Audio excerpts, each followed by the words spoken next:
Okay, I'm back for another me building the jump tournament stream, and I'm gonna build my stage 4, had some breakfast, and I just want to complete it. You can watch it whenever you want, you don't have to watch it right away. Same thing on my YouTube channel, you don't have to watch nothing live or anything. It's just, I was just making a criticism video to my big channel because I have so many followers. But I don't know if this is a algorithmic problem. Like you would think that if you start live streaming, you would notify everybody that is following the channel, but I guess you can turn those notifications off, so I'm not sure. I don't even upload as frequent anymore on that channel. Mainly because of the non-interactiveness, I would say.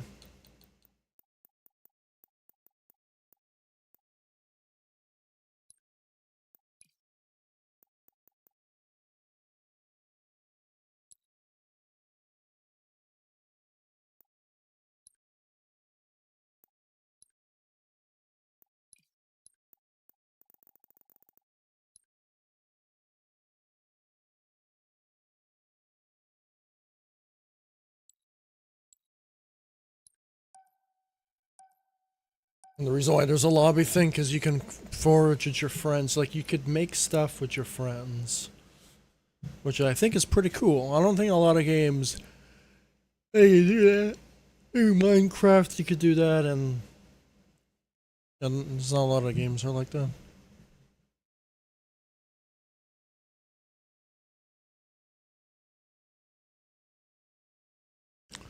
So I also gonna use this timer. I muted the tab here. Mute. So the klaxon sounds doesn't destroy my ears. When it comes to the klaxon sounds, I do want to somehow do some Photoshop work and have this red background somehow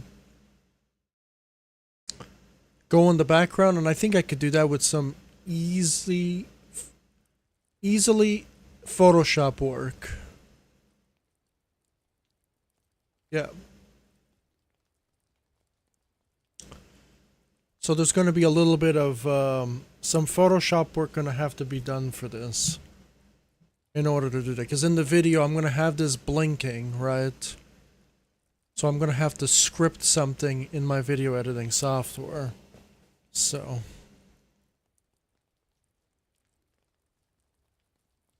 there's going to be a lot more than just this map. So when I do this tournament, I'm going to be doing a video about it, like I've done previously, but it's going to be way better than my other videos because now I have the software, I have the beast computer, I have the knowledge, and I have the inspiration and knowledge from the other people who host tournaments as well. So it's all almost like a collaboration of everyone spreading their knowledge among everyone else. So you have that as well.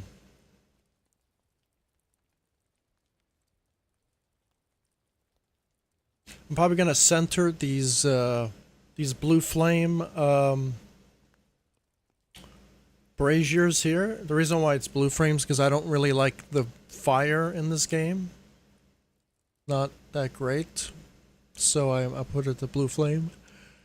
It kind of matches the rainy environment because I want to do a rainy environment. I like the lighting of this map. Unfortunately, if you look up, you're gonna blind yourself. So when it comes to that, that's the timer. So I can use this timer without killing my ears. On my website I set up a page under tournaments, which is going to be my last tournament for a big while. Saints Jump Tournament 4. I had all of these back in the day. You click the page and now we're going to have some stuff. Stage 1, Stage 2, Stage 3, Stage 4, Stage 5, Stage 6. And here's the problem with host time. Host time is my time accumulating upwards. Leaderboard times are going to be accumulative downwards, so it's time remaining. So, and then when I do my video recordings, I'm probably gonna do them live. You know, every time I record somebody's run, I'm gonna do it live per 2 attempts using my OBS, and then I'll just slot that into the video. And when it comes to cropping, it's going to be a little bit more difficult, but hey, that's going to be the tedious part. It's probably going to be the cropping and the editing, right? But I like you. There's going to be tedious parts to all jobs, like scripting or making something look good by putting a bunch of shrubs on a map, like on the last map, right? But in the end, it looks beautiful. So host time is going to be calculated upwards because I'm the host. So you have like a fun little thing there, and then you're going to have. I don't know if I'm probably going to put that in the video too. Some sort of indication, you know, like stage 1, white, time limit, 2 attempts, you get practice. My host bestest time or whatever, and then the leaderboards are obviously going to be at the end of every stage. I don't know if I want to make every video one stage. I'm probably going to do that because the first stage is going to have the most competitors. Second stage is, and then we're going to start to, the harder the stage is, the more we're going to lose the competitors. So yeah, so that's the, and then all the way up to the stage 7.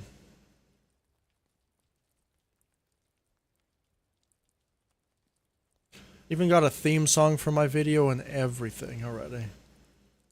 I still got to put the intro together. I think the intro is probably going to be the hardest video I'll make because I'm actually going to put some video editing and some cuts.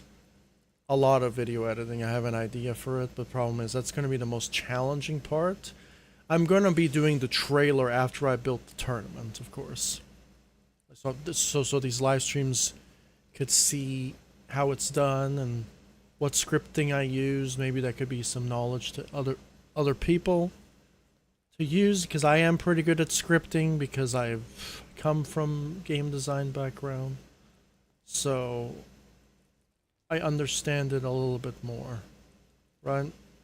It's basically the same concept. If you go from program to program, it's going to be a little bit different each time, but it's basically the same concept. So yeah, so stage 4, time hasn't been done. Stage 5, time hasn't been done. Stage 6, stage 7, I have an idea. I have an idea for stage 7. Stage 7 is going to be super easy, but super fast. I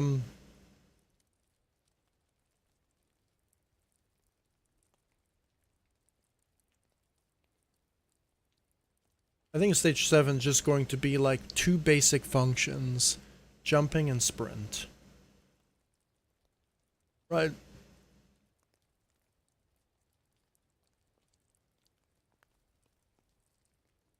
And no practice, 1 attempt. So meaning that yeah, I'm probably going to have a teleporter to observe the stage, not to actually do the stage, if that makes sense. No?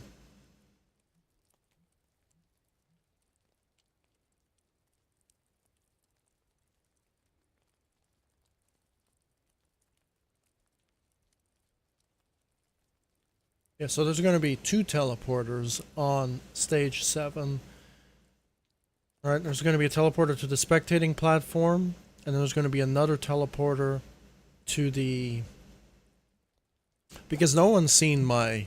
I don't think nobody have seen my stage 4. I think I released it finally on Halo 5. There was the stage 4. It's going to be basically the same concept as that.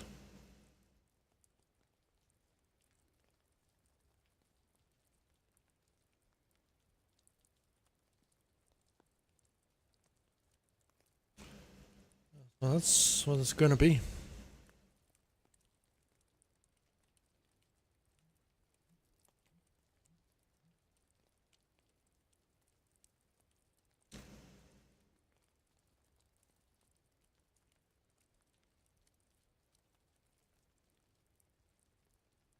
Maybe you can test my time on the first 3 stages.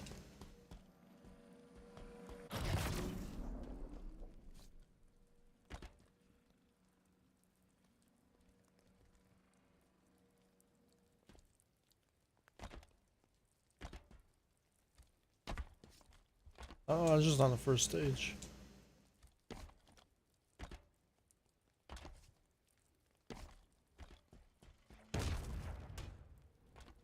Okay, I did it in 14 seconds and I have to stop.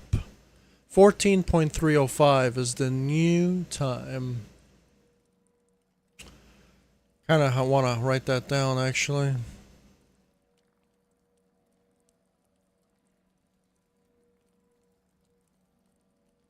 Kinda wanna write that down actually.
I really didn't like really test at stage 3. I tested 59 seconds.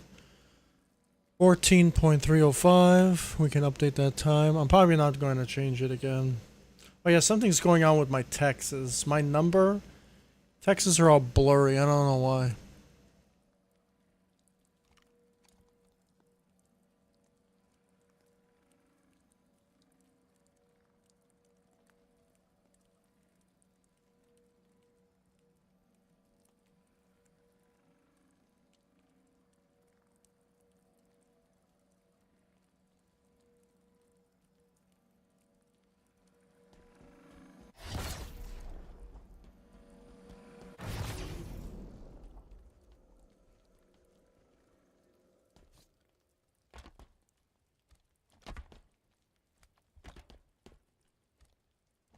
What?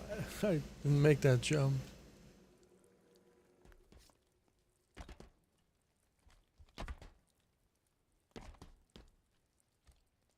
Bro, what? I can't make that jump anymore.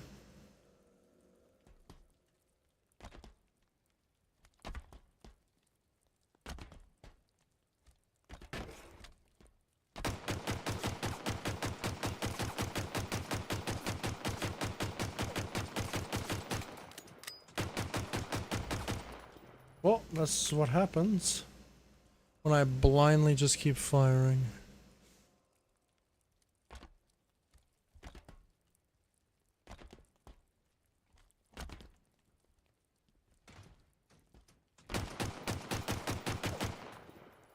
Just press time on.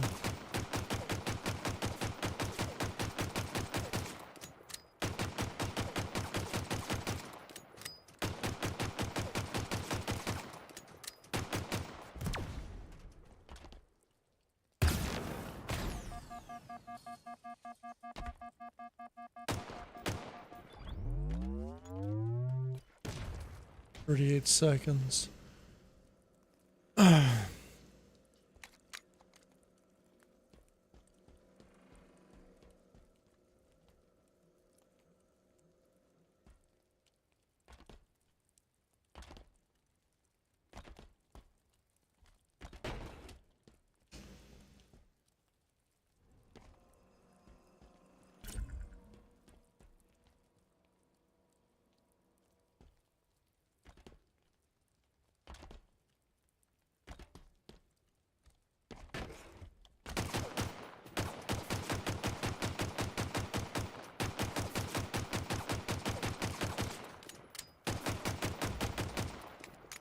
Oh, I kept blinding fire.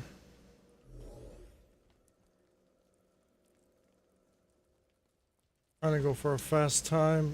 I don't recommend people doing this for the run. Take your time. Dude, what's going on with the numbers, dude? Now I gotta fix that because 343, that's another problem with 343. They fix stuff and then they break other things. Crazy.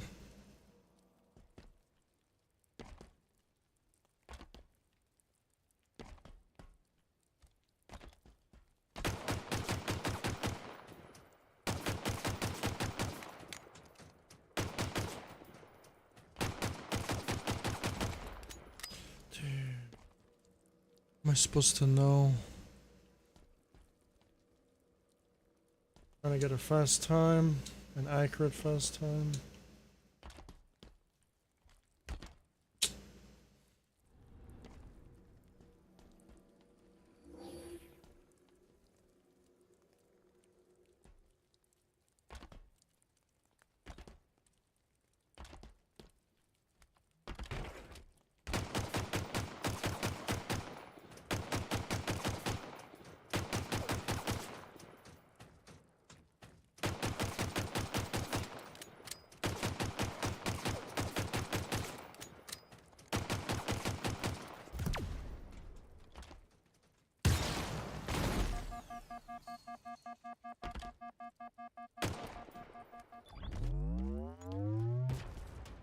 "34 seconds, shit.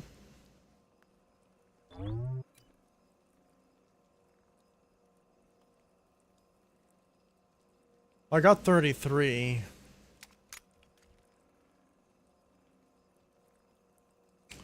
"34 seconds, okay. We're not even counting the...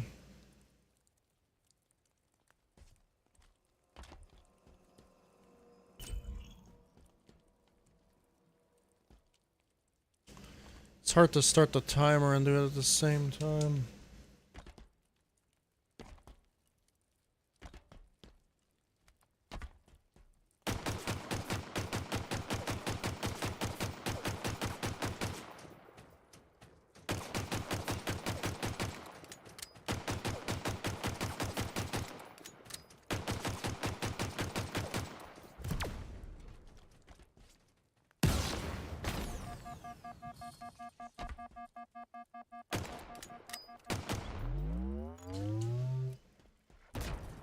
"34 on the fly. And I made a mistake. So now I believe my 33.2 now. Okay.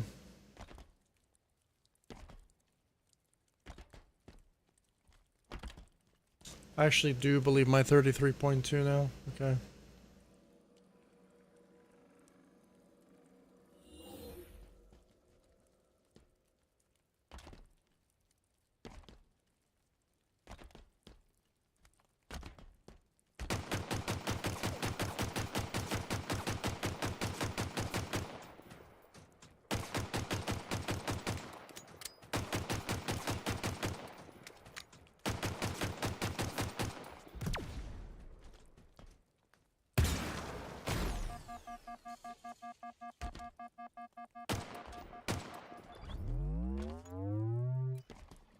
"32 seconds. Alright. I'll take that time. I think 32 point... I'm gonna say 32.5.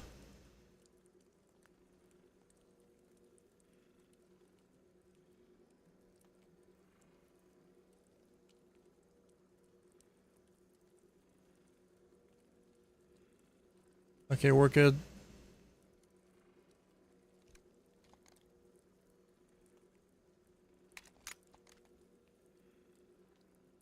And I had to reload too, so in my game type, you have a bottomless clip, infinite ammo.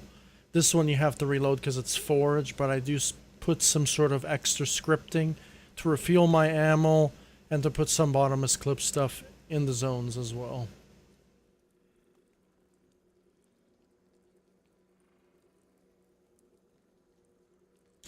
Alright, that's all I needed to test.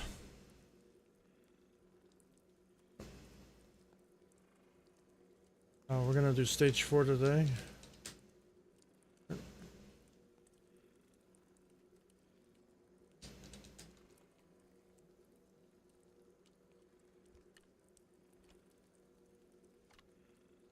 Stage 3 has been done already. I already did stage 3 yesterday on stream, last stream. 32.5, 14.3, 32.5. So your ball roll is going to be your time waster, you could say. And you gotta learn how to time that rotating object that's going side to side, not rotating object going side to side. You have to be careful with that one by, you know, shooting the ball and timing the ball roll. Make sure you have to be crouched the entire time, because if you're not, you're going to hit your head on the roof and it's going to suck you out. There's some sort of head slide shit there. And the phone's going swimming. And then that's it. And the last part, the reason why it doesn't work when you shoot the red ball, because you have to be on the platform in order to shoot the red ball. So I didn't make any mistake. Yeah, you have to be on the platform for the projectile to disappear, and then you can climb up on top again. So 32.5 seconds. Rough estimate, because I couldn't pause the time and run at the same time. So you're gonna have those problems on the track, meaning that my time is not going to be accurate, meaning that I have to hit the timer at the same time and start, so I have to multitask something quickly, and then I have to multitask again by stopping it, or you can just remember a certain time fixture in your brain and be like, okay, I'm just going to say, hey, rounding to the nearest 5 or something, I'm not sure, depending on the number I saw. Right, so obviously I could rewatch the stream and pause the stream at the exact moment I enter the finish line, or I'm just going to do a rough estimate because I really don't care too much, right? That would be the best way to do it, is to time yourself based on the video. Like, there's just, you know, record a video as soon as you leave the exit platform and then do the timer off stream to get a more accurate reading on the run you got. That's the best way to do it, really. So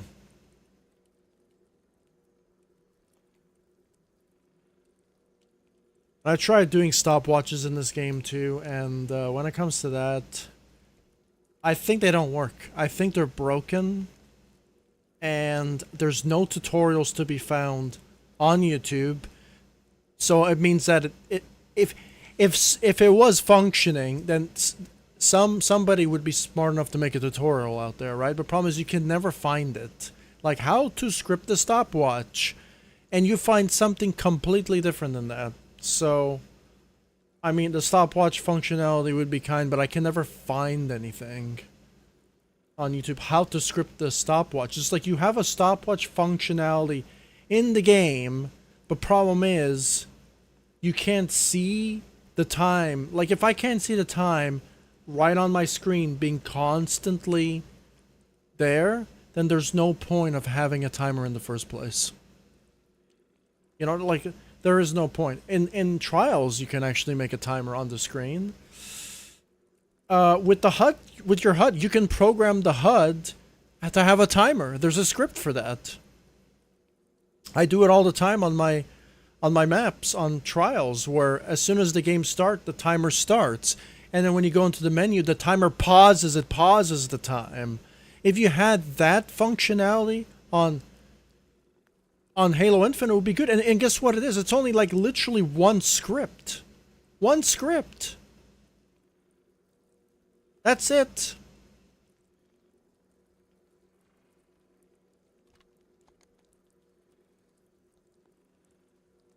And we call that custom HUD options. And I think there was up to 6 you could do.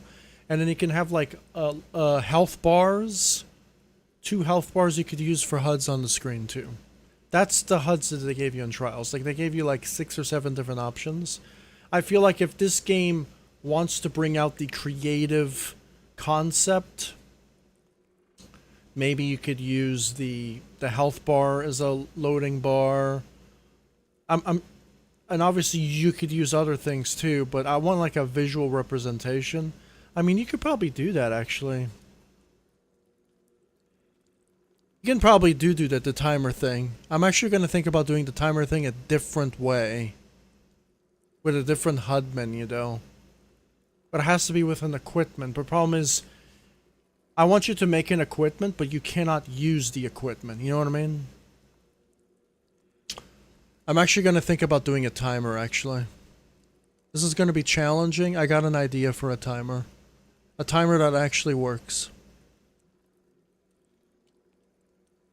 I'm going to use my big brain here.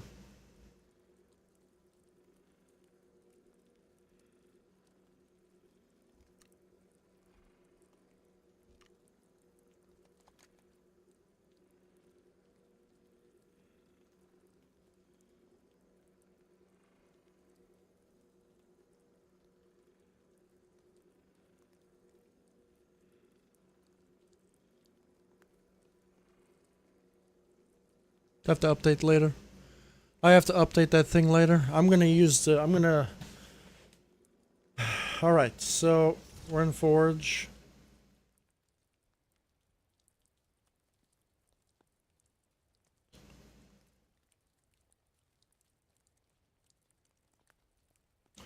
You know, I actually want to do something else here.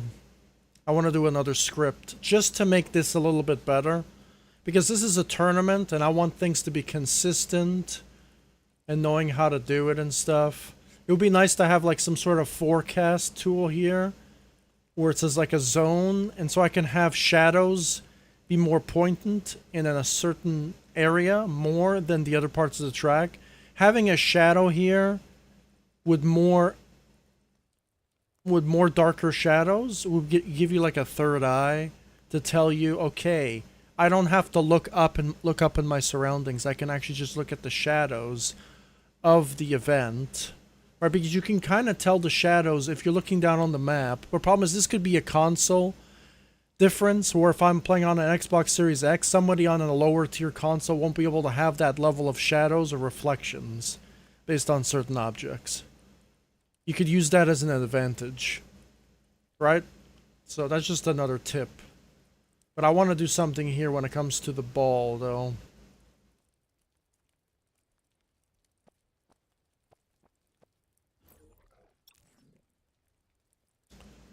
I don't know if I don't know. I think this is just for moving objects, right? No, is this the ball?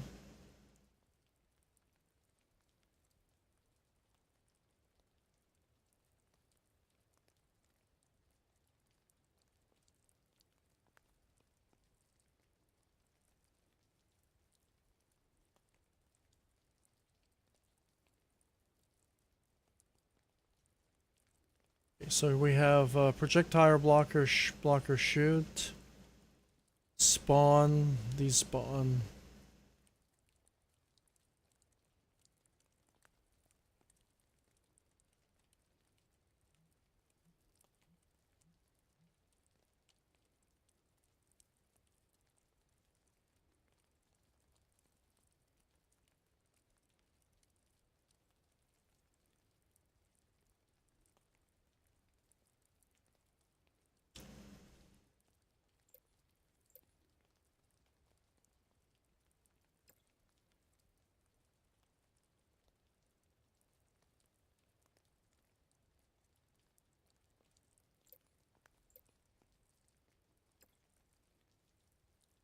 I want to do...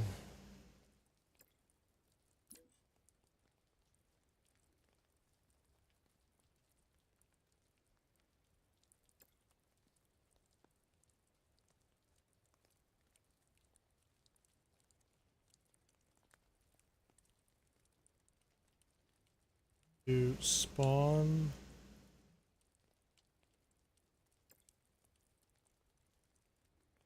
We want to do spawn. And when we leave...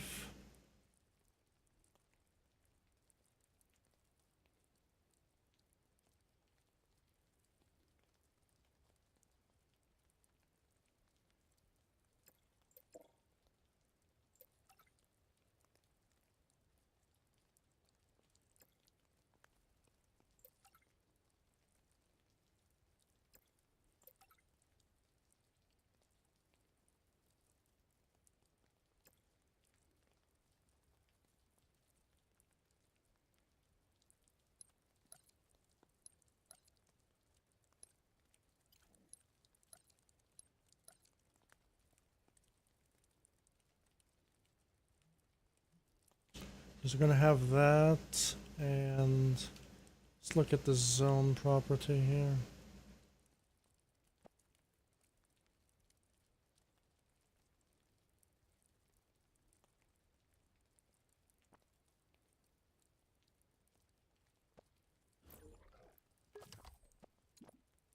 Oh yeah, but problem is it not going to really work because it has to be a dynamic object. I wish that there was an option to change colors in this game on the fly. I don't think there is. But that's problem number 2.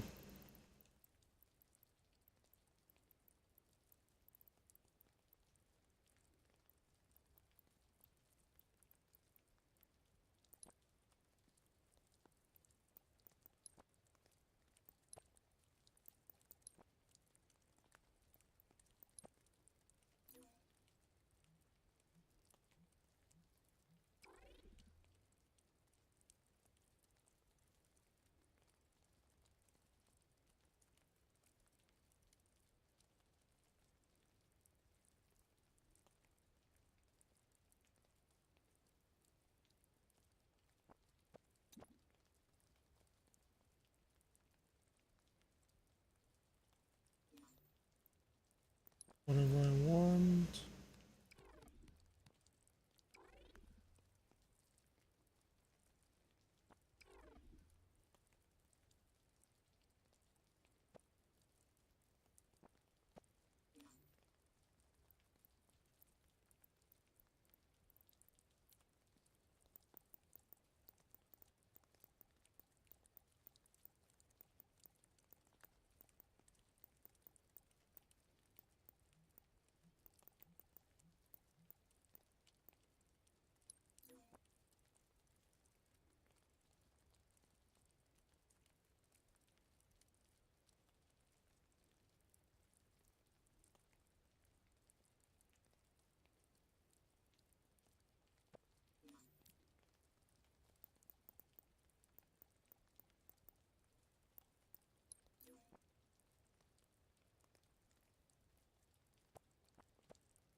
What?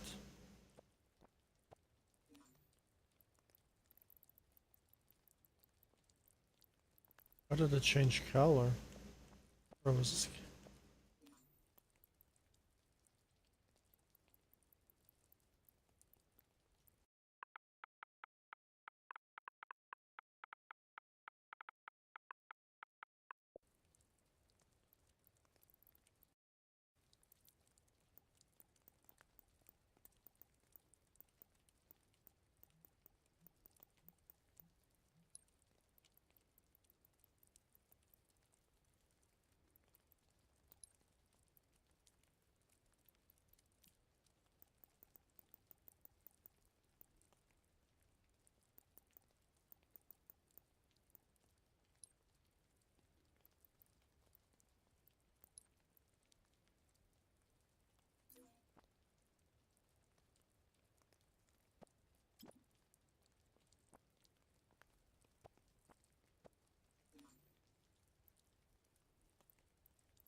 Dude.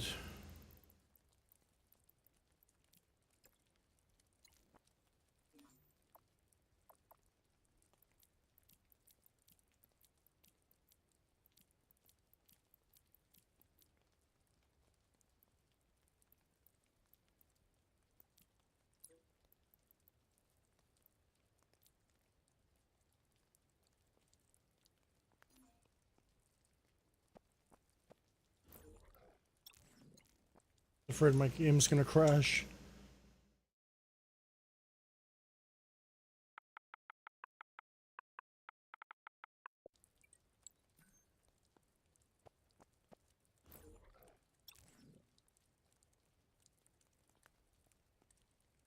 So, red. So, as soon as we hit the zone, we gotta do something else here, though. So, as soon as we start, green is off.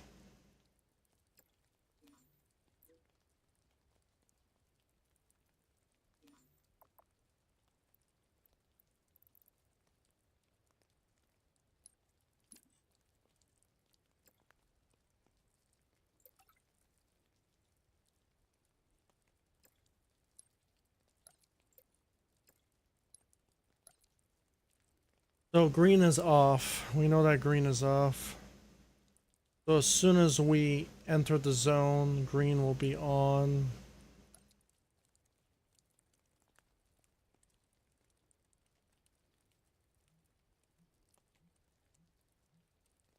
As soon as we leave the zone, green will be off. As soon as we enter the zone, red will be off. As soon as we leave the zone, red will be on. So as soon as we enter the zone, green will be on. As soon as we leave the zone, as soon as we enter the zone, green will be on. As soon as we leave the zone, green will be off. As soon as we enter the zone, green will be off. As soon as we leave the zone, green will be on. So this is your on and your off, on and your off, and vice versa. You understand? And so that's how the trick, because there's no colors in this game, color swapping is going to work.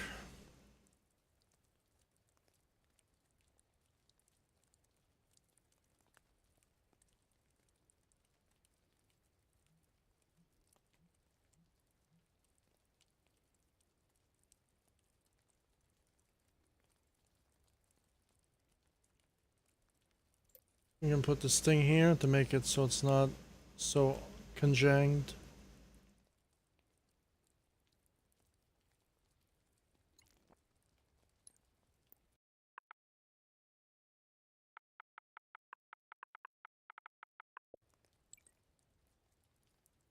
When it comes to the numbers, the numbers are fine. Okay, do you see the numbers? They're fine, right? As soon as I practice, the numbers are like... Okay, well the numbers were like kind of like not working. Like they were not working. They're like blurred. Now we can so right now we cannot shoot at all. Like we're not allowed to shoot, but it doesn't really matter because there's going to be a projectile blocker anyways. And the reason why I did that because you can shoot the target from the beginning.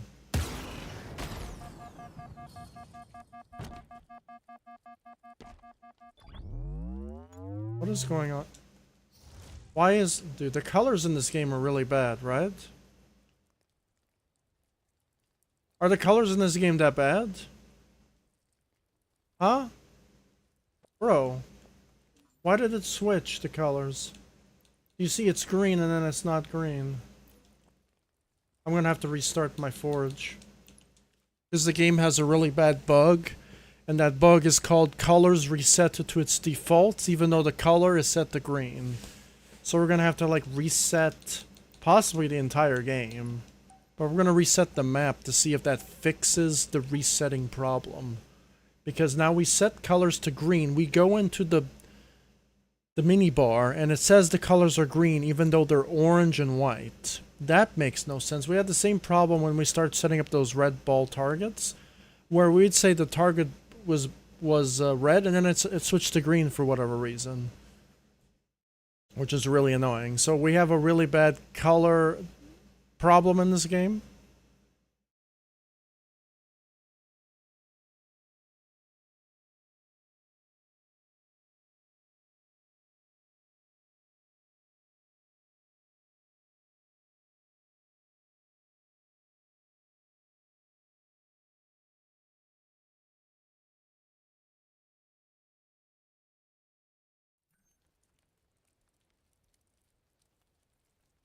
Do not want to fix something here.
And there's an auto reset. Totally forgot now.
See if our platform is green.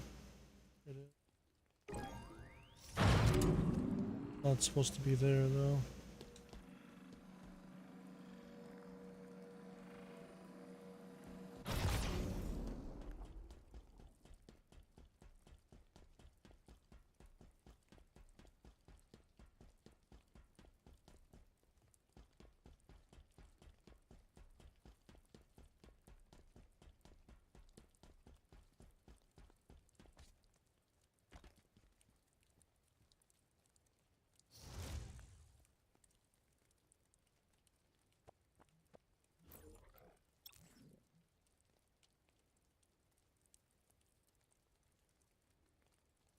Yeah, so we say delete green, right? Yeah, we're saying delete green right off the bat. The problem is, I think here's the problem.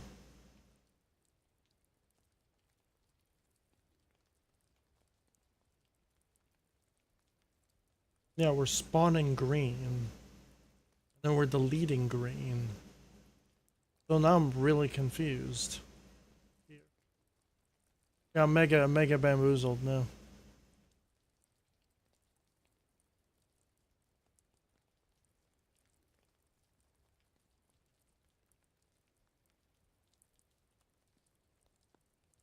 Spawn red.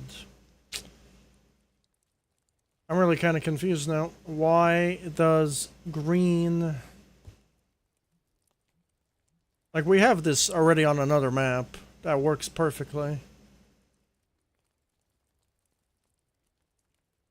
At the start, we delete green. As soon as we enter the zone, green will be on. When we leave the zone, green will be off. When we enter the zone, red will be off. And red, when we exit the zone, red will be off. Will be on. But at the start, red should be automatically on. Red should be on. Unless, yeah, red should be on already. No, red is off. What?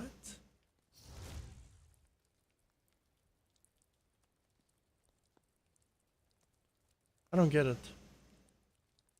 Something backwards in this game?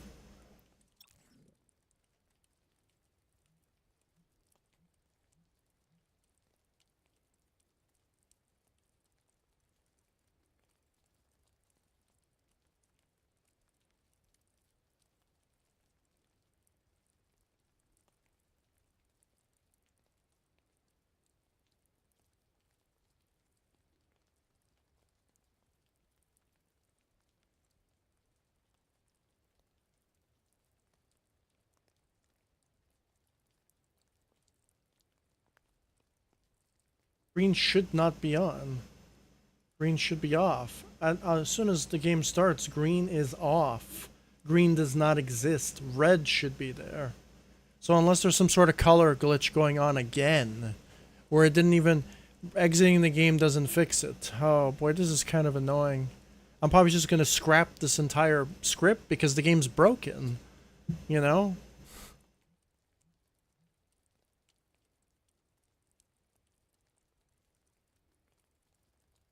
We have delete.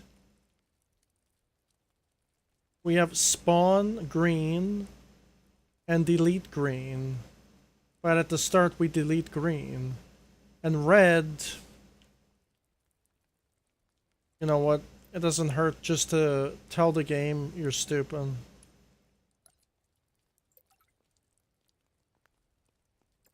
And we don't even have to do any of this. We can just borrow from here. Red. Red. We didn't tell you to delete red, but hey, maybe the game thinks red is there. Well, we just have green. It's kind of annoying. We're gonna see how the script plays out when we reach the destination. Yeah, it doesn't even switch. Where is the red going? Like, where is the red? Red, where are you? Like, we told green and red. We're gonna have to, like, see what the hell's going on here. So we have green, and then we have fucking red. Right? This one is called red, and this one's called green. right?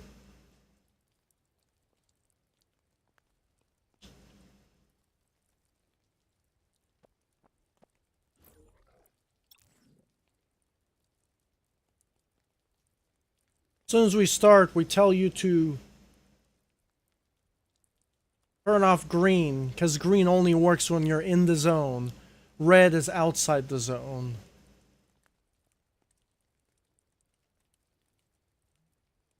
My goodness, dude. Why can't it just work?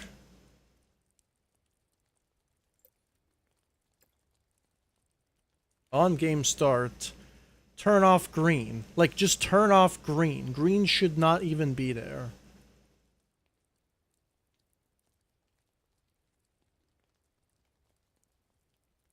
And if I load up a different map, which I've done in the greeny area map that I've done in New York City Wasteland, this color switch works 1000%.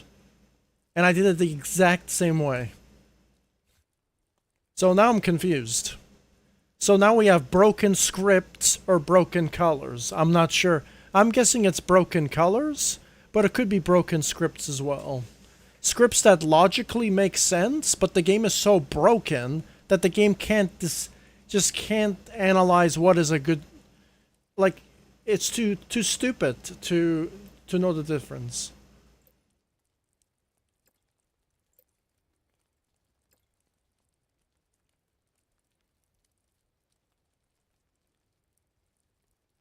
Like, I just don't understand. The fact that you can't change a color in this game speaks volumes. Alright? Because we got the proof right here.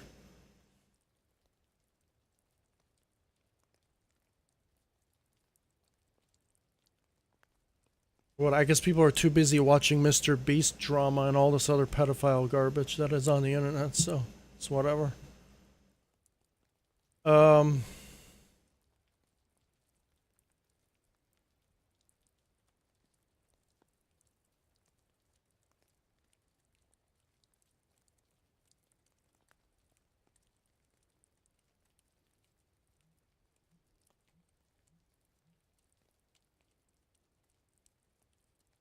I actually have no idea what's going on here. No idea. At all. You know, if I write a script and the script doesn't work, there's something wrong with the script. Especially when the script is super simple like this. Like spawn and despawn, spawn and despawn. Right? As soon as we enter the area, we spawn green. When we leave the area, we despawn green. We delete green. Green does not exist. As soon as we start, we delete green. So maybe the problem could be that I'm using the same object reference, but it doesn't make any sense because I'm using the same object fucking reference. So why do I have to spawn 6 or 5 different object references to do the exact same thing as one reference? What I'm guessing it could be a multitasking issue in this game, because this game can't multitask to save its life, is if you try to multitask an object reference to multiple scripts, even though you're using the fucking object reference from the same object, makes no sense, that the game can't calculate that, so you have to have 4 or 5 different of the same ones for it to work. Why? Bro, we're borrowing from the same origin. Why do I have to multiply the origin 5 times for it to fucking register? Like, it doesn't make any sense. That right there is already broken coding. Whoever coded this scripting module needs to be fired. I'm obviously running into a bug because I've been able to accomplish this before.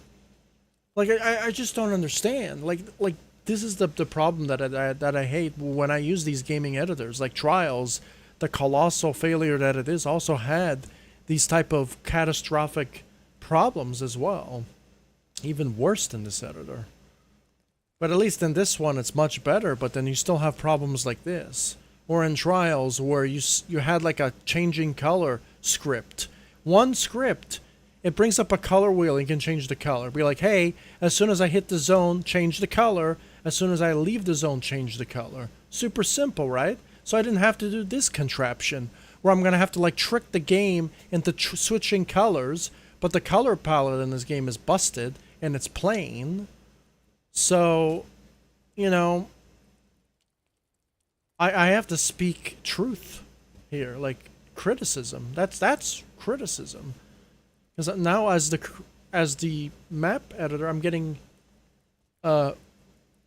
frustrated because of the lack of script that there is. That you have to do something completely different in order to make something work because of the limiting scripts that they are. Right? This is kind of annoying, actually. You know, like, this logic makes perfect sense, you know, because the ball, or in my eyes, maybe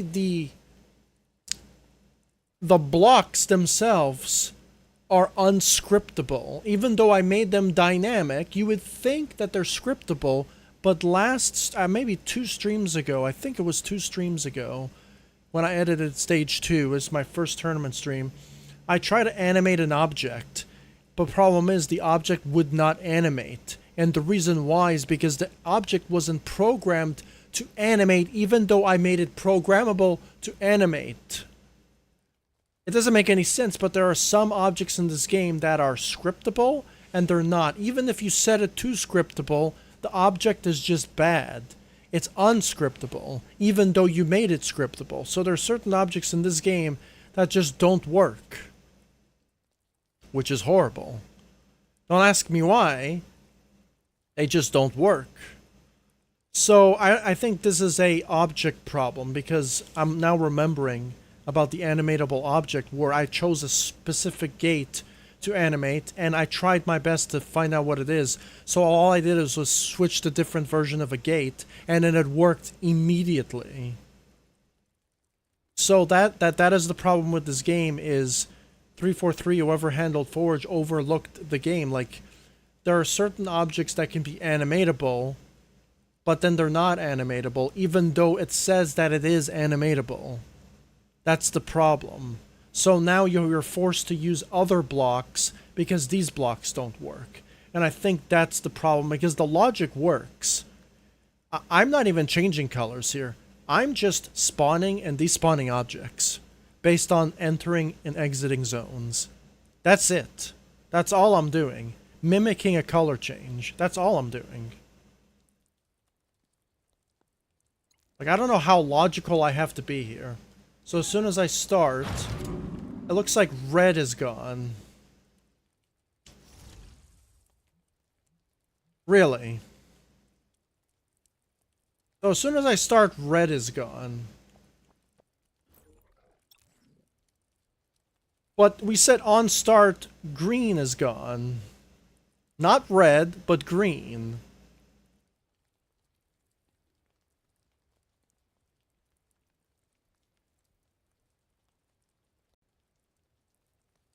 So now it thinks that red is green.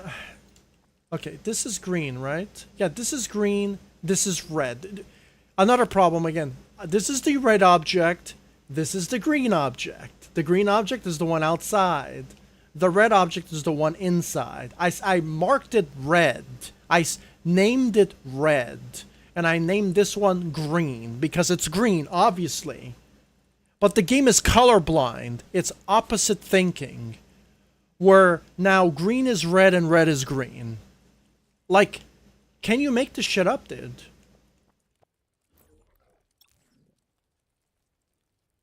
As soon as we start, we delete green.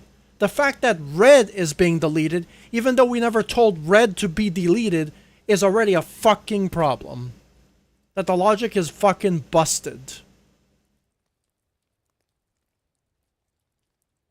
So now I don't think it's an object problem. I think it's just a scripting problem. Not on my end, but on 343's end. Because clearly here we see the object green. Fuck, dude. You just like... There's a lot of videos if you watch online. I think there's a popular video by Asmongold. He talks about how 343 fucking sucks. And a lot of people say that. I don't want to be mean, but that's just a real video to watch. You know? And this proves it right here. You know, this is not just the one problem. This is just the tip of the iceberg. The problem wraps around the world 5 times. It's almost like Trials. Is the problem just keeps... It's just so many different problems and so many different things. Like, if you're going to create an editor for people to create stuff, make it to where there's enough scripts just to do the basics. The basic concepts, like changing a color. Wow. Is it that hard? Like, we already have changing colors in the game. Imagine having a script just to change the color. How easy that would be. Because obviously your scripts are broken. If I wanted to try to do it a completely different way. It doesn't matter about the color. What matters, it's the fucking... It's the script. The invisible. So, there's something going on here. On game start. On gameplay start. Why does it matter?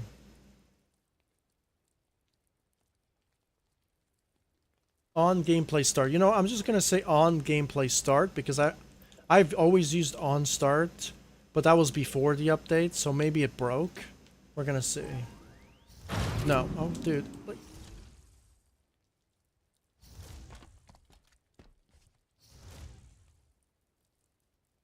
I really don't understand what's going on here. Okay, so it's despawn. Oh, it's despawning red now. What?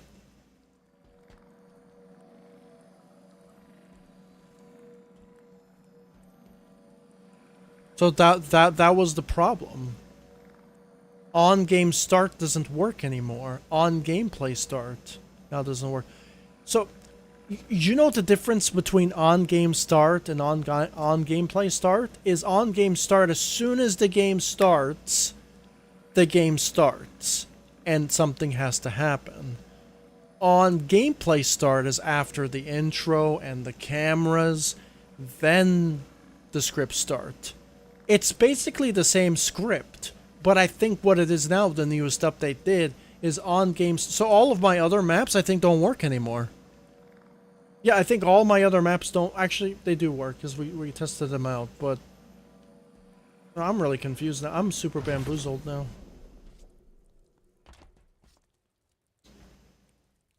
So, no. Actually, you know what? Oh, green is still on. So, now I'm even more confused. So, you know what we do? You know what we have to do? Since the game is stupid... We're gonna have to purposely go to here and say green. This is the new green, right? And this is automatically the new red. Because the game is backwards. And then we have to automatically switch the colors around. Make this red. And make this green. Because the game wants to fuck with me. Right?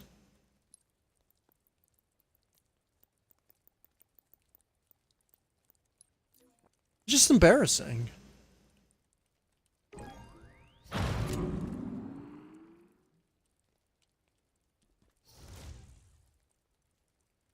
Now red should be on. Makes no sense, but red is on. Now the scripting doesn't make any sense, but we're gonna try to make it make sense. Oh, guess what? Now there's 2 reds! Because the game is colorblind! Bro! I can't, dude. This game is broken with its colors, dude.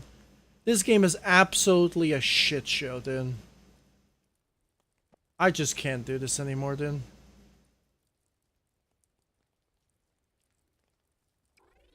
What the fuck, dude? The hell is this bullshit, dude?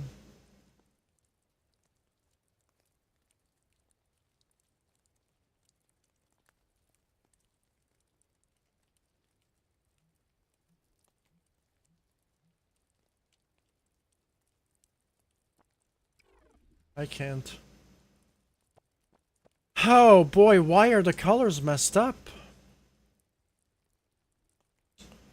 Oh, you have green 1.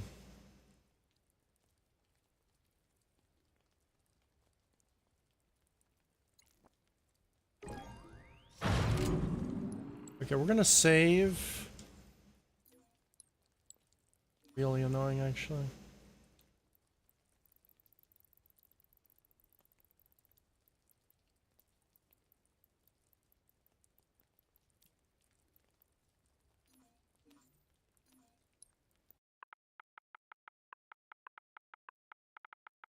Gotta love Halo, dude. Also, you gotta love Trials, but you gotta love Halo now. It's almost like the same developers of Trials and the same developers of Halo had some sort of sharing hand together. It's almost like they worked on the same projects because the problems are very similar and the same. Like, the problems are just very similar. Why are we loading? Okay, it's 127. We're gonna load up a different map. And we're gonna load up the original map. So now we got color bugs in this game. Color bugs.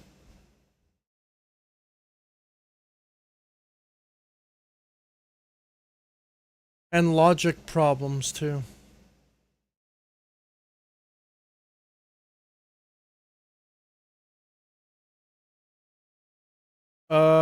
I don't know. I'm gonna do my custom timer still. But problem is the editor's not very good. It's definitely much better than Trials, that's for sure, when it comes to the graphics department and things that you could do. Right? It's just a change of pace. Right? After this, I'm going to the Unreal Engine after I build these little creations because I love Halo and I love making stuff on Halo, right? But when it comes to making stuff, I think I'm going to abandon all gaming editors in the future because they've taught me that they're unreliable.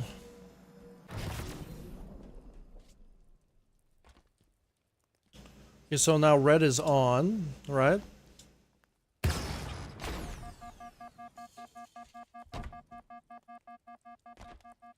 And now, oh, dude. Oh boy, make it make sense, brother. I can't do this. Now they're both gone. What the hell, dude? Is the scripting now working again? Like, I'm just confused with the scripting in this game. Now red is on. Red is on, right? Let's see. Green is not on. Bro, like, what is going on? I am fucking confused right now. We're just gonna delete this because I think there's something with the zones that is being done here. Wait.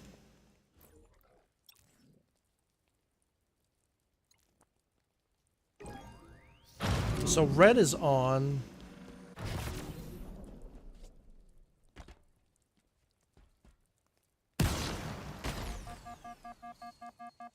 Now we need green. The reason why we put red over there. Okay, so I don't know what's happening here. I'm just gonna like, I'm just thinking of all the possibilities, dude. All the possibilities. I think that this platform is somehow submerging through the floor. I'm not sure, but it's not turning on again. But I'm just gonna see. I have to test every possible scenario.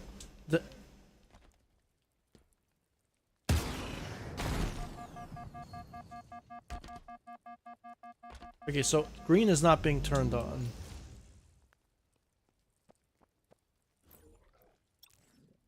I was just following 343's logic. Well, the reason why green's not being turned on because I told green not to be turned on. Now we're gonna clear pins. Now we're gonna do the logic again for the 10th billionth time. As soon as we enter the zone, green will be on. Then green will be off.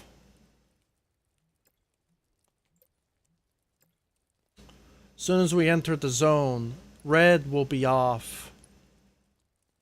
And then when we exit the zone, red will be on.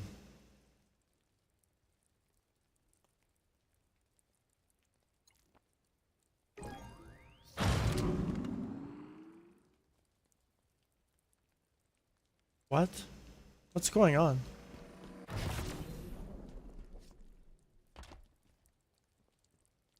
Huh. All right, it's blinking. I don't know why it's blinking. Huh? What's going on? Why is this game broken? Why is this game broken?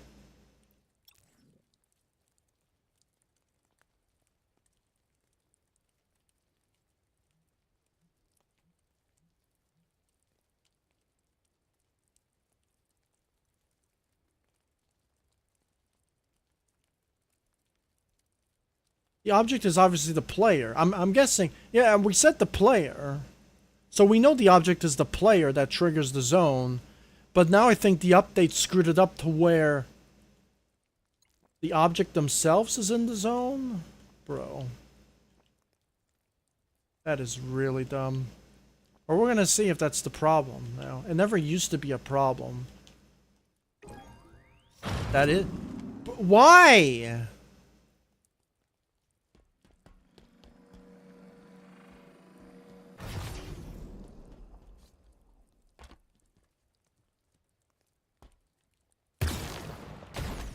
Oh, this game just keeps getting worse every time I use it, dude. And red goes away. Yeah, red's supposed to go away. So you're dude, what is... Oh, man. I've never seen this before. Yeah, this is the first time.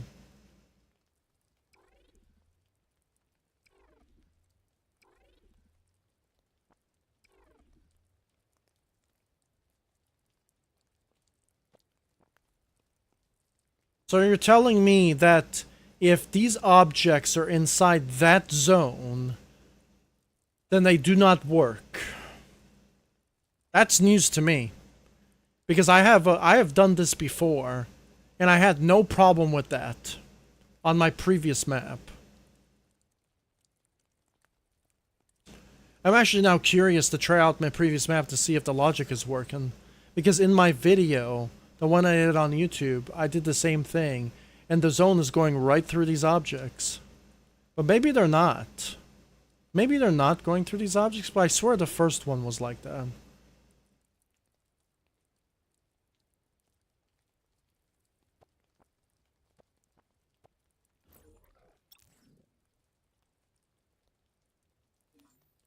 So let's do on game start again.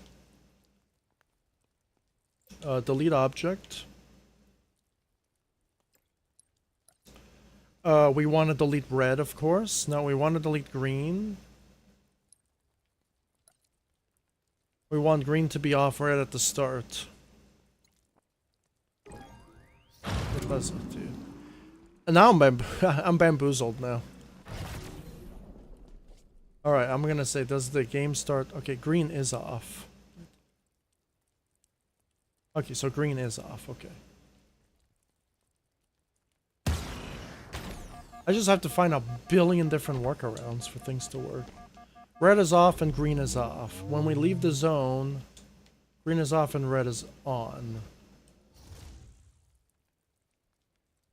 So now I can put them together because now it's finally working.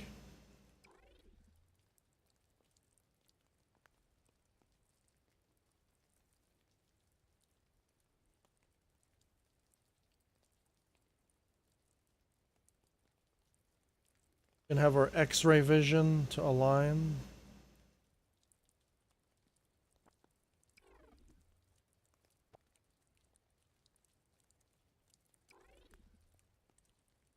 What a hassle, dude. What a hassle. Why do I have to do this extra shit for things to work?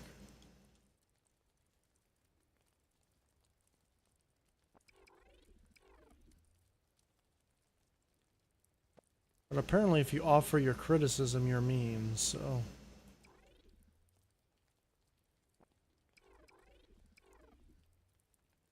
So this is supposed to be for the projectile zone, which works 100%.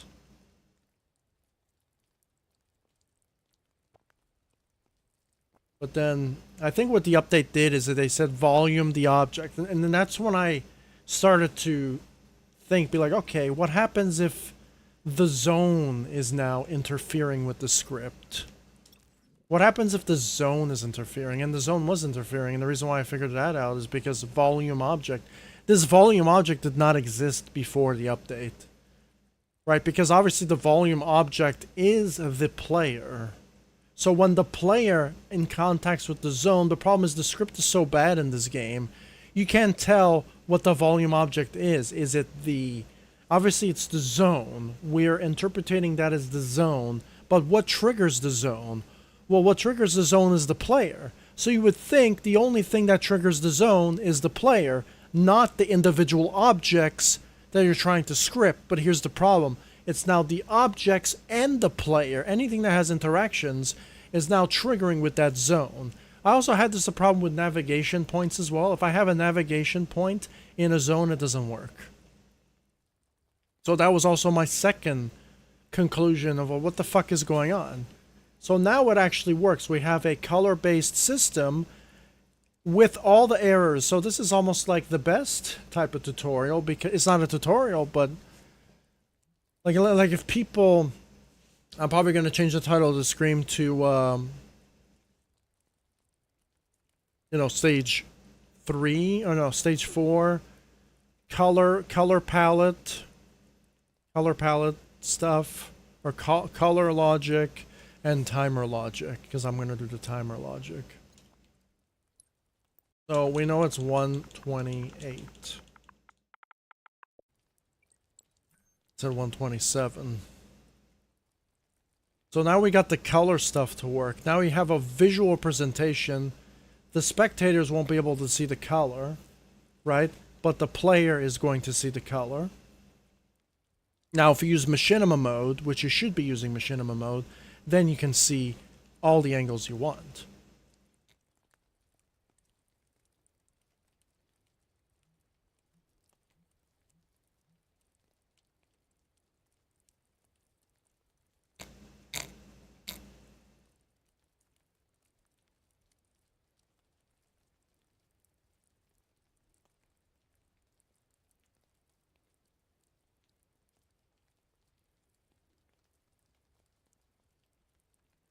That's all I wanted to do. I didn't think it was going to take an hour to do that.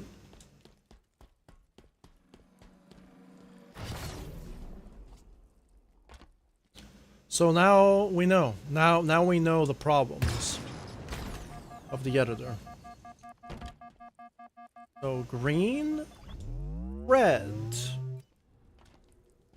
And I also see another problem, right?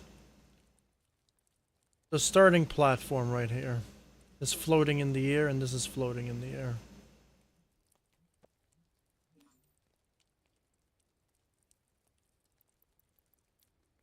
Why are these?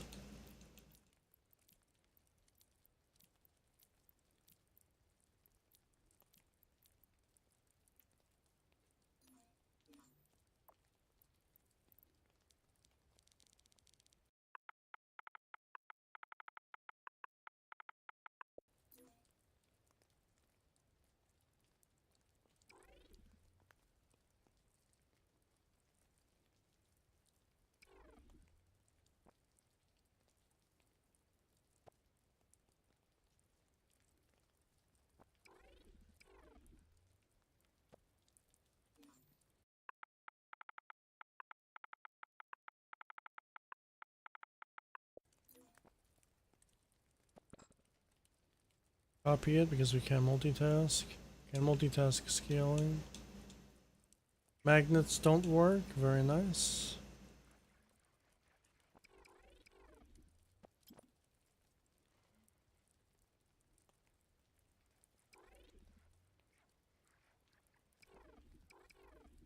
So now we're gonna do a check to see if all our pillars are hitting the floor, and they are not hitting the floor. How did I overlook this?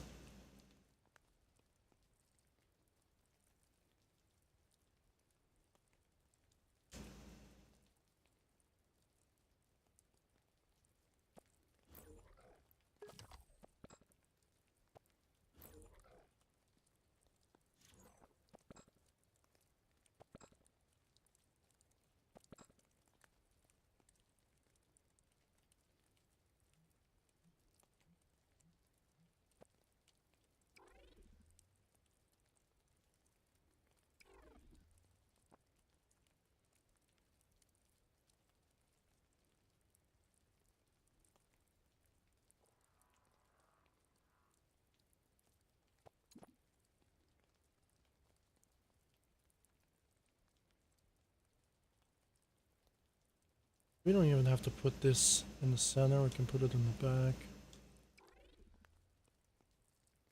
Like this is off center too. Do too much.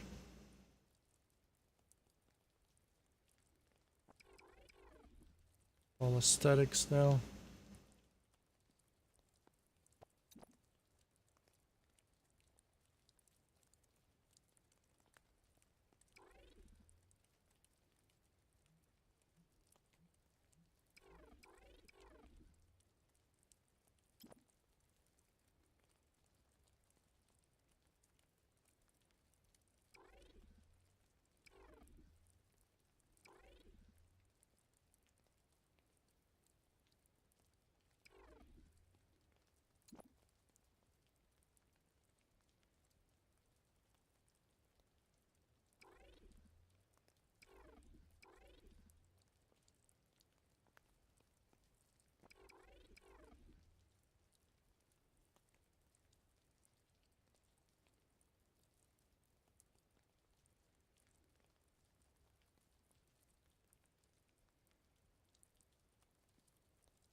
These are off center.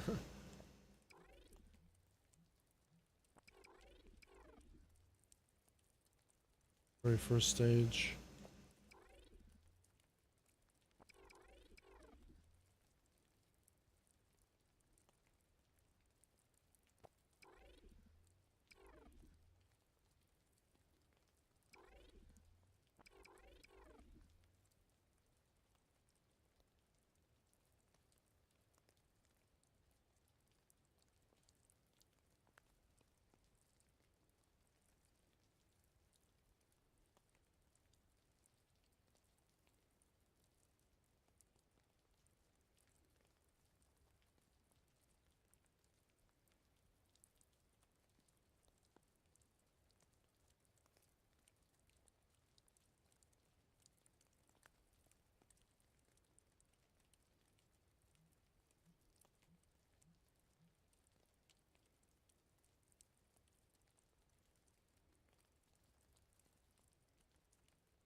Modified stage 2.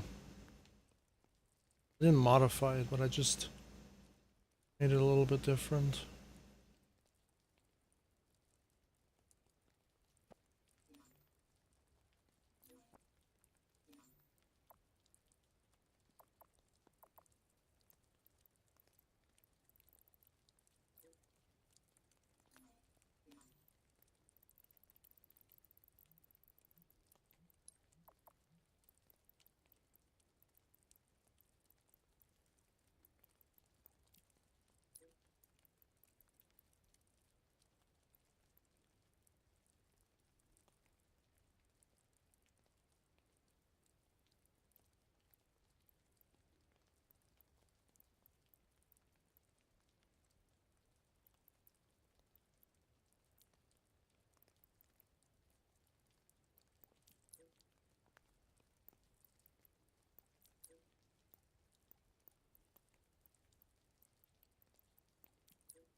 So the time limits are pretty lenient because you can practice. It's all about practice, practice, practice. Right? If you kind of come in blind, you're probably going to run out of time, especially on stage 3. Because stage 3 has a good time limit. You have 15 extra seconds to mess up. Right? And stage 3 is going to be like the run killer if people are not fast. You know, like this is a tournament. This is not a take your time jump course. This is a tournament course. Right? So that's what it is. Now I'm going to have to go back to stage 1 and test the timer that I want to do. It's going to be based on the equipment.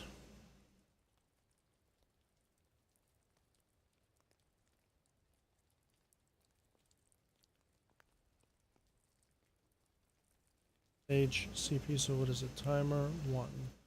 We're going to do a new script brain.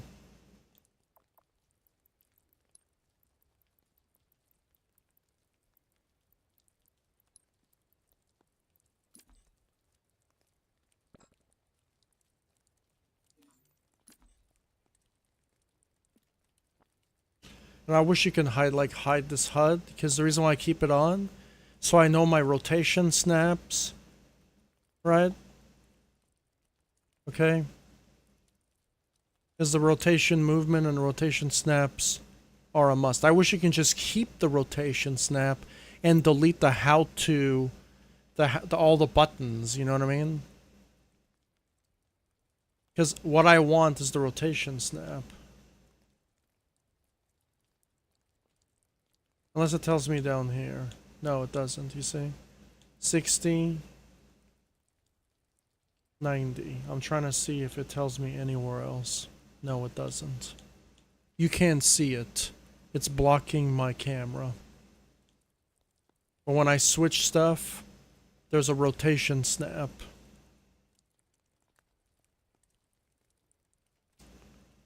You know, and maybe I should just move my camera for Forge streams, to be honest. Right. So what is the difference? I want to see what plays. What plays during this, actually?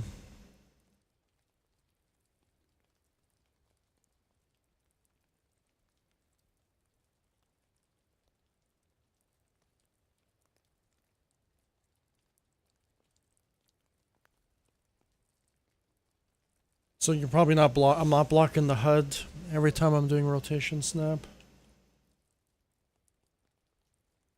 Well, maybe the update actually fixed stuff. The problem is if I bring this menu over here, I'm blocking stuff on this side too. You know, so there's not really much options I could do here. I'm also blocking stuff there too. So what could I do? Like where could I move my camera? You know, I guess I could move it right there, even though it's not an ideal place for a camera. Right? That's going to be where I have to place it for Forge. Because oh yeah, and then I mean, do you really need to see my rotation snap? Right.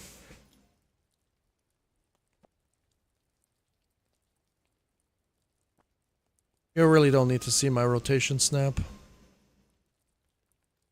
But do you really need to see the object menu though? Like, do you really need to see that part up there as well? I'm gonna say you probably don't. But you probably would want to see the buttons, me navigating. So what do I want to sacrifice?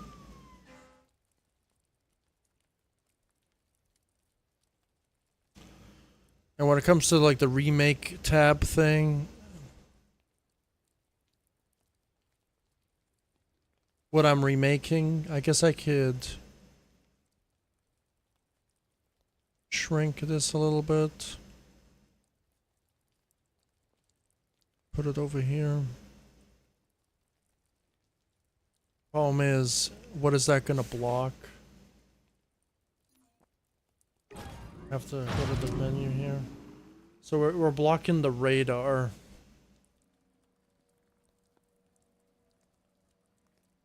We're gonna block the radar, which we don't need, and we're gonna block the count, the forage count.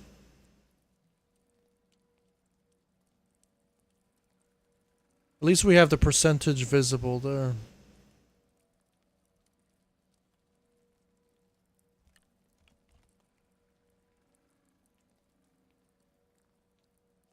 When I can shoot here.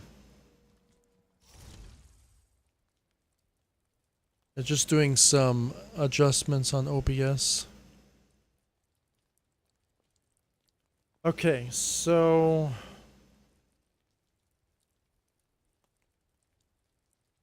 the timer. The time jumps. We're gonna call this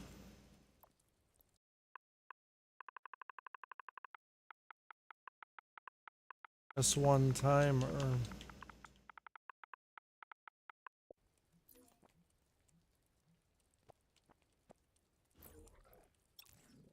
Now when it comes to the stopwatch, I really wanted to configure the stopwatch. The problem is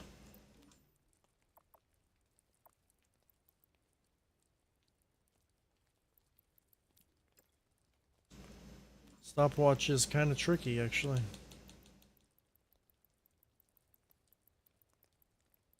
Stopwatches. Note that allows the creation and management of stopwatches to keep track of time. Create stopwatch. Get stopwatch at elapsed time. Returns the indicative number of seconds the stopwatch within the given identifier has been running. Returns -1 if the stopwatch is invalid. Returns 0 if the stopwatch exists and has not been started.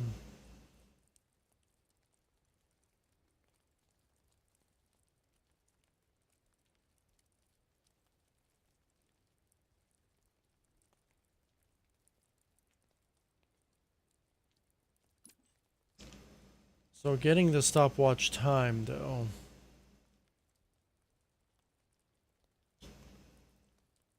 Slapped in seconds. So what type of script do we want to debug for that? So it gives us a number, if it's working or not. 0 that it's on, and -1 that it's not running. So do we want to print...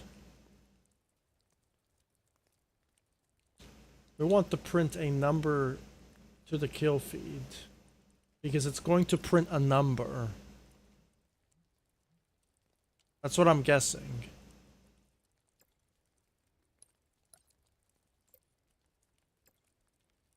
And we're probably just going to say on game start.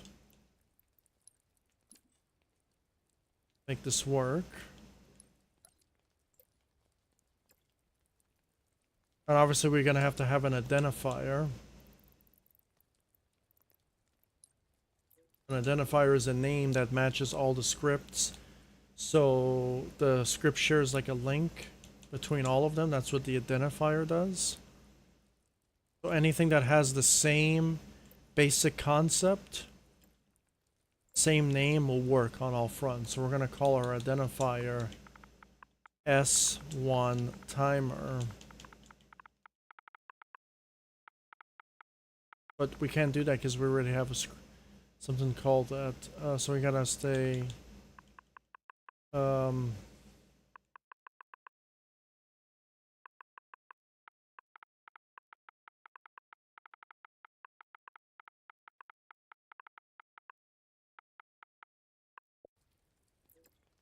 Stage 1 stopwatch.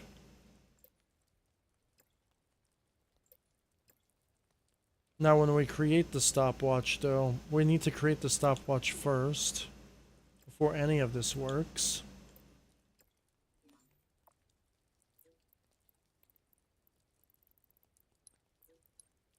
So create stopwatch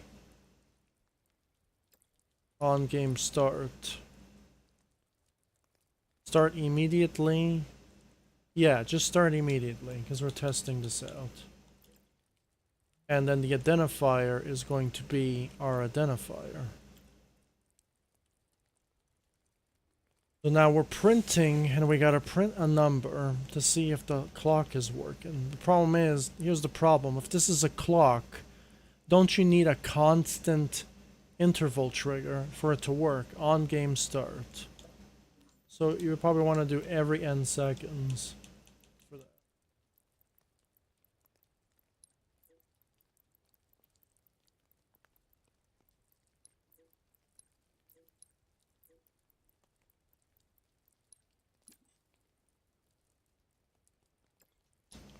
Every n seconds, and we're going to set it to the lowest possible time, which is 0.10. And so every n seconds, the stopwatch, the problem is, here's the problem. This should work constantly as a constant trigger because it's a constant stopwatch. Right, but you would think, okay, I want to create the stopwatch. I should only trigger it once to work. And the stopwatch has been created, and then the stopwatch can calculate the time. The problem is, we have to create a UI message for this. And this is where it becomes tricky. So this is like an invisible stopwatch. Does this make sense? This is an invisible stopwatch. Tell me why 343 makes an invisible stopwatch? I don't know. We have to make a UI message for that, for the stopwatch to appear. So we don't want to create a splash message, because a splash message is just like a zoom. That takes time. We want to set an objective banner. But now here's the problem. The banner is not going to project the time. It needs a player for the banner to work.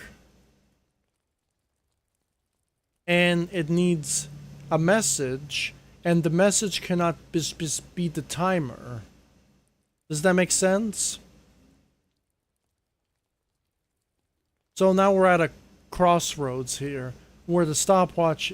That's the reason why there's no stopwatch stuff on YouTube, because the creators of 343 made a stopwatch, but they forgot to add a HUD menu for the stopwatch. So we have a stopwatch that's invisible. That's what it looks like, because I've watched tutorials where people made lap times and stuff, and they were not even using the stopwatch. They're using something completely different because they just wanted to record the lap times. I don't give a shit about lap times. I don't want that. I want a constant HUD progressing numbers constantly on the screen, like a timer. In Trials Rising, you could do a timer. Actually, you know what? You can do a timer in this game, right? But it's going to be super, super tedious. You could use the number-based system, right? And say spawn and despawn, spawn and despawn. But here's the problem. That's not going to be on the HUD. That's going to be in the background. You know what I mean? So I can do a timer. So the timer, I could use the numbers. The number charts on the name. And I could just say, this is going to be super tedious. You're going to have to say 0. After 1 second, 1. After another second, 2, 3, 4, 5. So what I'm doing is I'm spawning and despawning digits. Does that make more sense? That's why I would love to use the stopwatch system, because it just tells you right there's a stopwatch. So we created the stopwatch, we started the timer. We're going to see what that does. It spawns 0. You know why? Because the stopwatch is working. But where is the timer? You see, it's debugging 0. You know what that means? It means that the stopwatch is working. Returns -1 if the stopwatch is not working. So now we're going to say false. See what that number gives us. Should say -1. Actually, you know what? Now I'm bamboozled. Okay, never mind.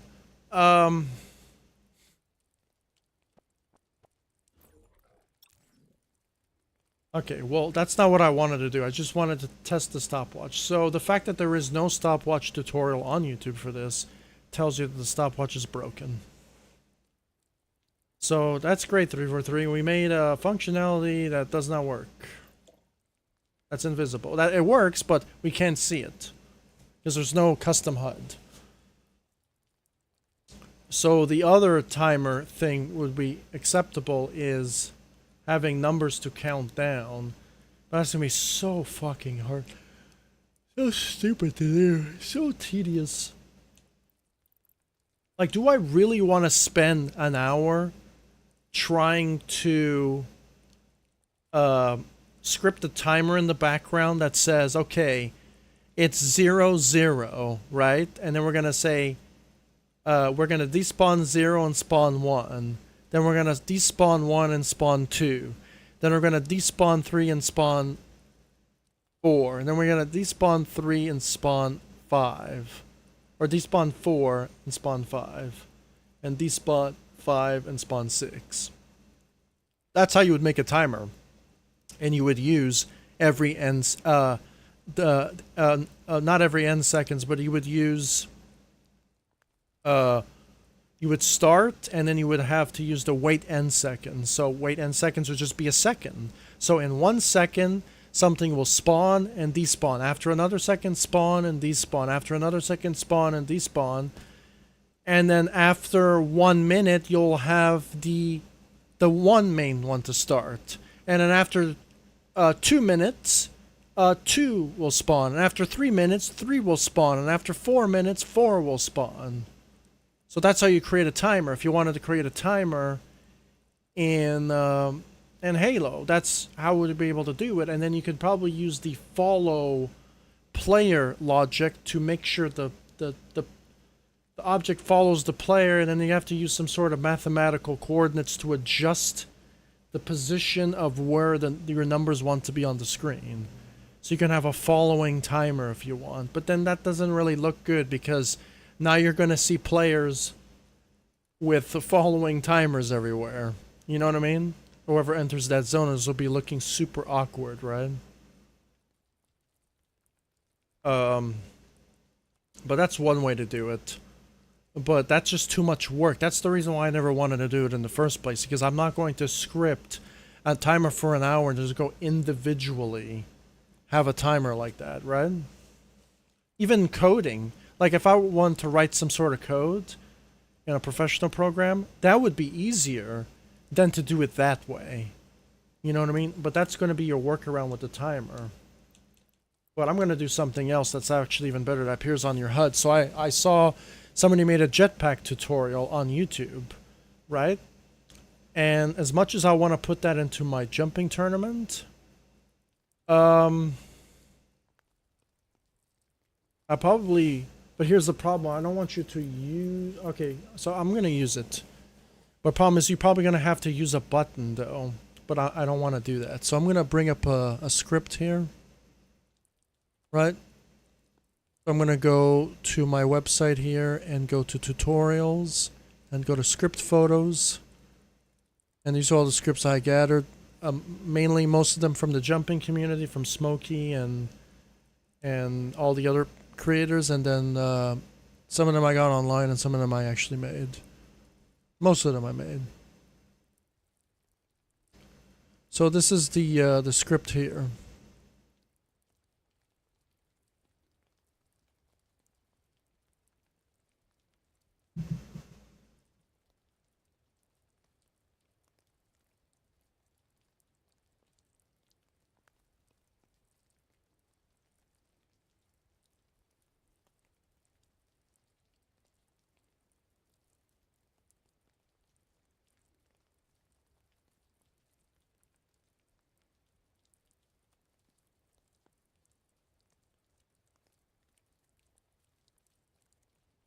You know, you probably could do the stopwatch timer like that, actually.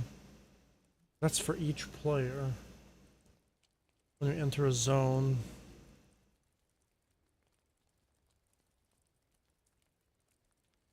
Right, we could try that, actually.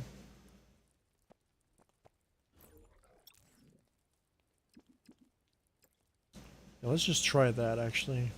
Create stopwatch. False. We know that it's... I think it's on.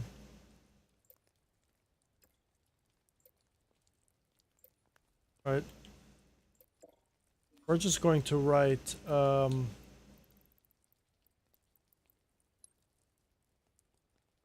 game start because we need to do that. To create stopwatch false. I'm just gonna do this again. Debug. Print number to kill feed. Number is gonna be the timer.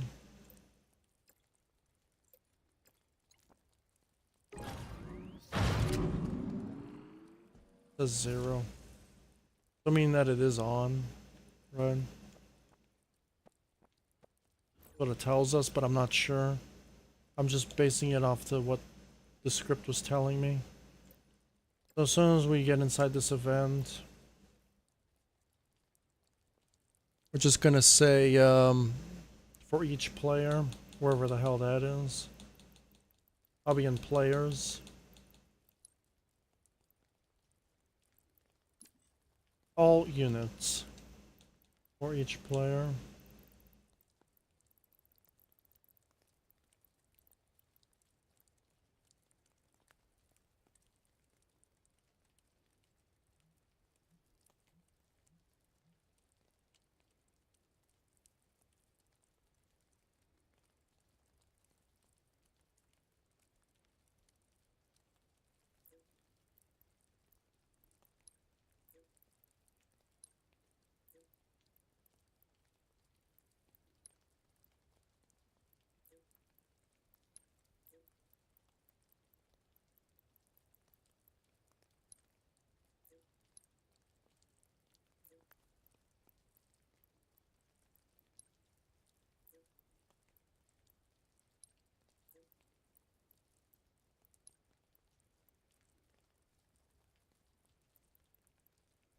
Generic item.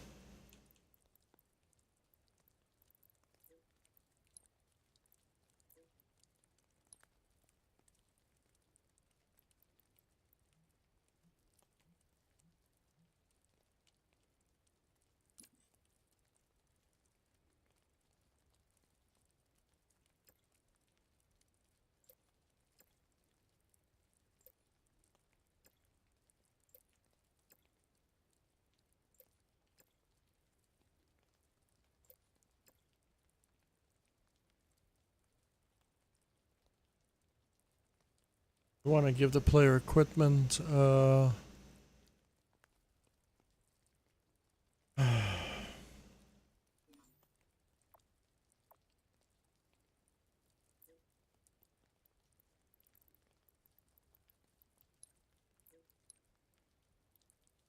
gonna try this way first. Why did it spawn two?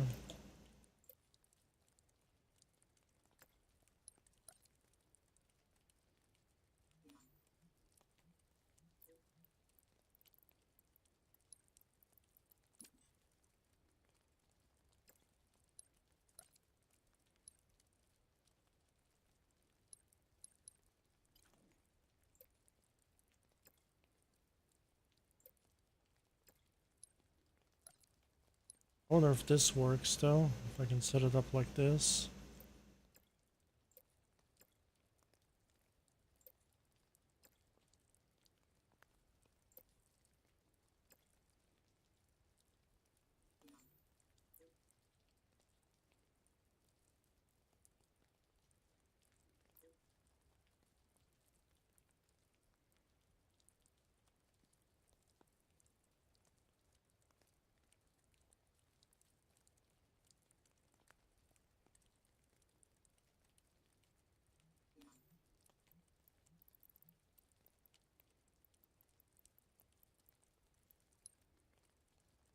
What can it do?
Have to be a custom equipment though.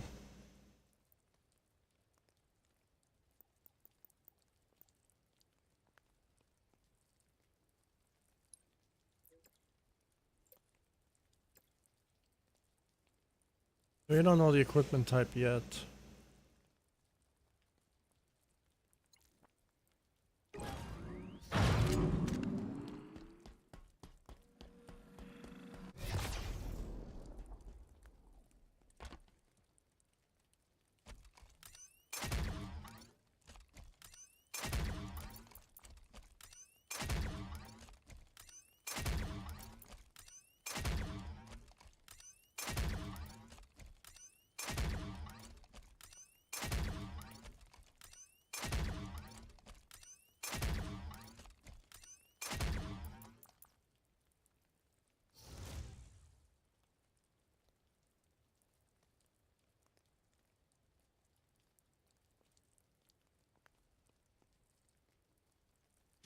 So I think the stopwatch is working, if I'm being honest.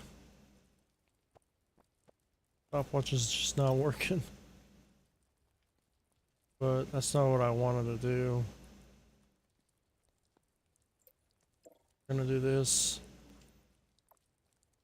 We're going to do the UI menu. Set objective banner. Player.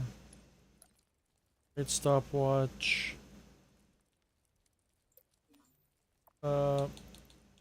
Enabled. Message. I have to have a message, right? No, I don't.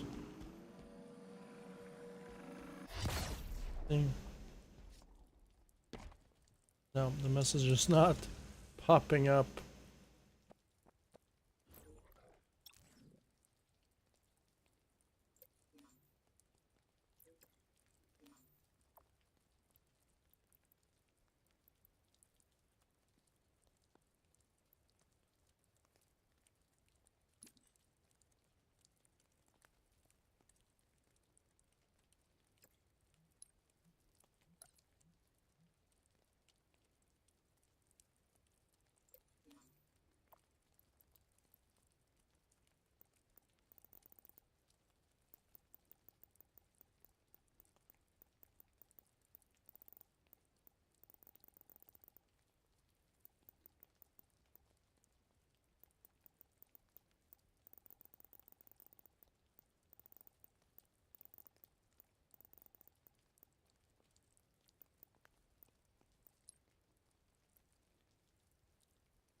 No idea.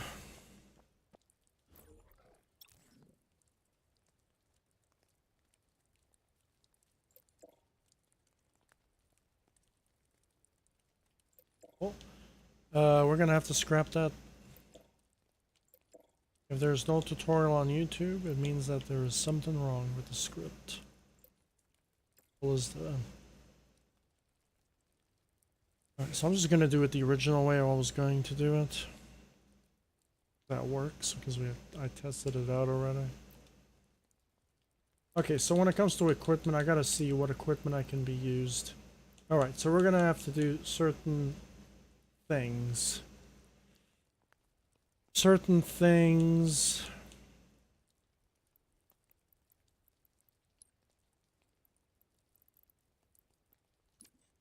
Give player new equipment.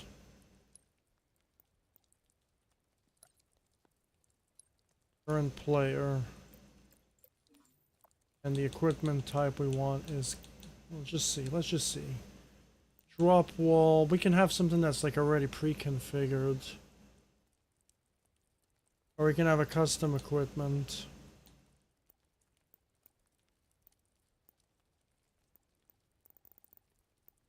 Probably custom equipment's better. Custom equipment. And we can set the charges too.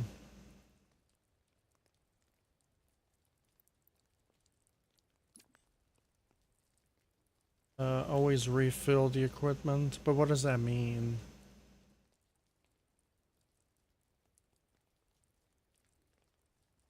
Always just reusing it. I'm gonna see. I'm gonna test it out.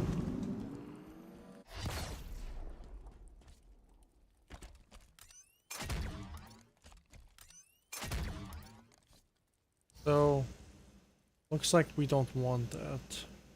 The problem is... Okay, so we're gonna have to have another zone here. I don't know if I do have another zone. What is that zone called? S1 zone.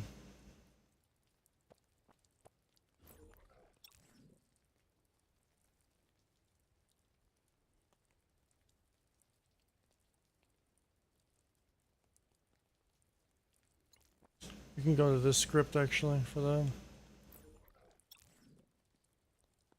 Where's S1 zone?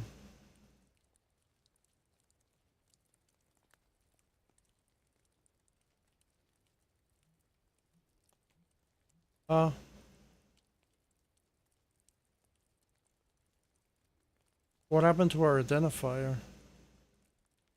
What? We have no identifier? What? Why? Our identifiers got destroyed here. Well, that's pretty dumb. Okay, well, we're gonna have to make a new identifier now.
Okay, so when it comes to this, we're gonna do the rate.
No HUD visibility.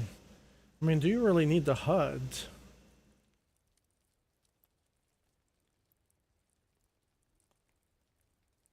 Do you really need the HUD?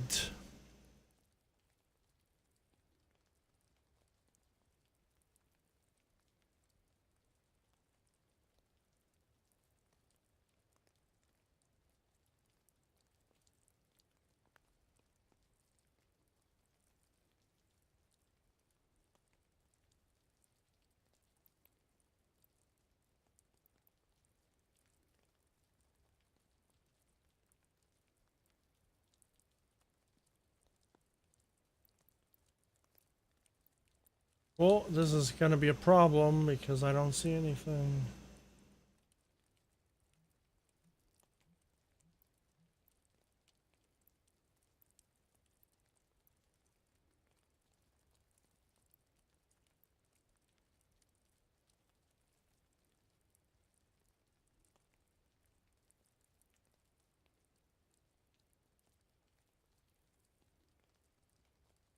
I don't see, I wanted to have a trait to where we cannot use equipment. You tell me that that does not exist?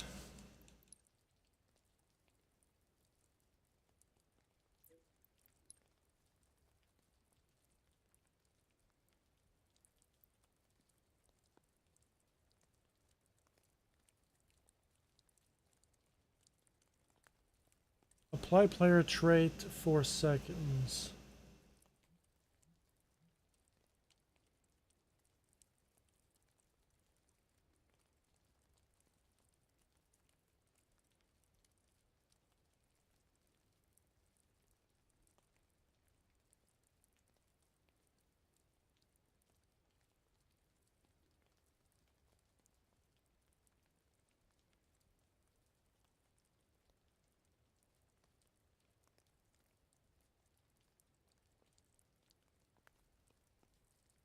And what happens if I don't want you to use the equipment, though? That's the problem.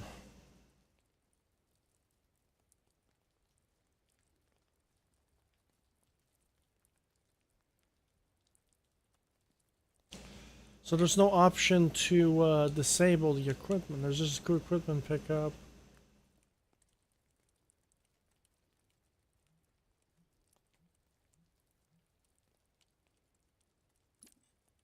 You know what? I don't know what this means, but we're gonna see. I think this means exactly what it is. It meaning that I cannot pick up equipment. If I'm given equipment, then that's different. Yeah. I want you to be able to not use the equipment. I'm surprised that there's no option for that. There's options for everything else, like prevent weapon from firing.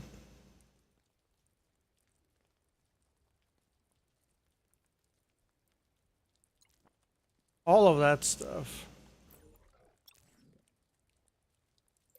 But there's no option for the option that I want, which is to not, when in a zone, you could set the movement speed, clamber, not clamber, sprint, not sprint. What happens if I don't want to use an equipment in a zone?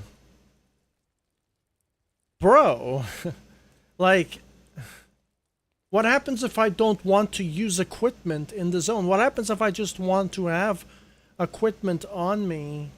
Like, I want to pick up a certain equipment but not use it right away.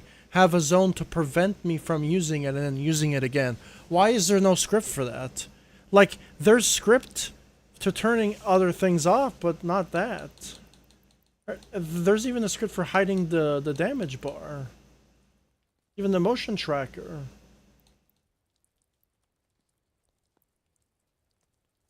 Movement speed with turret.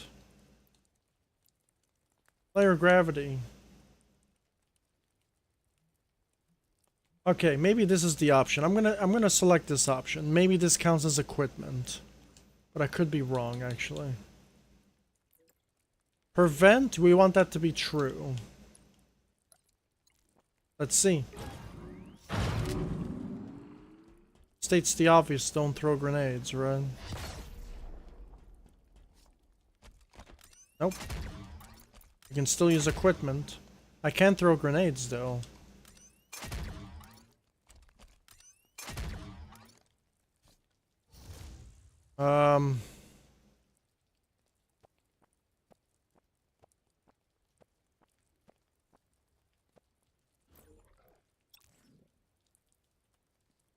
Yeah, but problem is it's gonna be on press and on hold, though.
It is... There's not many options here. Get is zoomed. I don't want you to zoom.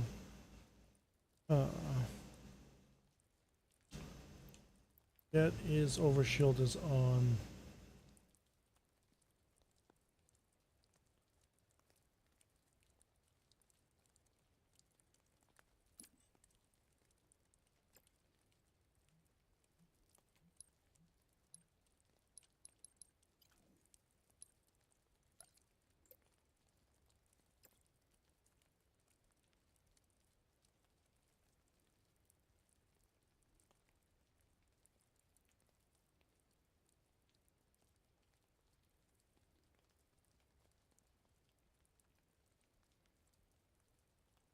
Holding equipment type.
So we're gonna say overshield.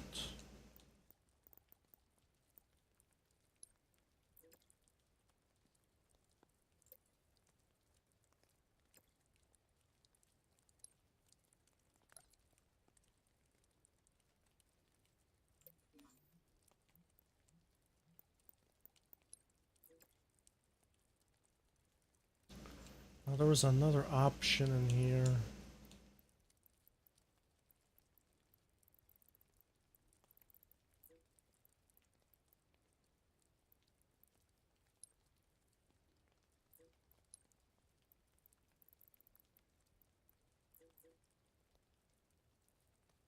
What was that option again?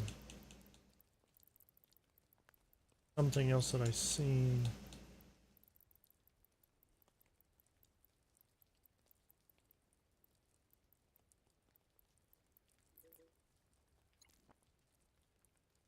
I'm doing something super complicated right now.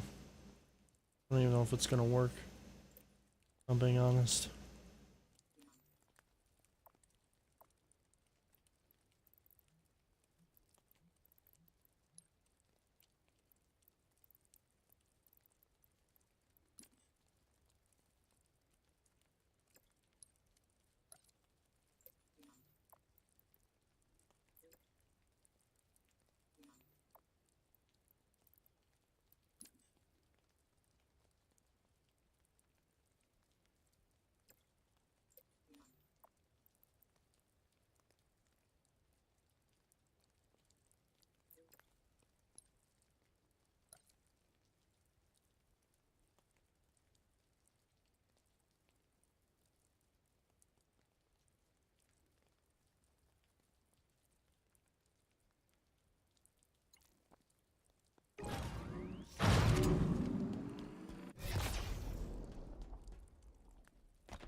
What?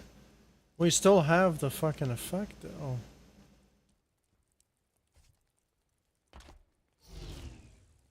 I thought we disabled the shield. I'm super confused now. Shield HUD visibility.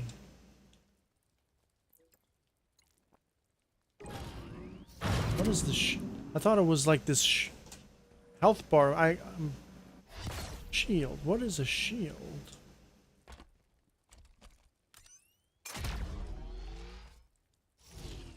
I'm probably getting confused on what shield means.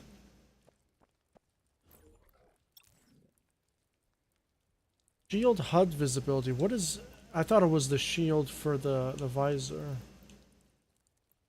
Shield. What is the shield? When disabled, shield and health bar HUD will not appear for the affected player. Okay. We want that off, right? Okay, as soon as we go into that zone, our shield should disappear, right? It doesn't. Bro, we have like scripts that don't even work. What the hell, dude?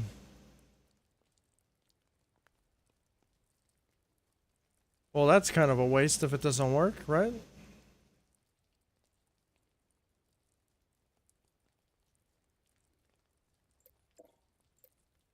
And what the what is wrong with the effect shit?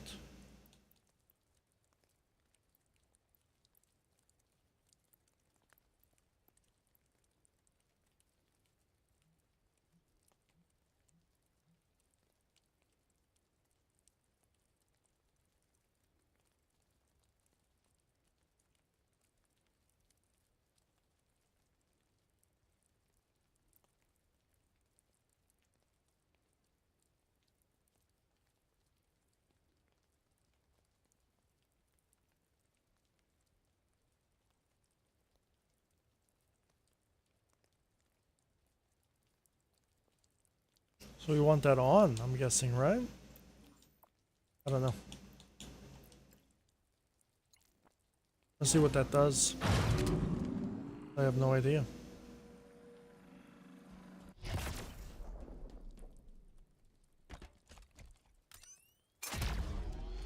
I don't know what that does. I have no idea what that does.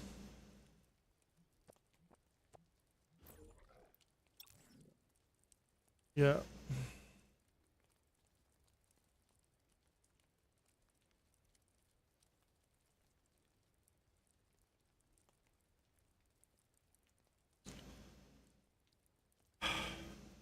I wanted to do this, but at the same time, is airborne, is zoomed. Execution. Current player.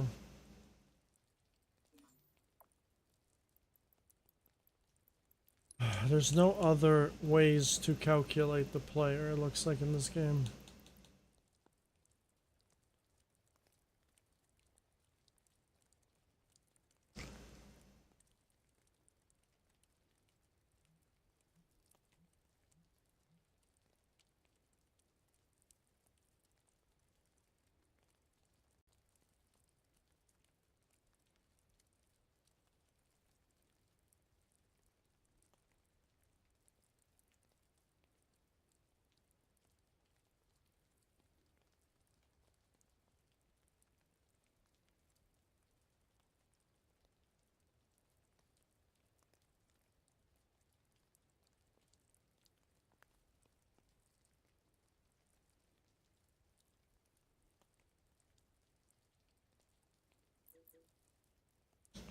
Well, we can set the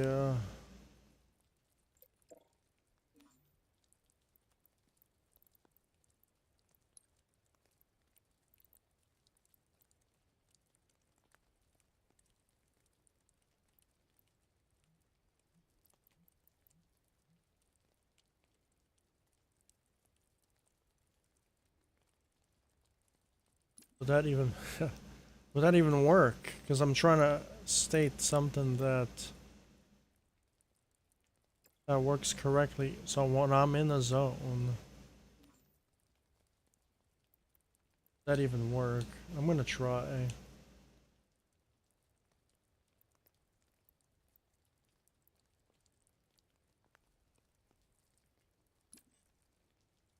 Overshield percentage.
We don't have a shield yet.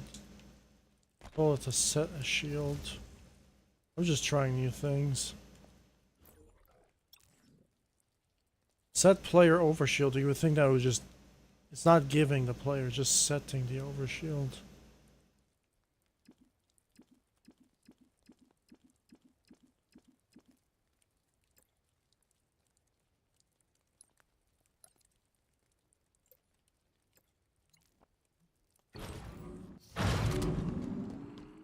Required to build.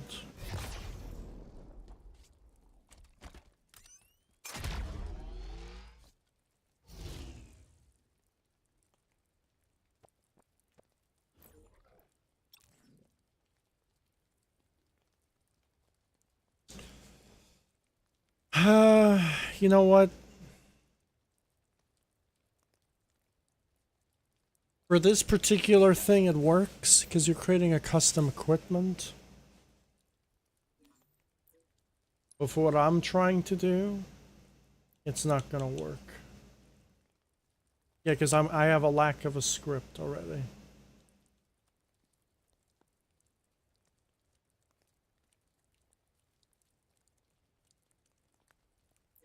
Because I have to use the custom equipment. Oh, bro. Why do I have to use it?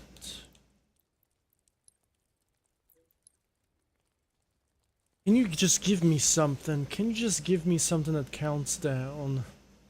Is there anything that counts down here? Ammo, maybe? Can we count down ammo? Consecutively? But then that's my ammo count. I'm gonna use that. You know? There has to be something besides ammo. Grenades, maybe? Right? Are we ever gonna use grenades, though?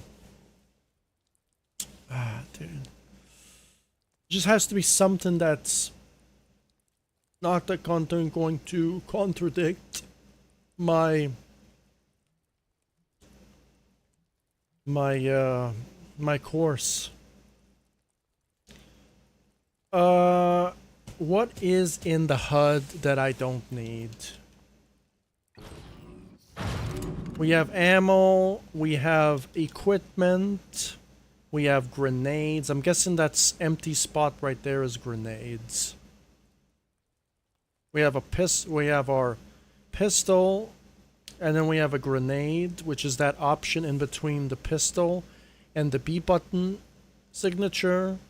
That's equipment, that's grenade, and that's pistol. Right there on the right-hand corner. I think I'm kind of done with the timer on this occasion.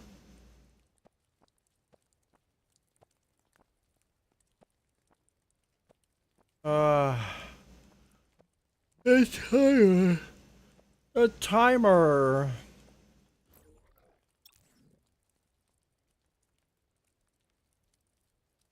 Okay, so what I'm trying to do is impossible. I want to check out the custom equipment though.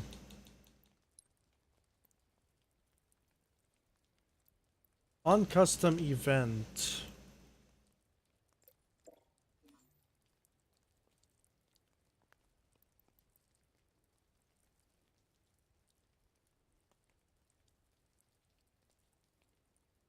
It would be nice if the stopwatch worked though.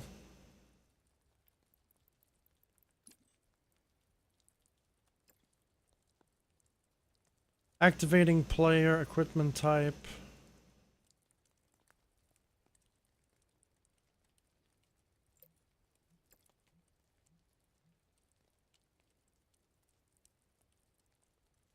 Well, on custom equipment used. We want to set equipment.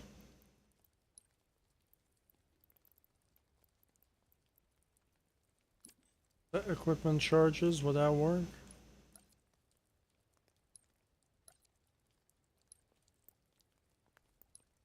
Well, we don't know the equipment type. We gotta get that. Equipment.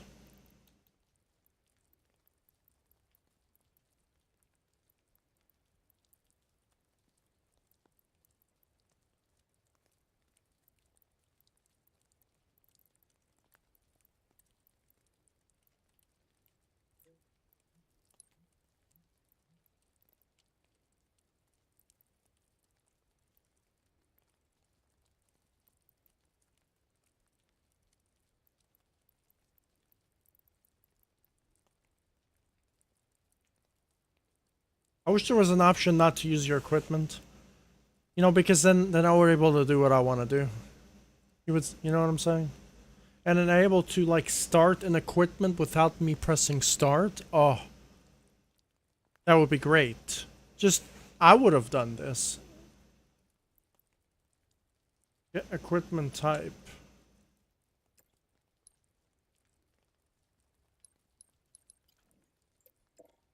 Equipment type.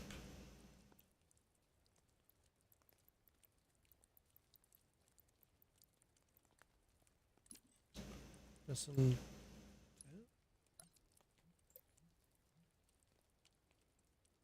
player new equipment. I mean, that's that already, though. Why do we need to do that? We can just. Well, that's yeah. Equipment type. Gotta do that again.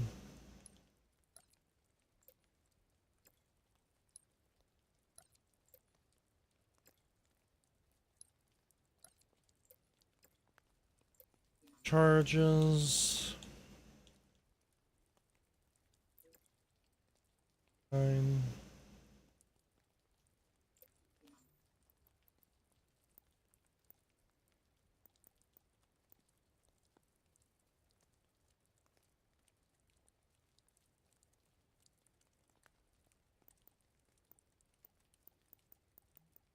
Quantum S translator. We just select the equipment type. Why isn't that working? Equipment type is overshield. We said overshield.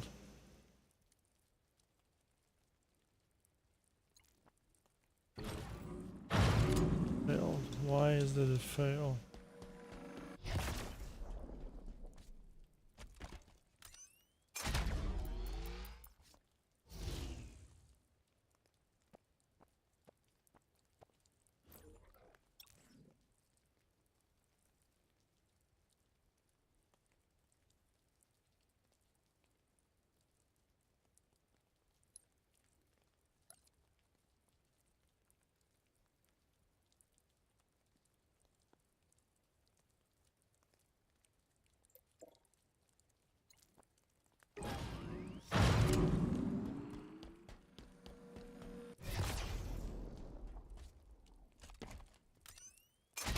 That's not a custom equipment. Still the overshield.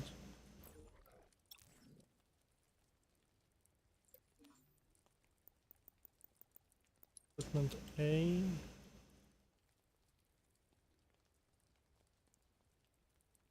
Custom equipment A.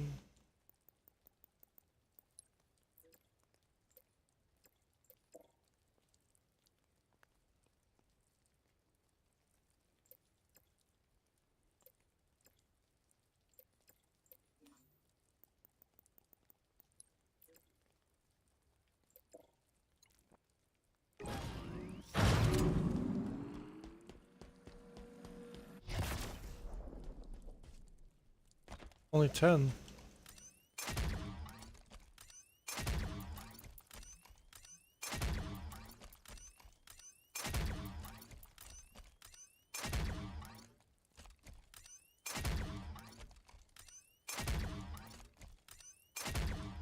Okay, well we kind of figured that part out actually. Now I'm just looking promising already.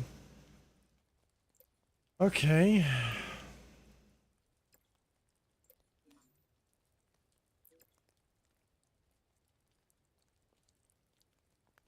$99 though.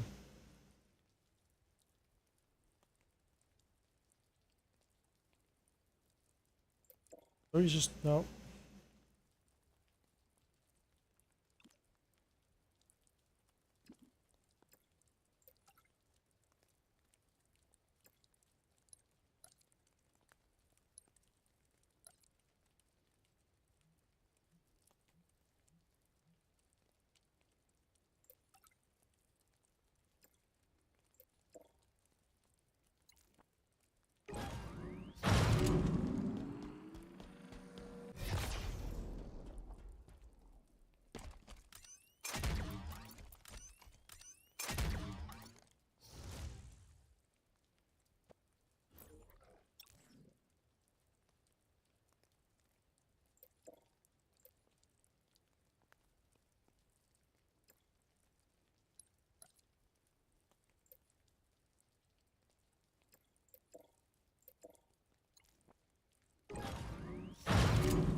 That kind of annoying, actually.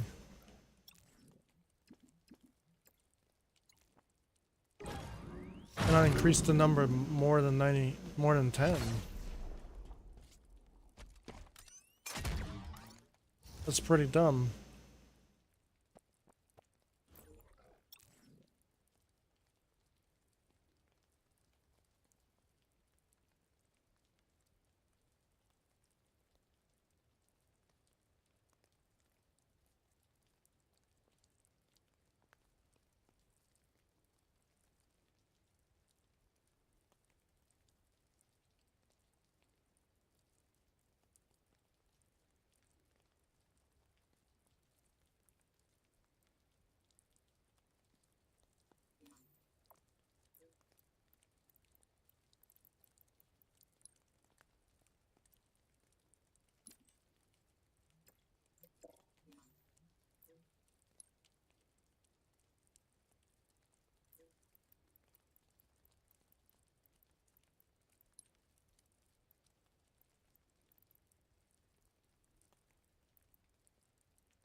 I know, but problem is we have to still use it. We'll have to use it though.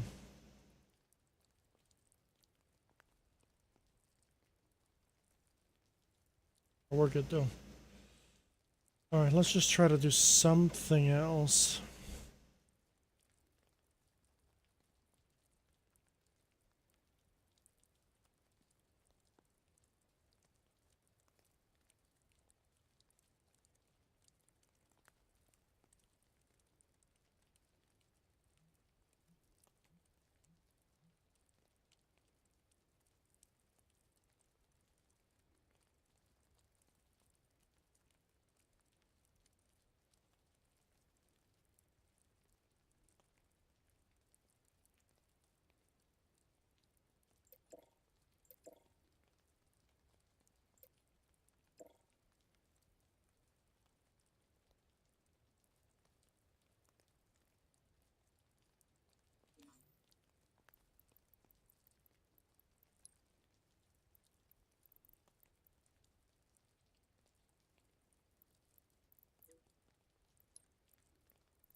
Actually, gonna be kind of a cool maneuver. Actually, what I want to try.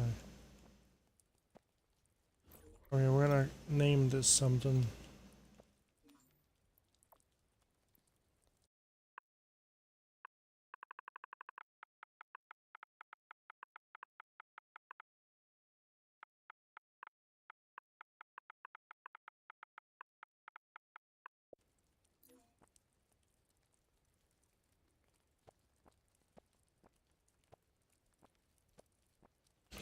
I would probably want to do this on my stage 4, actually. It would be nice. Ah, let's see. So, problem is, what do we do, though?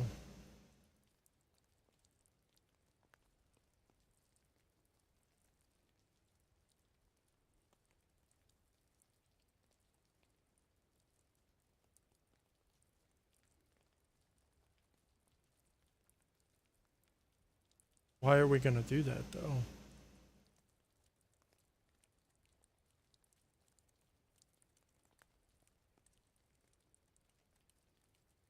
Yep, I don't need that. I'm gonna do this instead. You know, this would be nice. On object entered area, though.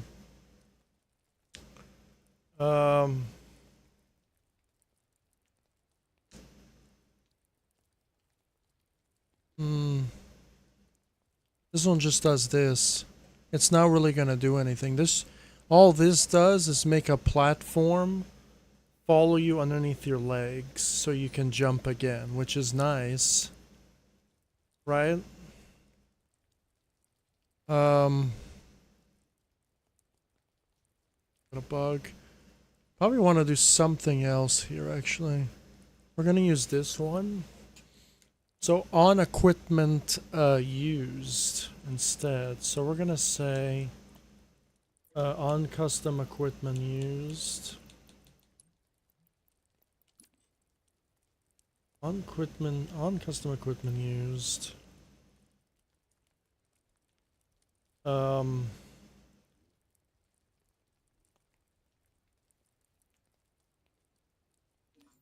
Translate object to point.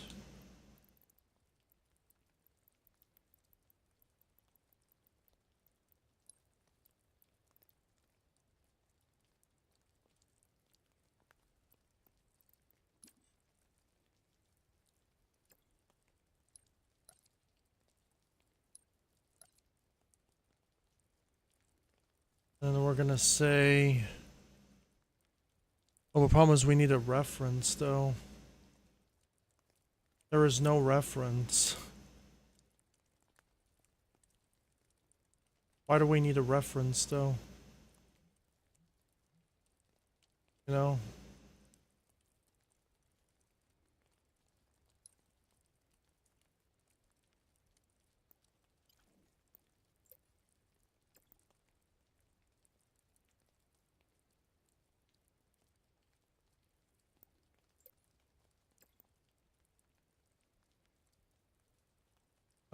Can I just use a position vector 3 actually instead?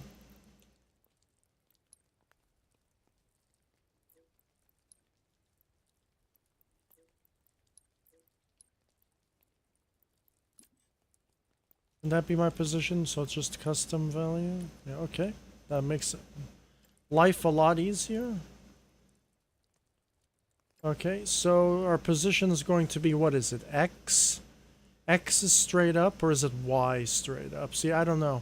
Z, so X is usually horizontal, north and south. Z is horizon, no. X is vertical, but vertical not up and down. Maybe Y. We're gonna say animate the player 10 knots up. We're probably gonna do it in 1 second. Actually, you know what? We're gonna do it in 0.10 seconds. Milliseconds, 10 milliseconds. We're gonna say quadrastic ease out, because ease in is instantaneously, and then we get out. So we can get a gradual, like, jump. See what that does. I'm not sure how that's gonna play out. Now the problem is it says on equipment type. That's the next problem to solve. Is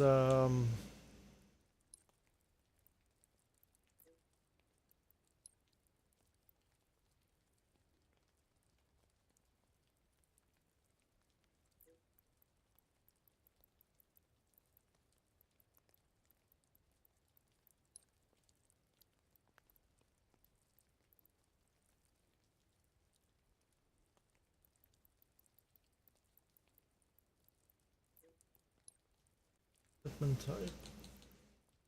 Equipment type. Well, that's getting equipment type.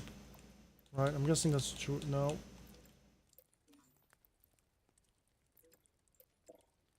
Equipment type. It wants the equipment type. Equipment type is A, though. Hopefully that works.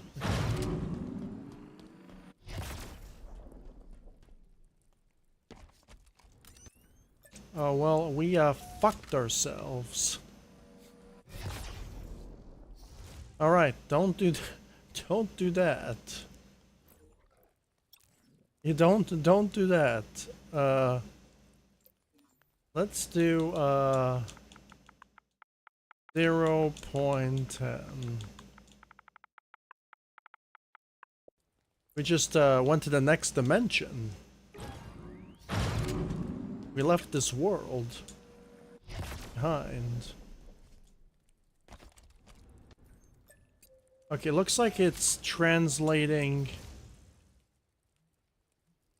a different direction. Let's say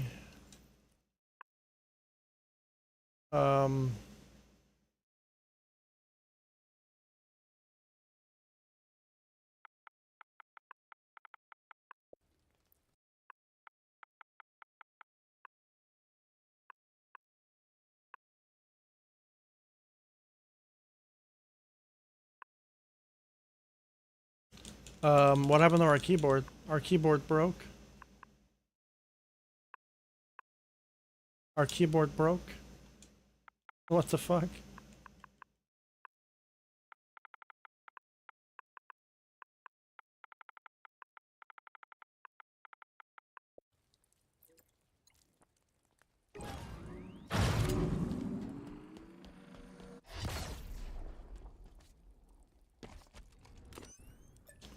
Interesting. Well, we went flying.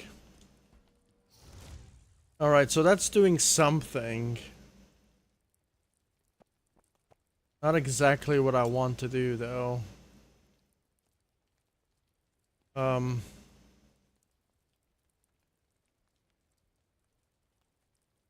guessing it doesn't know the position. What happens I just say the position here? No. Doesn't know the position. That's the problem. It does not know the position of the player.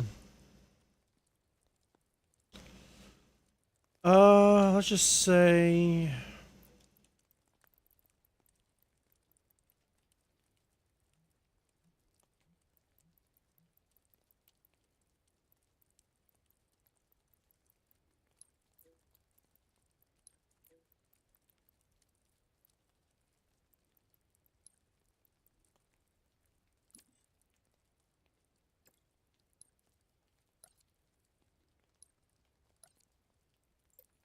I don't know what that's going to do. I'm gonna just test it out. I don't think it's gonna do anything. It makes us stop in midair. Yeah. Yeah, it makes us stop in midair. That's actually pretty cool. So I'm just gonna go like, hey guys. I'm gonna stop in midair. Actually, you know, that would actually be pretty cool, you know? What happens if you're going at such a high velocity, and then you can just, like, stop in midair? You know? You can just stop our velocity completely. You know, by just hitting one button. That could actually be used for something, you would say, right? I'm gonna take a screenshot of that. I think I could use that script for something on maybe stage 4. Or maybe stage 5, actually.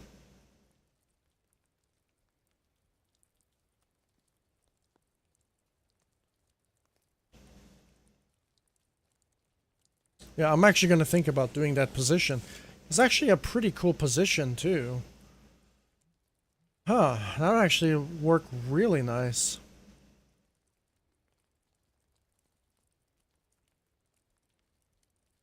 I actually got an idea, actually, for that.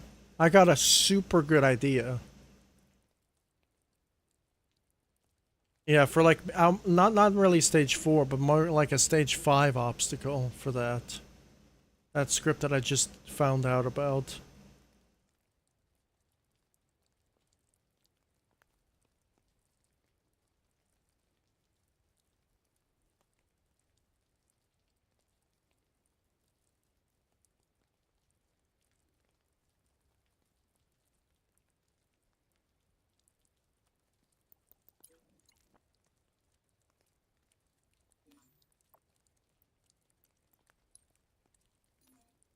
Okay, let's say we put a random object up here.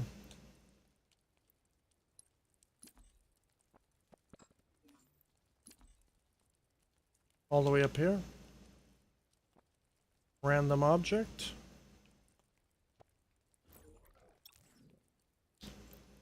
And we do a new reference.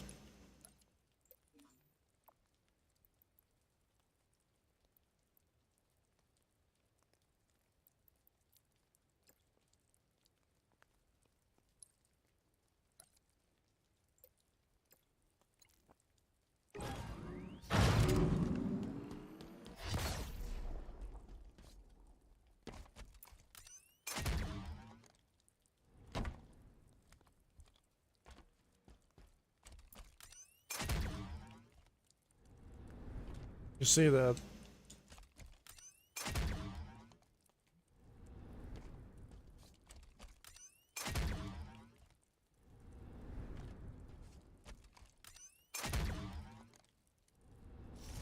And so what we could do here is we can, obviously we're going to have to use the other thing, which I didn't want to do. That would be an easy way out, actually. So what there needs to be is there needs to be,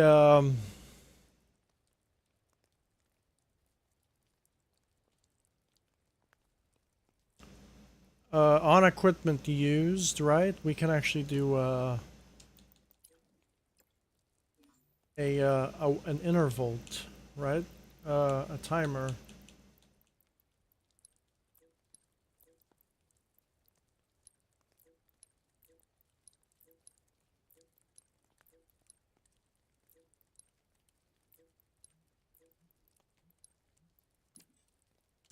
So how long does it take to use the equipment, right?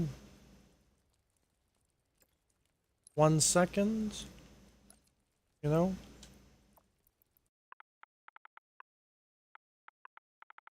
Uh, about 1 second. I know, it takes that long. 1 second to use the equipment, activating player. We don't need to touch that.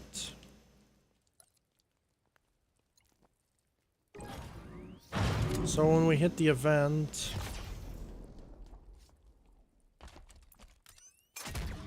See that? So as soon as I do the event, like... Because it takes 1 second for it to go.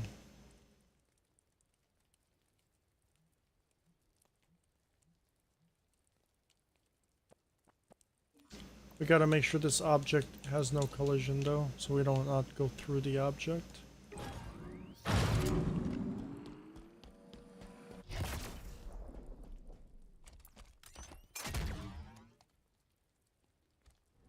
We're kind of stopped up there. And the reason why we're stopped up there is because it's easing out. Want it to be linear. 1.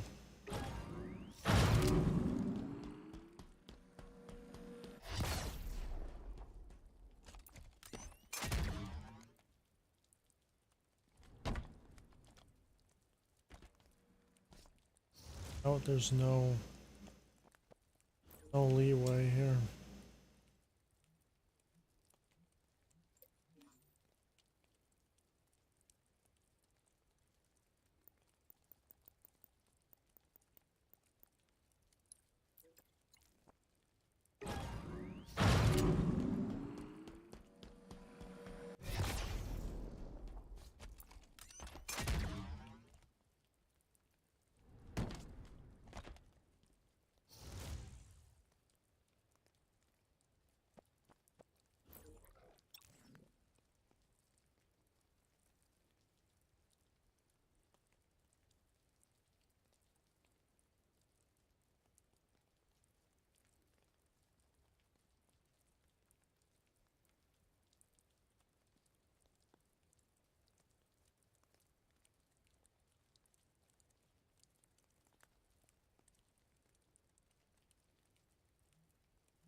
Now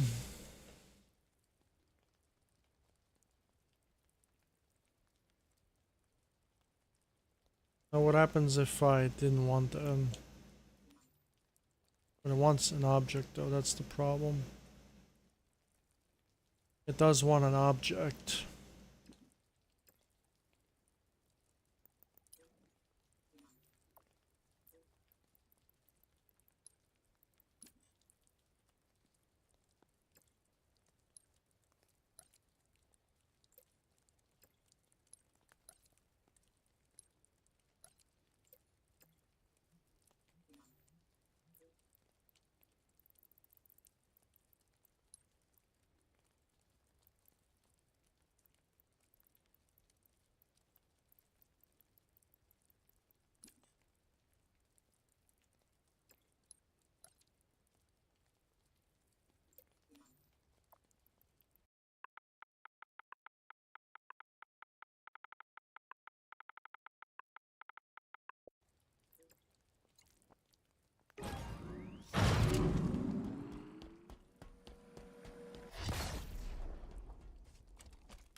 Don't really do anything.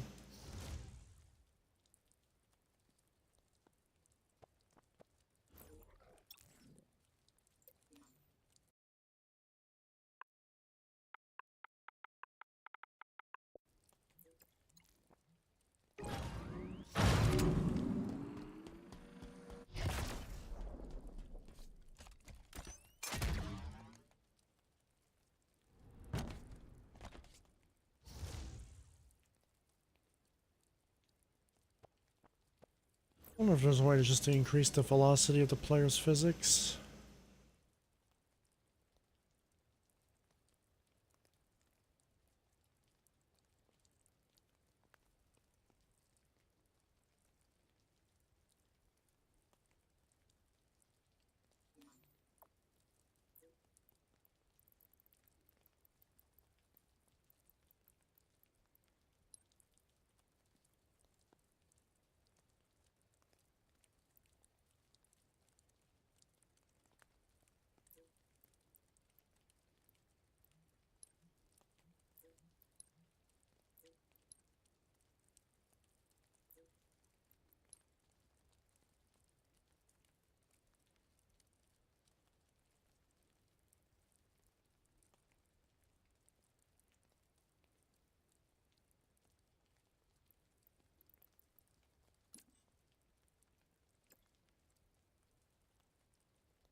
No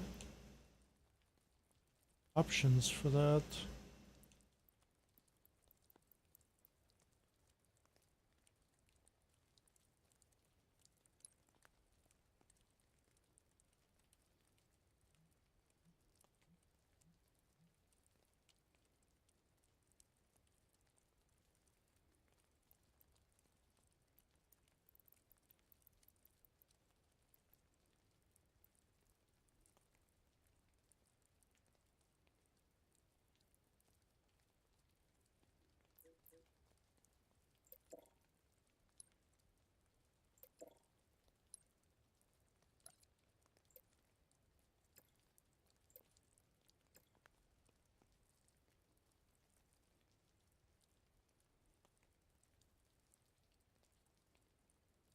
Now the only alternative is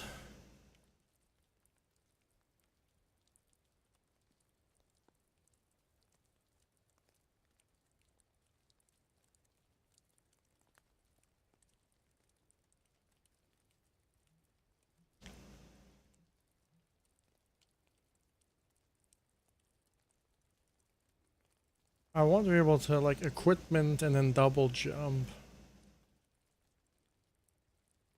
Right? I want you to be able to use the equipment to activate like a second jump. Right? Um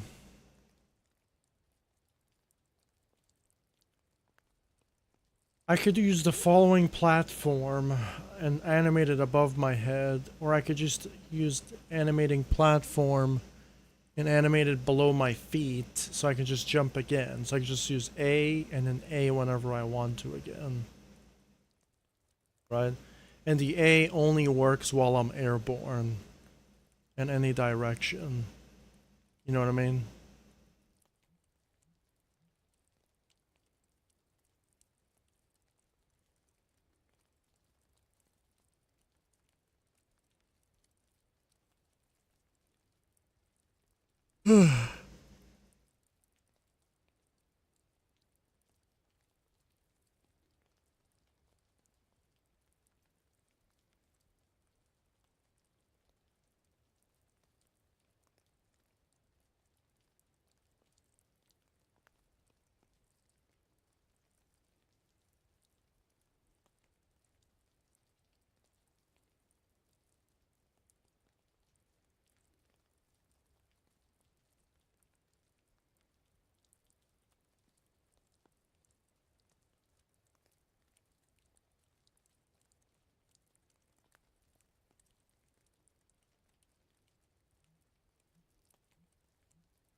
Are we gonna do that?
And probably even make a triple jump if I'm being honest.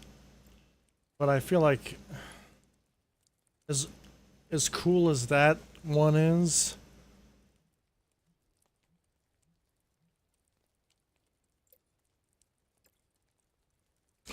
and an animation, because in Trials, this is how I did my double jump, is the exact same way, except I animated the block like this, so it would make you jump, and that was like a very realistic jump. Right, bounces the player up. So this just activates the area for the player.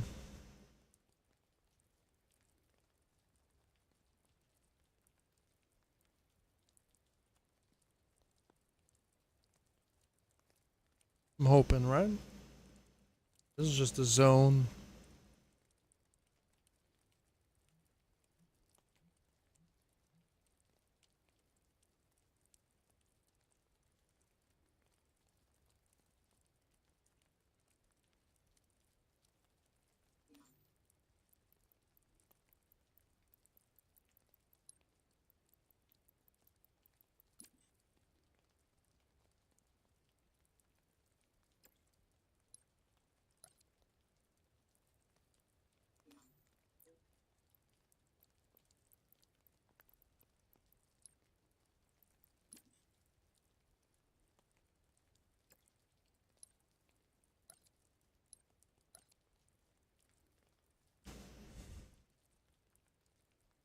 Set object variable.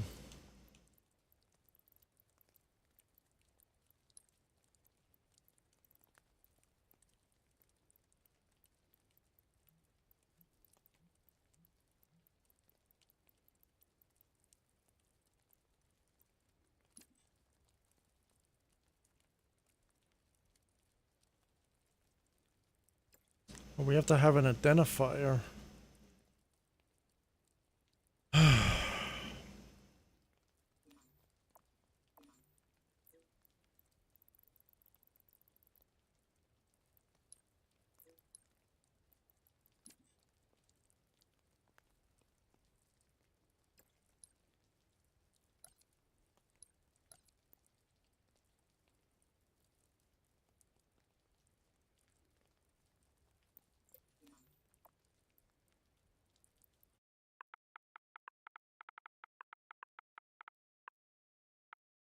And we're gonna call it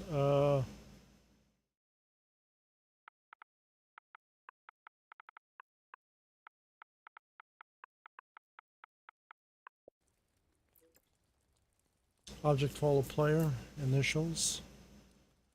What is gonna be the value? Value is gonna be the player. Scope has to be local.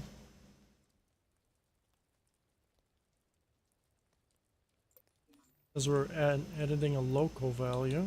That I know.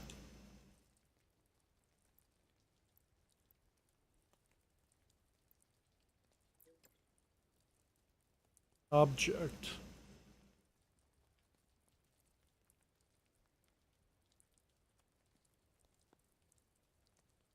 I think that has to be empty.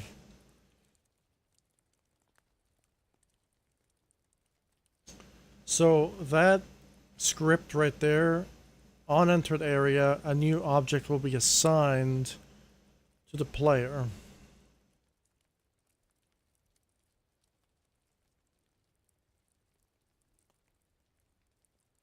Now declaring the object would be nice up here.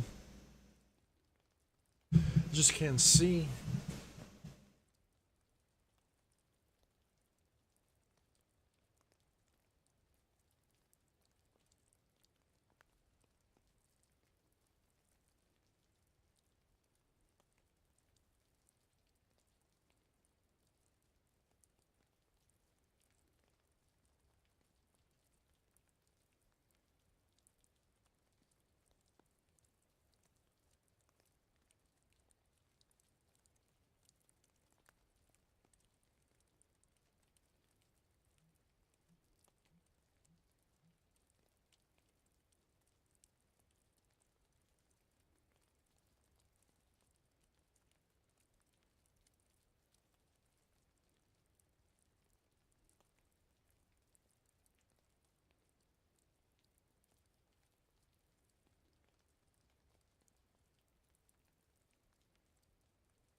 I just borrow.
I guess we have to use all of this.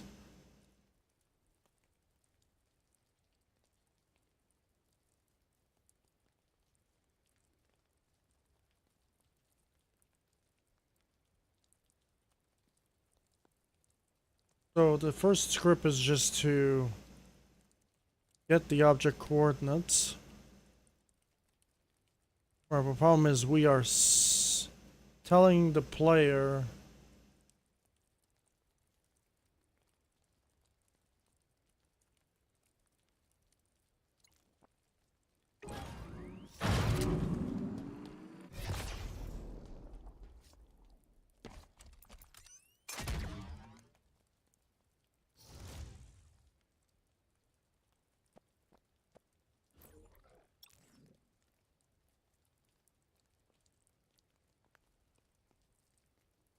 get object variable.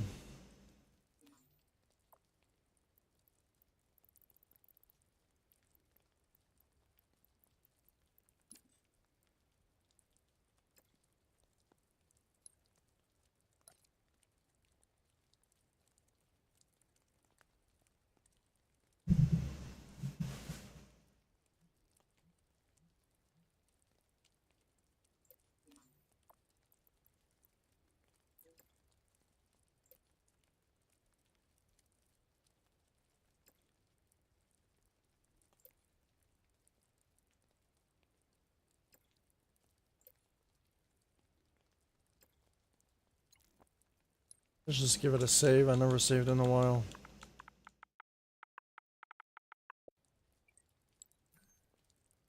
I'm doing extra stuff now.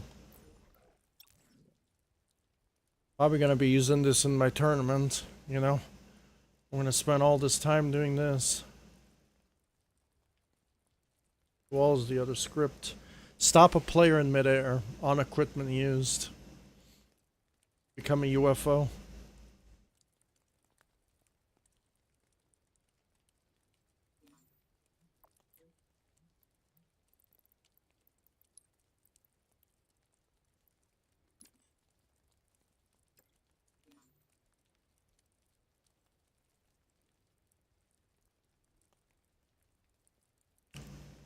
Get object position, set object position.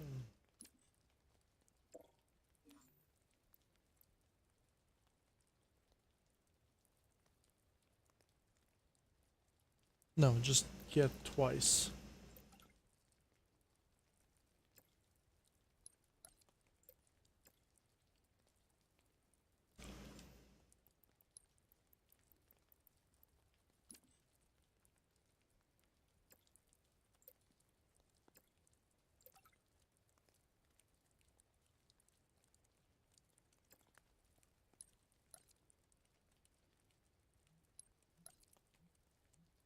And object reference is going to be the object.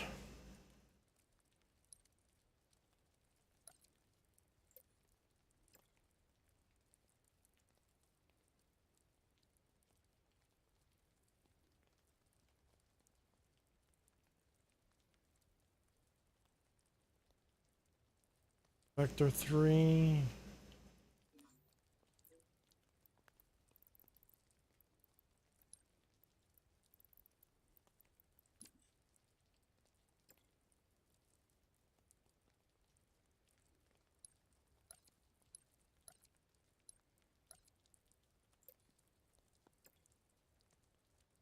Now these will vary on what you want to do, obviously. These are the position coordinates of how the object is going to translate above or below your head. Or on the sides. It all depends on what you want to do. So in essential, what you could do is you could use this script to, like, imagine jumping with an well, it's gonna constantly follow you, so it's not gonna work. So you have a bunch of things following your screen at the one time.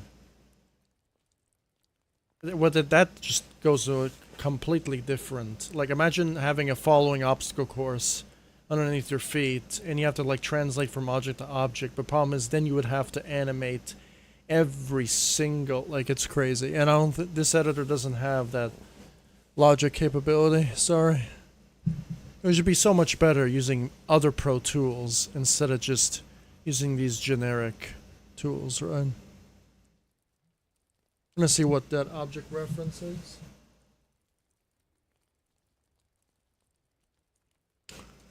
So it's the same one again.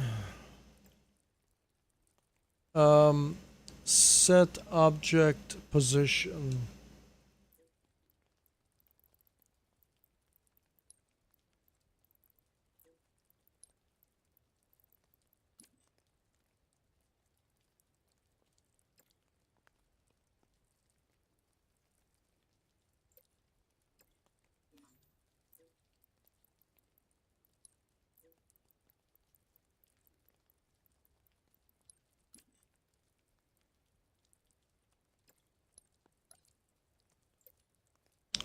That's going to be set to the lowest value, of course. Object position, and then the object.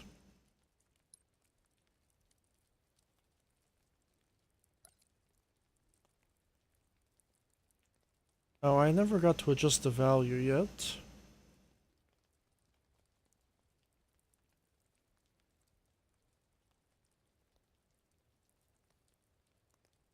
Probably gonna do soon, I'm guessing. Relative, is that empty? Relative is empty.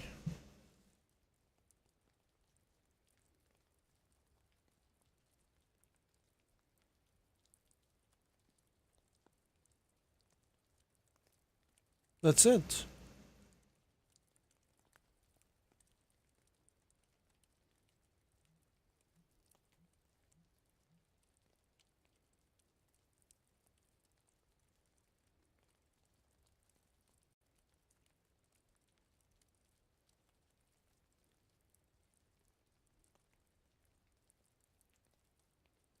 No, I think we made a mistake here. No, I think we're good. We're setting the object position.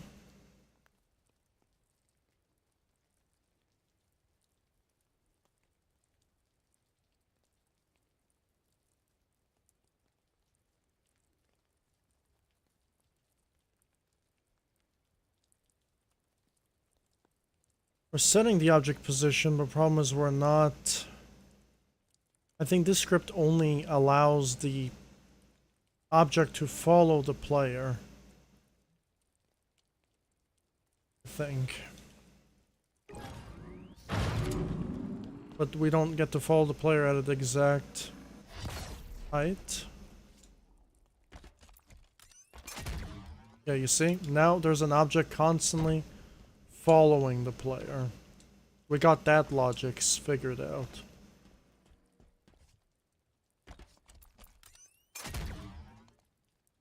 Okay, so now we have to do the other part of the logic to get the logic to have a set height amount. So this is the object following aspect of the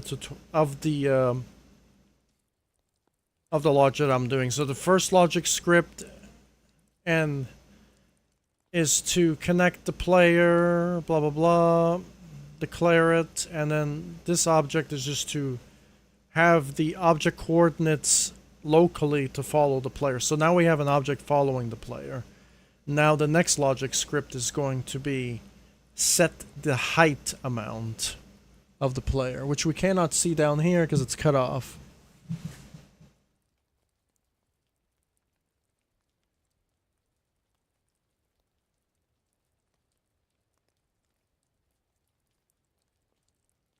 Okay. Looks like we're going to animate Z though, because X and Y are player, and Z master is the object we want to animate.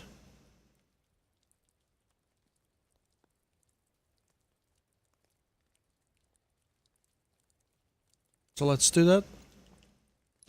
Give that a save. I'm learning.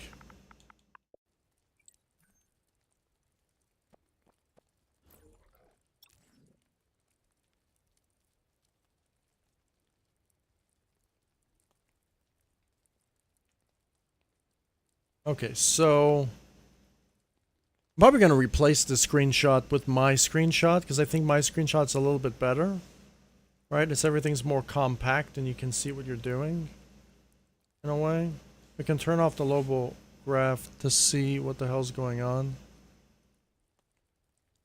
So far,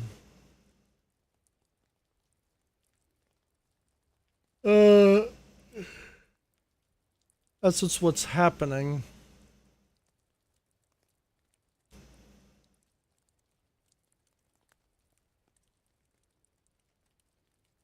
So obviously my way of doing it is completely different, okay? Because I'm using an equipment.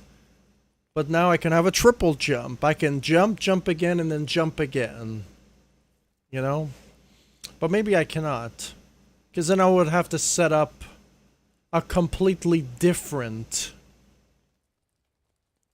type of script.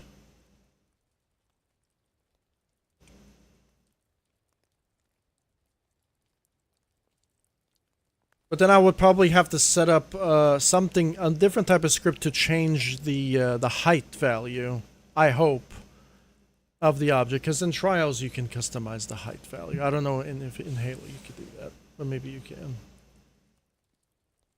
So now we just have to do this.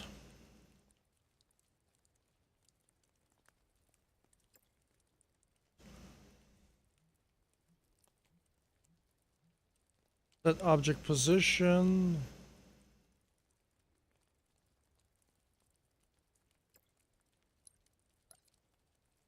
What is the object?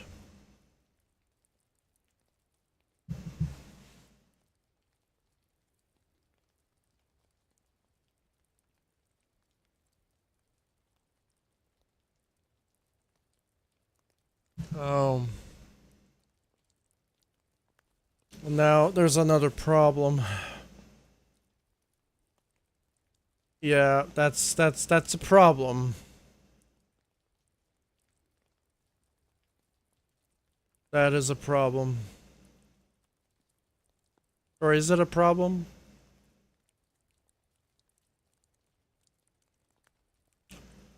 Wait a minute, why do I have to do this? Or why do I have to do this again, though? This doesn't make any sense. Why can't I just adjust the Z value from here? We have a vector 3 already calculating the position of the value that's following my target. Why not I just get a mathematical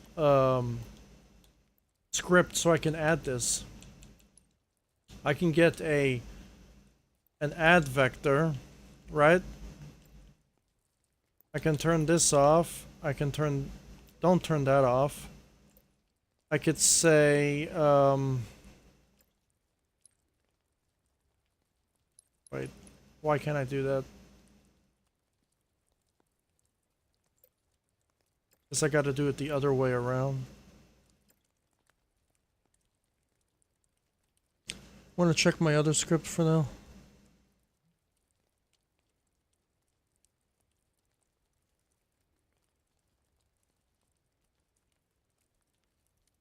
I was just add.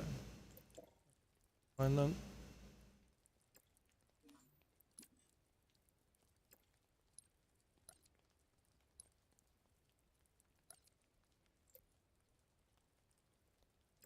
Would can I just calculate the value like this? Because then if I calculate the value like this, then I don't have to do that extra shit. Because the reason why he has that extra shit, because he has a hologram following the rider at a specific altitude, but then he's also borrowing the coordinates of the specific hologram to then add and subtract the height of this particular value. When I don't want to do that. I just want to do one. And then my game crashed because my game said, "You're doing too much for the editor to handle.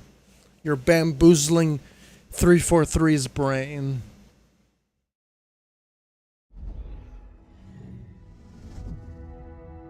Gotta love it then.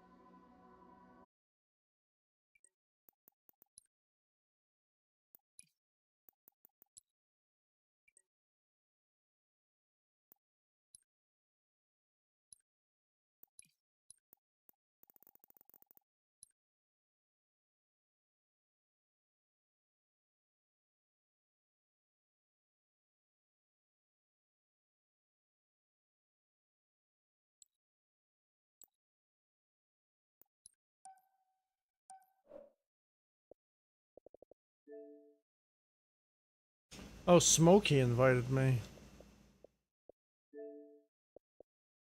Oh, I guess I'll join Smokey. I didn't know. Maybe Smokey's like, "You're doing everything wrong. You're stupid." I'm not sure. Hey, Luke Skywalker is in the Halo Infinite menu. He's a professional player. He came up to me one time and he's like, "How do you spring jump?" And I said, "No, you have to figure it out, brother." And I probably shouldn't have done that. I probably should have helped him out. I was kind of an asshole. Sorry, Hook. My confession. Alright, so what do I do?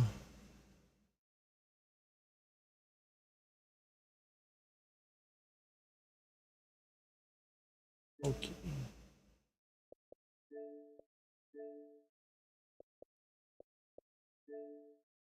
Okay. Yeah, you invited me, so I joined. Yeah, I'm forging my tournament.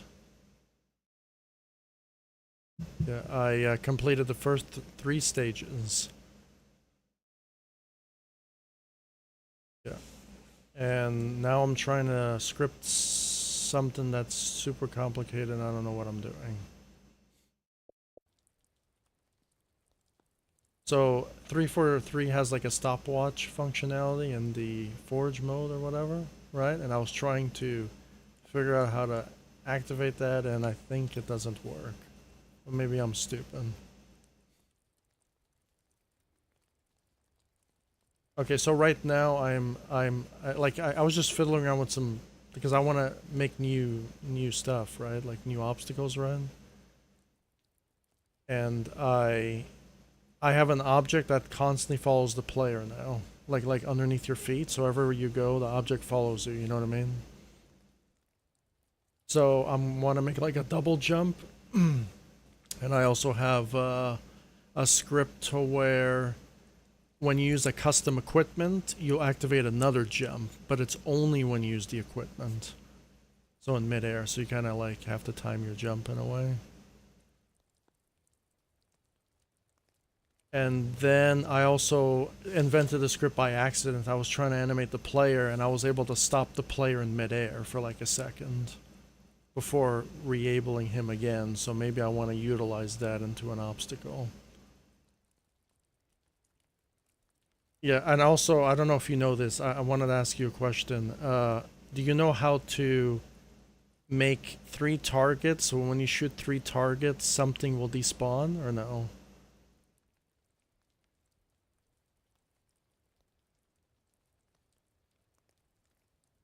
No, just you have to. As soon as you shoot 3 targets, a door will unlock.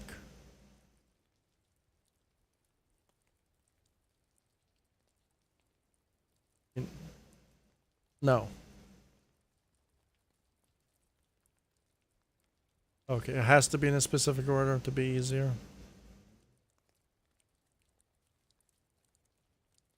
Okay. Do I have to use like a compare logic value or something?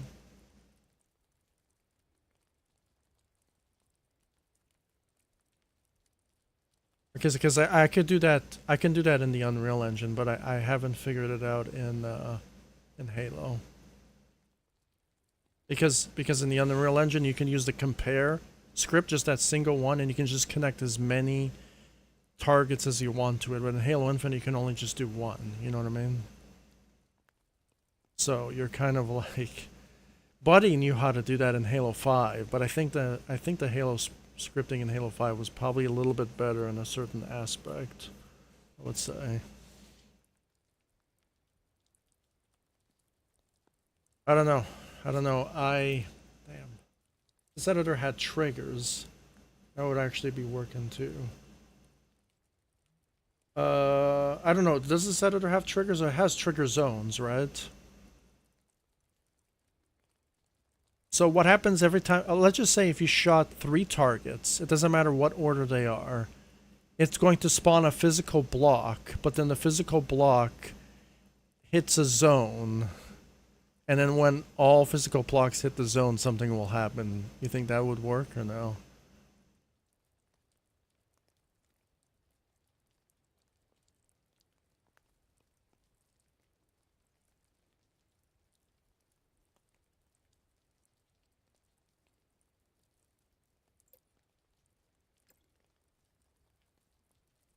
Yeah, yeah, yeah. Yeah. I thought about that too. No. No, because I have an obstacle on stage 1 where you shoot a target and then something will despawn, so you can progress through, right? Like a shooting range. But I wanted to make 2 targets, but if I wanted to do 2 targets, I'm probably just gonna have to spawn 2 shield doors on top of each other, so mimicking that you know what I'm saying? That's, yeah, I don't know. I'm just trying out new things, and I'm melting my brain because I don't know what I'm doing.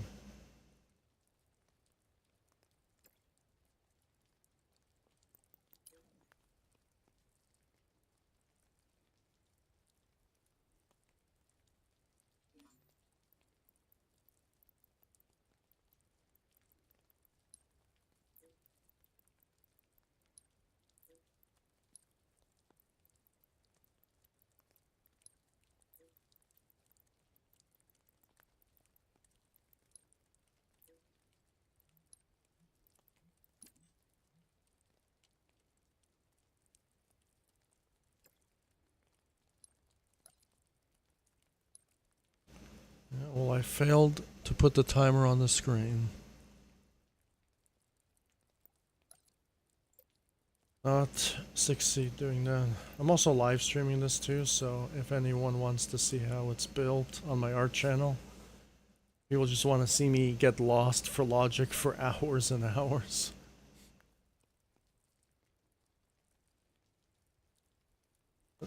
On YouTube, I'm just doing it on my art channel, my Saints Custom Designs. I don't know if you know about that channel. Like a separate art channel where I just upload all my logic from Trials or the Unreal Engine or whatever. I just live stream it there, and like your voice is not being recorded or anything. It's just me.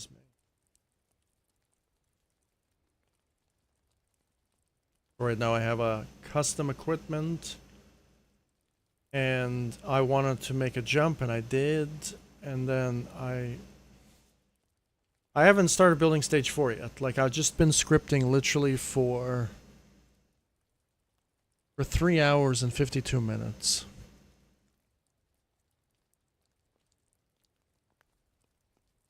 I've just been doing that, and then I gotta go soon in like an hour and a half.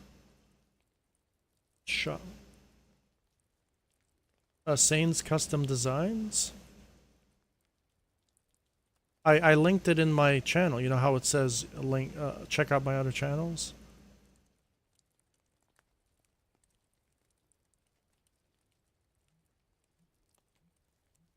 What?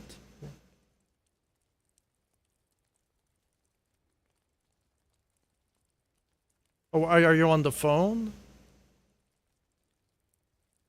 Oh, okay. Well, if you're on your phone, then it's probably the layout is different.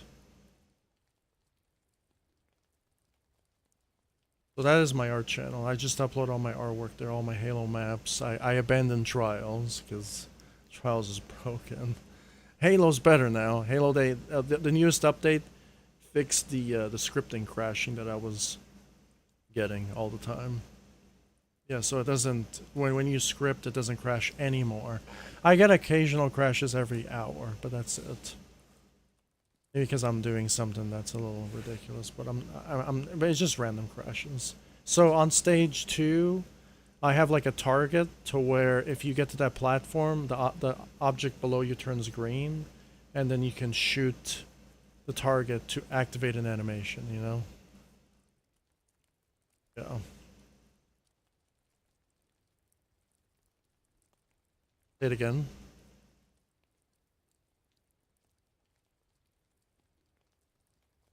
Why? Is something wrong with my stream?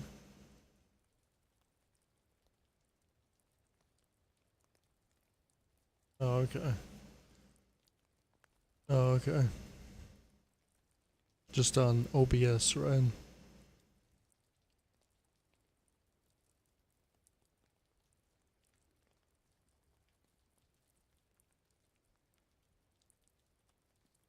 Yeah, so now like on my website I have like a scripting tab. So if all your scripts, all the scripts from the jumping community and scripts I got, I'll post them all here, you see.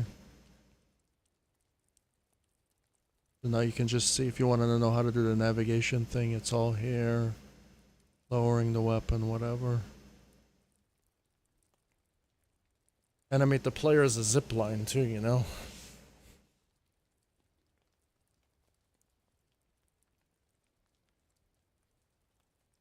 Which game?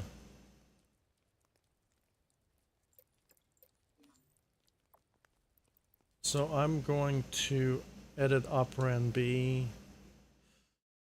to say number 6. So it's going to be 6 meters above my head. Want to see what that does?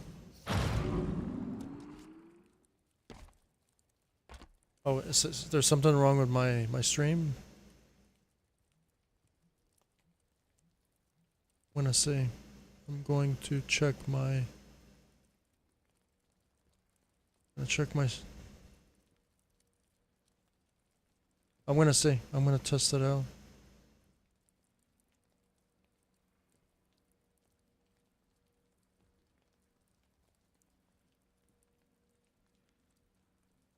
Oh, what quality are you watching though?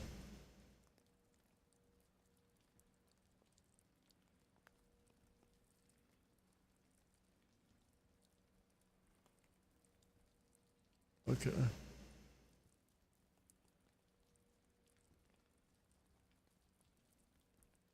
Because I'm rewatching my stream and I'm not getting that playback issue, but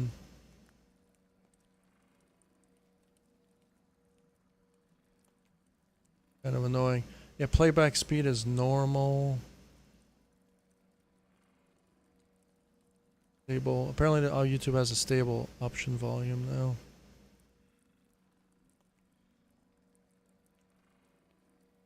Yeah, so I'm going to use the onlinestopwatch.com for my timer for my video. Oh, you really?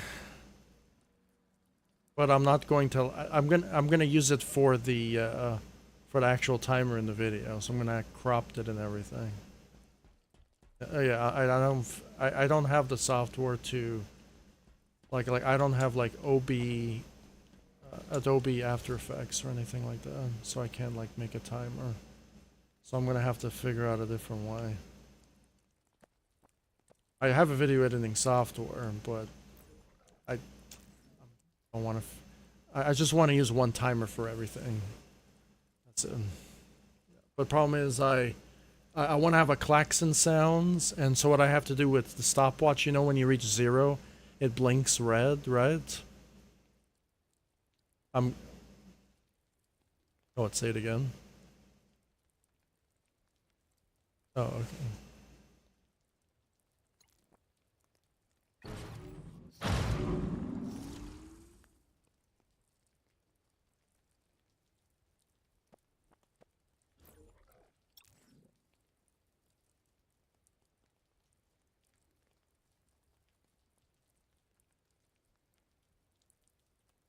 Dang, my graph failed to build. Okay, that's why.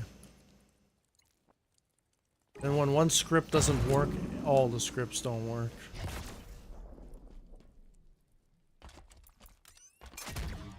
Whoa.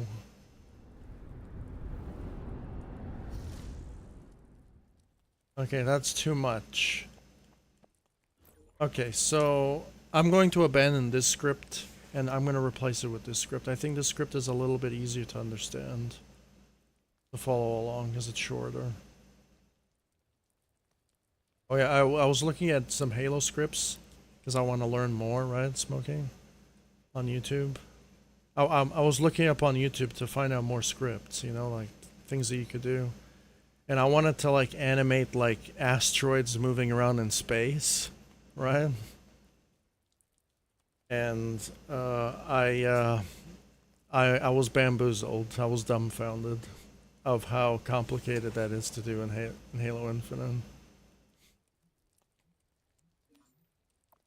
Yeah, you have to use the all the trigonometry, arcsin, arcatan, and cos, sin, and tan to like make all of that work, you know.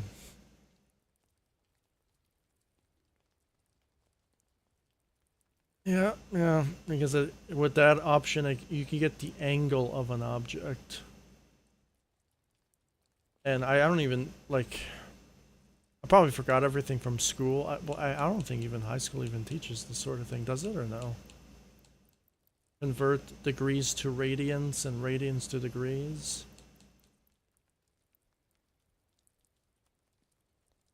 Okay. Like arcsin and arcacos and arcatan and... Okay.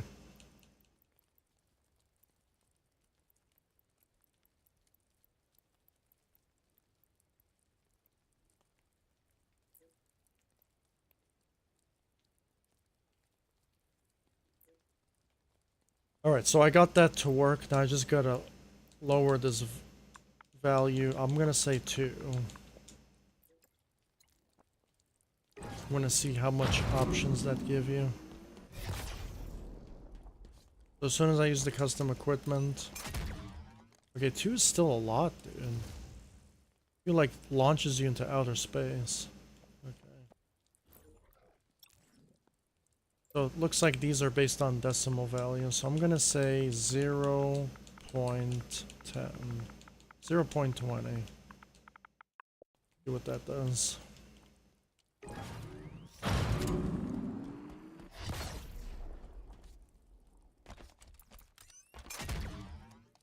That's still...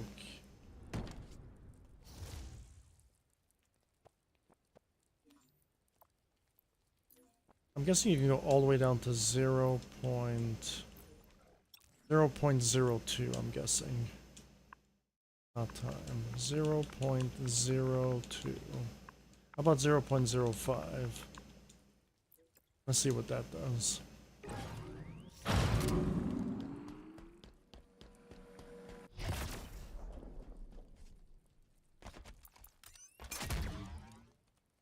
I don't know. Don't know, actually.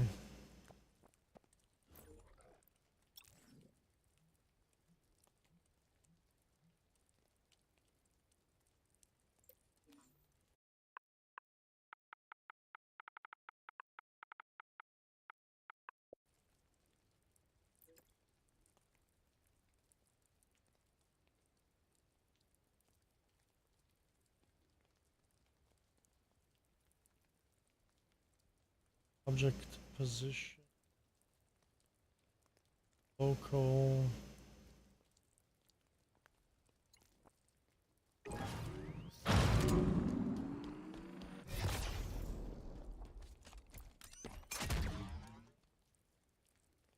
Well. Oh, I'm at a loss. I don't know what to do. I can't customize the height of my target.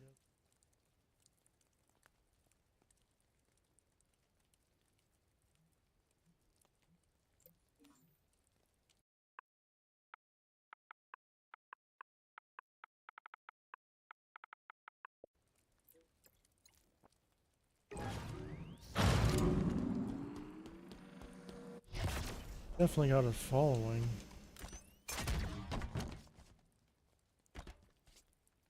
Okay, well, something's happening. It is working. 0.0.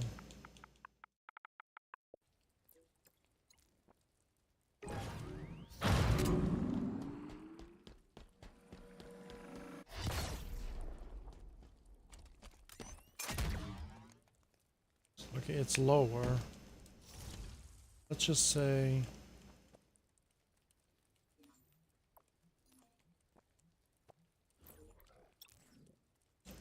0. Oh, my game crashed.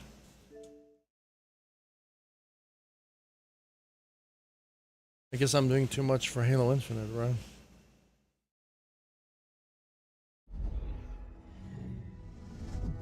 You guys want to see my tournament stages or not yet? Okay. Grinding Cyberpunk. Like.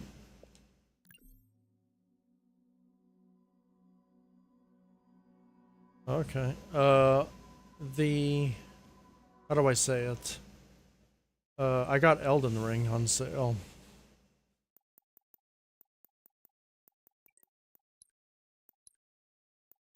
Well, I want to try it. I want to see what it's about.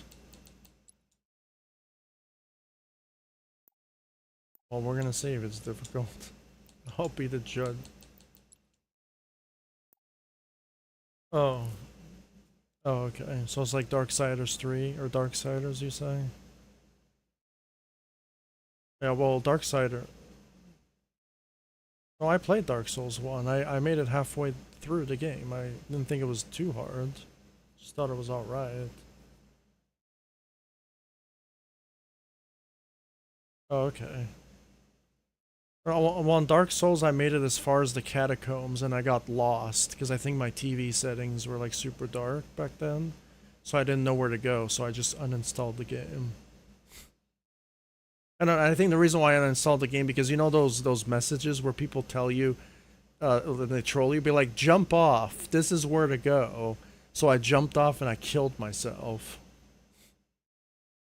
And then I got upset and then I didn't play it anymore. I'm probably gonna do that whenever I start my Elden Ring playthrough. I got trolled.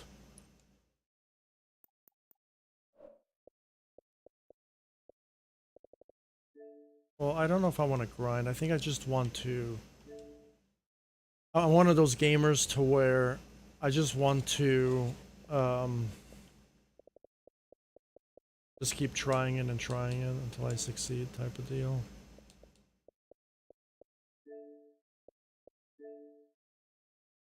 Oh, I don't think I lose my mind, right? I played Trials. I had to do black belt with lag spikes. No, no, invite the game, not invite the party.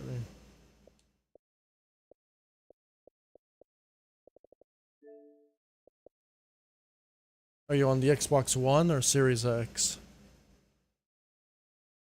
Oh, if you're on the one, my stage is pretty long. I'm gonna have 7 stages on this course.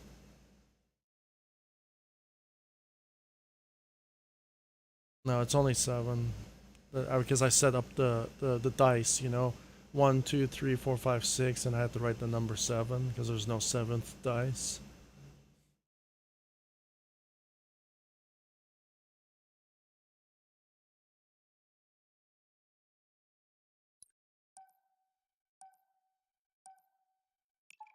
All right, so for the first obstacle, there's going to be a double jump. Don't press the double jump. I'm trying to script something.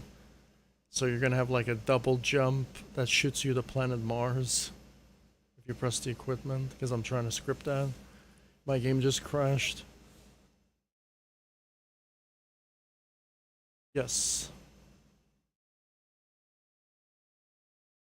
Yeah, no. I'm gonna have a triple jump. So I'm gonna have like a double jump where you use your on equipment use. So you have to.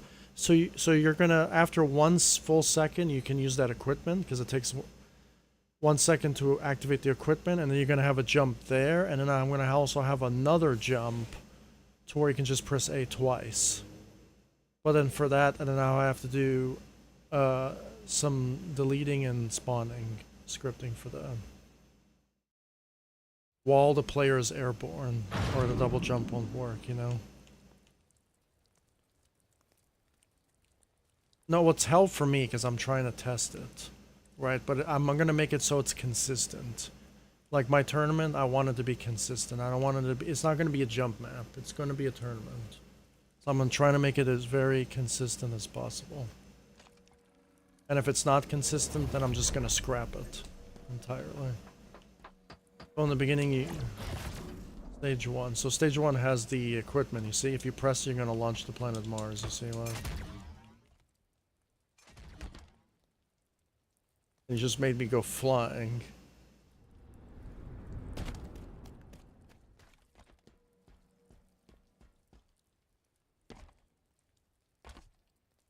So the first stage is to press the... If you crouch, you can do shortcuts. No sprint. I disabled sprint. And I disabled the ability to shoot, too.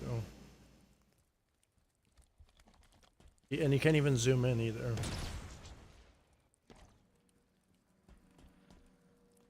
Just 3. Stage 2 is pretty cool, though.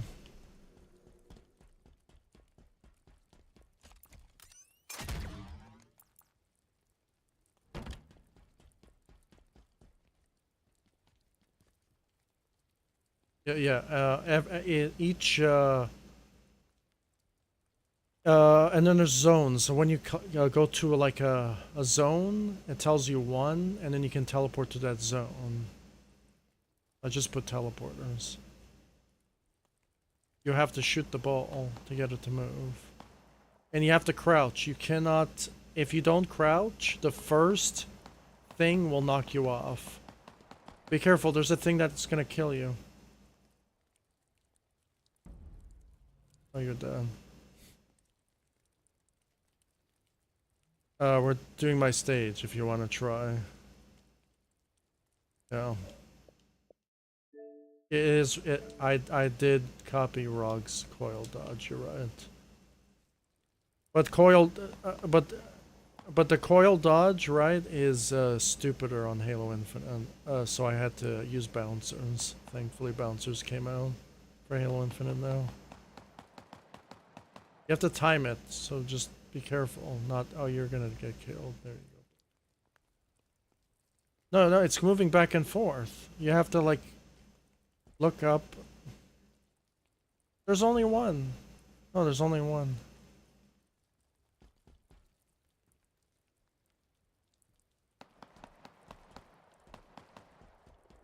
Oh, so the time limit for this stage is 45 seconds. I did it in 34 seconds, going as fast as I can. No.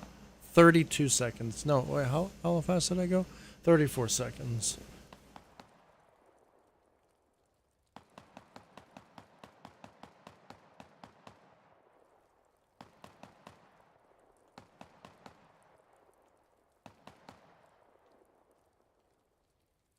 You have to use a thruster jump. Look down. No, look up. You have to jump above you. And then there's the invisible wall, so you can't hit your head on the ceiling. So, you know what I'm saying? Below the platform. This is Smokey's little pallet jump. And as soon as you jump, that pallet's gonna jump in the air. You're gonna jump off of it.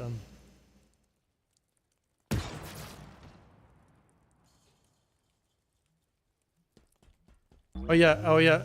For the trick for that obstacle, for the bouncer, is when you're jumping in midair, if you press A off of it again, you get a bigger jump. It's almost just like a bouncer. It like flings you.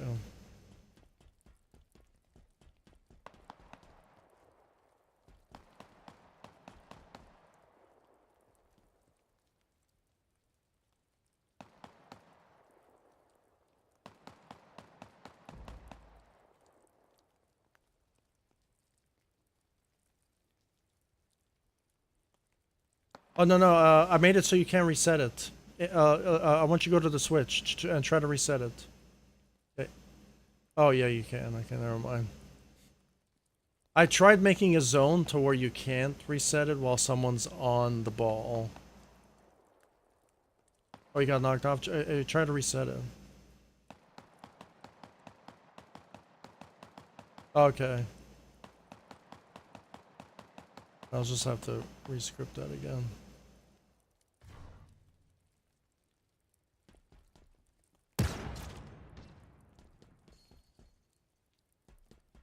Yep. What do you mean?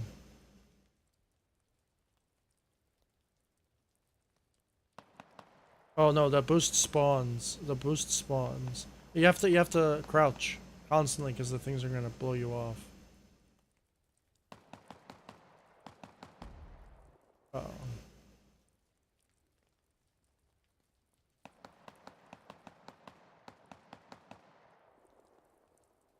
Yeah, you're forced.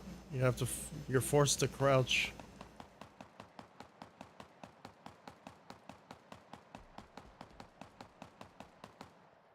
Then you thrust. sprint jump, and then jump again. There you go. You see? Okay, see it turns green. Shoot. No, you're supposed to shoot the ball.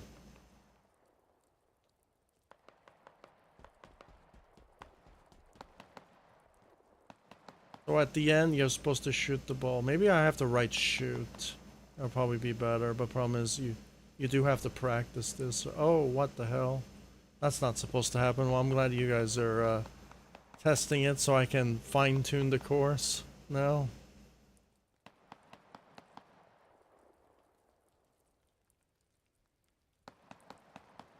No. It's interesting because I put the invisible blocker in a way where you can't bang your head, but I guess you can. Just Joey's not... Joey's not...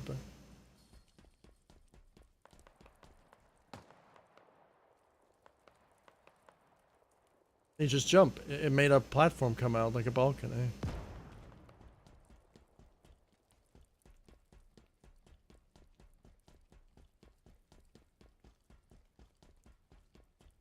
Where? What?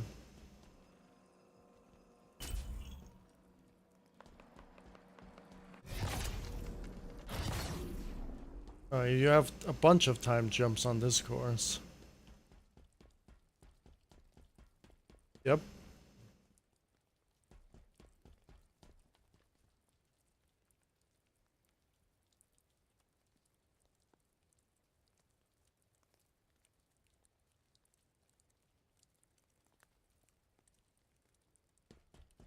Okay, so you see that? You have to jump on that block. You see right there? Now a block spawns above your head. You have to do an up and around the wall jump up. What? That were. I don't know what just happened. Something happened. Yeah, it did despawn. I don't know why. Oh, there's something that's broken on the course.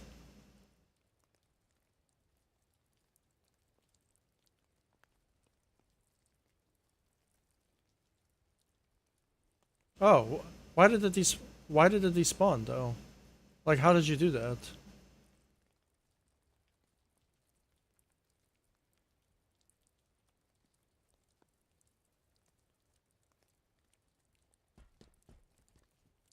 Oh, you frog jumped around the wall. You're supposed to regular jump around the wall. That's all around the wall jumps.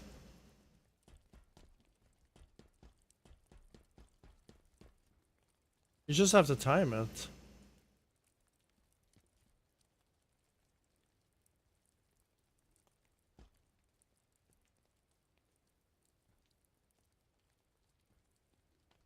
Yes, 115 seconds.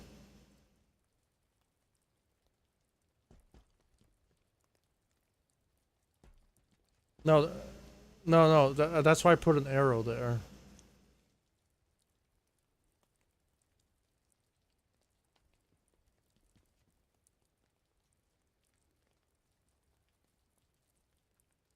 Yeah, it works, but I'm not sure how you guys are despawning it.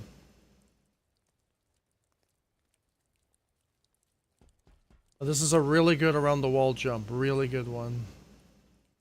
Okay. Now you have to do another simple around the wall jump. A frog on the around the wall jump, you see?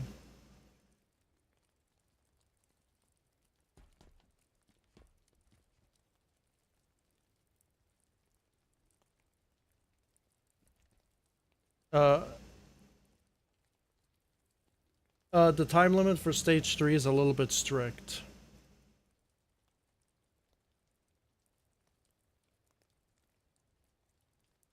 Well, knowing that there's... Okay, so wait.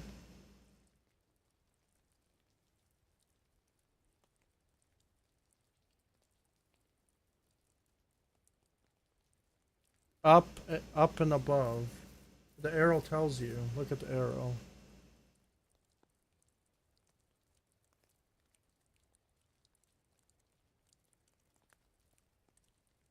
That's that easy, you see? This is a really good crouch jump. No. This is a really good corner jump. This is a really good one.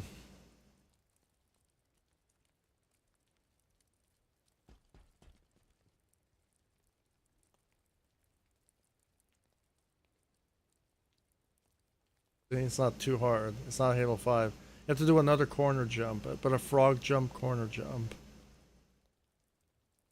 And there's a ledge coming out. You see that? So it's easy. Don't jump again. Alright, hit that switch. It spawns a block to your right side. You see that? Right by the window. Oh. Yeah, you just frog jump to the window. What? Oh, because somebody's on the course. That's why. Alright, hit the switch again.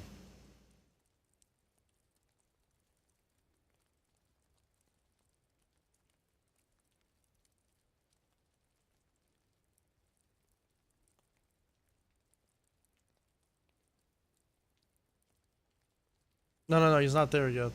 He's not there yet. No, I think it's gonna despawn. Alright, Joy's on the next corner jump. You can hit the switch now. To the window. There's a block that spawns.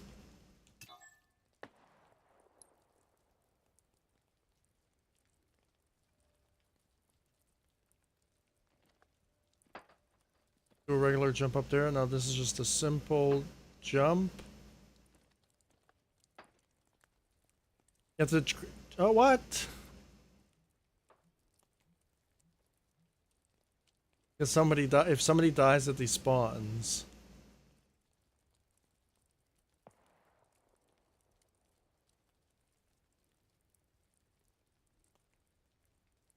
So you think...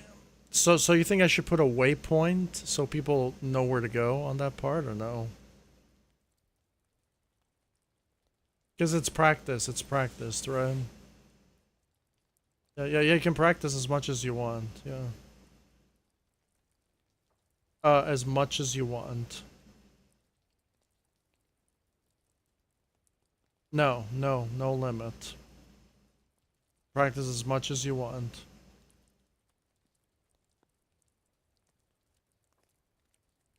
No, stage 7 you can't practice. Yeah. No, stage 7 only takes 10 seconds, if you didn't know. Really fast. No, it's stage 7 is going to be like an course to where it's super easy to choke and die.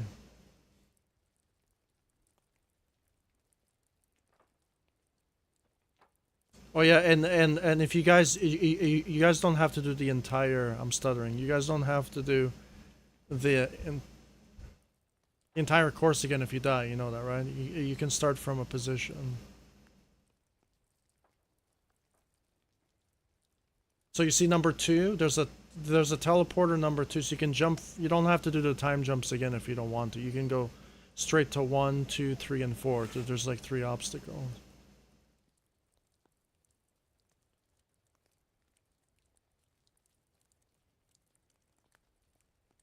Okay, so that warp wall you're seeing there, only works one time.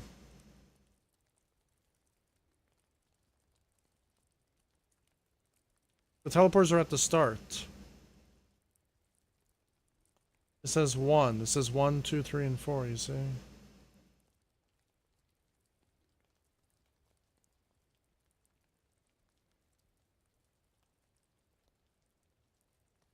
So this is a warp wall that activates at one time.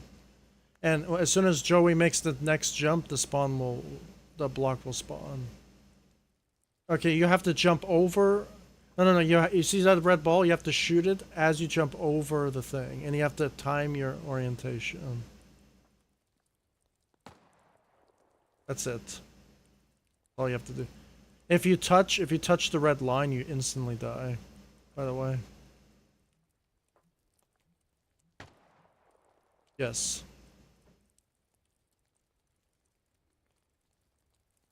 Oh, so you don't have to do that part again. MMO, there's a next part. Yeah, there you go. These are just normal corner jumps. This is an actual time jump. For people who made fun of the time jump, now you have time jumps.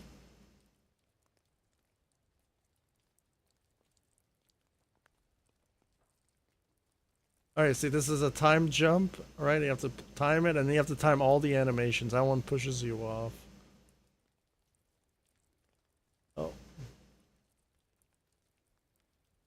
You have to time the blocks correctly, or you won't be able... Oh yeah, the last jump is a perfect sprint jump crouch.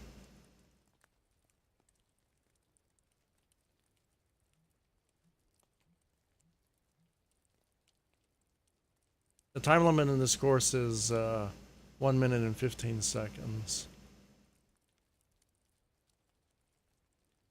I did it in 59 seconds, so.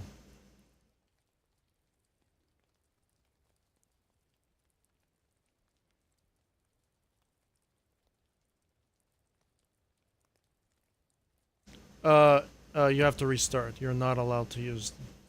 Yes. Obviously, if something bullshit happens, I will allow you to go back to the original position if you want, maybe. Like if something really bad happens, you know, if you lag or something.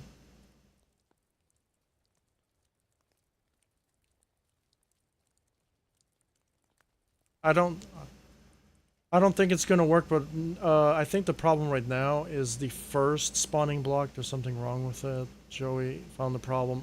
Bonking your head at that first part. Yeah, I didn't know you could do that.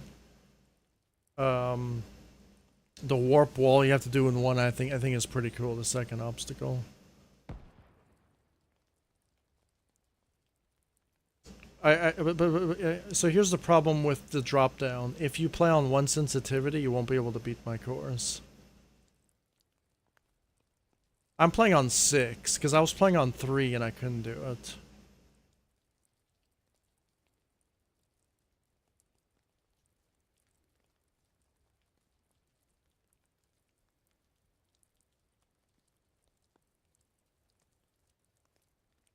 If you like the warp wall, you have to do it in 1.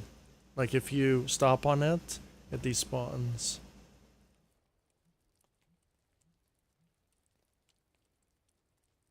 I think it's like a warp wall, but you have to do it in 1, like 1 motion.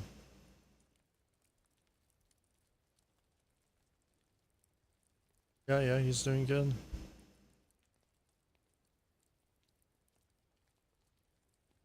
I don't recommend you do that in 1. I recommend Joe, you have to stop on the second one because you don't have enough momentum. If you... Okay, well, Okay, guys, if you do this all in 1, you can probably beat the stage in 55 seconds. If you do it all in 1, because on my 59 second run, I stopped at the the time block on the third platform when I dropped down, and I stopped at the end, and I got 59 seconds. Yeah, what? What do you mean?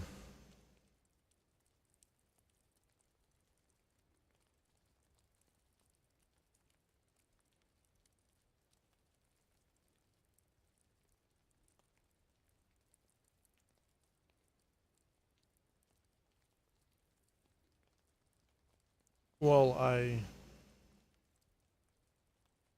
didn't really do anything. I did exactly what Smokey and what's his name, Irish did. Like I think the update just fixed them. You know, the newest update really fixed the moving objects. Like they don't glitch out as much as they used to. I don't know if you knew that.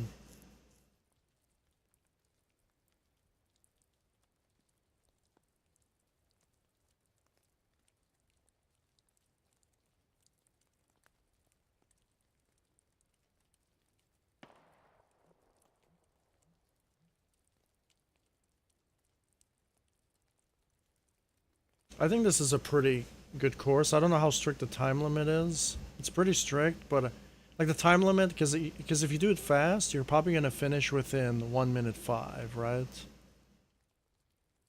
And then you have 1 minute 15 seconds left. You know.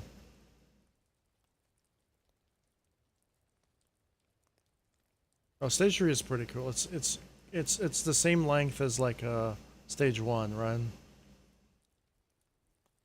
Stage 2 is pretty short though, right? No, no, no way. Especially after shoot. Imagine saying shoot when somebody doesn't know practice.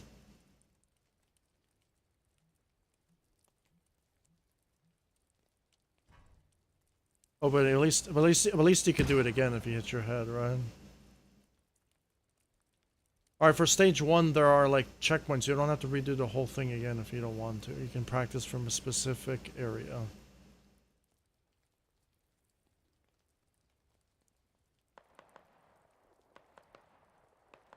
Yes. Stage 6 has no time limit.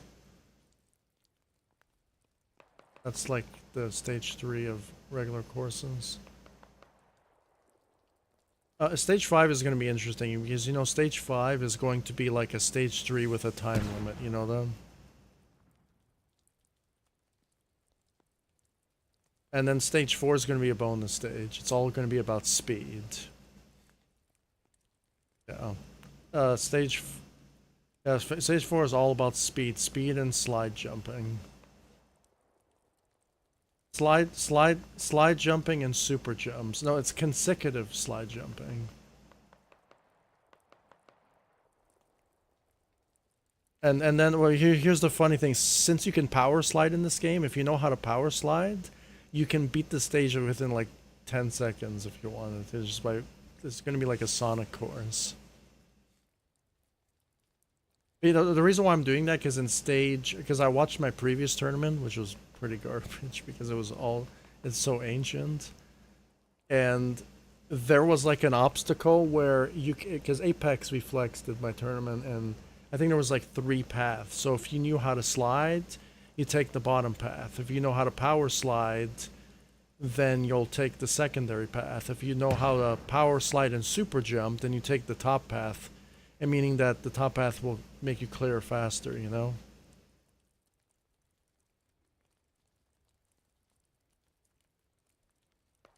Yeah. Yeah, but looking back on it, I don't really. It wasn't really well structured. It just looked like a jump map, but in a tournament form, you know.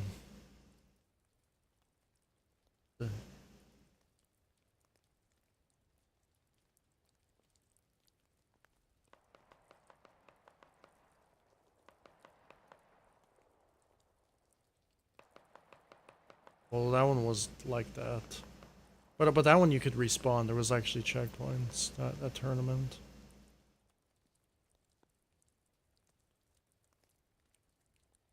Ball has fell off. Yeah. As soon as it goes up, just press spam A.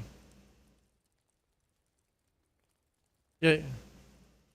Well, as soon as you jump, it's gonna blow up, right?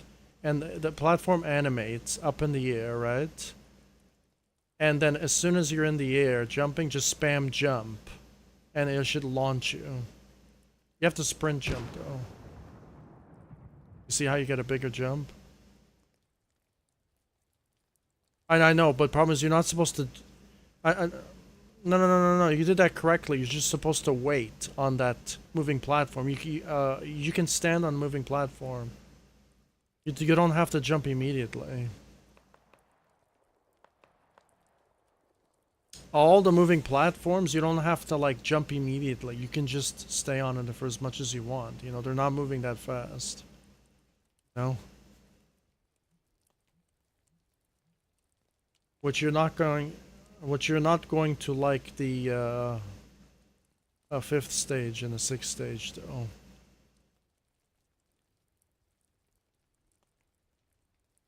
You're not going to like the fifth and sixth stage though. There are going to be some evil moving platforms.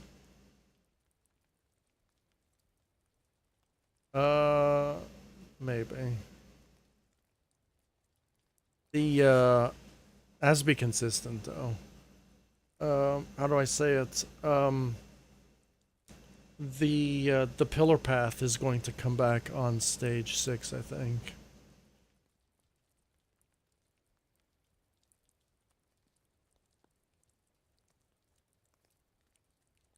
Hello, yeah.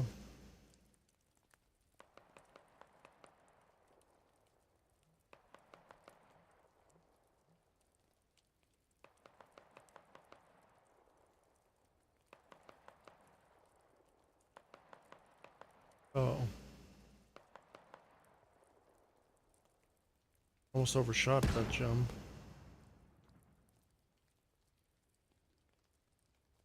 And then you can jump to the platform. Now you have to shoot the red ball and a platform comes out, you see? That's it. As soon as you shoot the red ball, you can I mean, if you want to practice it again, you can jump to that part again. As soon as it starts coming out, you can jump. And boom. The ball can be a time waster, you know? What do you think the ball?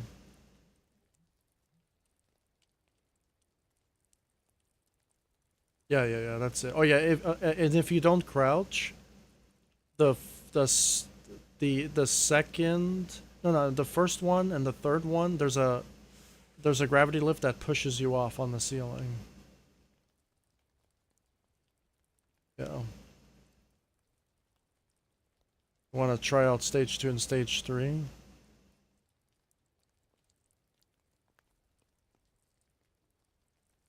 No, it's...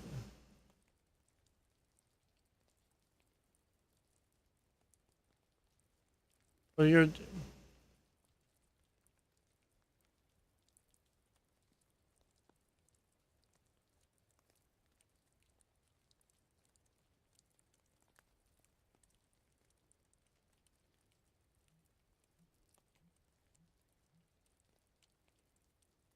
Yeah, you have to practice.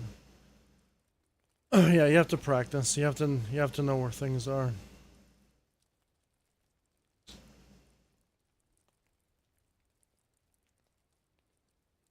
Well, stage 2 is pretty good. Stage 2 introduces sprint.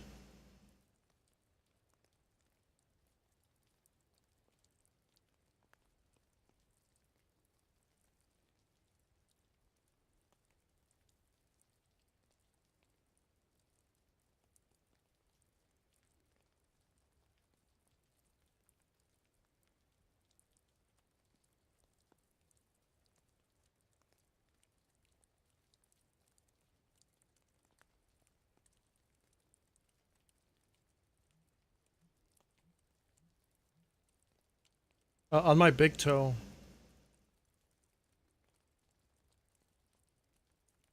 Mm-hmm. Well, I can tweak the stages if it's too hard. It's not like a final product. Oh.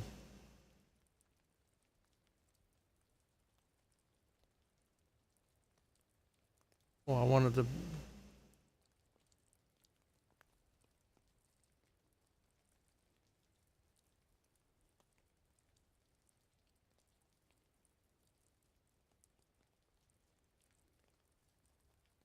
Well, for my tournament,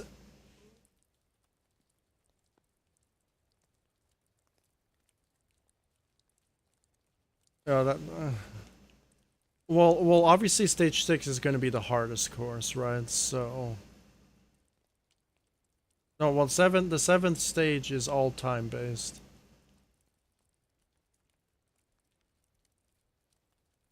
I think stage 6 is going to be the hardest course. It has no time limit.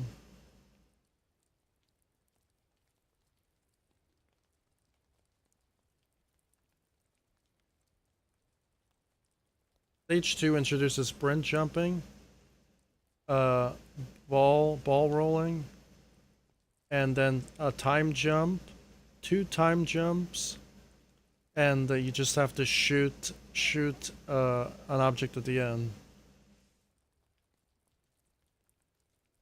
And then stage 3, stage 3 is the flying bars, but then the flying bars are timed. And then the second obstacle is going to be a bunch of corner jumps. And then obstacle 2 is going to be a warp wall. You have to do it in one shot or it kills you. And then you have to play on 10 sensitivity in order to do the shooting gallery drop down.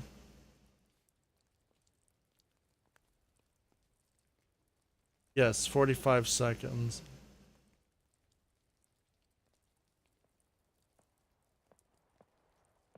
I did it in 34 seconds. That's going like super fast. Maybe I may raise the time limit for stage 2 because it's a little bit too strict.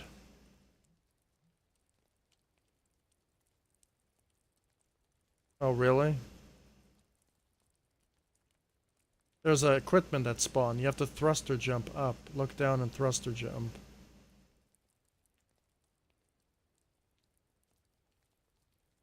But just don't hold forward. Well, I have to fix that part.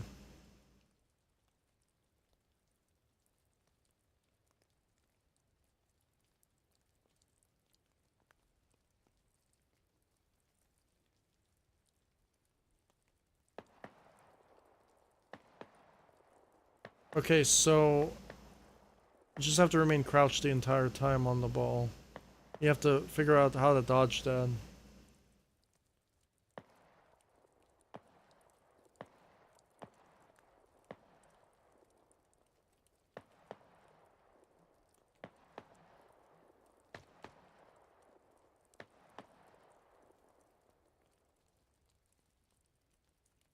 So now you have to thruster jump again. Straight up, and then hold forward when you go up to pick your jump. Yeah, there you go. You just have to jump straight and that thing is going to animate up and you just spam jump off of it and jump to the next moving platform.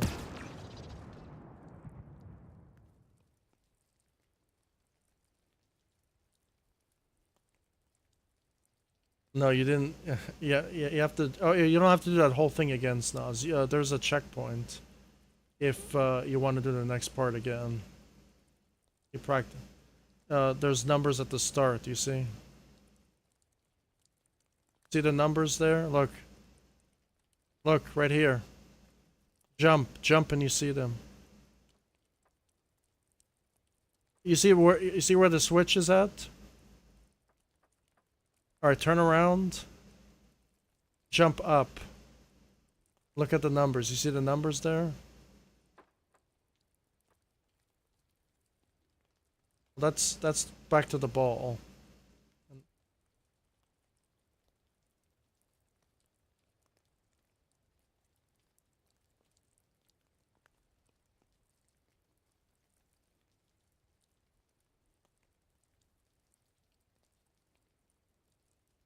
Okay, as soon as you jump, that fusion coil is gonna jump that thing up, and you have to jump off of it.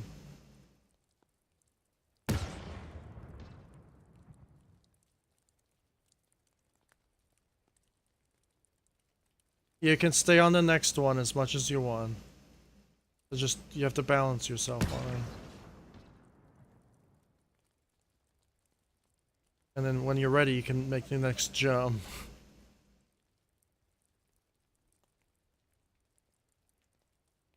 Yeah, if you don't know, you're fucked. You're what the hell? Why are you going through that, actually?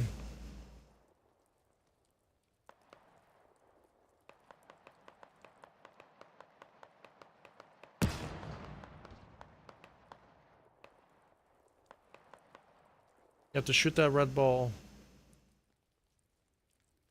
Something will spawn. Now a balcony came out. You see that?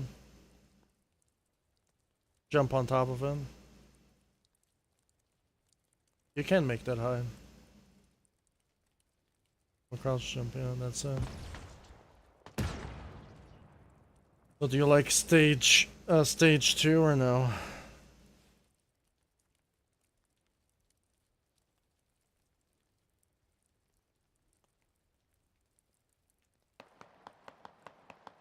Hmm?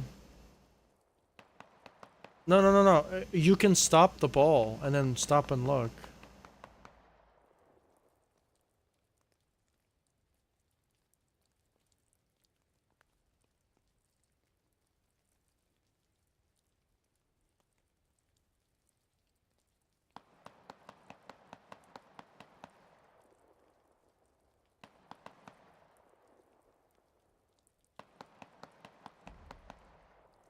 Oh, oh. You saved it. Yeah. Did. Okay, there is a trick for what? There's a trick for the fusion coil jump. If you spam A, it makes you jump higher.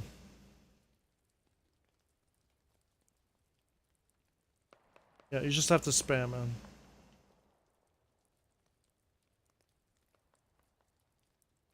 A frog jump.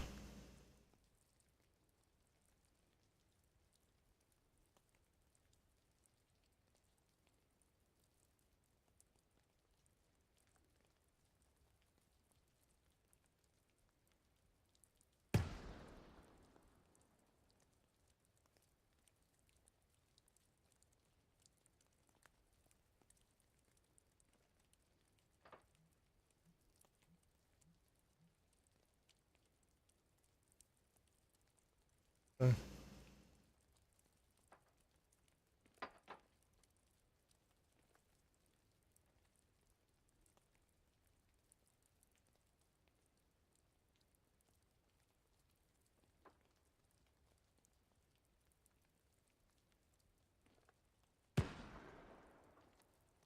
Maybe move it, you're saying.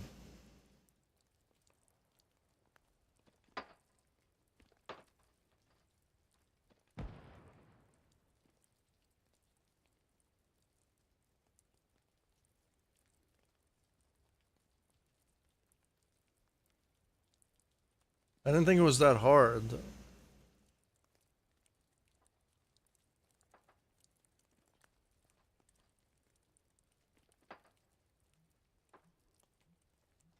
You have to jump immediately, yeah. You can't stop on it.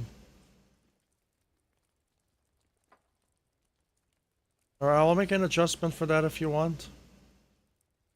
No, but you just have to time your jump in the middle. So this one's actually better, you would say, right?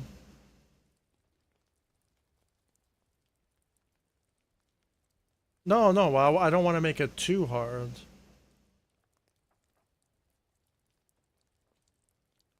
Alright, yeah, well, I'm gonna tweak stuff anyways.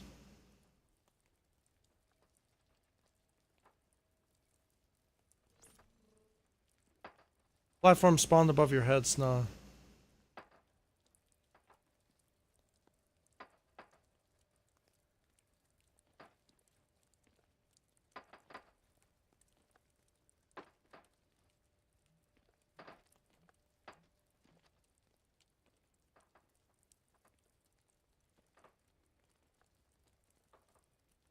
Okay, so for that I made it easier. If you stand on the edge, you can just jump straight up. You don't have to do that type of jump. So you can just jump on the tippy edge. You just yeah. You made it. So Snoz just did it exactly how you're supposed to do it. Follow the arrow, the corner jump, and now the arrow says corner jump going down.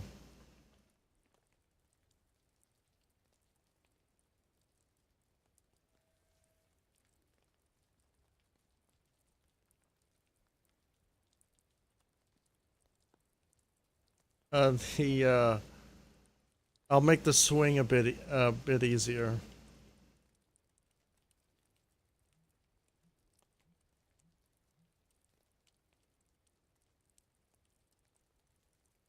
Yeah. I'll just make that a bit slower. Well, Snoz, you don't have to do the swing again if you don't want to. Yeah, you can go to the checkpoint.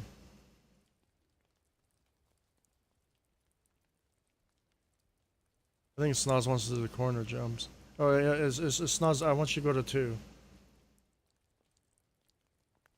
That's the warp wall. This is the warp wall. You have to do it in one shot.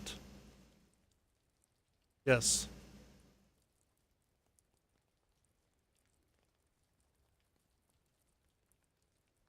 Yeah, it's you have to sprint jump up the wall.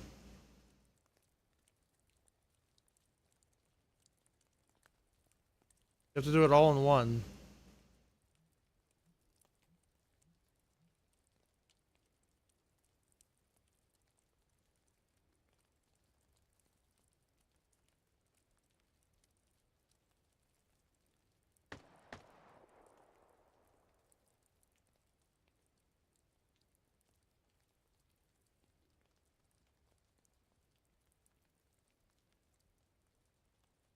Now Joey has to do the next obstacle.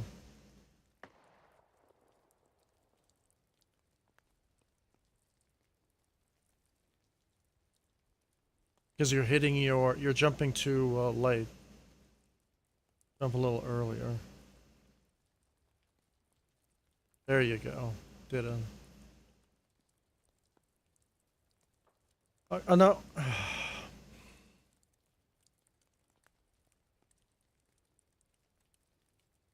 Yeah.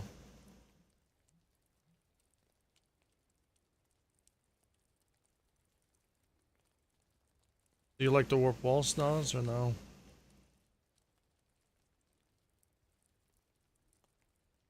Um,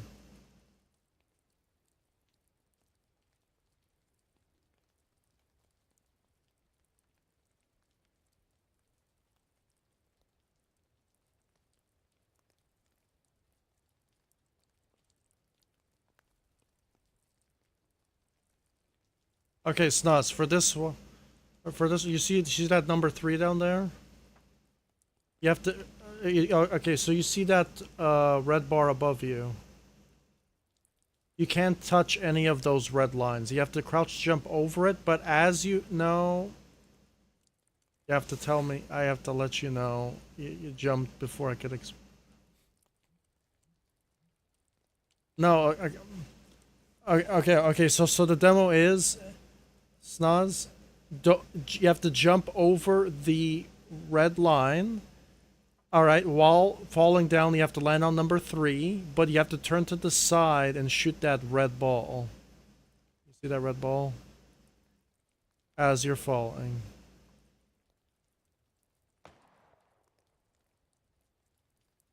Yeah.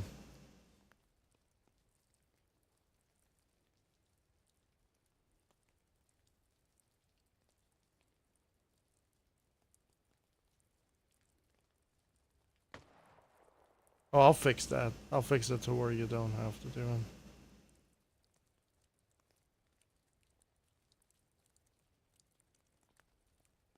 What? What's Nas?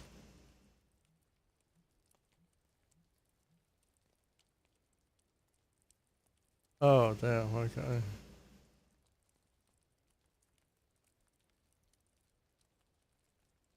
So stage 3 is a bit harder, I guess.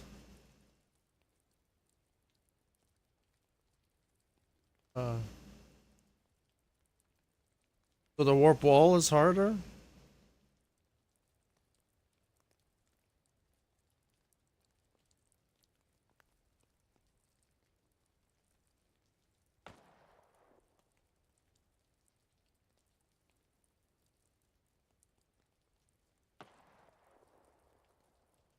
What sensitivity were you playing on, Snoz?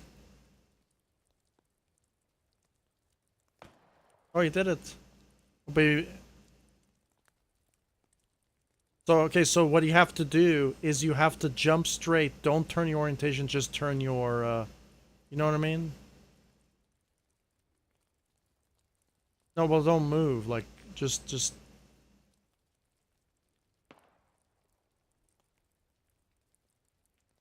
So I can make that part a bit easier. I can put the target. I'll put the target on the left side, so you don't have to turn all the way around.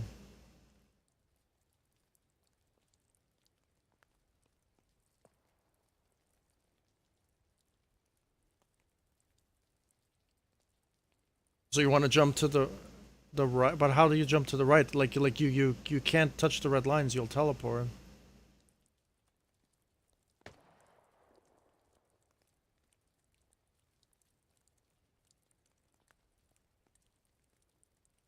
I think it's harder because then you have to readjust. It's going down.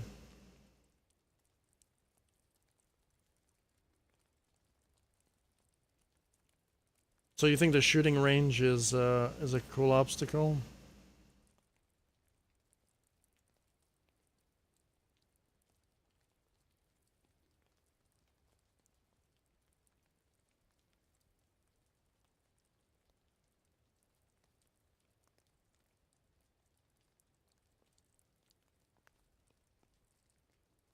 Yep.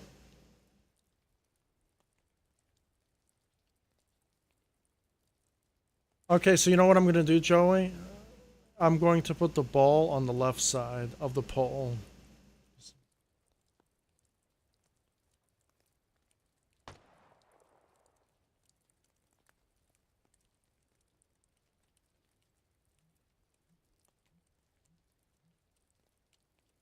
Okay. Okay, so for okay. Okay, well, I think it's I think it's too I think it's too hard for stage 3, this obstacle then.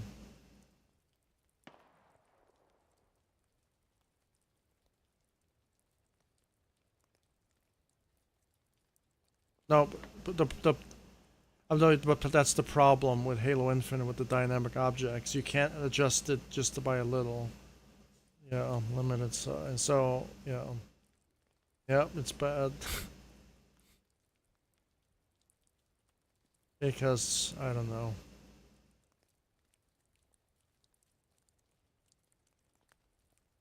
Hmm. The last jump, the last one is a perfect crouch jump off the moving block. Oh, nice. Oh, don't worry, Snaz. I'm gonna move the target, so don't worry.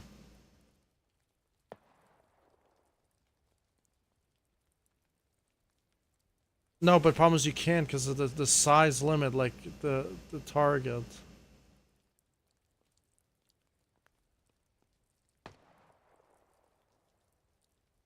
Oh, okay.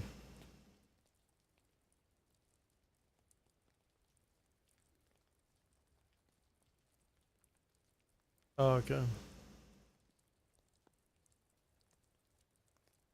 So the shooting obstacle may be too hard, you're saying?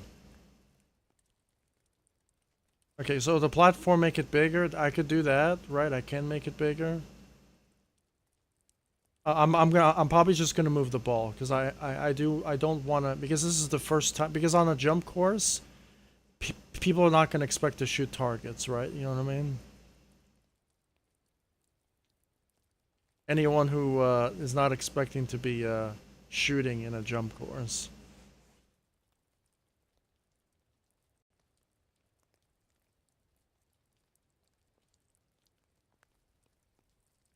too. Probably doing that logic on Halo Infinite though.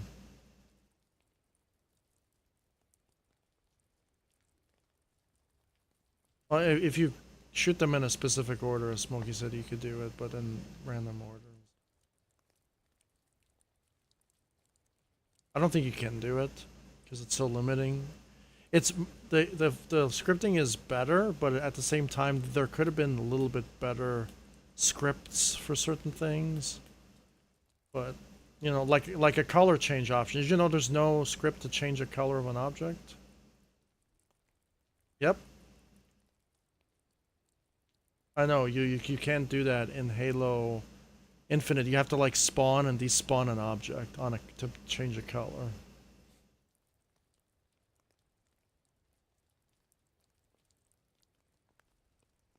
No, you can't. You can't do that. You can't. You have to spawn or despawn when enter a zone.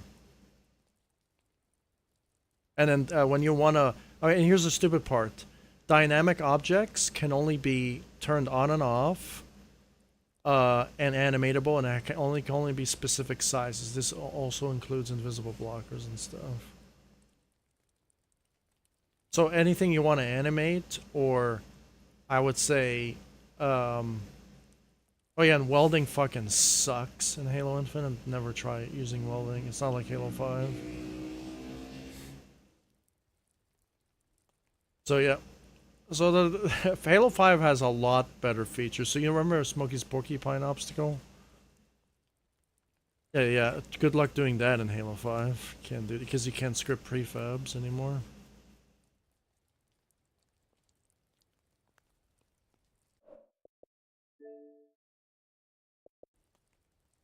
Oh wait, I mean, no. If it just had Halo 5 scripting and had Infinite scripting at the same time, it would be perfect.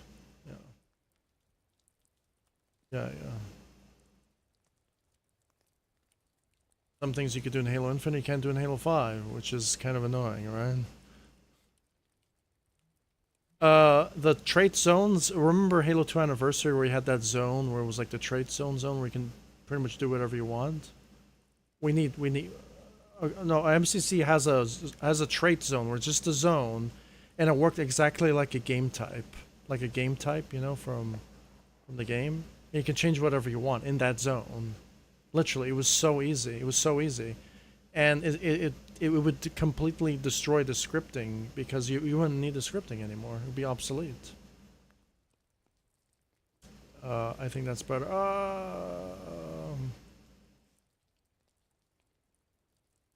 All right, so I'm worried about the time limit for stage 315 seconds. I did it in 59 seconds. You think that's a little bit too strict?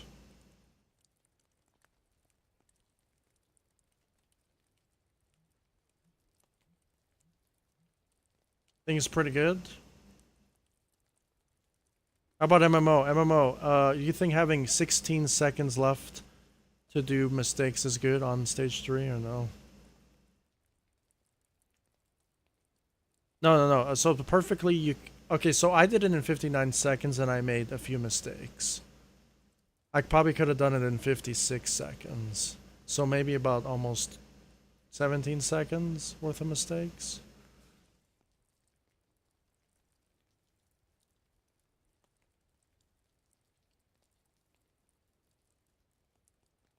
Because I did it. I'm doing it perfectly and I'm clearing it within 17 seconds left. But that's perfectly, like I'm talking about you can't stop. You have to do everything all in a row. And remember, yeah. So the first obstacle, you cannot like wait, you know what I mean? Okay.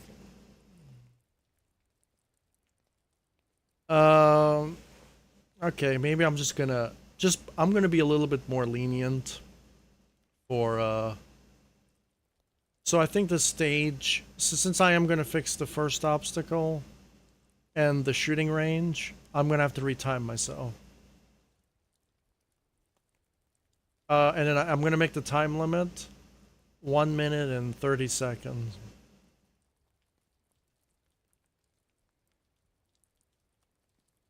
So 1 minute 20. I'm gonna go to 125.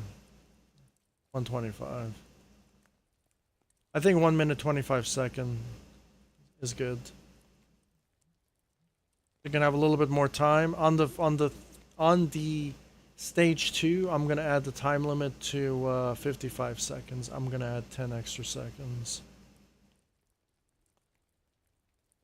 All right. And then I'm gonna tweak some parts of stage 2, and then I'm going to tweak some parts of stage 3, and that's it. Because it is the first 3 stages. I wanted to make sure it's not too hard, right? So that's the only reason why I'm changing it. Stage 4, although it's all about speed. Stage 4 is all gonna be it's gonna be a long stage about speed. Well, I mean, it's going to be a long speed stage because you're going to be doing stuff really fast, right? In a row. So you're going to have to multitask slide sprint jumping at the same time. And ducking and jumping over stuff, you know what I mean? While you're sliding, and I'm going to make the last part, we have to shoot 2 or 3 targets in a row while you're sliding and going fast. But the targets are going to be like, I wanted to make a target where you have to turn all the way around and then go forward, but I think that's going to be too hard. I'm going to leave that for the final stage.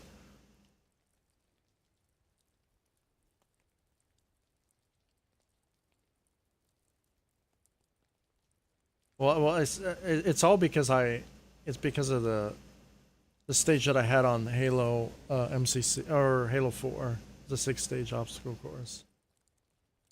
And I didn't come up with that idea. Apex Reflex made that idea with the fast stage. But I don't know if I want to do 3 paths. I think I want to do 3 paths, you know, because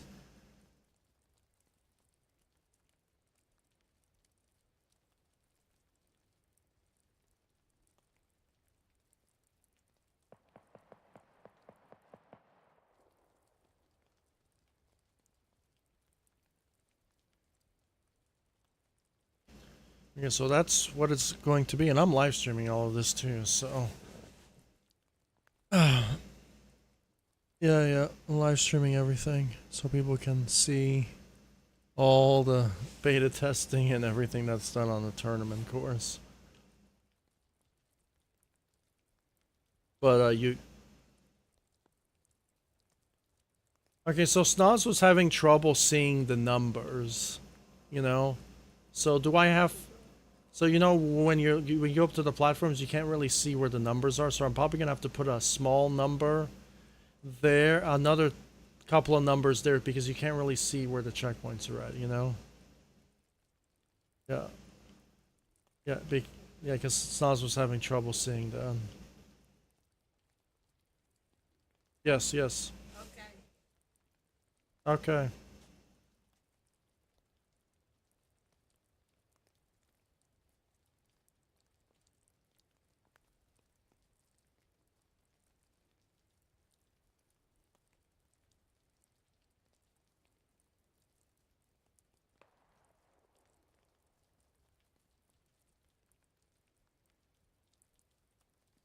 You mean the first stage? Oh, no, the first stage. The first stage. First stage backwards would be possible, maybe, as a challenge. Yeah, there's no way. The first stage backwards, oh.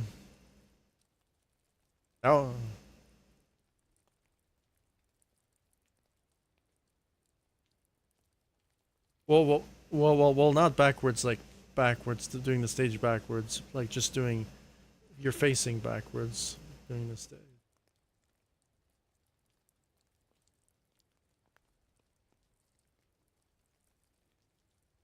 Where on the ball, on the ball?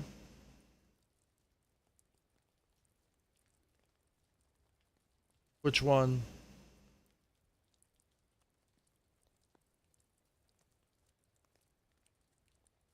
Third section. Oh, you mean at that time jump you're bumping your head? You mean at right at number 3, the first time jump? Good to know.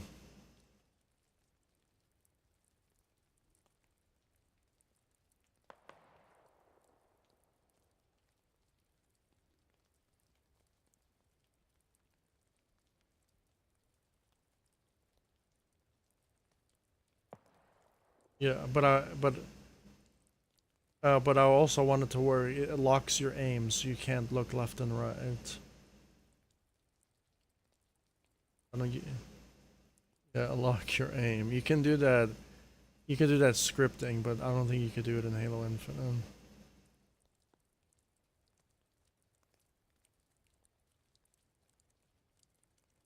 Last jump is a perfect sprint jump crouch. So if people don't know how to crouch jump, they can't beat stage 2 or stage 3. Is that fair?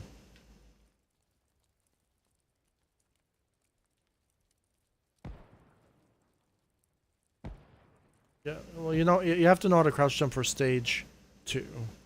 Stage 1, you don't have to crouch jump. But if you crouch jump on stage 1, you can make the stage faster by taking shortcuts, you know? Yep, if you crouch jump, you can skip platforms. You don't have to take every single one. And at the ending, you can skip. You don't have to take the second path. Stage, I'm actually gonna script a spring jump, but I'm not sure how I want to do it. You know that?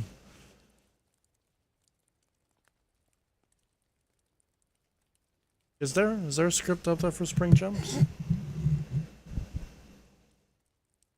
I think that was Patty, right? But I think I don't want a spring jump though. Like I want to be because no one's gonna know how to spring jump, right? Coming into a course, right? So I just want to make it to where you press one button and it shoots you and makes you jump higher or whatever. You know what I mean? Yeah, that I'm testing that. Yeah, but the problem is I'm testing the heights, but my game crashed. Now you guys are in here testing the course.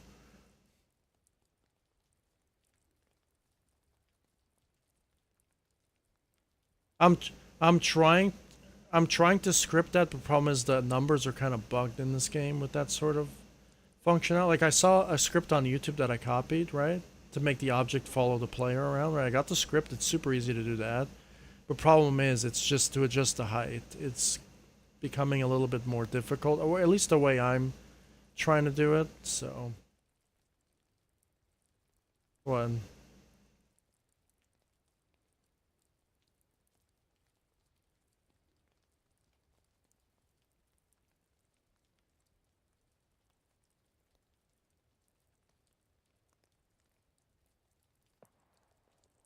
What do you mean back?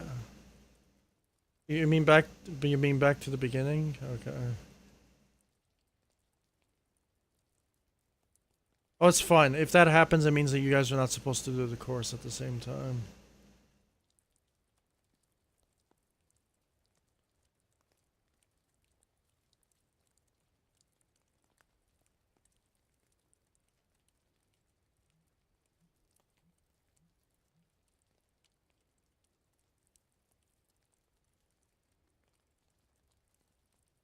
Okay.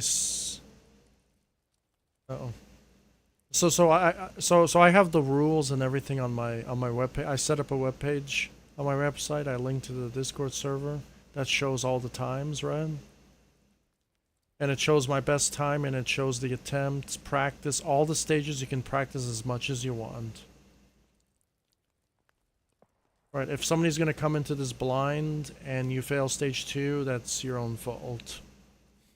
You know?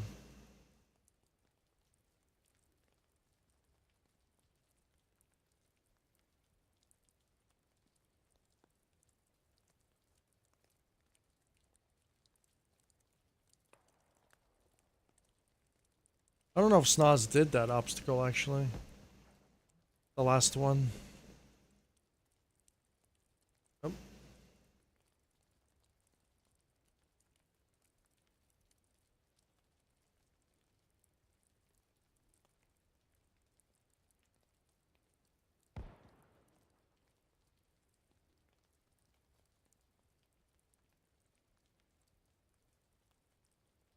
Well, this stage 3, you mean? Oh yeah, I am going to do a Master's Fortress 2, if you didn't know. Gonna be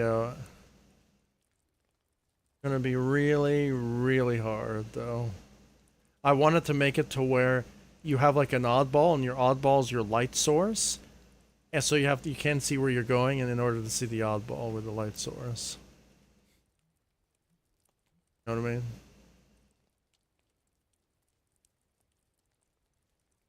No, that would be dumb. I also I'm probably gonna have a course, an obstacle here, and it's gonna be stage 5 or stage 6, where you have to go through like a jumping maze. The problem is all the platforms are invisible, but they're parallel to the ceiling. So the map of the maze is gonna be on the ceiling, so you have to memorize it while you're doing the jump course at the bottom.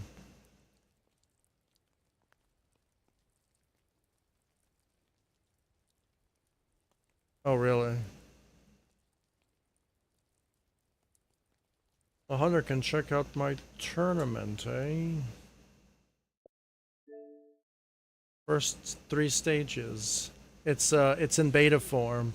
It's in beta form.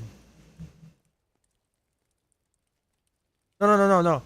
No, no, no, no, it's finished. It's no, no, no, no, no, no, no. It's the first 3 stages, but you can have a peek at it just to see. But it's yeah, but the 7th stage you won't be able to.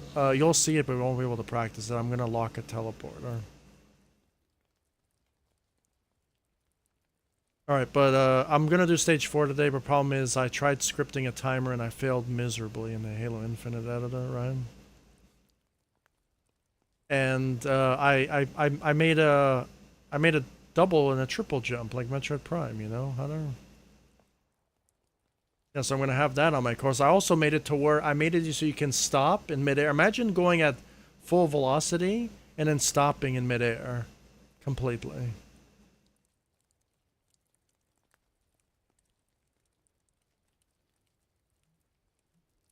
No, that's supposed to be the super jump. I'm trying to script. Yeah. Yeah, I'm scripting a super jump. It's not supposed to be there. Oh yeah, stage 3, you're gonna like stage 300. There's a lot of time jumps and moving obstacles.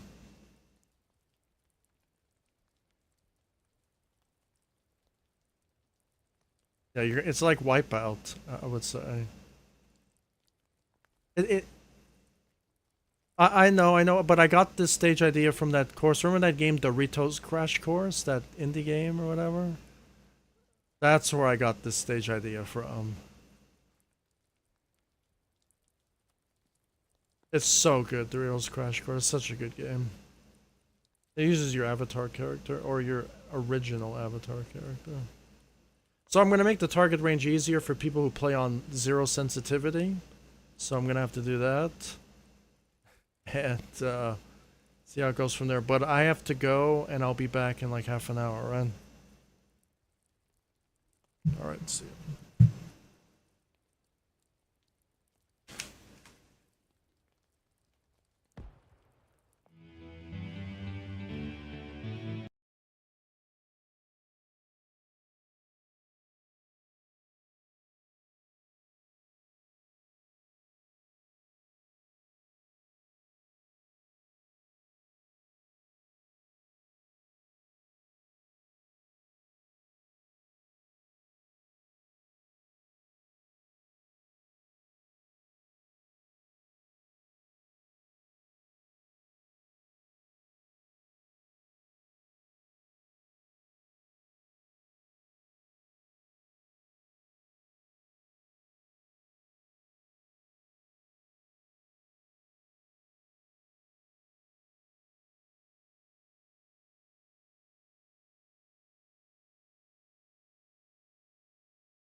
says, "Wake me when you need me, Chief."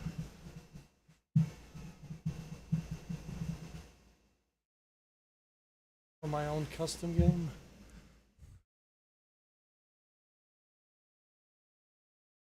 Wake me when you need me, Chief. Hey, did you, oh, you didn't do my tournament, right, Hunter? You said you were gonna wait. Yeah, I forgot. Alright, I thought about things while I was on outside, about my map. It's plaguing me. I'm gonna make a timer. I know how to do it, but it's not gonna be as tedious as I thought it would be. Would you guys like the timer? An in-game timer when I'm done with it, or no? Yeah, but problem is, no. It only works stationary. That's it. Like it can only be. You know how I had my 45-second time limit there? That's gonna. Oh, it was there in the background, in the back. I'm gonna put it there, and it's gonna be counting down the time. Seconds, you know. But the problem is it's tedious. But I figured I wasn't too tedious. I only have to pull 10 object references, right? And then the rest is all scripting, you know? And those 10 object references... Oh, what happened, Hunter? What's going on?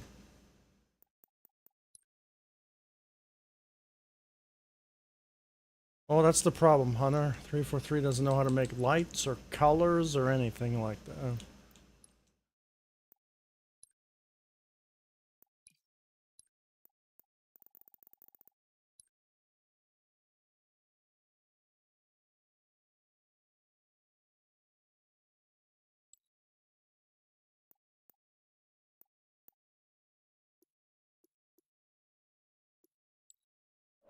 Yeah, I know.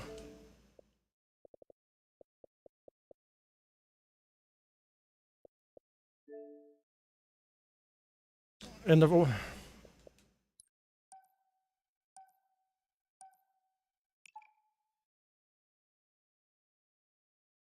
Well, I never did any nighttime courses, so I can help you there. Oh, I am going to do a nighttime. I'm going to do a nighttime stage, so I'm probably going to encounter that problem, Hunter. It's probably going to piss me off.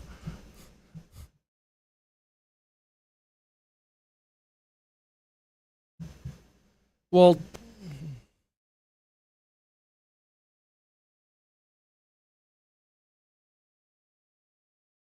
were there stages daytime stages or nighttime stages? Okay, all right. Now, have you tried making a daytime map? Well, obviously, no. That's stupid. Scrap that. Oh, okay.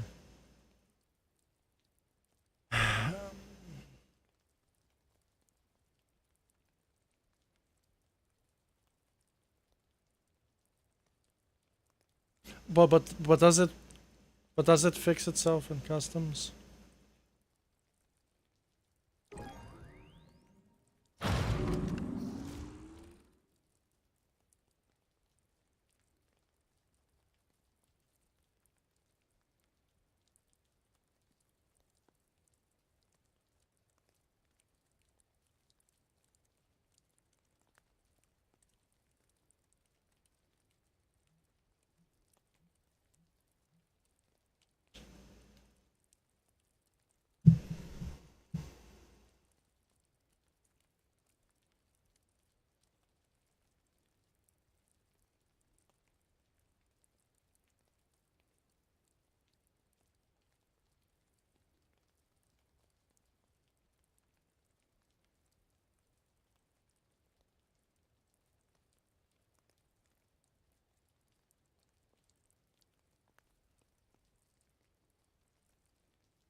Uh,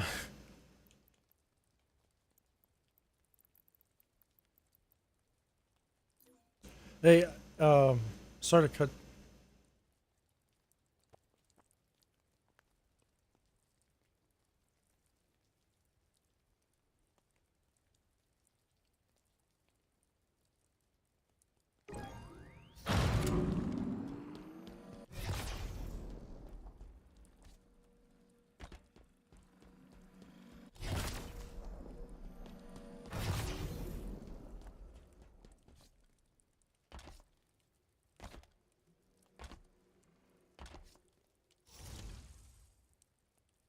Hey guys, have you had problems with the decals? My decals are all blurry now.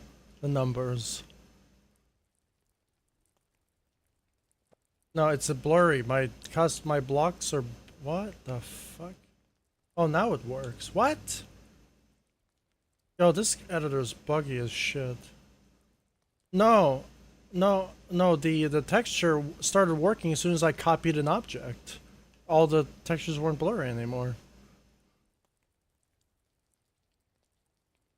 Yeah, that's an easy. So if your objects are blurry, if your numbers are blurry, just duplicate an object and delete it, and it'll fix itself. Oh yeah, yeah. I encountered a really bad bug today. Two bad bugs. If spawning and despawning. Okay, if you're trying to spawn and despawn objects, right? If the objects are inside of a zone, they won't despawn.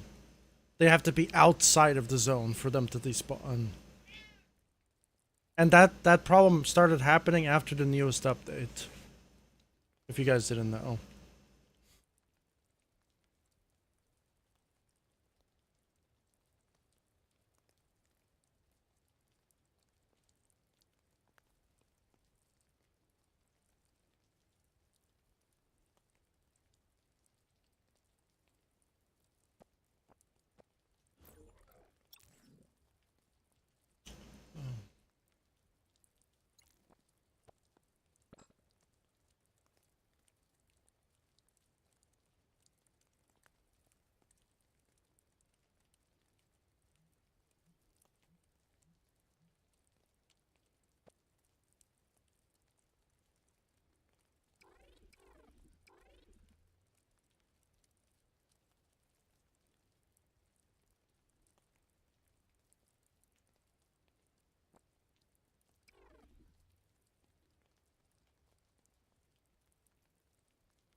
Hey, Alindo, out.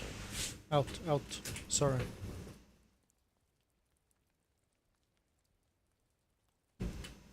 What's up, Pat? My kitty cat is pissing me off, eh?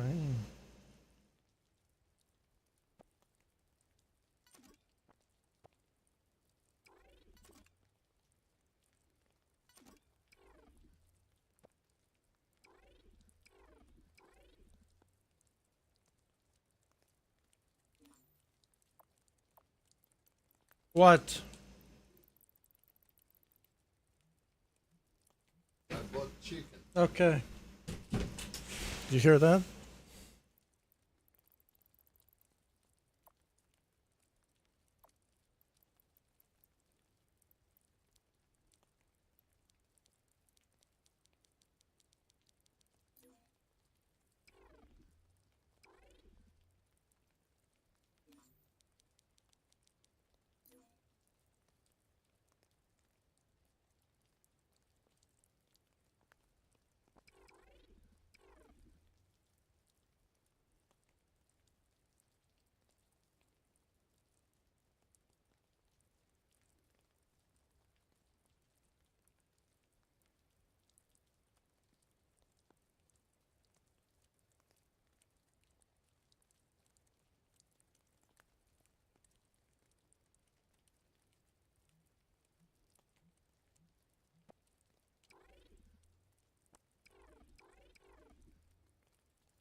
Or I'm fixing the stuff on stage 3.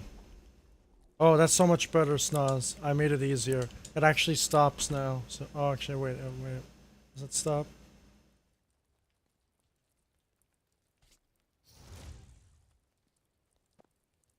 No, no, no, no, no. I wanted to make the...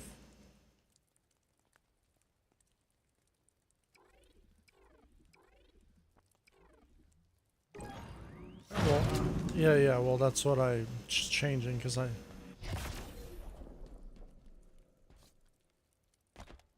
Mm-hmm.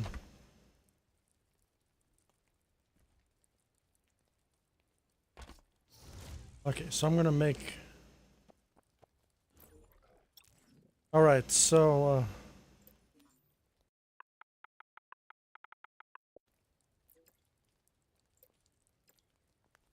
I think it was about 50 people that ran, yeah.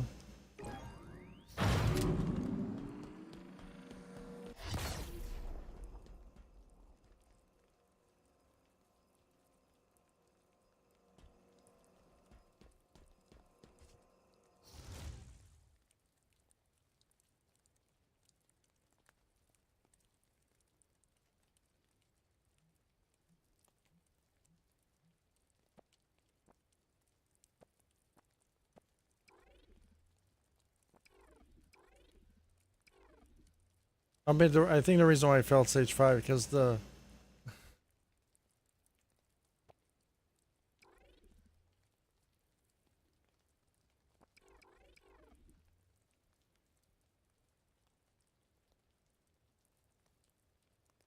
But that tournament was easy because you had... Uh, Alright, so the up on the wall...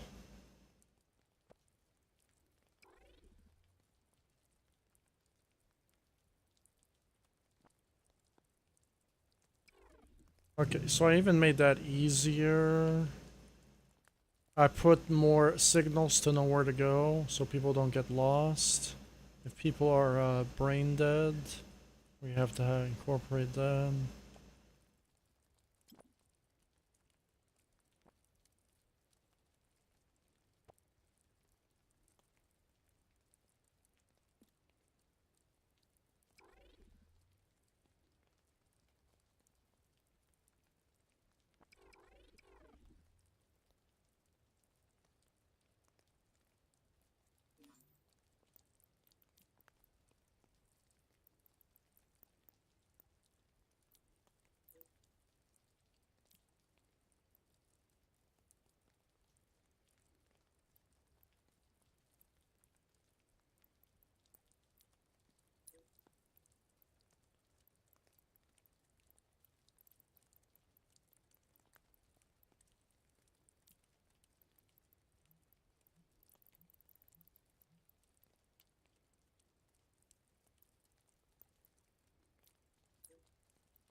Okay, I put a few more arrows everywhere, and I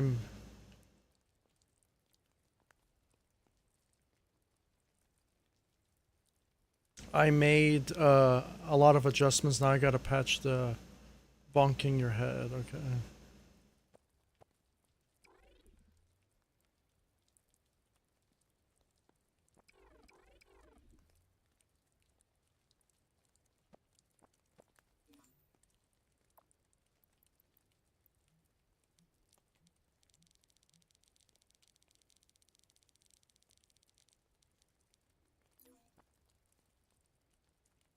Alright, the drop-down platform is bigger now.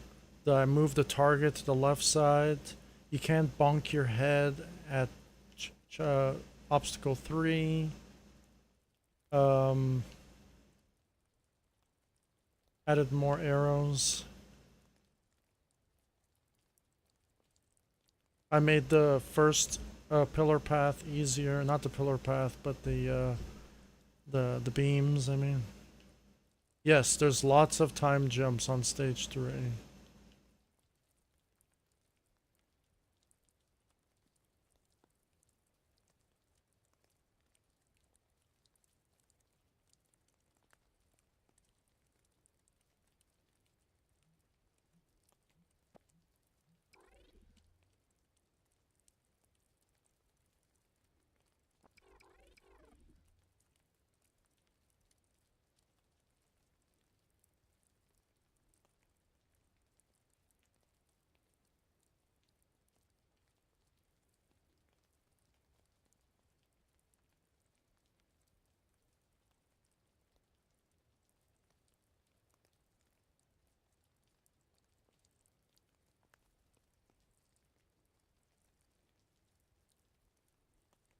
Alright, so I'm guessing people are gonna know that you have to shoot the red balls, I'm guessing, right on my map. Oh, Hunter, I added target ranges on my obstacle course. Hunter, you have to shoot red balls.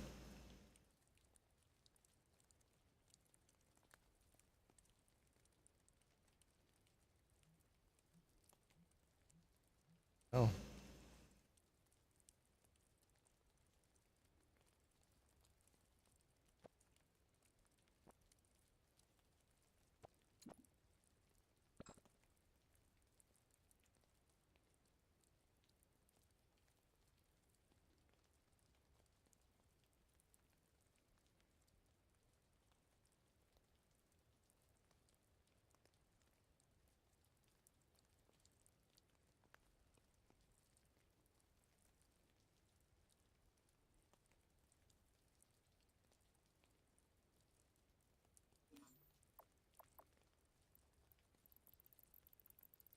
Maybe.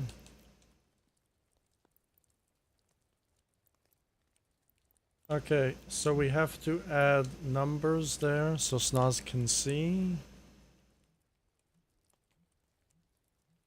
I'm gonna add numbers here so you can see better.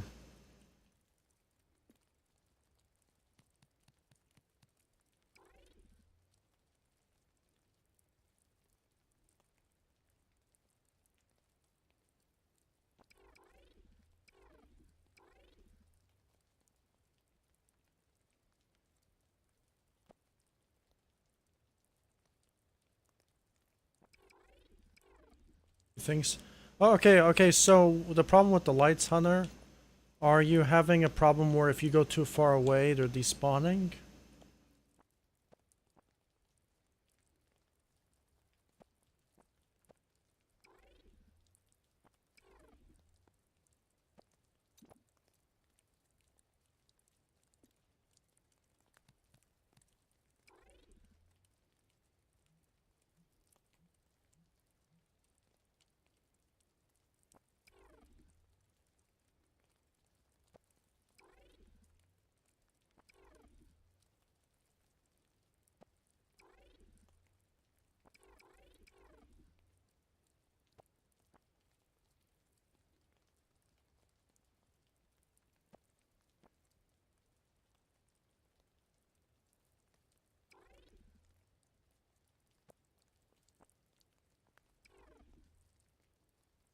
Upset with the forge too. Alright, so I put the numbers there. The mason, the numbers.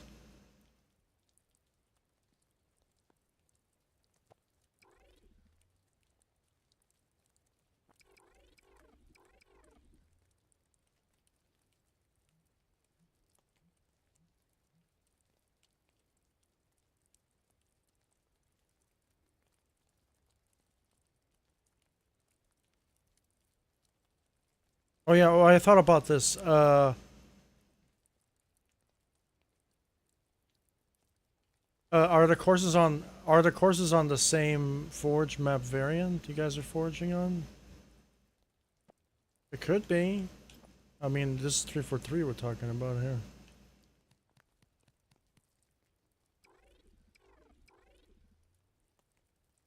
Well, dude, I've encountered so many problems that even solutions like that worked. Oh,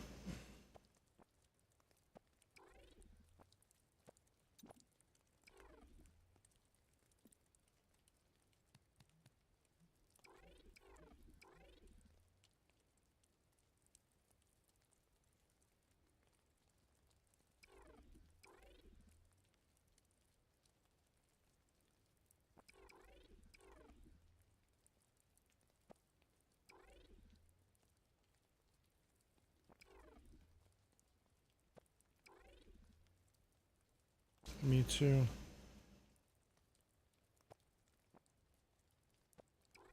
Oh, I just want to grab these fucking numbers. I think the most annoying part too is that when you're trying to grab an item and it's too close to another item, it doesn't let you select them.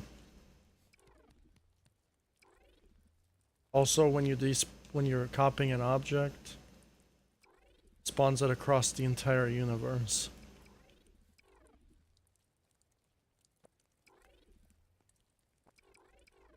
Well, I'm glad you guys tested out this map. You guys were my...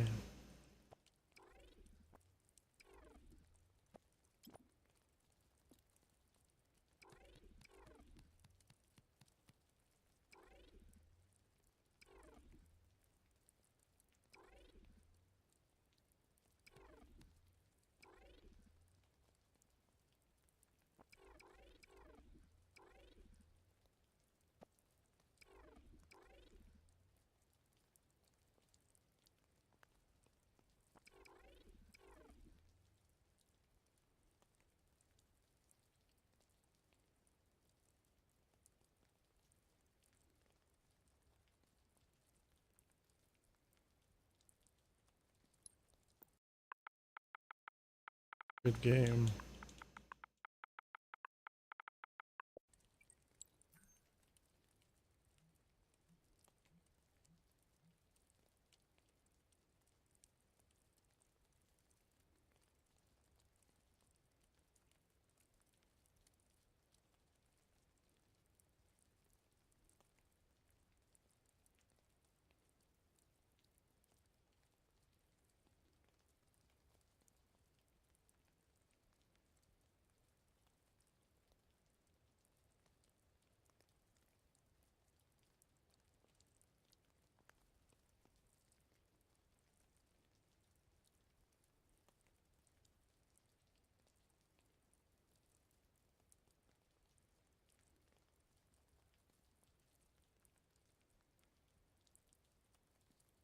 You know what, I'm gonna add a... I'm gonna make my... you know that obstacle that goes side to side on the balls, Nas?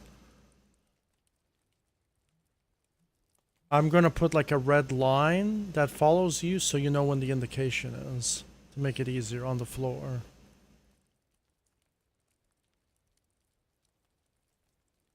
I wanted to do that, but problem is... I thought that would be too hard. Yeah, I need to... people who are directionally challenged needs extra...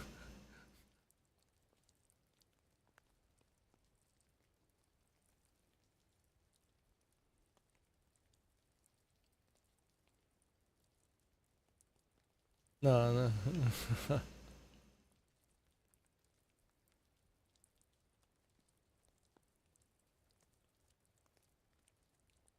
No, no. I think that obstacle is a little bit rough for a second stage.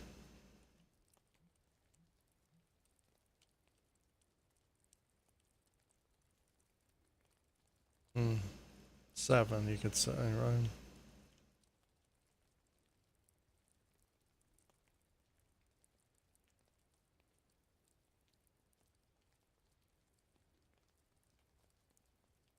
Yeah, yeah, yeah, yeah.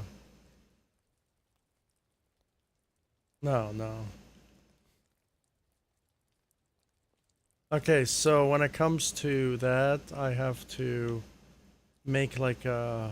I don't even know what I want to do. Fuck. Is there an effect? Can I animate effects in Halo Infinite? Is that a thing or no?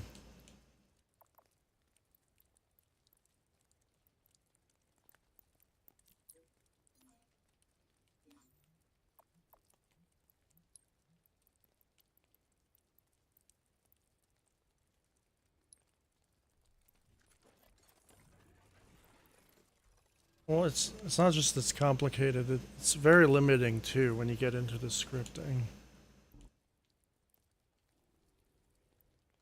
Is Patty here or no? Did you tell him about I'm making my tournament?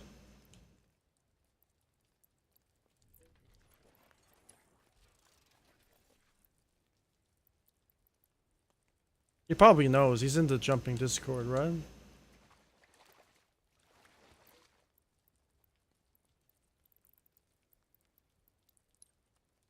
Oh, okay.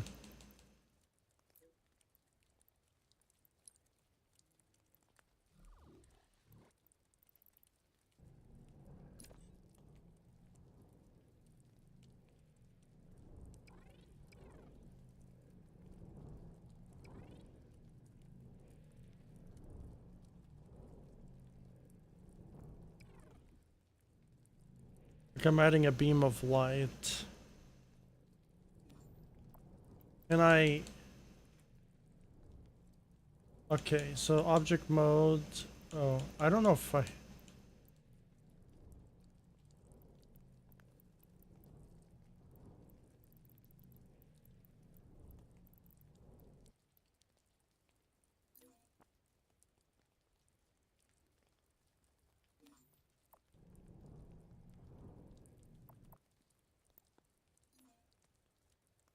Well, it happened lots of...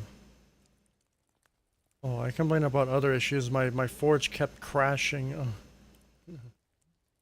Oh. Alright.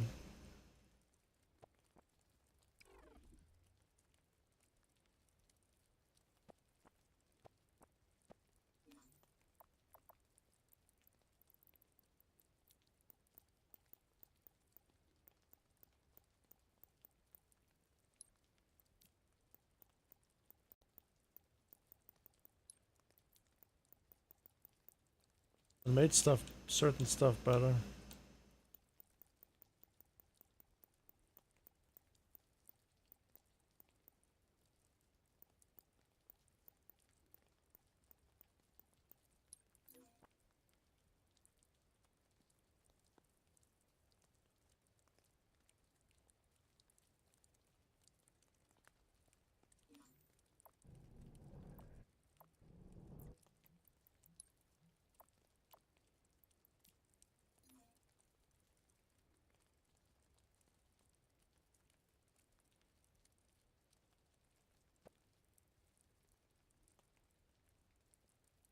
Okay, so I want to see if I...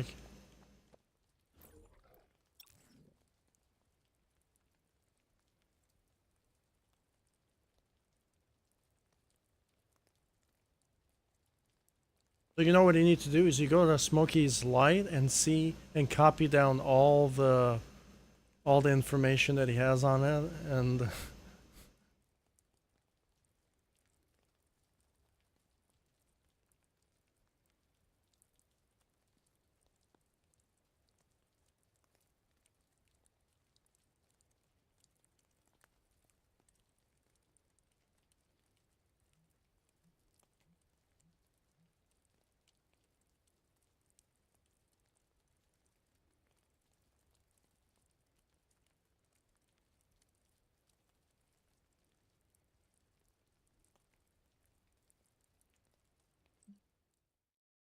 my game just crashed. Thank you, Halo Infinite.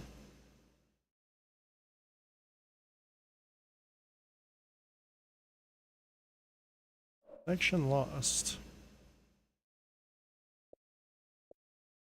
What the hell just happened?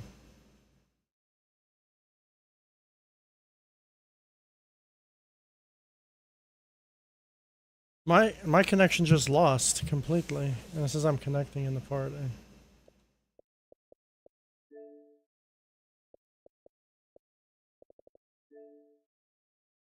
Oh, Patty just joined the party. It's 6 minutes ago. Did you see that?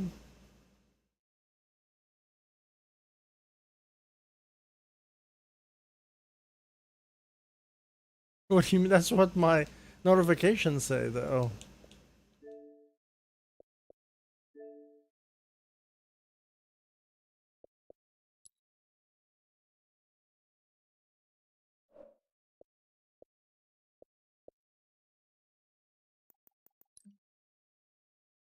It says I have no internet. What the fuck?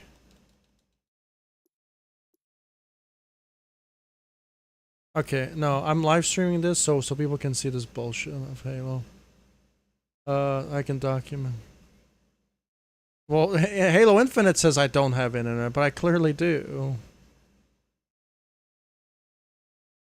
Okay, you see? No internet.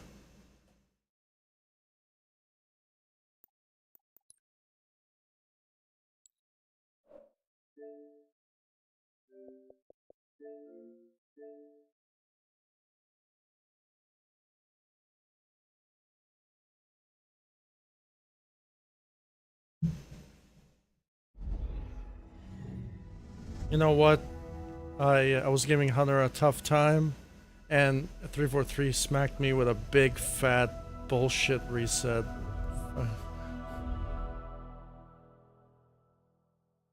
No, fucking Halo Infinite crashed so hard it disjolted my map.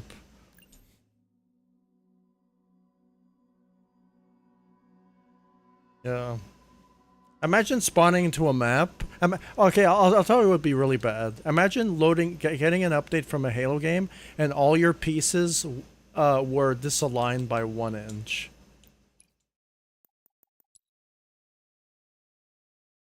Every piece.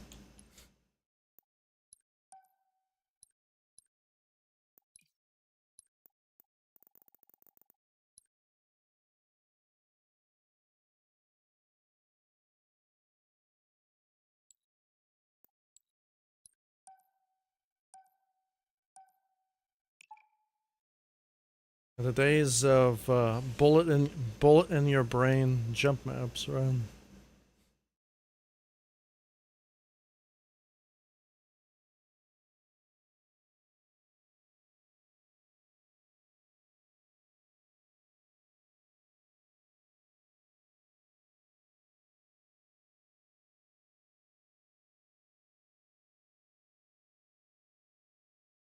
Balls.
No, save first before you do any of that shit.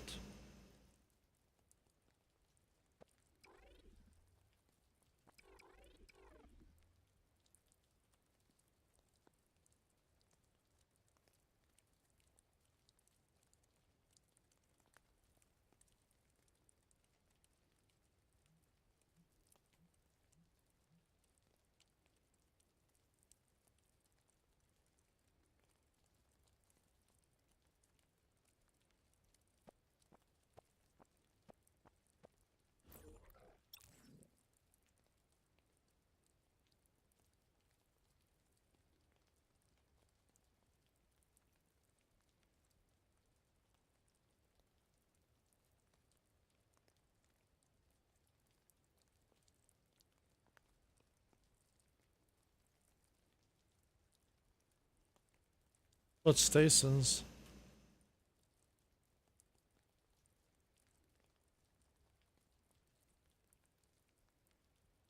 Yes. No, that's called a version history. No, there's a...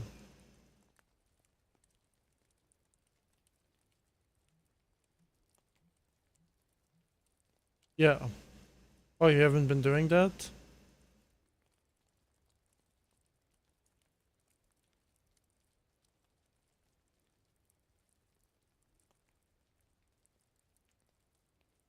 Yeah, that's what it does.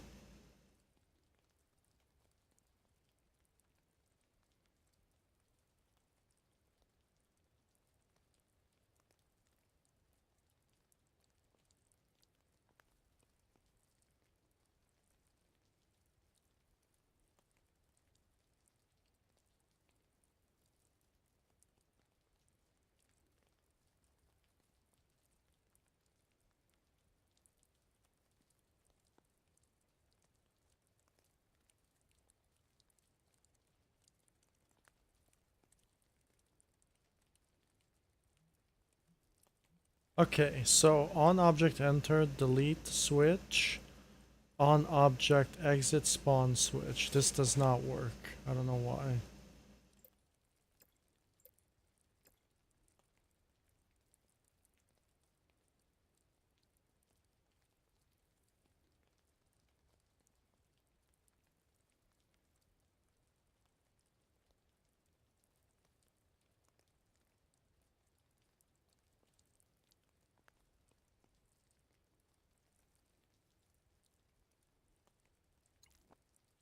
All my scripts are done. I added that thing for Snoz when my game crashed. Gotta do it again.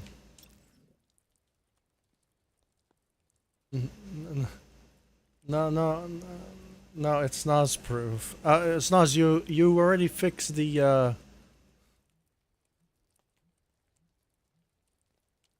no. Remember at the buzzer platform. All right. You know, Snoz. Remember how you super jumped? Remember how you super jumped to get on top of the super jump from the buzzer platform? You can jump really high, Snoz. Remember that? Yeah. So I put an invisible wall on top, so you can't do that anymore, and you discovered that. So. Yeah, because I could do it very often. You just have to press A while it despawns and you go super flying really high.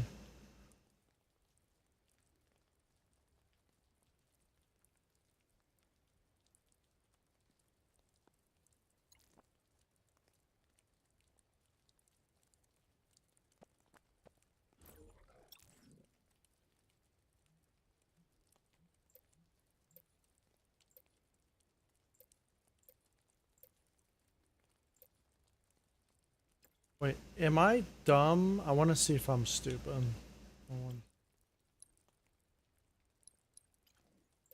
No, I'm not dumb. Okay. I wish you could, uh, oh,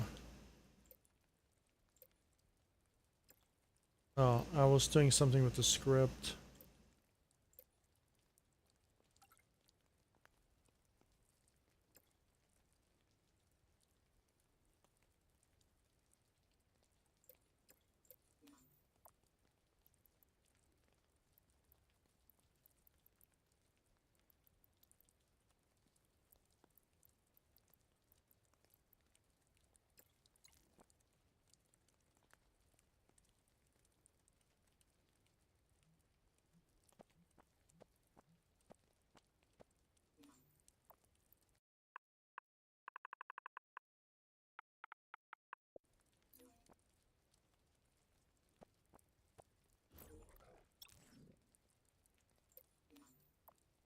Fireball should do my tournament.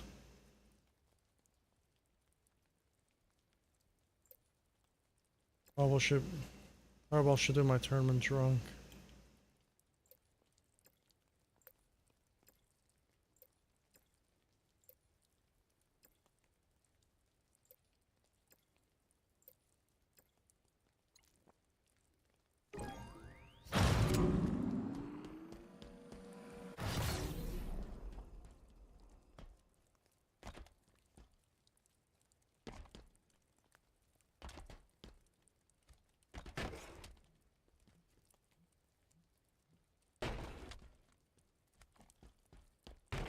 Oh yeah, Snaz, they added something in the update that you're gonna like.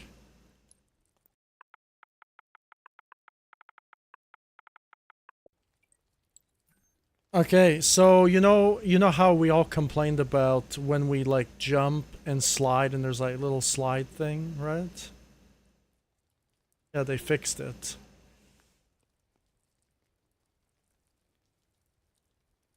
Well, they fixed that finally. Now, when you turn off the slide thing, yeah. They have a script to where if you put player trait zones, you can eliminate that sliding issue that happens. It's Yeah, it's a script. Yeah, it's called no slide. Well, now, yeah, there's. I think it was. Yeah. When Halo 5 didn't have slide, did it? Oh, it did.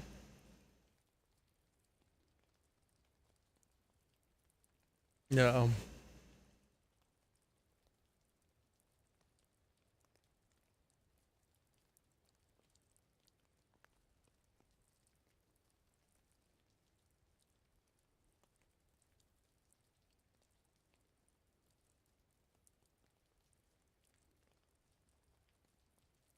Well, now there, well now there's an option to where you can just completely eliminate it, and it's a script in player trait zones. Yeah.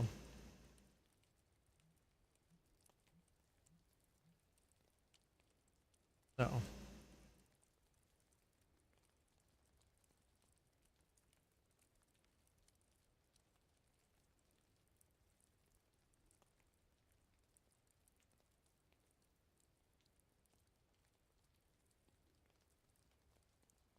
Yeah.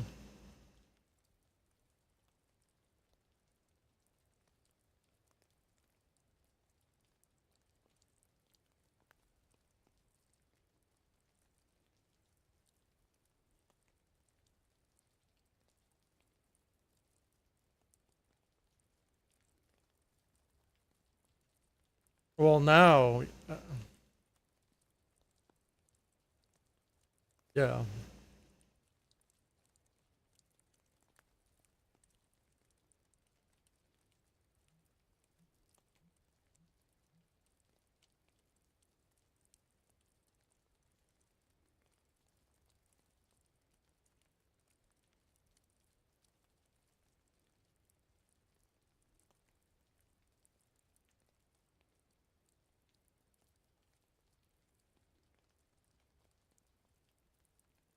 Okay.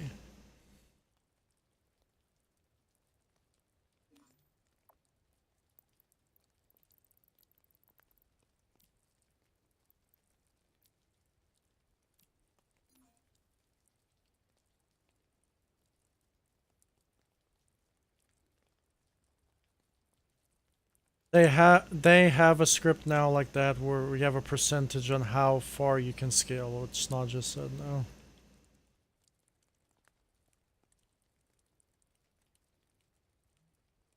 Okay. Really?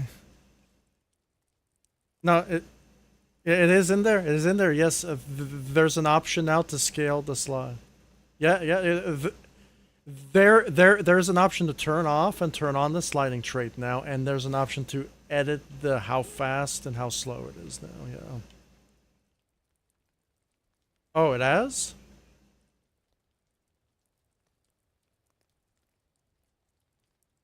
Okay. Well, the on and off is now there. Like you can turn it on and off now.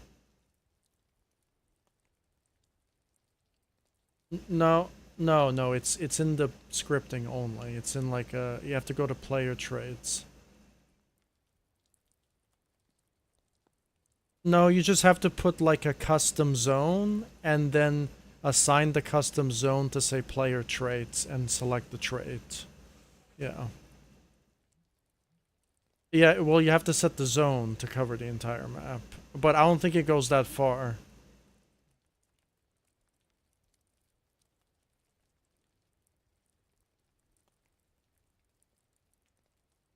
But I don't think you. I Yeah, but you don't have to cover the entire map. You just have to touch the zone once. No. At the start, you know how everyone spawns? Yeah, and it stays on. It stays on everywhere. You just gotta, yeah. You could do it like that.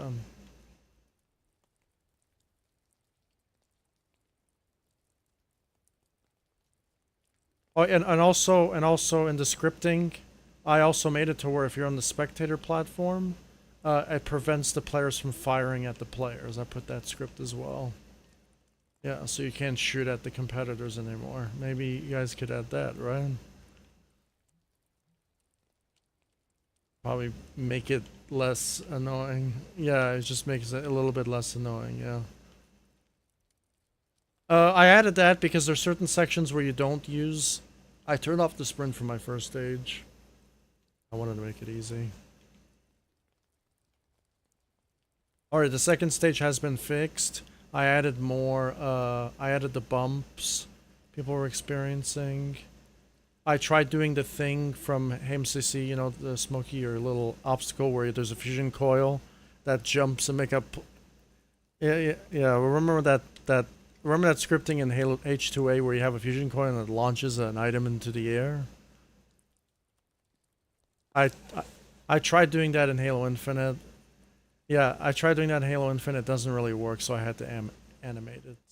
Physics kind of suck with collisions and shit like that in Infinite. It's not like Halo 5 or... Well, was it Halo 5? No, it was MCC, right? Your whole jump based on it, Smokey?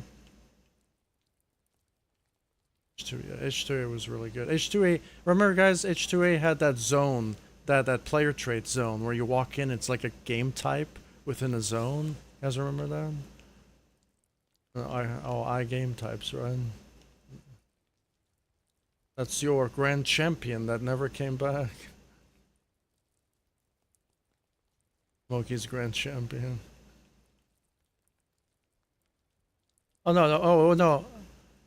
No, I forgot. I'm getting confused. I game types with Jop. I don't know why.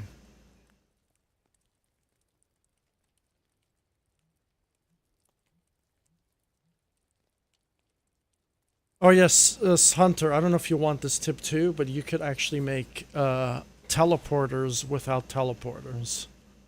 You know that?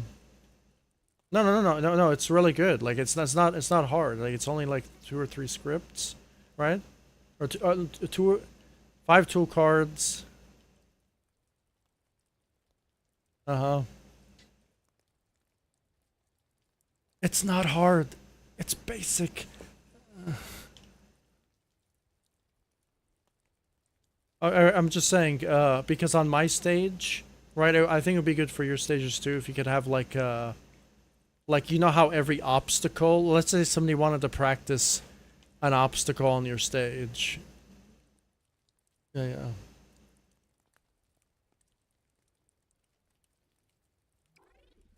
Mhm. Um.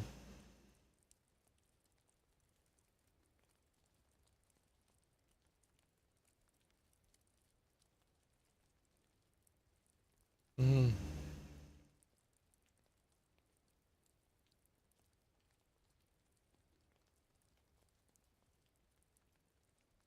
Oh, I did that. So.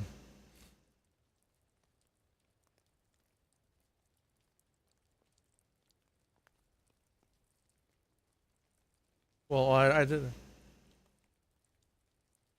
Mhm.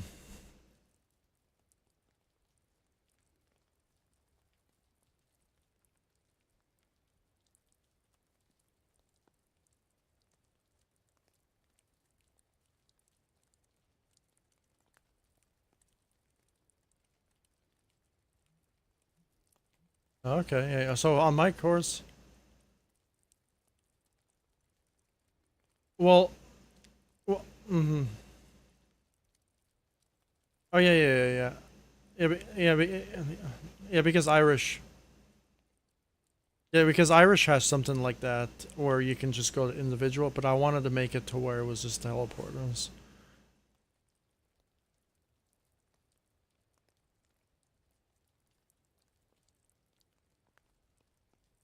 Mm-hmm.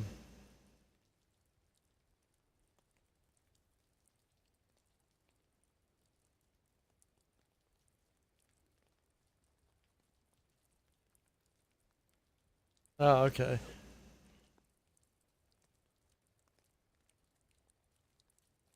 Yeah, yeah. Well, on my course, I put the teleporter system because I not gonna put a wall, and I just want you to be there instantaneously, right? And since you have unlimited numbered teleporters now, makes it better. But I'm not babying everyone. I'm not putting it on every single obstacle. I'm putting it per area. You know what I mean? Like like like there's just a huge chunk. So on my tournament, when I do the video or whatever, intros or whatever, there's going to be areas, right? That's for people to practice.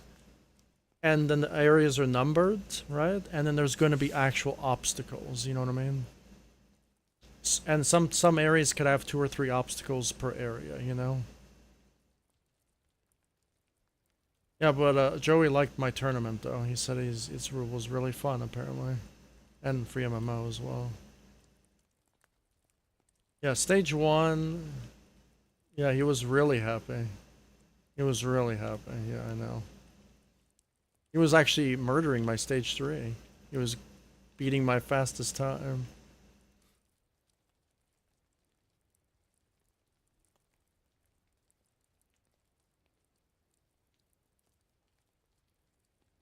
All right. So, oh. Oh yes, Nas. You know the conveyor belt. You know how you activate a conveyor belt, right? To go to checkpoints. It's on the left side, but I'm gonna put a line on the floor telling you that there is a speeder speed. I don't know how to. Well, what am I doing? Stage 1 functions. I'm just gonna. Pinky Winky, eh? Pinky Winky.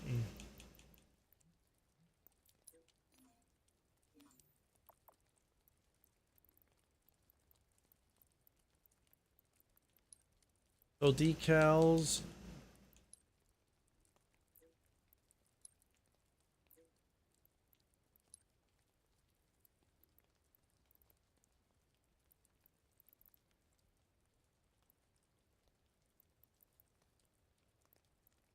It's alien music, Snaz.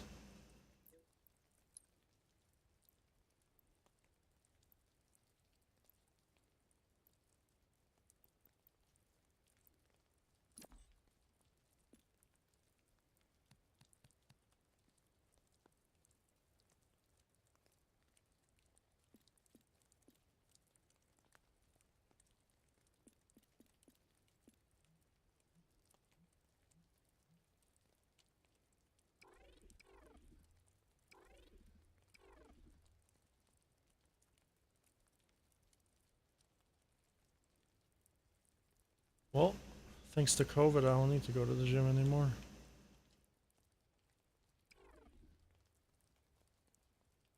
Well, I was getting fat, and now I'm not anymore.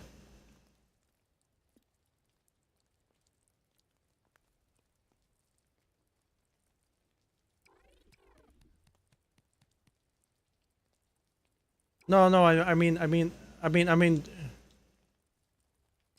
well, no, that is true. Yeah, I, because during the pandemic, I was actually being a super couch potato, right? And I gained a lot of weight. And then wasn't starting not to like it, right? And then, and then,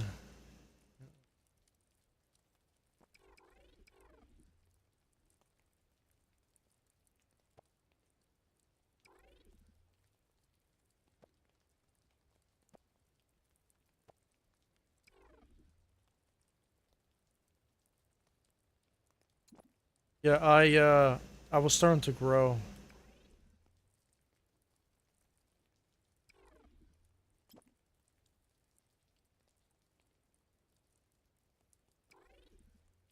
Yeah, I started to grow one. Yeah, I started to grow one during the pandemic, and I was starting to get worried because all my friends grown one, like a stomach, you know, like when you.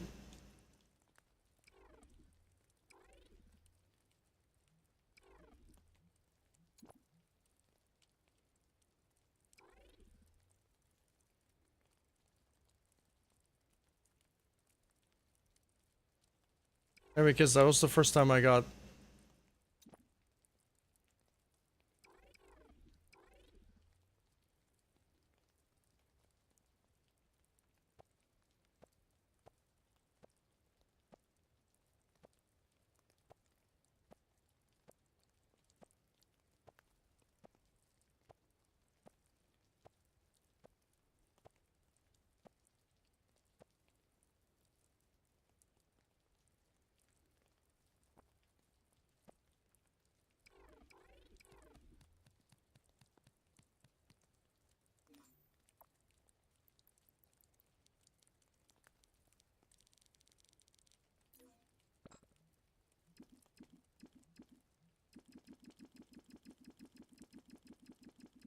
I used that for my stage.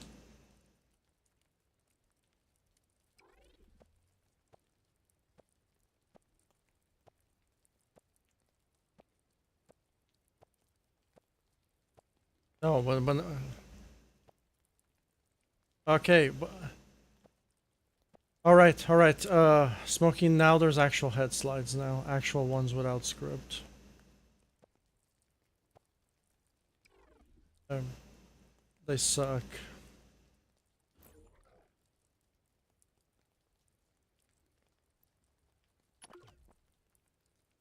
No, no, no, no. I think the head slides are good, but I think the bouncers are kind of bad. But I could be wrong.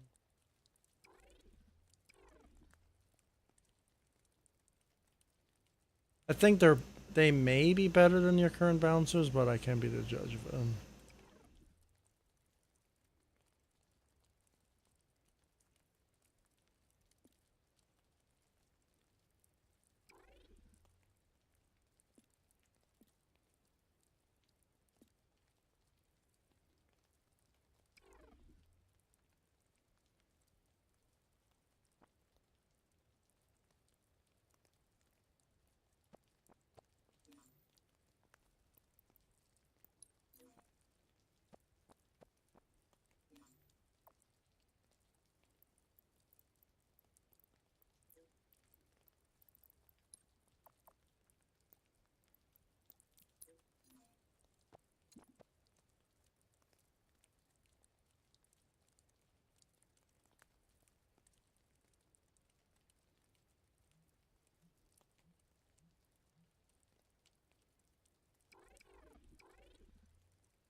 Okay, I finally tweaked my stage.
All right, the first.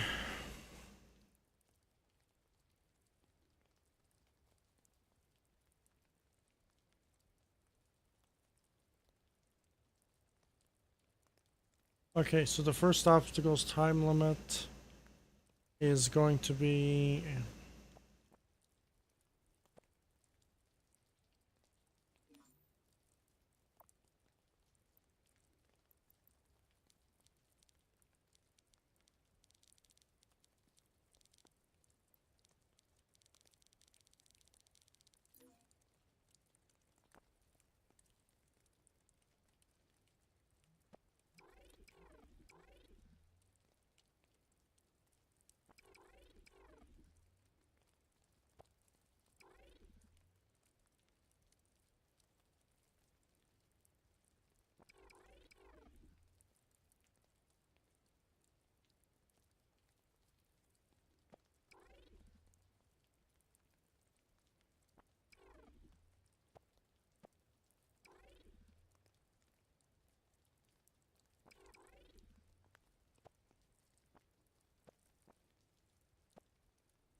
Jeez. Alrighty then. Why did they horrify the? Isn't that kid for? Isn't that kid for kids though? Minecraft or no? No, it's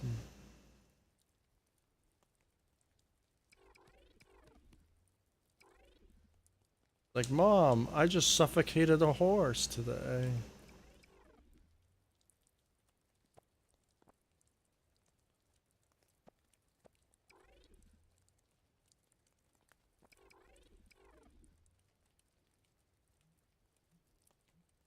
That would just be horrible.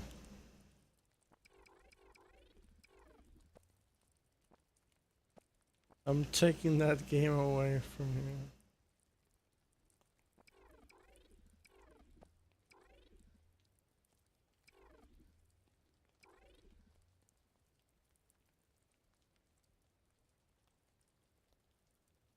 Okay, 1 minute and 25 seconds.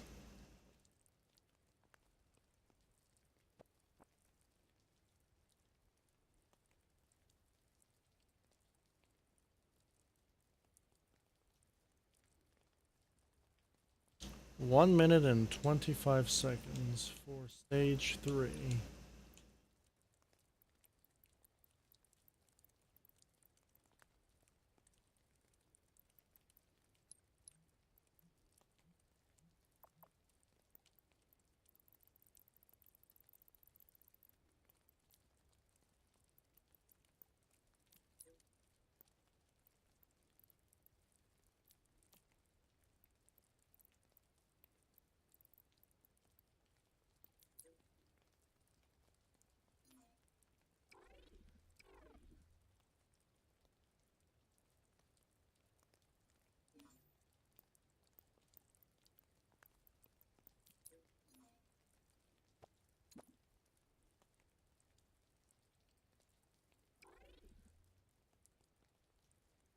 Oh, that actually fixes it?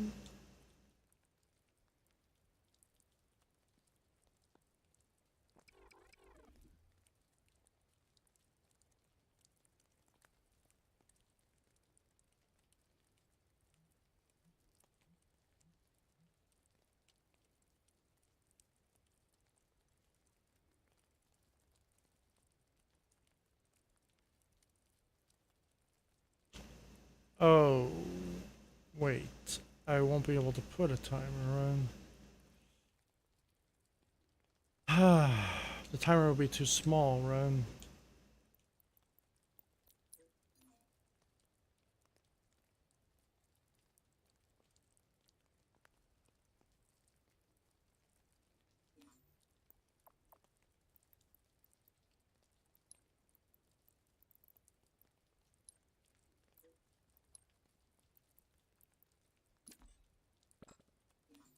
Large. Okay, what happens if I say number?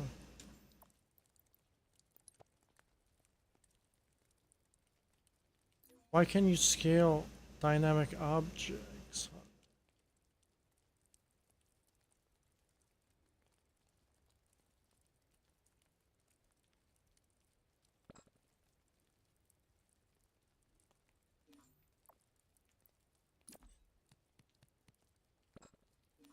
Dumb feature.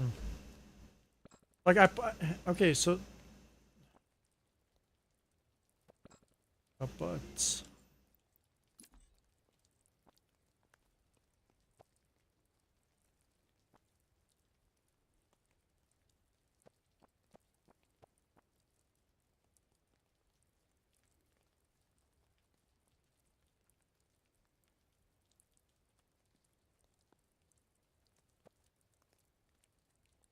you know what? I think I can put a timer following you in the course, Hunter.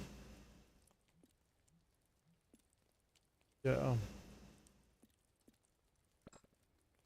It would, but I'm going to kill my brain.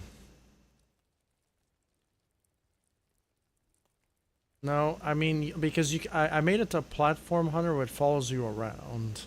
Okay? Now...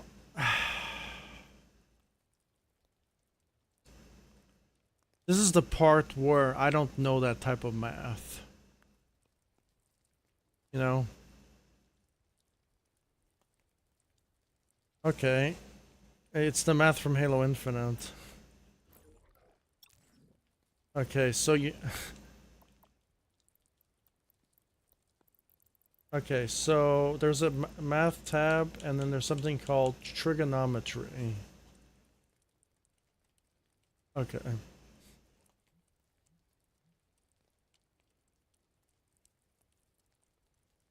Okay, but see, with the trigonometry, you can get the angle. Okay, so what tool card do I use to get an angle of an object that's in front of you? What do I use for that? You know, since you're good at math.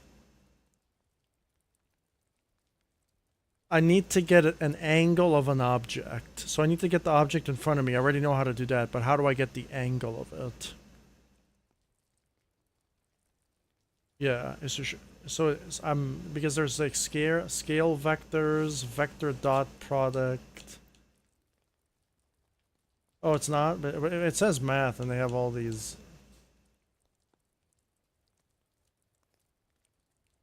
Oh, of course. Oh.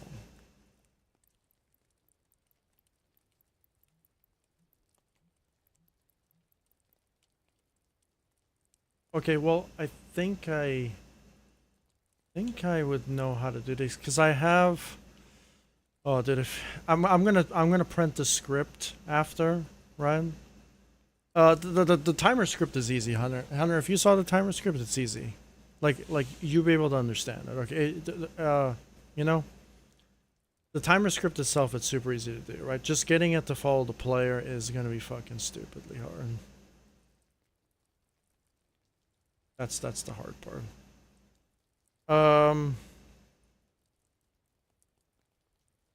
Yeah, I don't know what to do there. Besides that, I am live streaming this for 7 hours strong.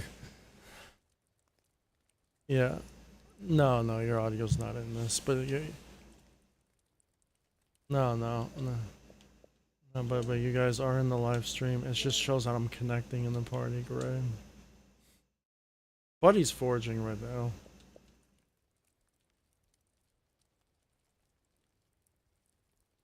And you probably saw my maps. How good they are, maybe. I'm not sure.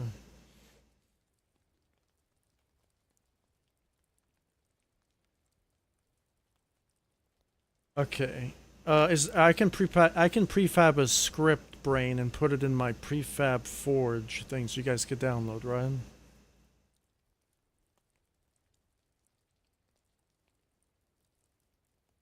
Yeah, yeah. Well, I'm gonna make my brain public, right?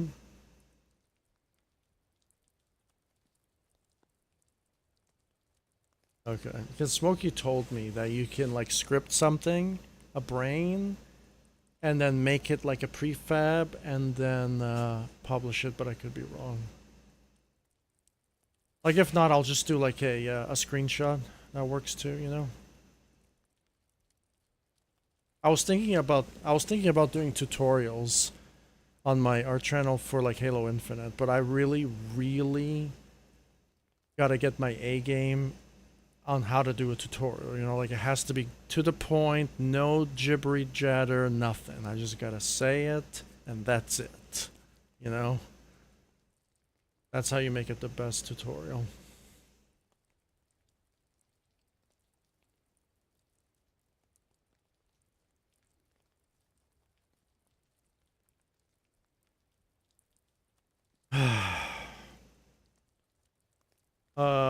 So I'm gonna have to make how to stop in midair script in the Discord server. That's gonna put a screenshot there. Super easy. I figured it out on accident. What was I gonna do here before my game crashed? I was gonna say negative 0.2 and test. When you get the double jump working, launch to planet Mars. Okay, I don't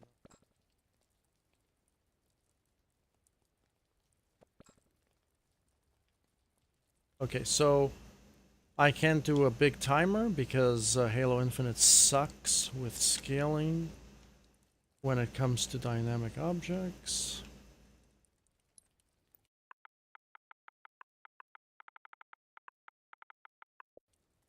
I'm at version 129, Hunter.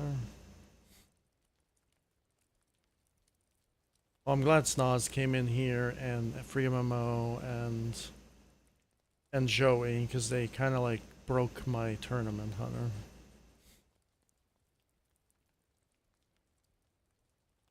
No, I did not expect it, but I'm glad that they did came in and gave me pointers on how to make objects more consistent and knowing where things are.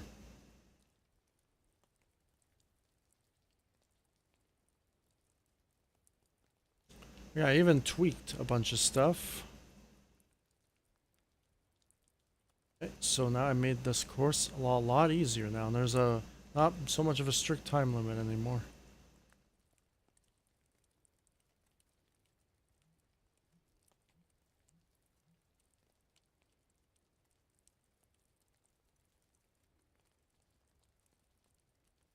What's wrong with this? Was it the script? Yeah.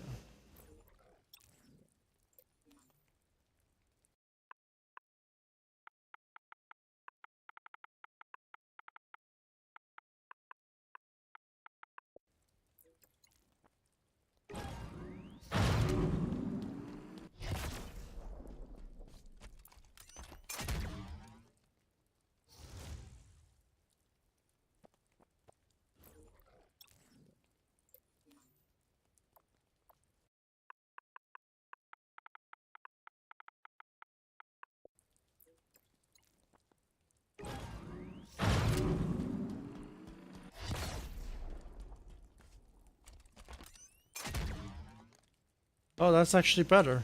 I actually made the double jump better. Okay, let's see. Let's test that out again.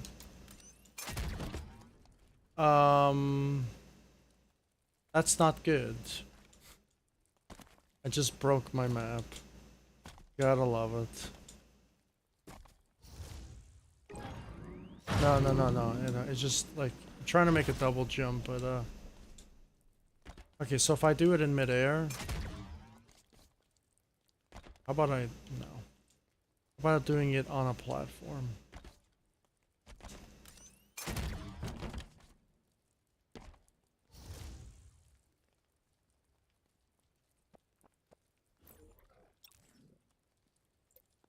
My script working right here.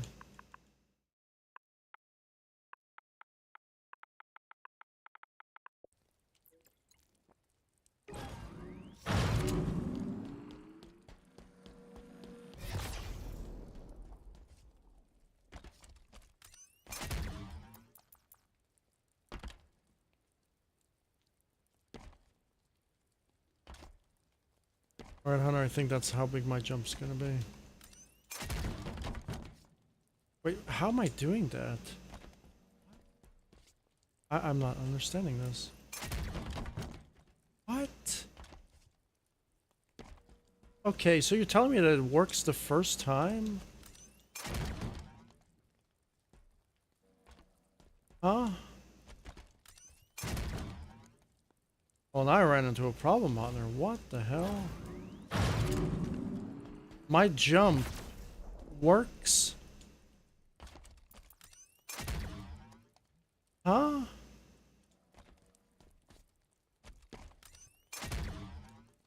Now it works? Hey, I'm not understanding my jump now. I want to see.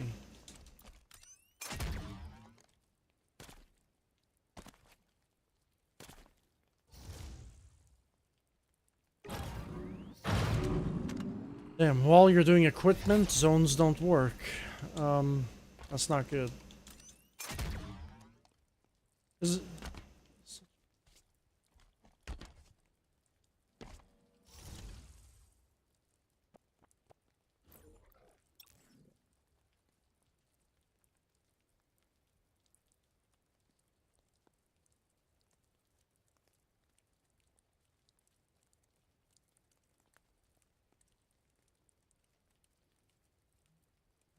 object that's doing it, right?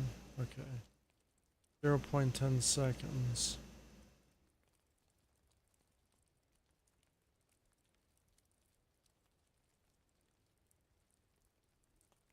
This tells you...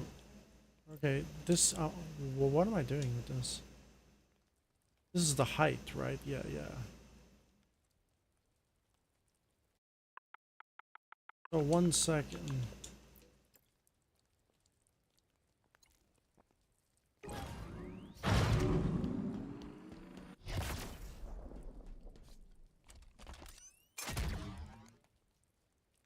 Launch to planet Mars.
Oh, I'm doing my tournament. Tanks.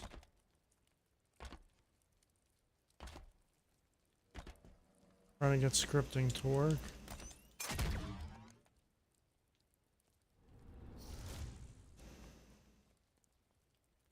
don't think I like that at all.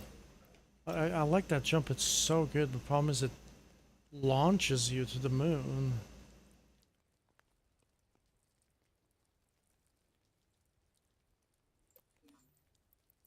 If I say true on this, what does that do? It's gonna play around with settings.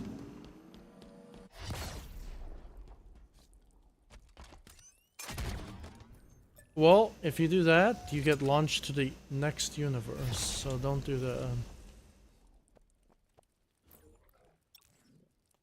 I don't... Say false. I'm guessing false is good.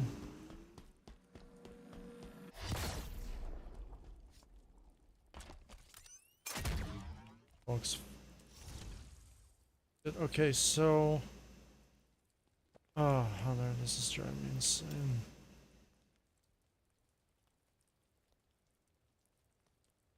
Can't figure this out.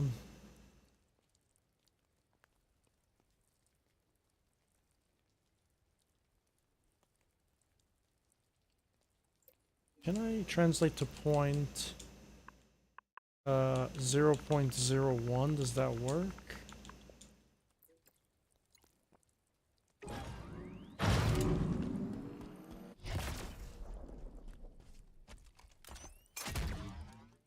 I mean, it's shorter.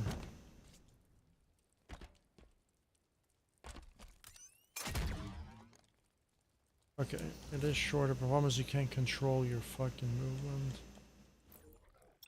Okay, so let's put this to 0.01.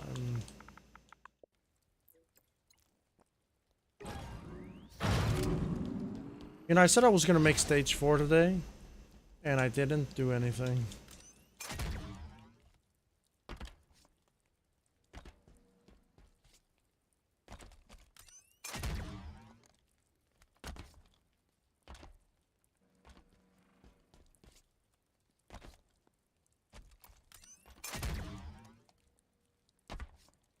Well, I actually fixed my double jump, Hunter. I knew what the problem was. My animation length was too high. That's why I kept getting launched to the moon. Now here's a problem now, Hunter. When I use custom... Because in this game you can use custom equipment, right? When I custom equipment into a checkpoint, the checkpoint doesn't work.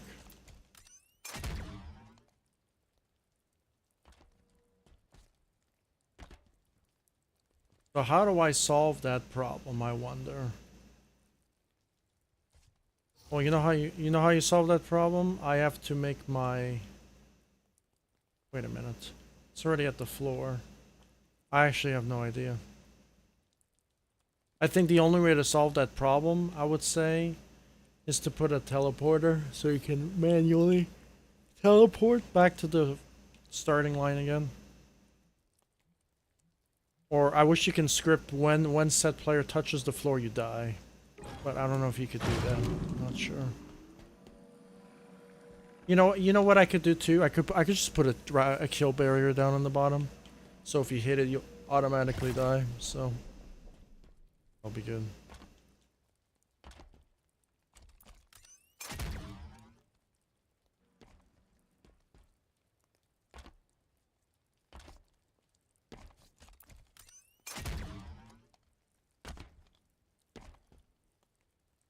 Alright, I made my...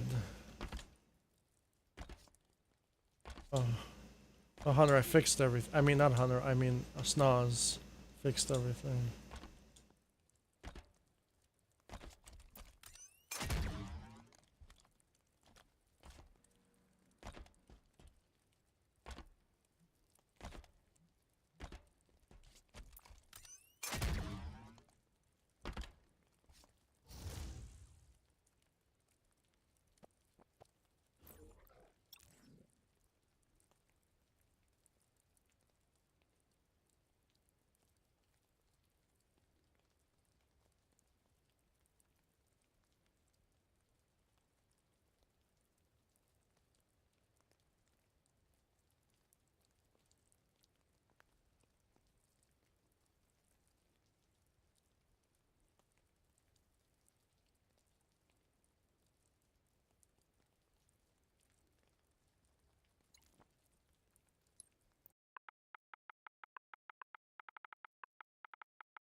Gonna test my stage 3 now.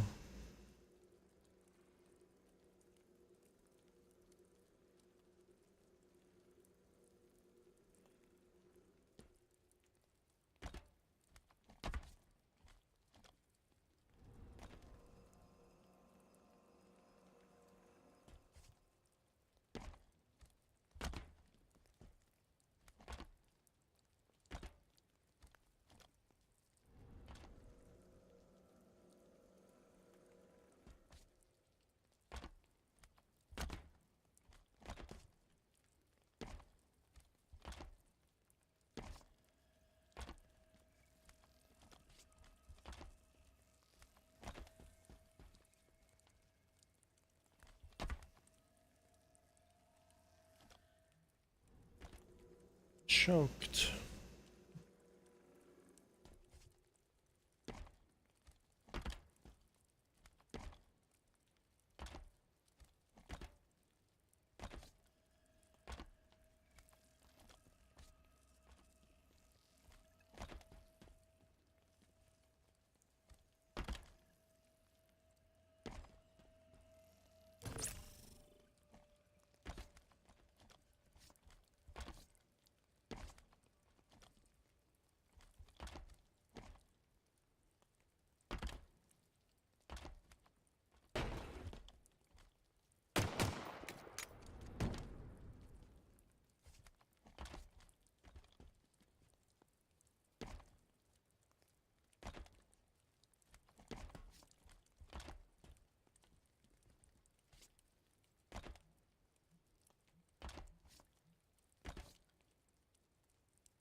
Dude, that's so much time.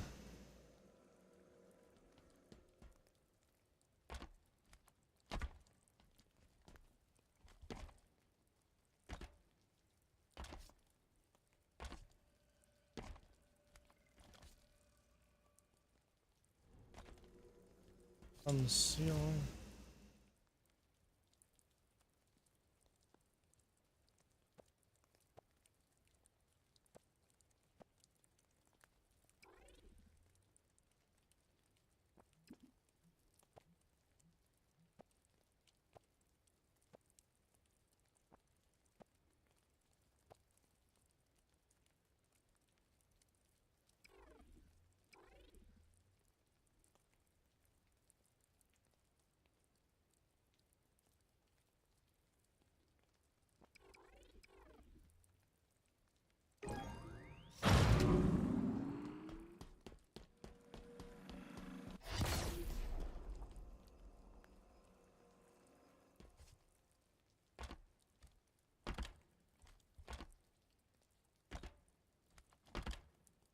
Just in the time on my stage 3.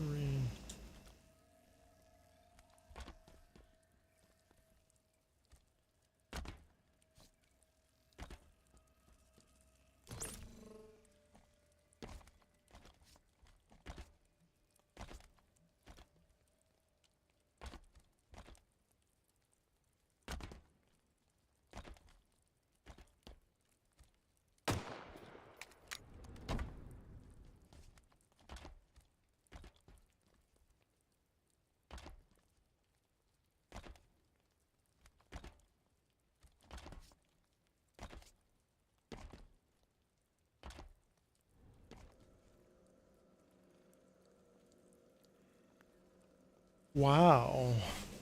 Okay. Alright, I'm gonna make that my time. 56 seconds exactly as I stop the timer.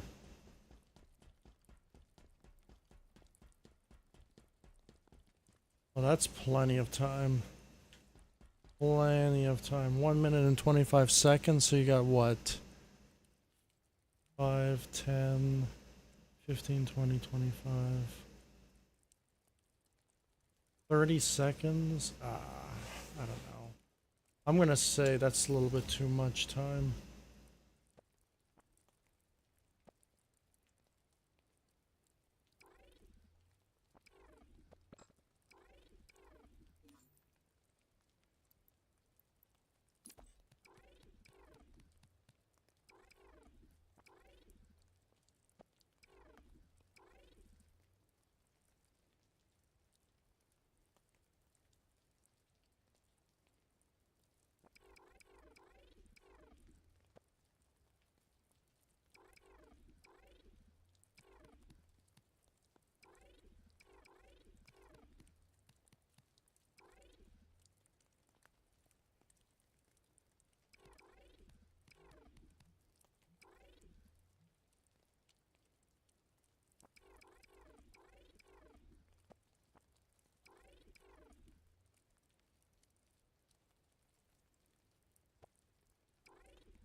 Was done.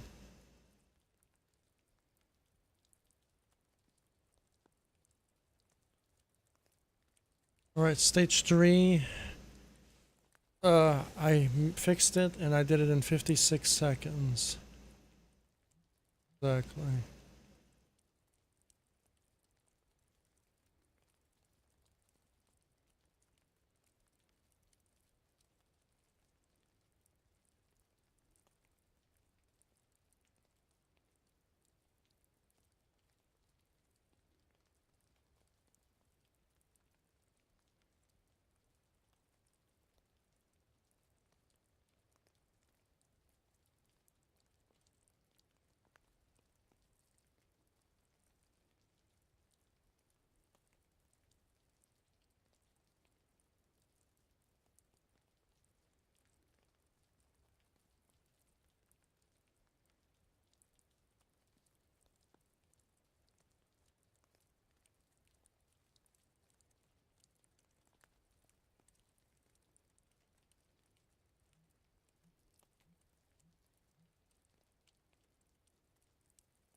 So apparently that guy who called out Mr. Beast is being taken to court for playing songs.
That.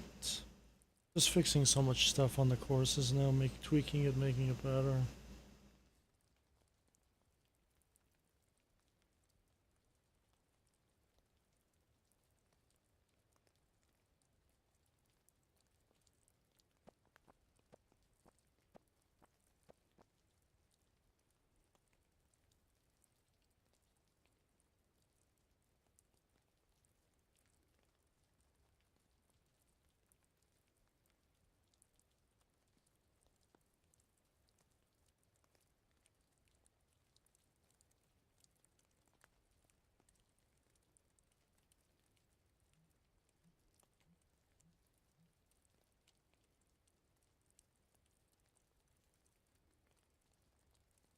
Well, I'm trying to figure out how to do the timer that follows the player now. At all times.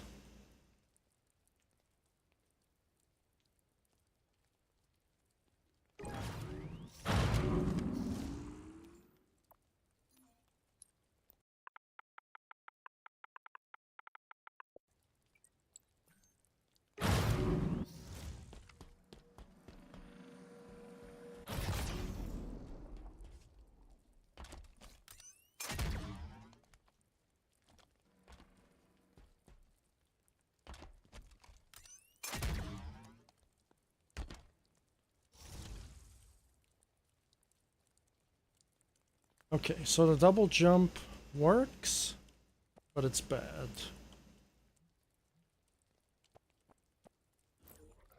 I got my double jump to work, but problem is the double jump doesn't... I mean, the equipment type of version of the double jump I want to do, there's no forward momentum. It stops all forward momentum. Because I'm animating the player, that's why. Okay. Once I got that to work, I'm gonna copy... Oh, we have to do it somewhere else.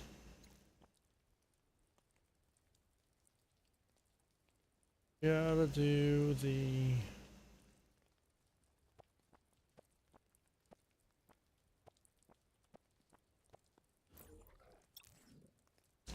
Alright, I'm probably gonna have to animate this then.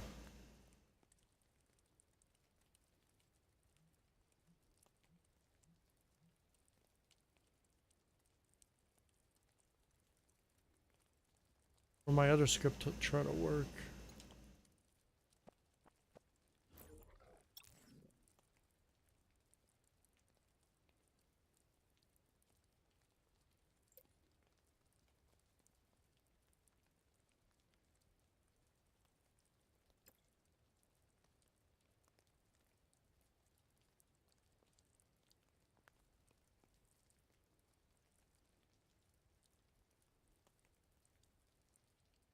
Okay, I got a new script coming right up.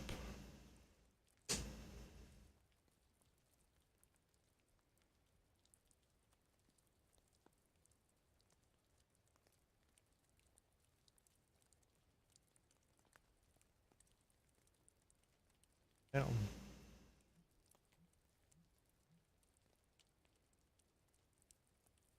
That is pretty absurd.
What happened?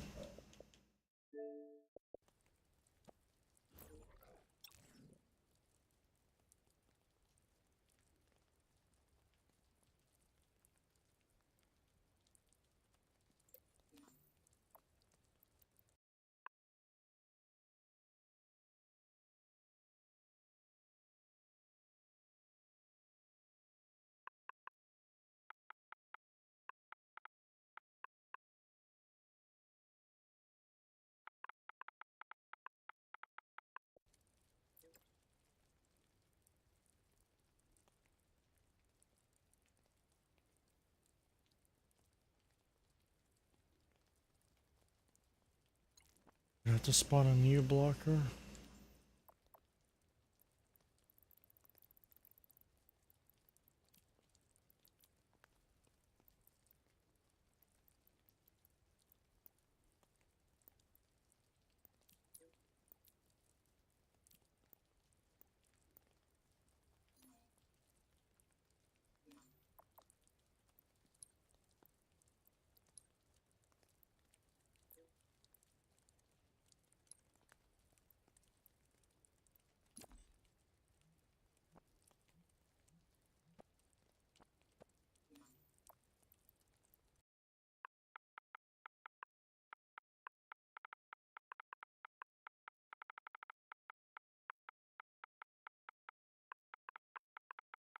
I'm gonna call it an equipment jump. Not the one from Halo 3 though, if you were wondering. Yeah, so I made an equipment jump and it's really bad. It only works as a single jump. I'm gonna make a double jump now. I think this one will work as better. It's just gonna be an invisible platform that follows you underneath your feet. And I'm just gonna make it to where when you're airborne, that thing is active, and then when you're not airborne, it's not active. Double.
Oh, speaking about Taco Bell. Shit.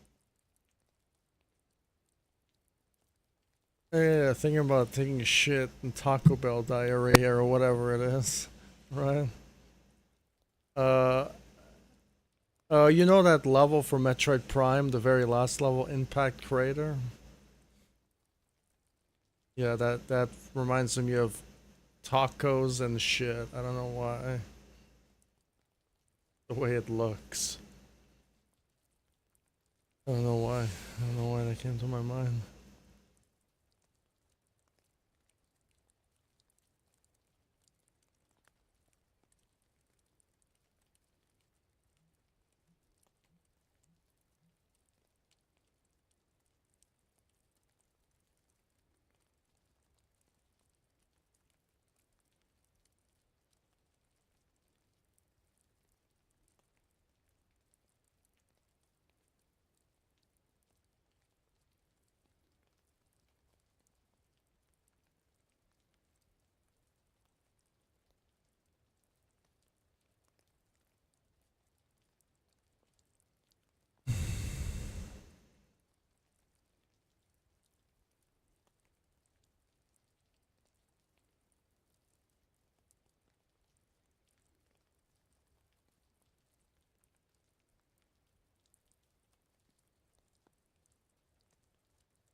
What's called Tea Week here, and it's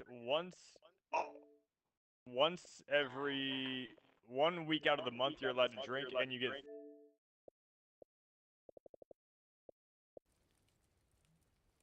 Why?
Why am I doing that actually?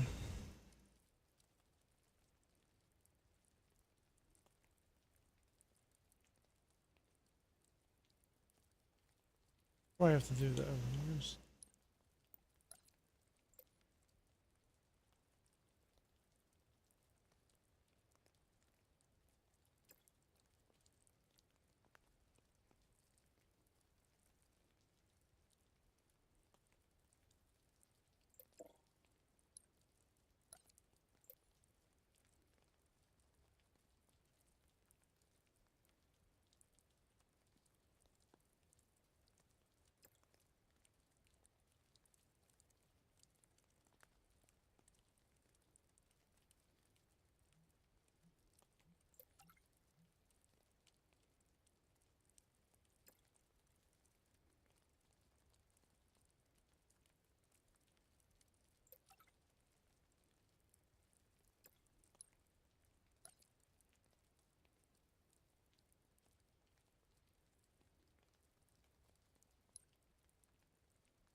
Maybe that works better.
Well, that's for the, that's for the, power seeds. But I don't need that.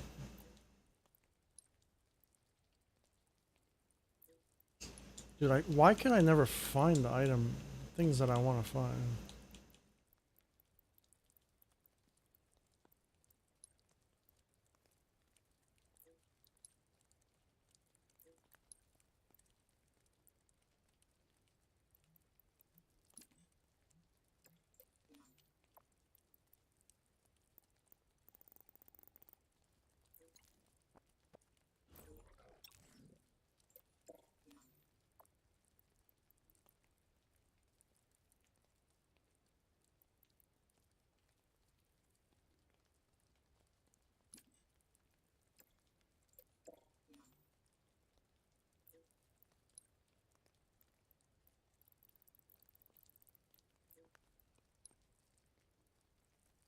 That's what I was trying to find the whole time. Units. All units.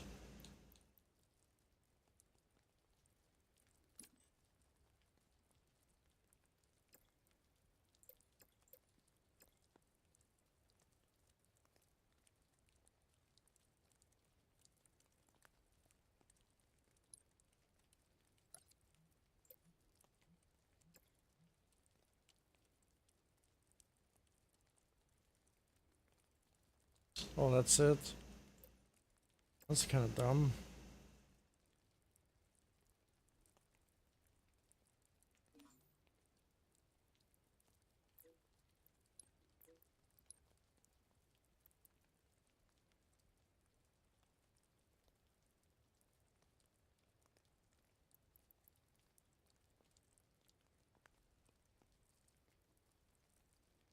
Really? A bar? Huh. That would actually pretty nice. Get navigation marker progress.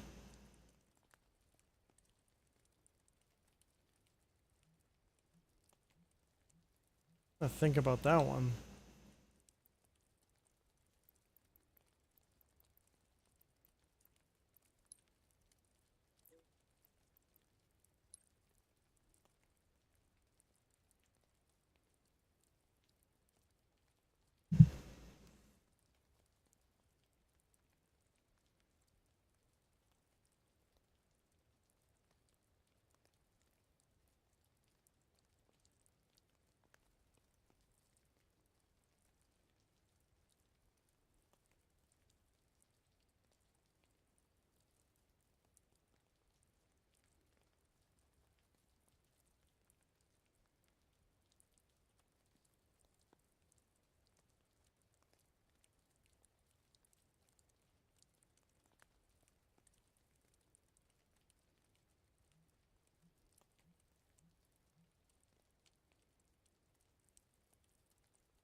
You know what? I gotta look at this script here.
Oh, one can see if it works.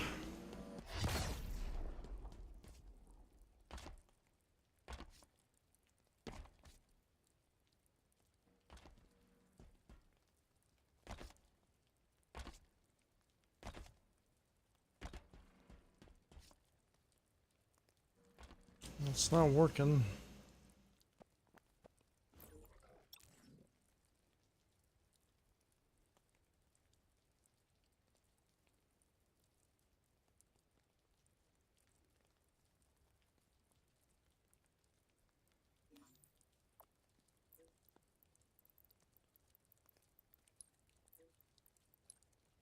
At least we can print a number.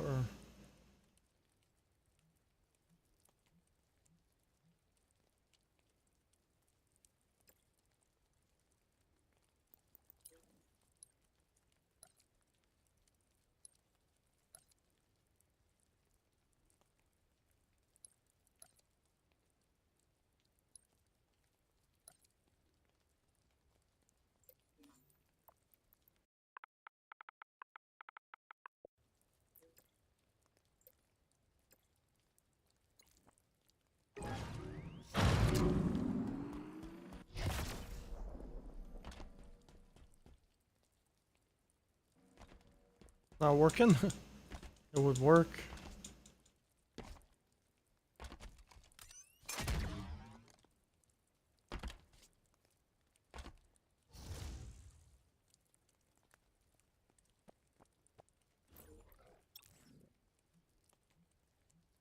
Why is it not working?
Oh, I don't know why it doesn't work.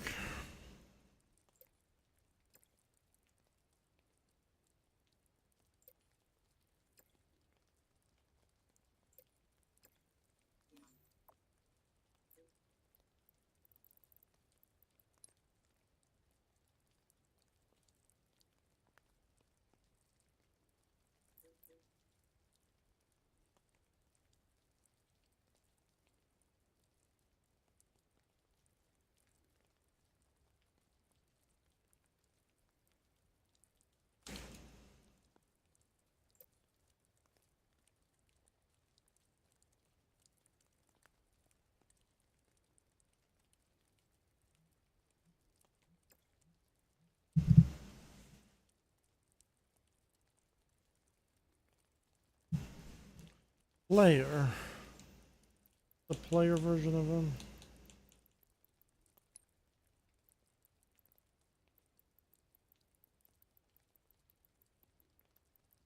Oh, there's not.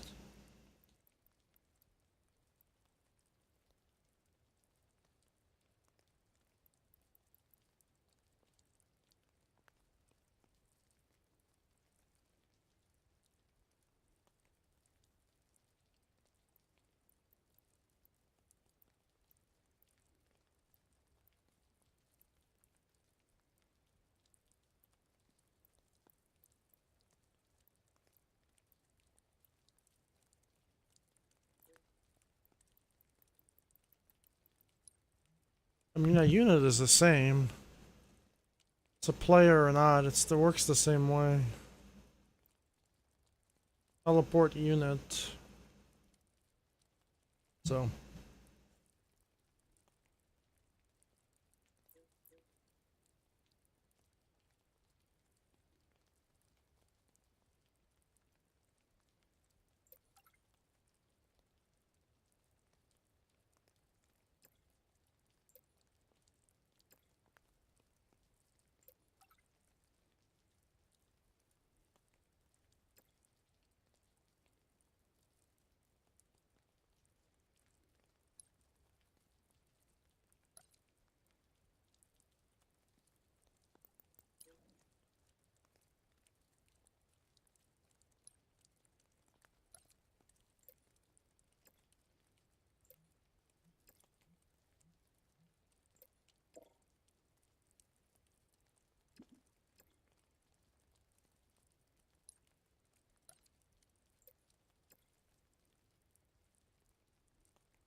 I don't really want this. All players, I wanted this.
Well, now that's what? That's working now?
I spent the whole stream just doing this.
Well, hopefully I'm melting your brain already.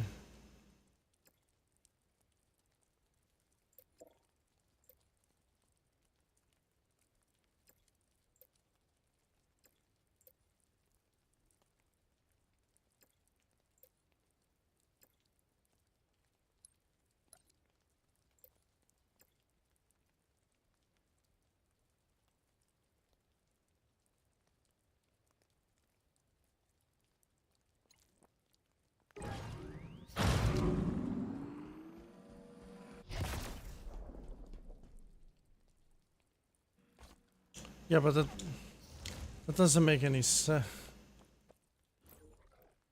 We need to do something.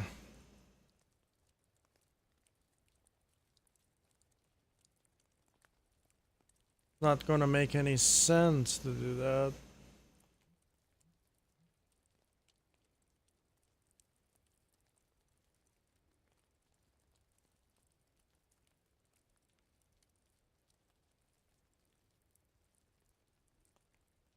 I guess we could do something there. I know what to do here, actually. Prevent this from happening. Yeah, yeah.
You know what? This doesn't prevent anything, dude. You see this?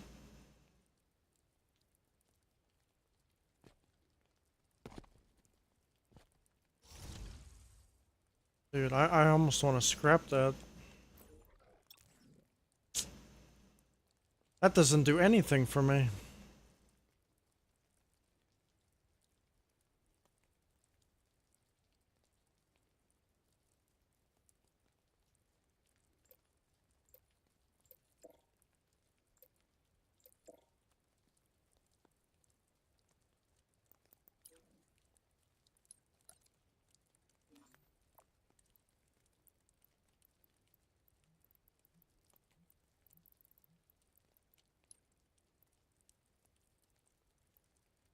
Well, I don't want to make a magical bridge.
Oh my goodness, dude. The fucking crashing, dude.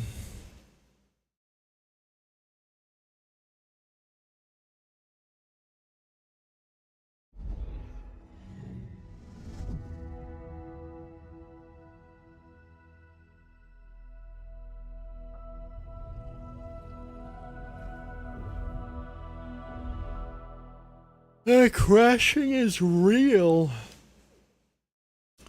By yours truly, 343 Industries.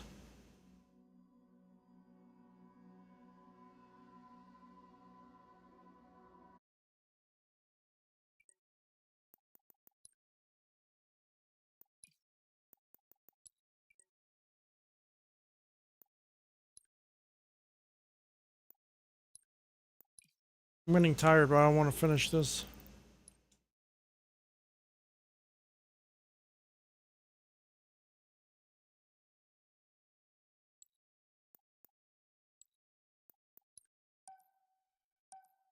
I want to finish this. I don't think I'm going to do stage 4 today. Yeah, that's not going to happen. I've been just fiddling around with so many different scripts. The entire day scripting. Trying to understand Halo 5's scripting system. It's very, very limiting, that's for sure. Very, very limiting.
Okay, delete spawn. The spawning kind of annoys me because I don't want it to spawn.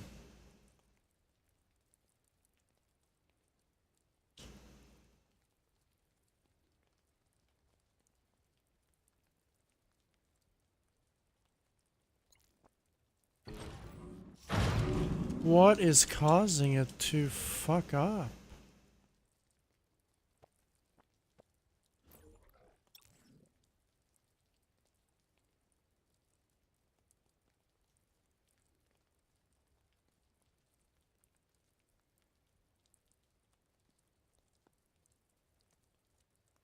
That's why.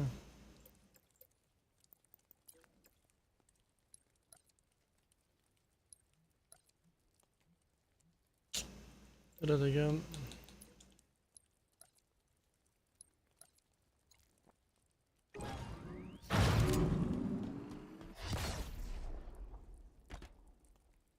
Why are you above me? Huh?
Well, I'm super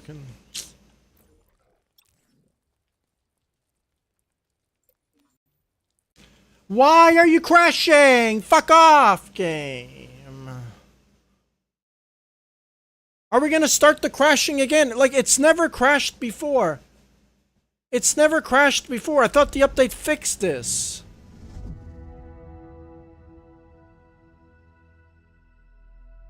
Now it's even worse. Like, come on. Like, what did the update fix? Just added a few things? Come on with the crashing, man. This is fucking annoying. Oh my goodness, what the fuck, dude? That is so fucking frustrating. F off. And you can't even load menus now, dude. Come on, make it make sense. I'm pressing A and I can't even go into my map now.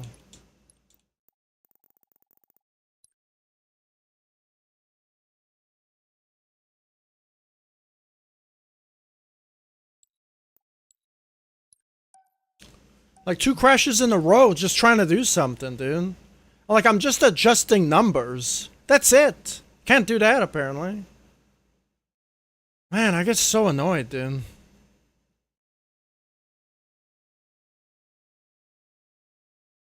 I can't, dude. I wanted to do something else, but if it's gonna keep crashing, I think I'm done.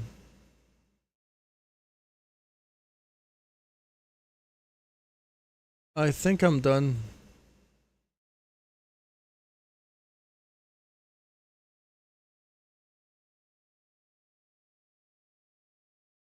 I think I'm done. I hope there's an autosave. I don't think I didn't go anywhere.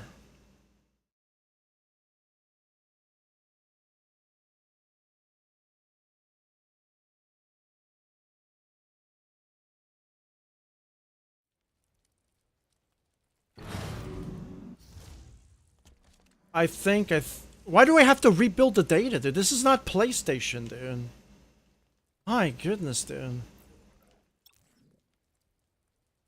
Or at least it's saved. Or did it save? Yeah, there was an autosave.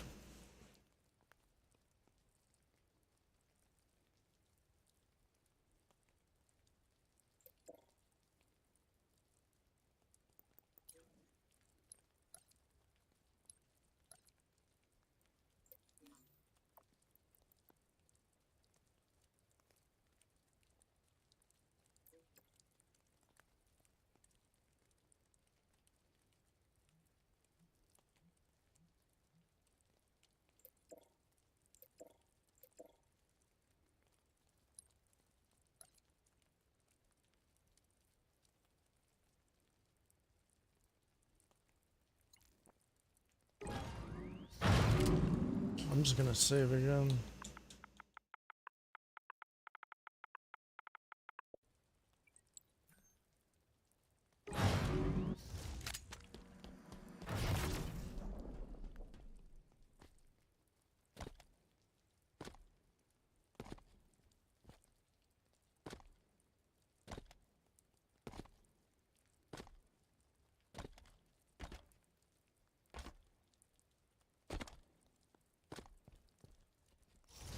Okay, so what needs to happen is we need to script that now.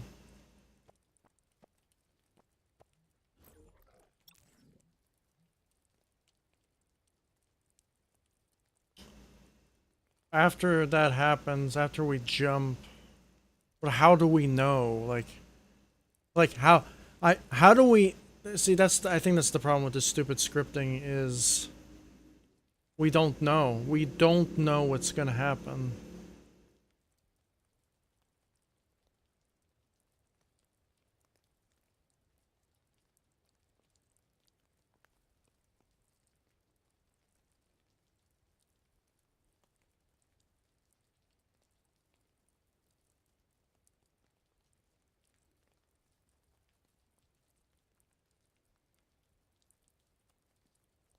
How do I even do this?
Let's just try to adjust this value. I'm afraid I'm to do it because the game may crash.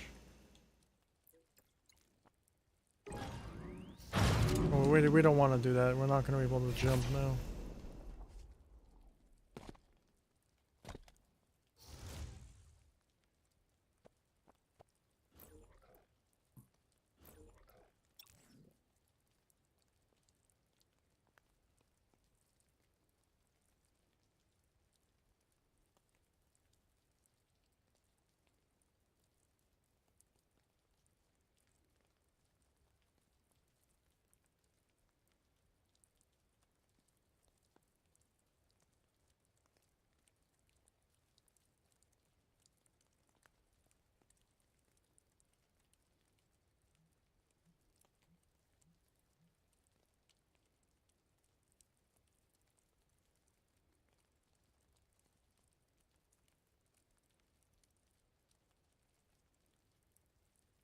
Let's try to understand this logic a little bit more. Dude, I can't see this. The monitor closer to me.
Uh, just, I gotta read this one a bit more. How do I get the object to airborne?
So, airborne.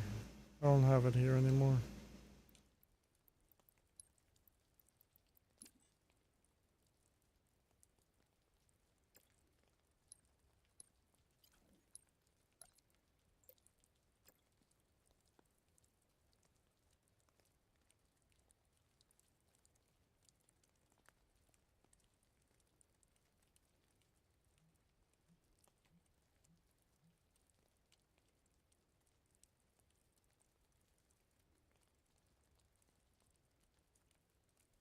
I don't want to set equipment charges though.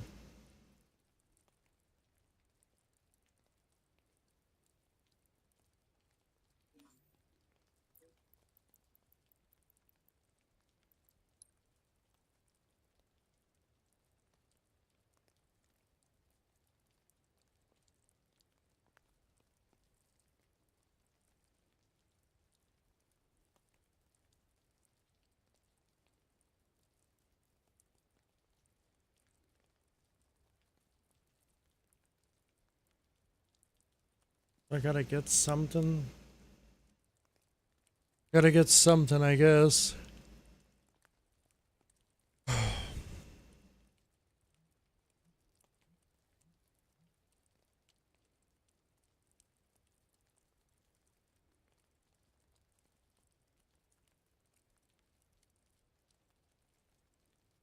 No, get is airborne.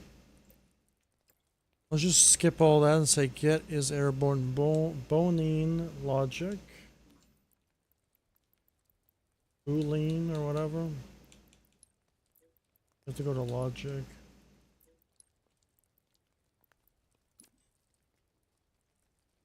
Wish I know what this means. Be nice to go learn.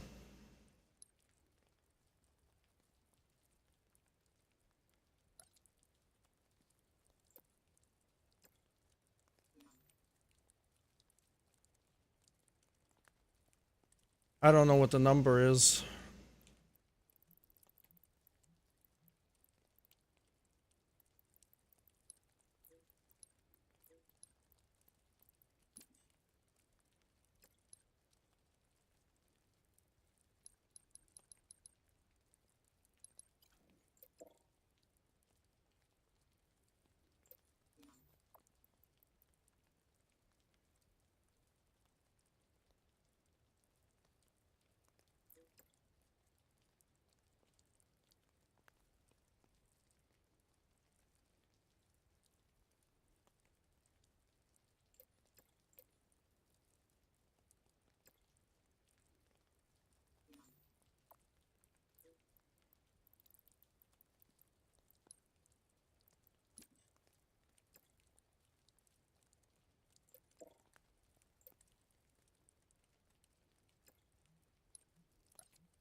If true.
Did I just solve it?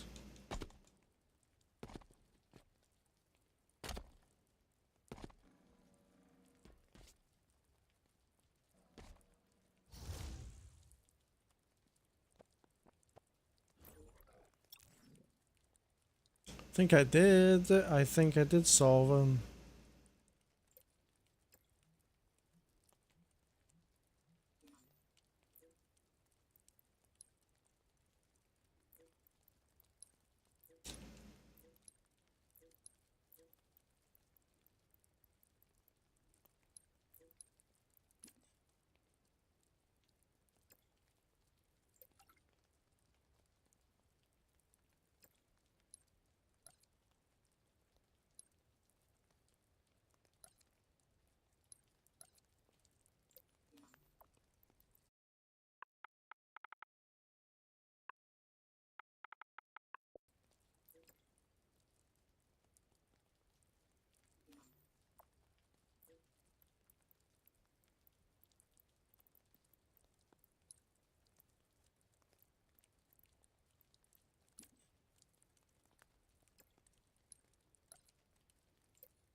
What?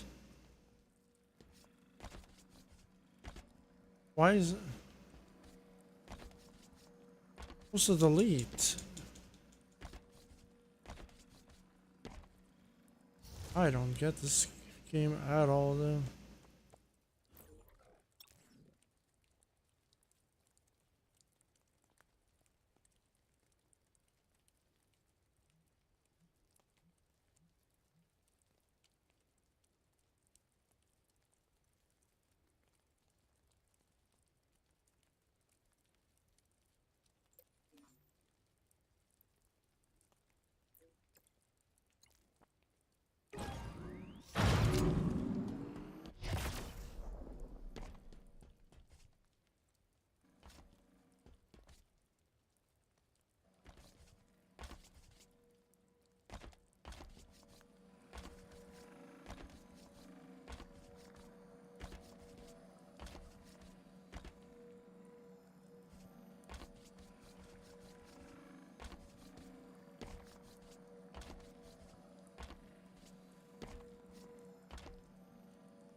I don't get this.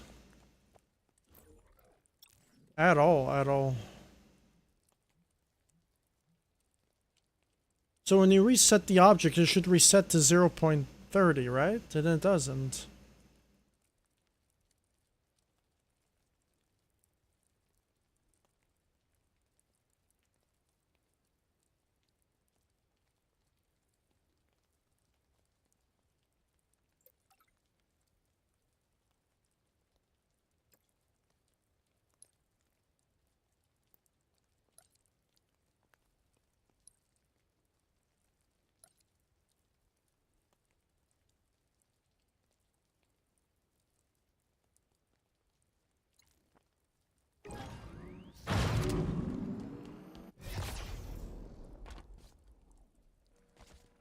I'm super confused on why. Like, it was working before. What is going on, dude?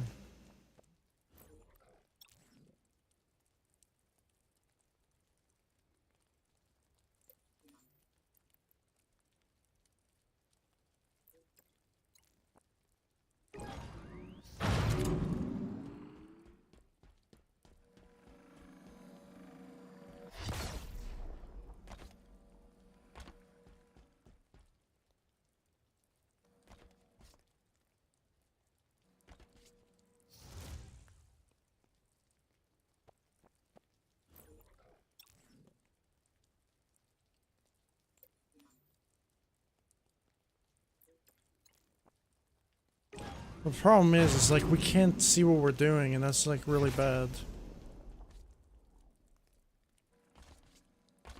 Now this is on. It's not supposed to be on. Yeah, we're not supposed to be on.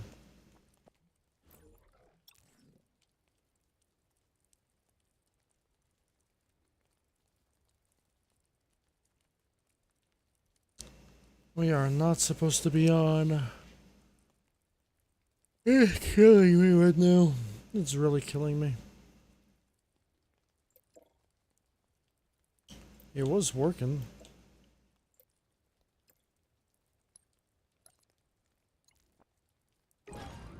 I was working at that.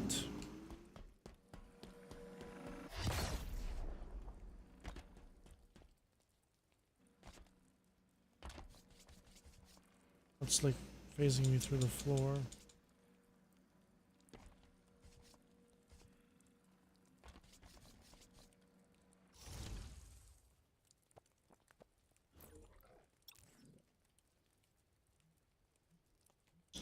Reset position. How about reset velocity? Rotation?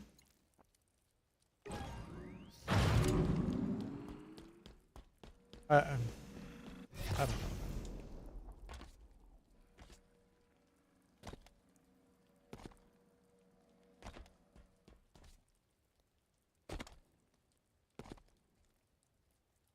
Problem is, it just keeps going down.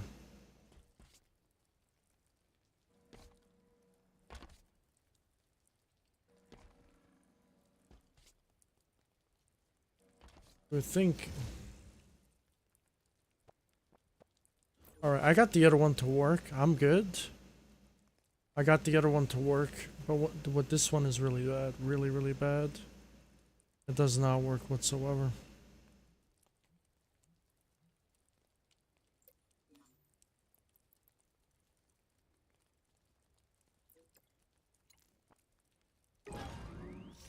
We're not being animated at all. Let's just do that.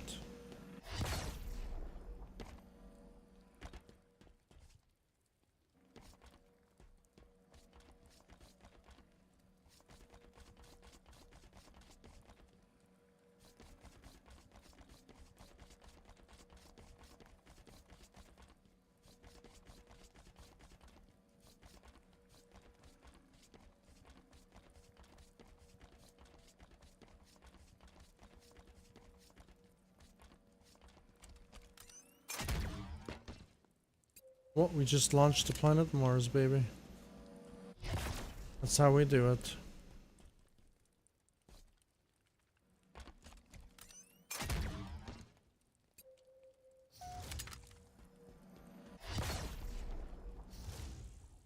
Alright, that is pretty annoying. I know what's going on. The problem is,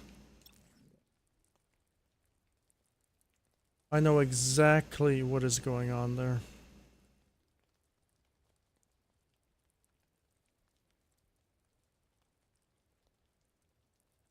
I wonder what I did wrong with the logic. I mean, if I followed the exact same way, the problem is, it's, I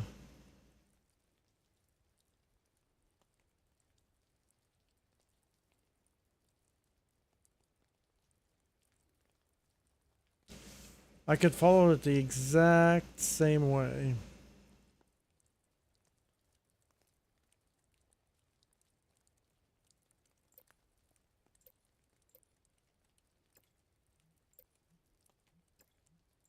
This is the branch. Resetting of the object. I don't know if this is gonna work or not. That doesn't matter. Okay, so I gotta follow this script the exact same way for it to work. This one right here is for double jump stuff. I mean for the double jump, yeah. Or I mean for the despawning. So we gotta follow this script the exact same way. So we got the timer area. We got the branch. Got get is player. We got the... I have an idea now. We have the on entered area. We have to get is player.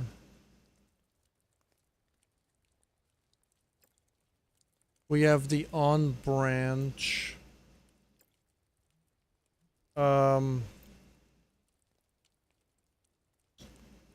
We have the declare value, and we have the set object variable. On this one, we have the set get object variable. We have our identifier. We have our reference, which is a double jump 1. We got every n seconds. We got the set object position. We got 2 object get positions.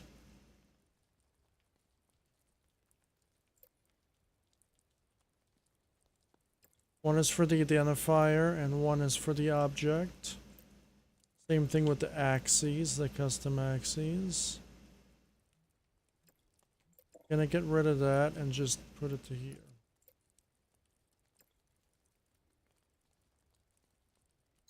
Alright, we're gonna call this the jump adjuster. Adjust.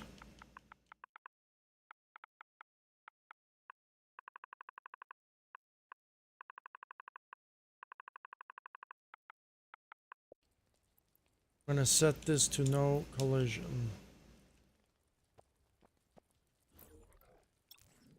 Okay, we're gonna call that the jump adjuster. That script is done.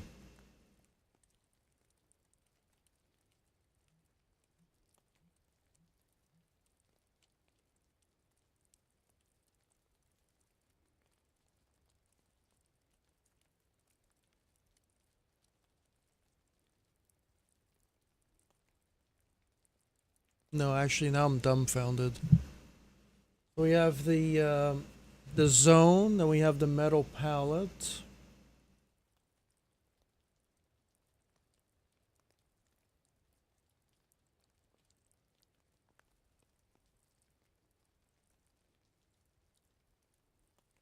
Okay, so the so that's actually wrong. That's why we fucked up so badly here. I'm gonna call this the jump 1.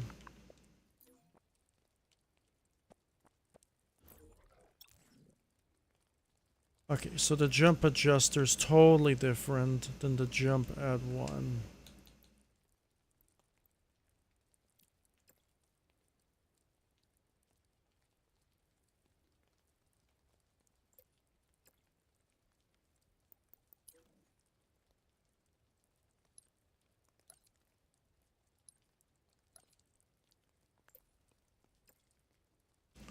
Okay, so we have the jump adjuster and then the jump add 1. Wait. Yeah, the jump add 1.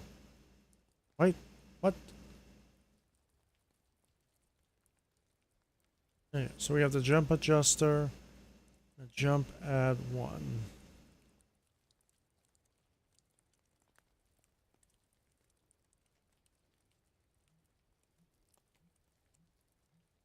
Get object position comes from the... Looks like the...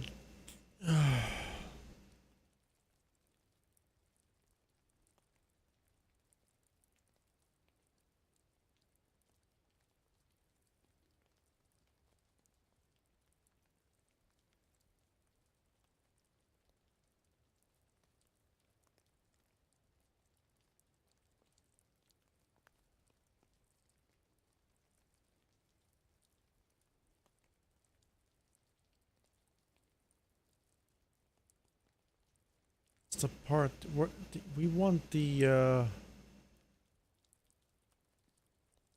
object to be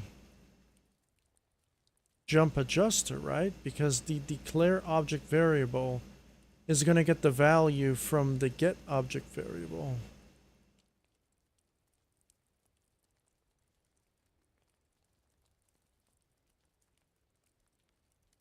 Because the object is empty. I think this is... that's the thing that confuses me already. Set object position.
Just trying to understand the logic here.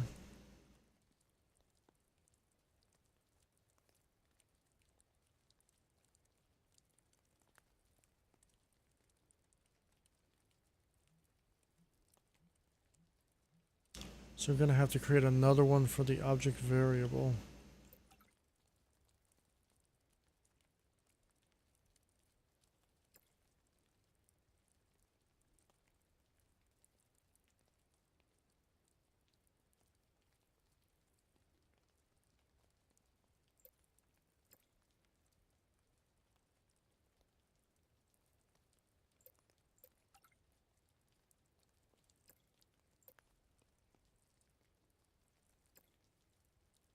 Is the object variable gonna be the adjuster, right? Yep.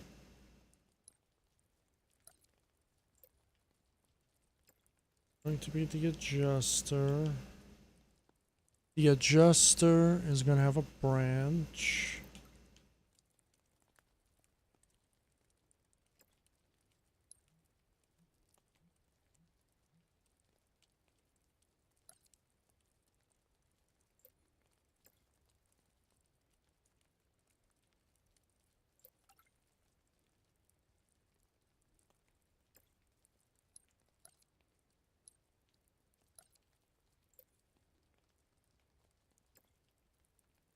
Player.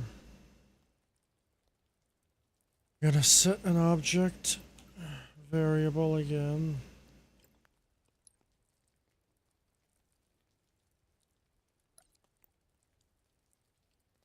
Local, yeah, empty.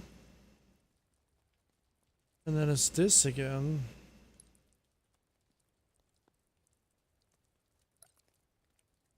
It says there, I'm gonna follow it along.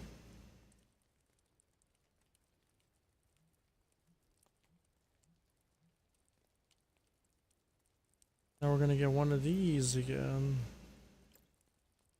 And say set object position.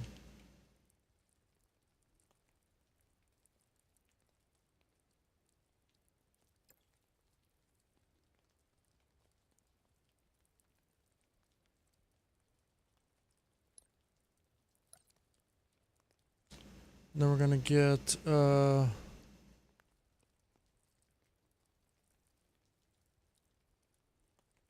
object adjuster again.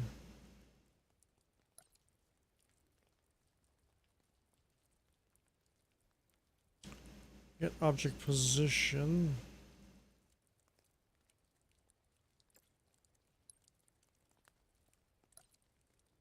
Position's gonna be the jump.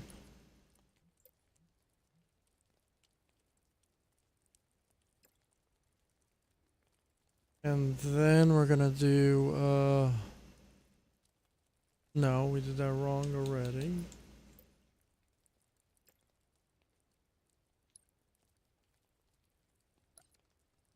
Then we're gonna do the, vector 3 and add vectors.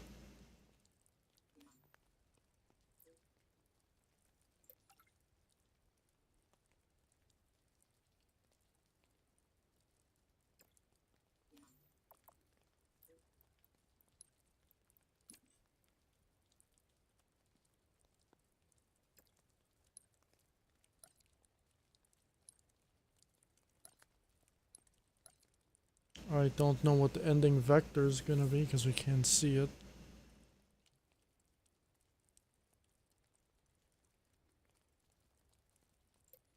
Probably gonna say Z master.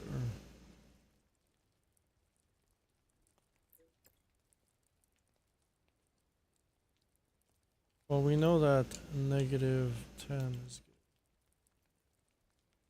Let's hope if that script is correct. That one's a much more of a bigger one.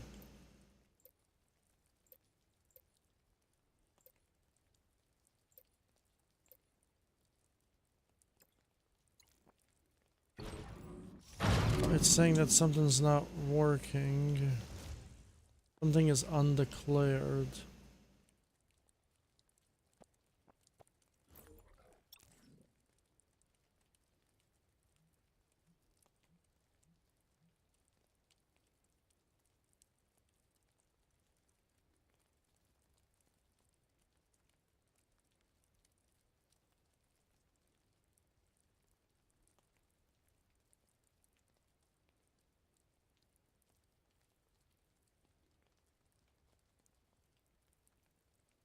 I wish you would tell me what node.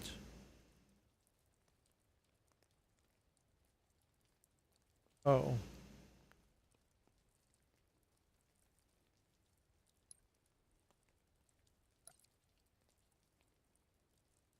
Identifier.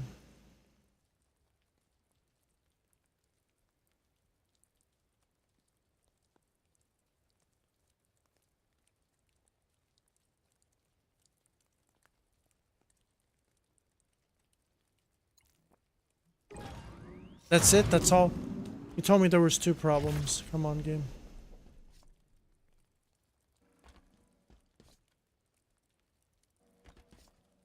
So now we don't know the position now. Like, how are we supposed to know? Well, let's do this.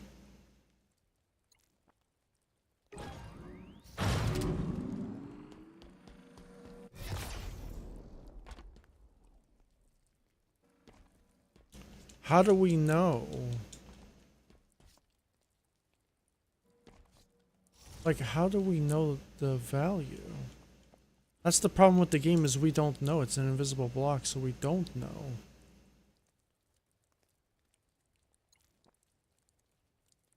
Jump adjuster.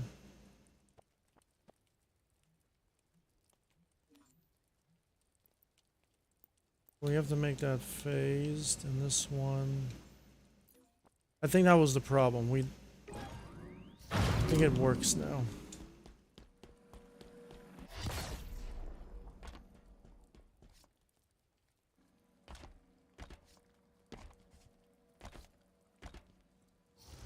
Okay, let's put that to... Actually, I'm gonna give it a save, because I don't want to do that again.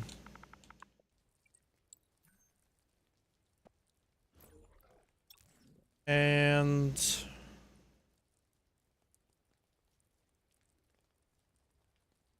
this to...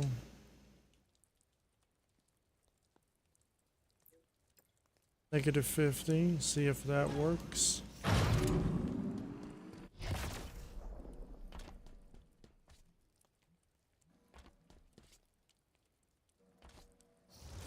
Oh wait, having a problem now.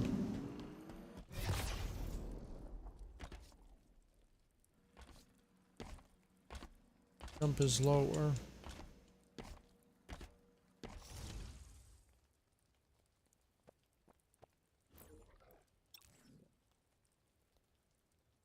-50.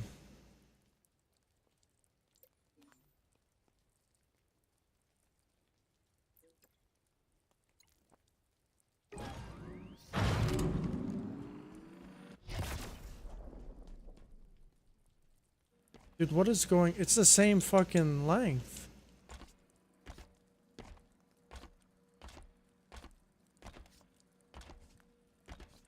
What?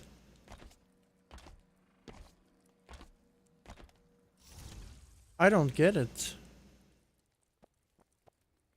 What is going on with this game, dude?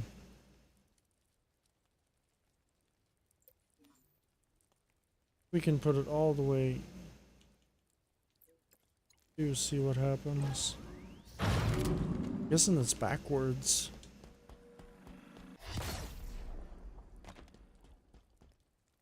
No, it's the same thing again.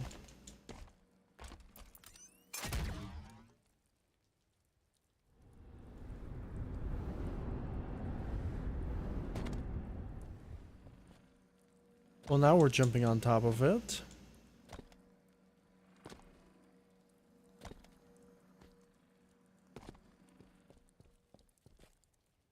Well, it's working.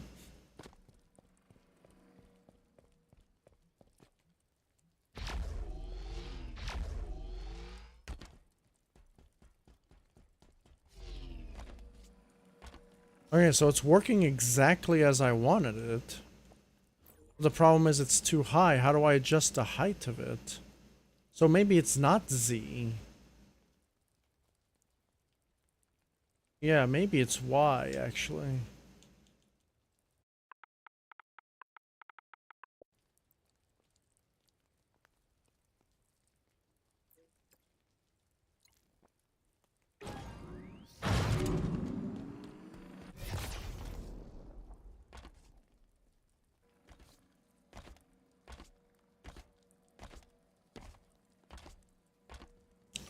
Maybe it's X?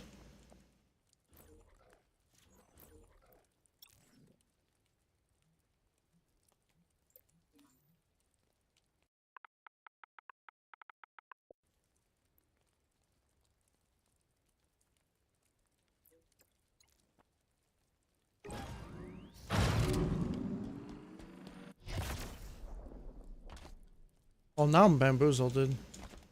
I tried all the axes, and nothing's working, dude. This is killing me, dude.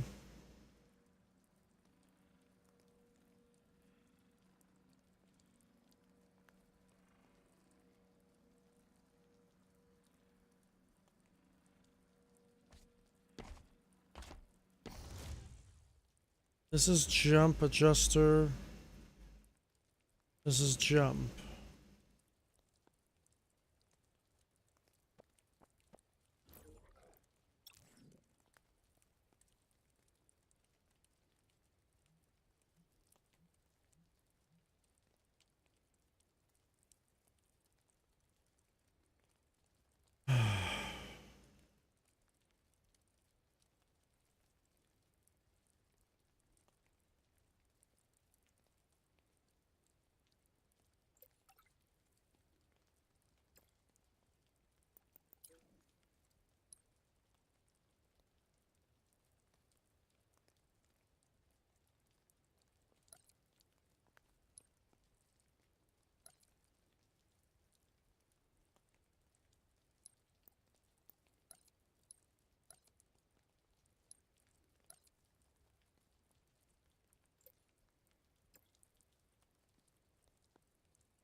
I'm going to say... I don't know what that one means down there. I guess I'll have to adjust this, because this doesn't do anything for me.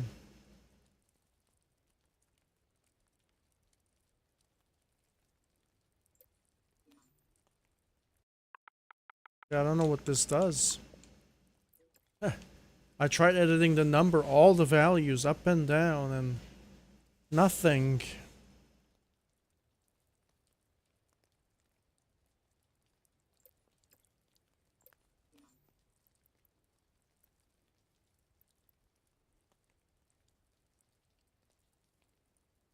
I guess we gotta use one of these.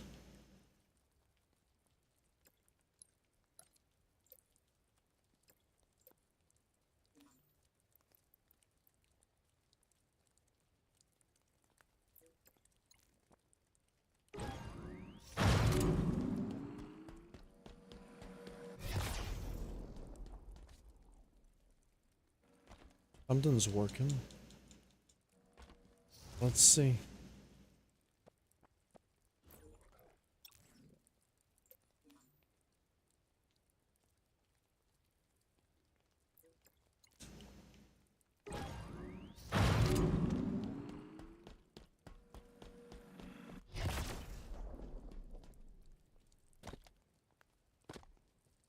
Okay, it's being animated downward. Do you see that?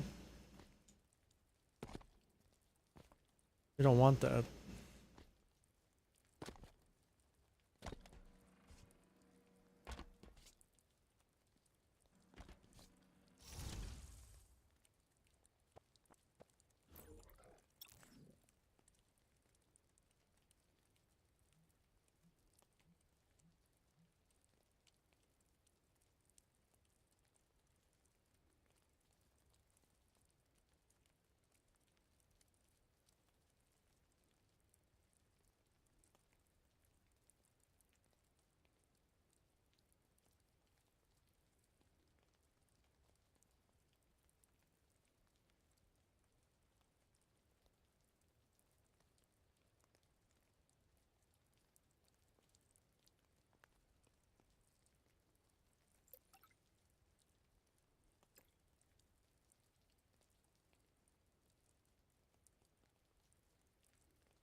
That is really annoying though.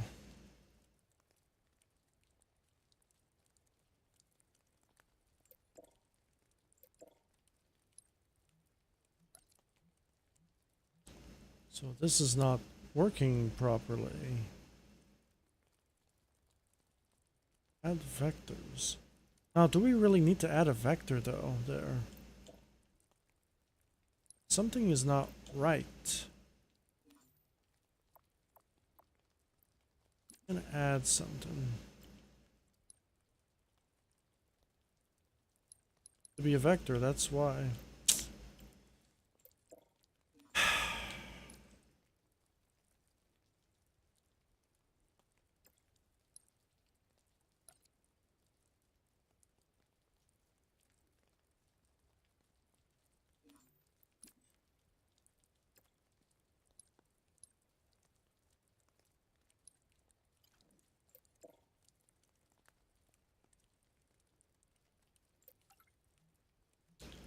I'm guessing this is supposed to work, but it's not working.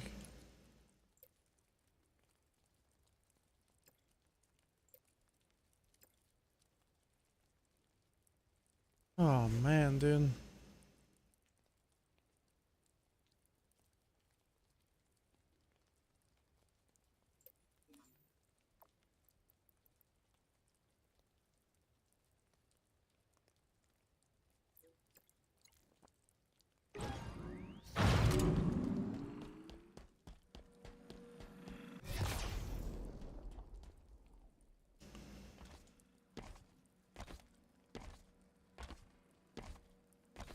The platform is just above my head.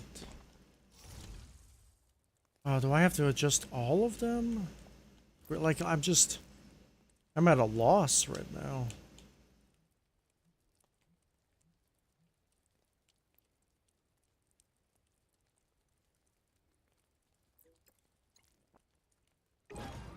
Like, I feel like none of this is mattering. It's kind of annoying. Yeah, it's just the same thing over and over again. Like, bro.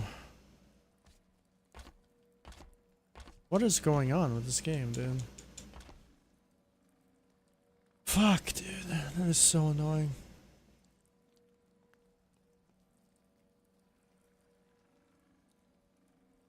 Like there's no number adjustments, no nothing. I can't adjust no numbers, no nothing. It's all about get vector axes, nothing.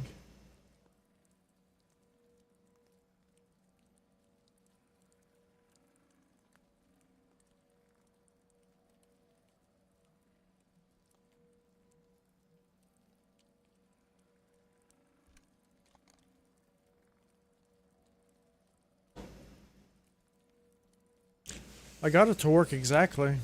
Like, it's working. It's working correctly, but problem is the object doesn't move. Like, there's no way to add the object.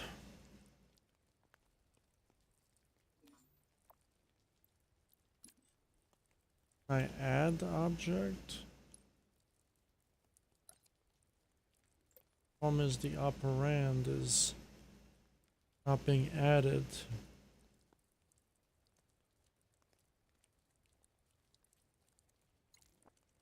I can just, no, it's saying that to add something.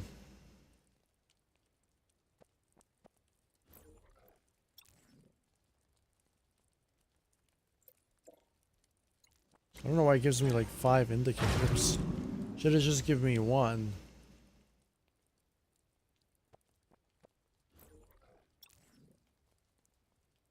Oh boy, dude, I don't even know what to do.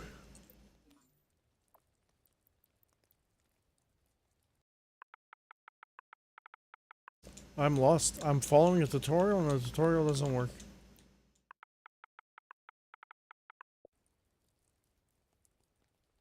I don't even know what axis I'm trying to do. I'm assuming it's Z because the tutorial was Z, but I'm using a different object. See, that's the problem with Halo Infinite. You try to follow a tutorial as a different object, and the game does not register, dude. Yeah, not very good.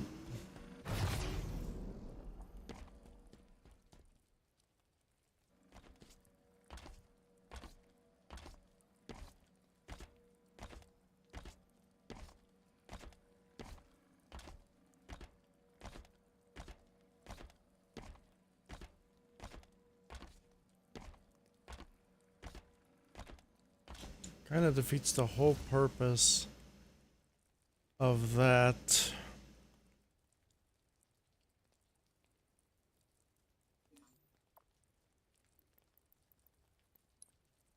Gotta find another blocker, maybe?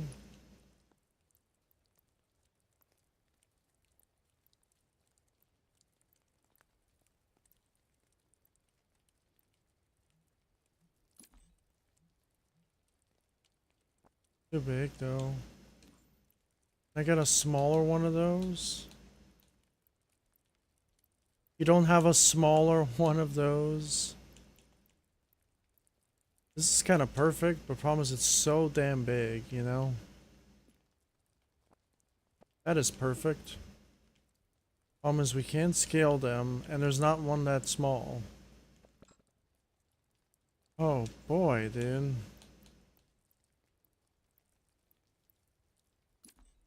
One this small.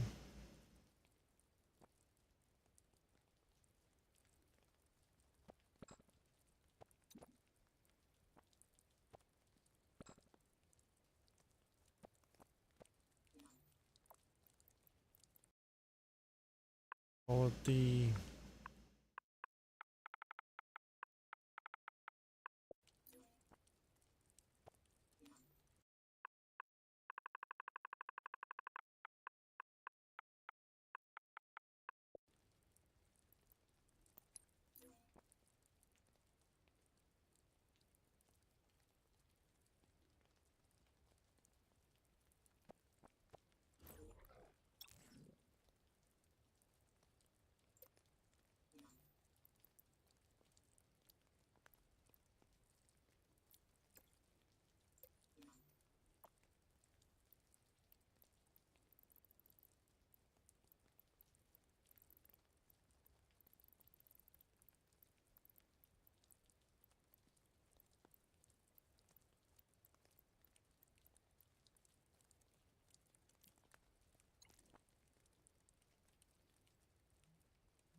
I'm just super confused right now. It doesn't animate below my feet.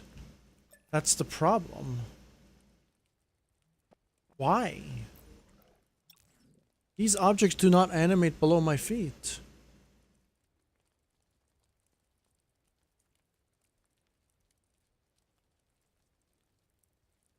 I'm not gonna say the tutorial is garbage, but it feels like the tutorial I'm following is garbage. It doesn't work.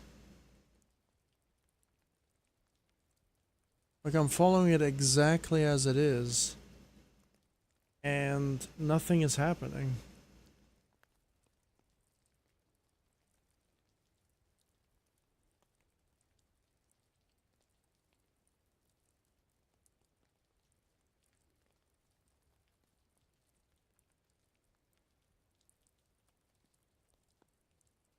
And this is not doing anything up here. Right, this is doing nothing.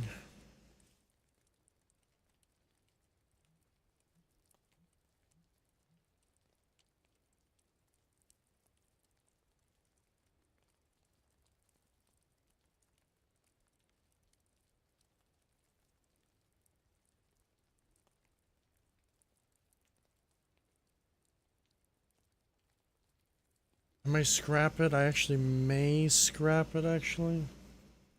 Because I followed the tutorial and it's not working. And I don't know what to do. I really don't know what to do.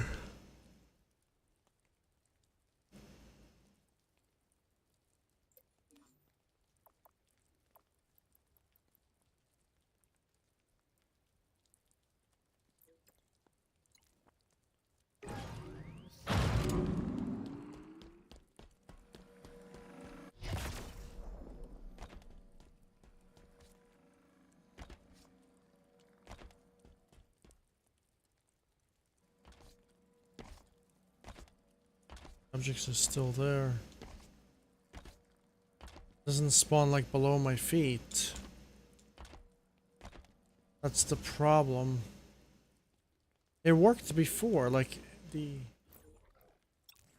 I got this to work though. That's the problem.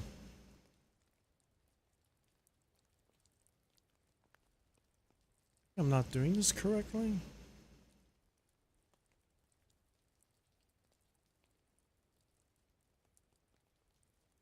Maybe I'm not doing this correctly at all.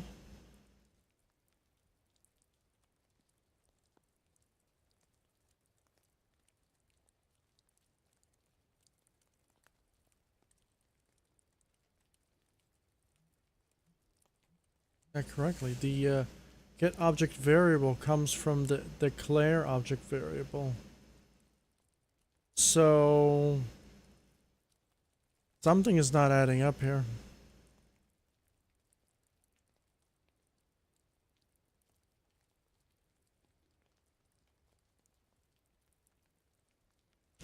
I think it's because it's a different object, and I think that's the problem.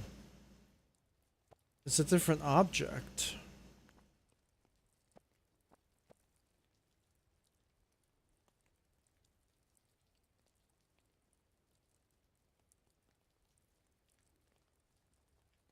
Size Y is 8, so we know that the Y, it's not the Y.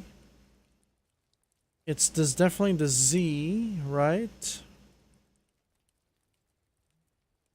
Okay, but then we have, okay, let's see. This object has 3 dimensions, right?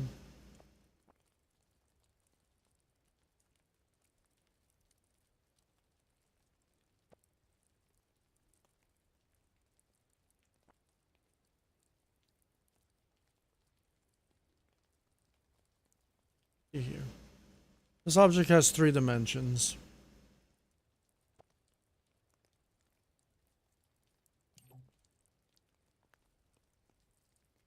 Okay, so we auto-locked it. Now we can look at the object from multiple different angles.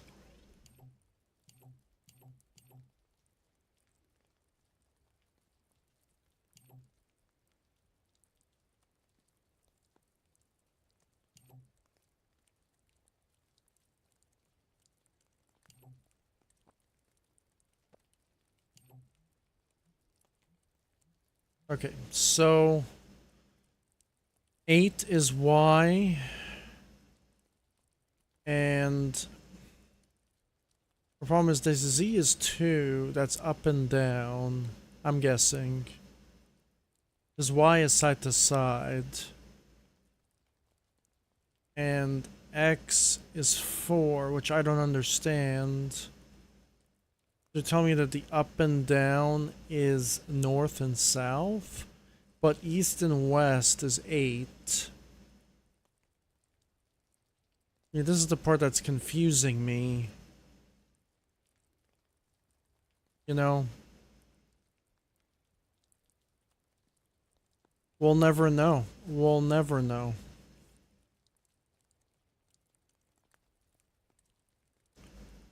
I think that's the problem with objects in Halo in general, is if you try to follow a tutorial, right? If you're not using the exact objects, because objects have different directions, different positions, different rotations.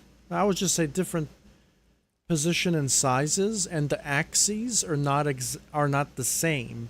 You would think that the axes would be the same from all objects, right? I don't think they are. Because if that was the case, then this tutorial would work. You know, the fact that the object is spawning just a little bit above my head, and then with the fat one, the fat object, it was below my head, like it was like this. And now with the smaller one, it's just slightly above my head. So it's positioning it here when I wanted to position it below my legs. The problem is when I do that, it starts adding the value, keep going downwards. I tried following the script exactly it is here, and it is not functioning correctly. And I know I scripted this exactly. So now I'm getting very, very confused on why it's not working.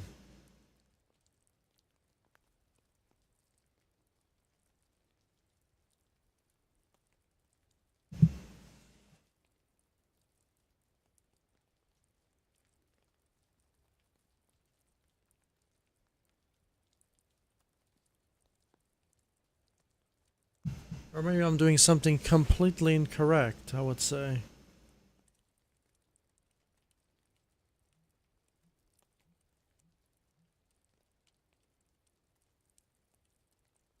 It says object entered area.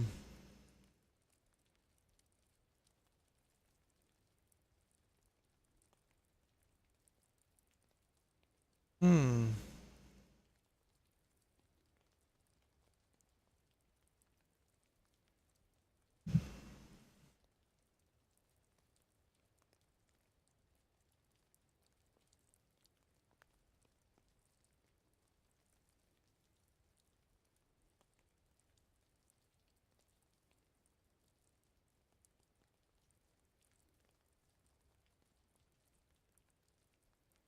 Maybe this script I'm following is wrong. Completely wrong.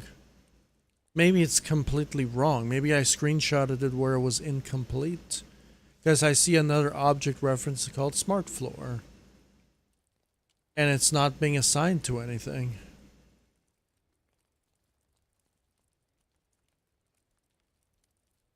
Yeah.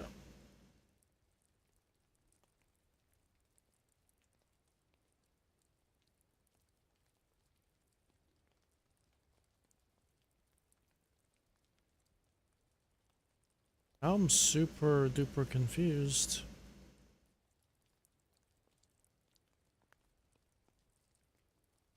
Because I want the object to be in the same position. That's the reason why I did it like this.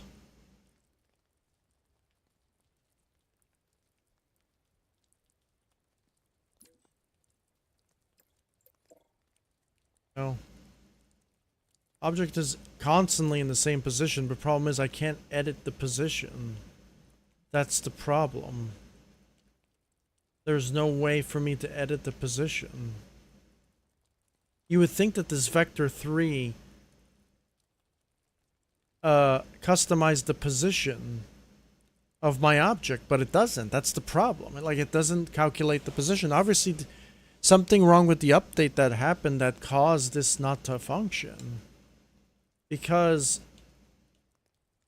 like I'll play around with it. I'll just go 10. Or I'll just hit all of them 10. Like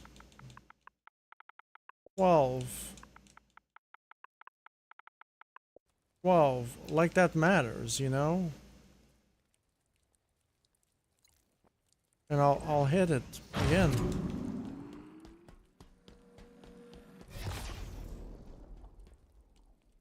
Yeah, it's just above my head. But it is a little bit higher, though. It is a bit higher. I would like to know what I did wrong. Or did right, actually. So maybe just the object position is... I gotta find out what the axis is.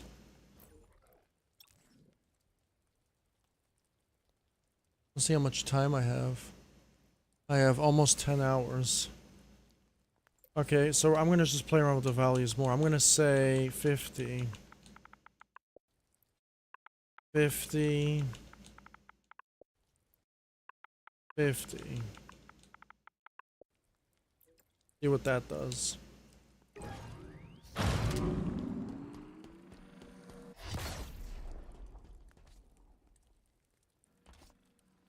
Now, feels like it is higher though, but I think it's the exact same thing.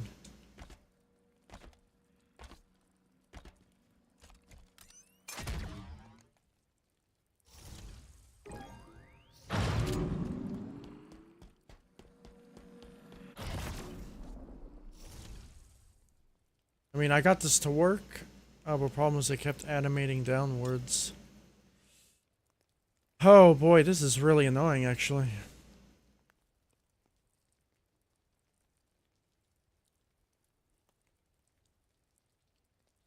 It's actually super annoying actually. Now since this is an animation, like it's acting like it's an animation, right? I wonder if I can actually do this, because this is actually driving me insane. Because it's not working. Yeah. We're gonna delete all of this. Delete all of this. Keep this. Okay, and we're gonna see, it's gonna do the same thing. It's going to keep the object position, you see? The exact same position. Okay. So now, since we're working with animations,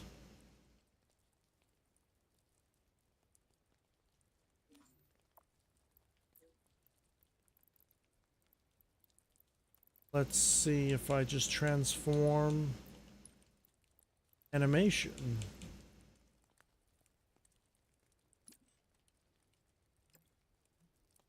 Right? So what object am I trying to do? Move object to transformation. Let's just say that.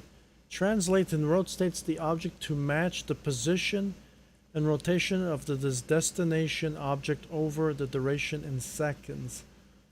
Okay, well, move object to transformation.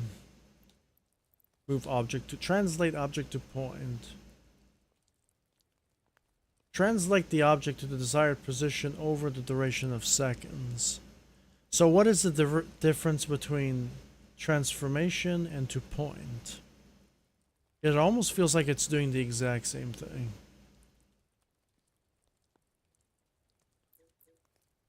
I'm going to be using this one.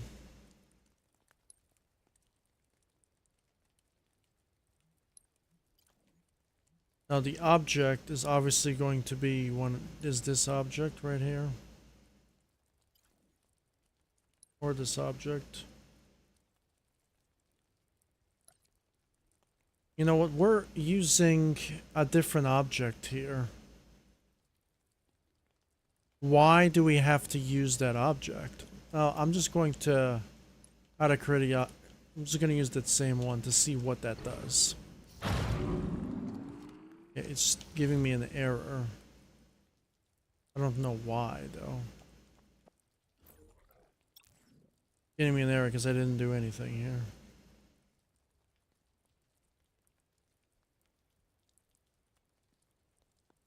Object. Destination object.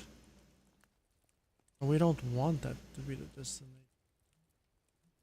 Destination object and object.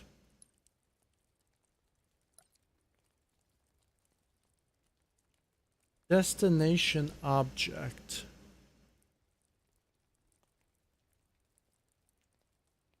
Object and destination object.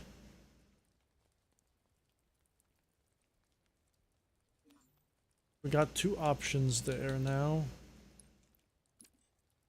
One gives us the position and the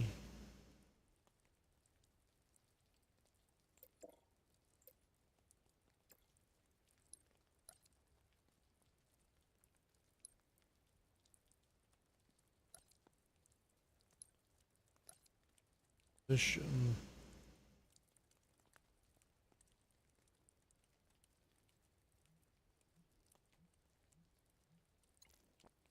I don't know what that's gonna do. Bro, it's killing me already. What are you doing? What is not working, dude?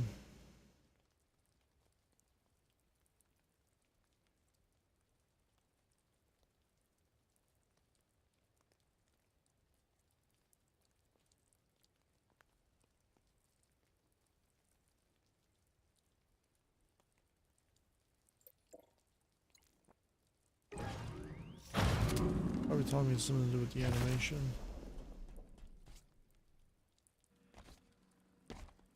Like I'm getting the exact same position here. You see that? Getting the exact same position.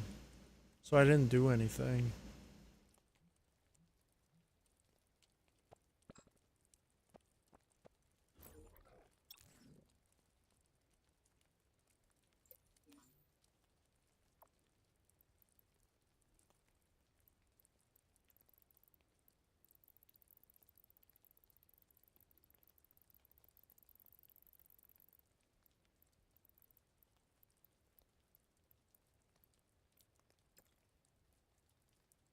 Okay, so let's do it again. Translate object to point. Object. And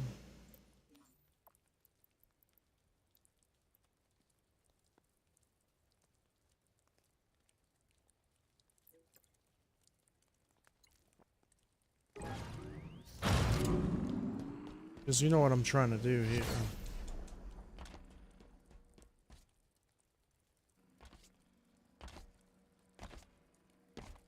So I did something. I did something. I made the object taller. Now we're going to say, can we do negative numbers or no?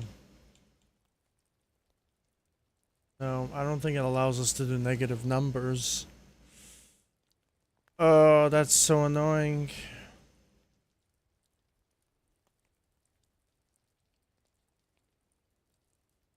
Let's just say 1.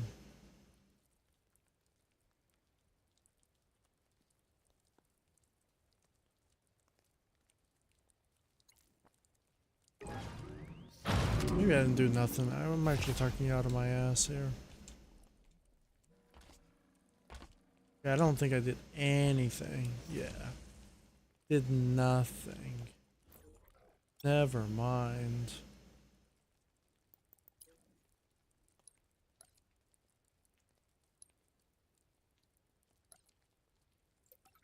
Let's just do another one here.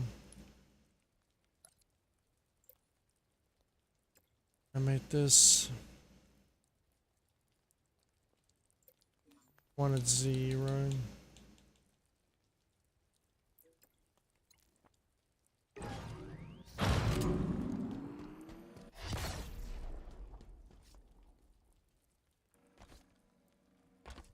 did something.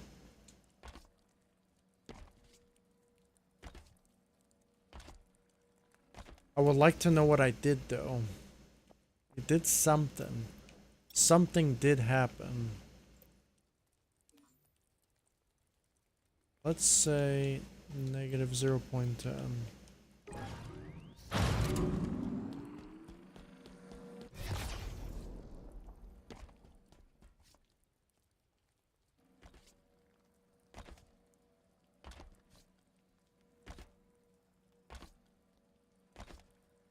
Now the problem is we don't know where this is going though. That's the problem. We don't know. So you know what I'm gonna have to do is I'm gonna have to... Oh, dude, this is so annoying. I can't use an invisible block. I gotta use something that's not invisible to know what's going on. I'm gonna make this a dynamic object. Okay. We're gonna set it to no collision so I know what's going on. For whatever reason it turned to green. Don't ask me why it turned to green.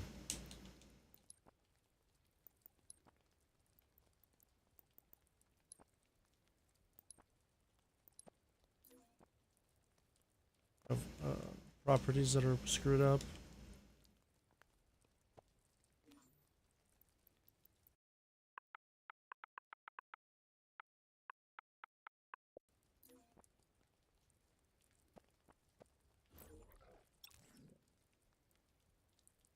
Let's make that a new option.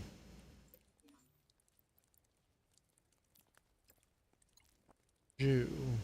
Not Jews, but you know, Jew.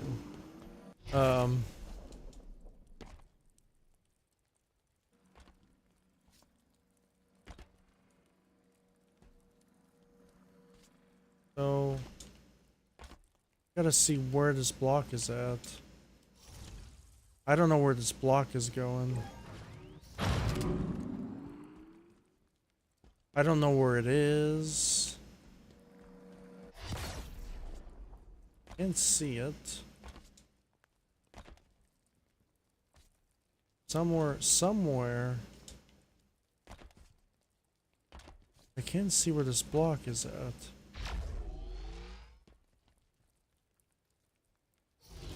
So I don't know what's going on. That's the problem.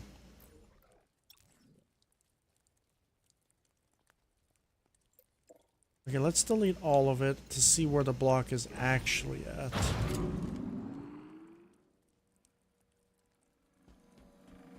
But we don't even see the block anymore, bro.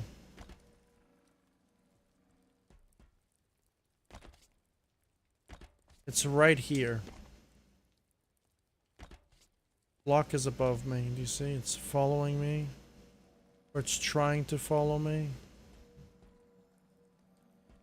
There's a block following me now.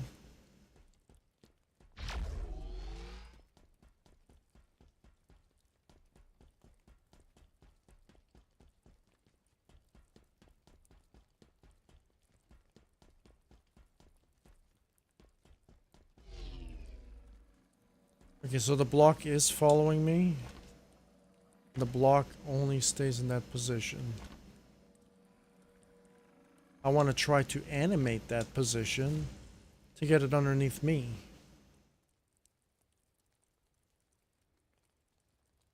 My goodness, this just takes so much work, dude. Just to do simple...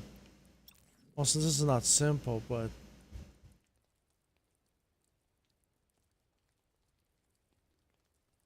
Well, that is really, really annoying. Now, if we add the block... We know what's going to happen. Try to translate the object to point. Looks like something's going on here when I do this. Position.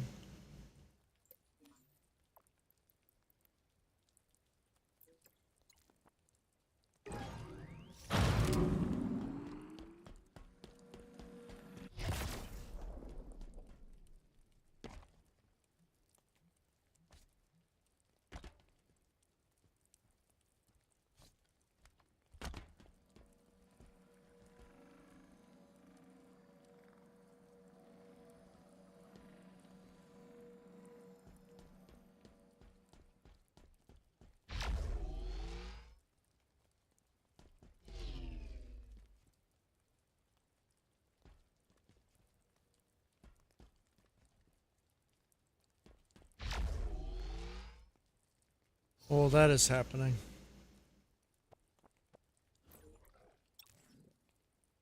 This is really... I'm wasting my time here. I'm wasting my time trying to do this. Okay. So... we know that the block works like this.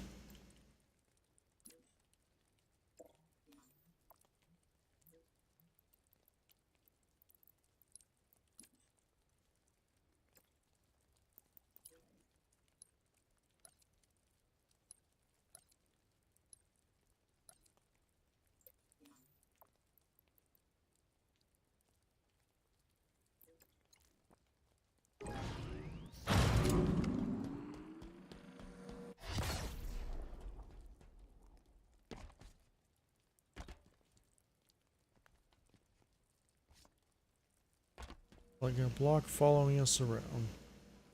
Okay. Now...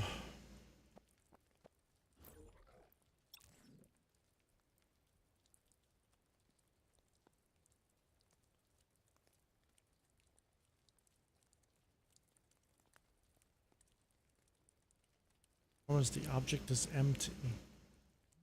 You think... like, I'm just... I don't know, man. I'm thinking that the missing object is what I need, and that's why my script is broken.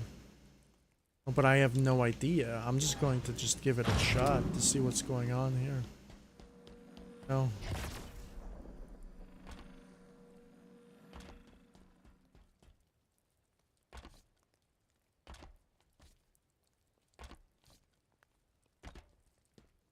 Something's working better. My object is actually now following me around. Or is it? Can't tell. So now my object looks like it's following me exactly as intended. Now it's exactly following me.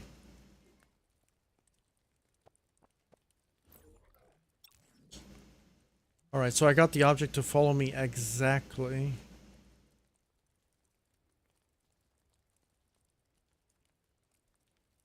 Now adjusting the height would be nice though. So I'm going to adjust the height to -30.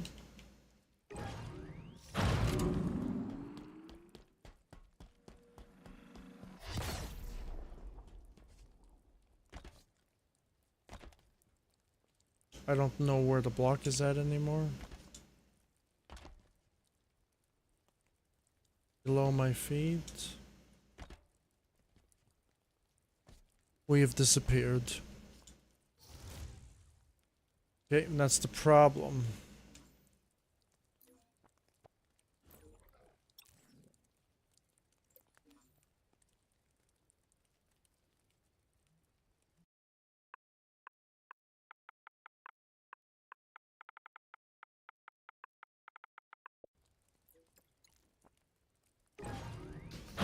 So the block is now gonna be just below our feet. How much you wanna bet?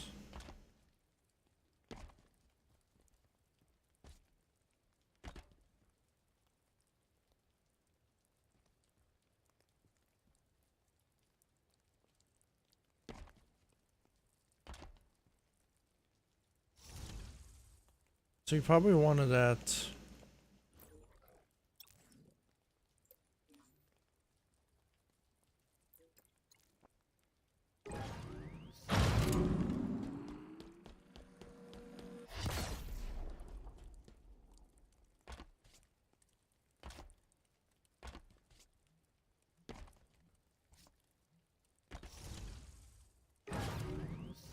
I actually don't know. I don't know because I never tested this part.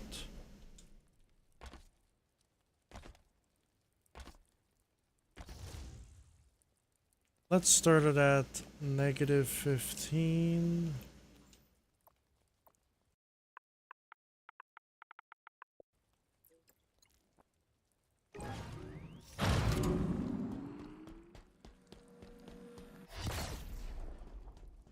You know, the Unreal Engine has like much better...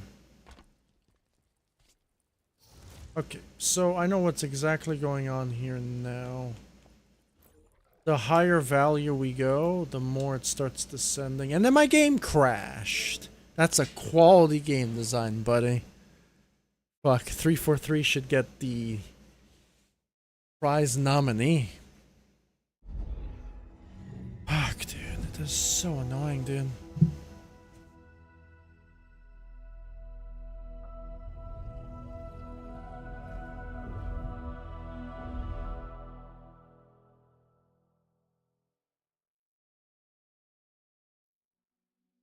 Gonna see. So 10 hours, 5, yeah.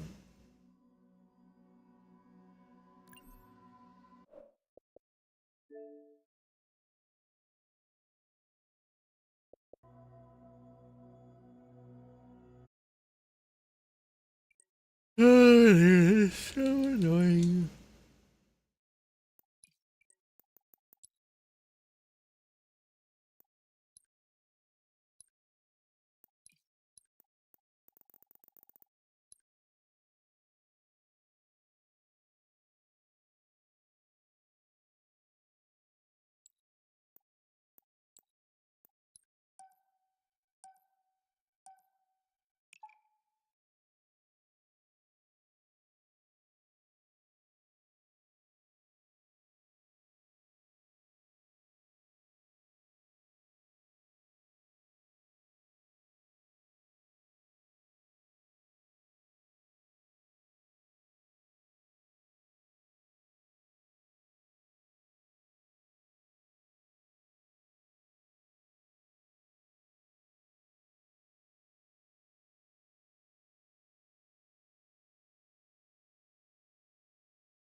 Okay, so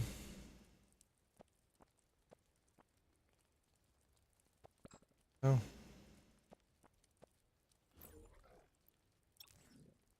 that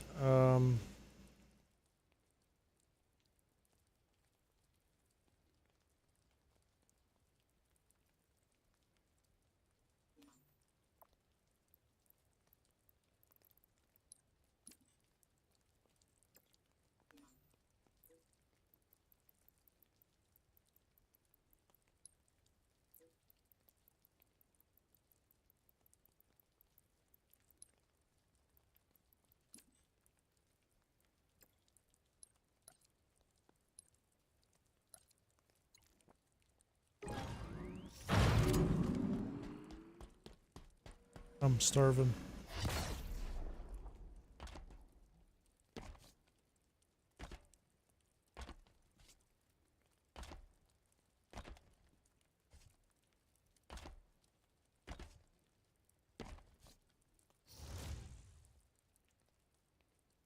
Object's not being deleted.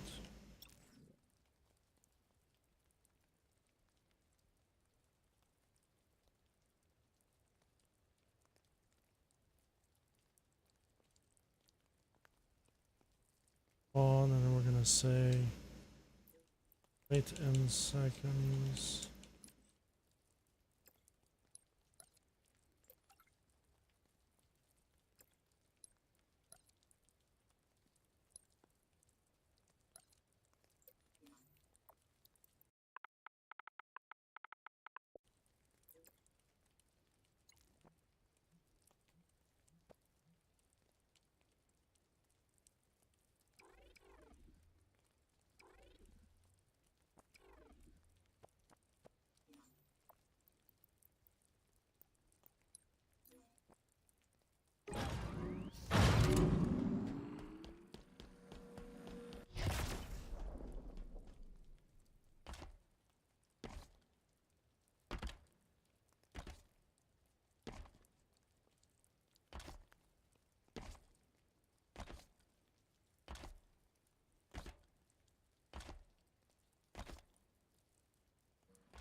Wait, do I have to look down?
Bro, why?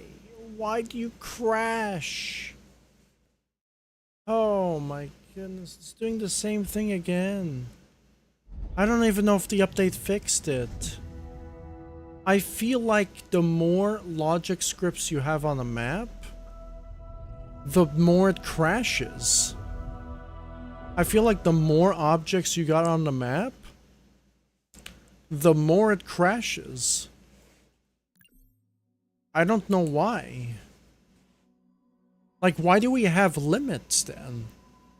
You know, the whole point to having limits for an editor, so it doesn't crash, right? That's the whole reason why you have limits. So when you exceed the limit, so it doesn't crash.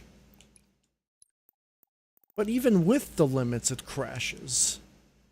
You know, that's the part that I don't understand. That's the part that kills me completely. Hey, I set it to 1. Are we going to set the privacy to close? Why do you take a millennia to do that?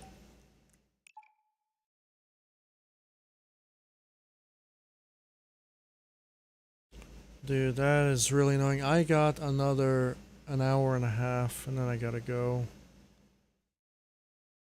I just want to do something, you know? I got this little double jump thing to work. Right? I just wish that it worked better, and it doesn't.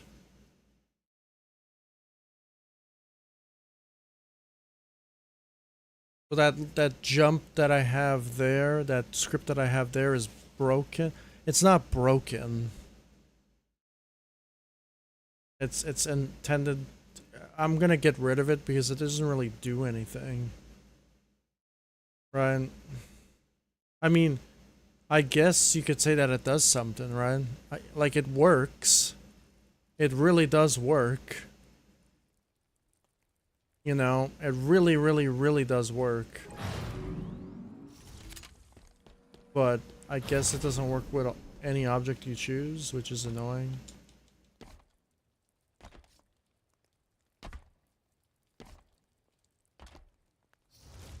Now the double jump, I failed. We failed the double jump. You know, we failed the double jump. You know, in Trials, I'm gonna bring up Trials again because Trials has better scripting, even though the game fucking sucks ass on every other front. In Trials, there was already an option to animate it while it and deducting. It's so much more easier. The scripts were so mainlined that you didn't have to do any of this bullshit, and you were able to do it.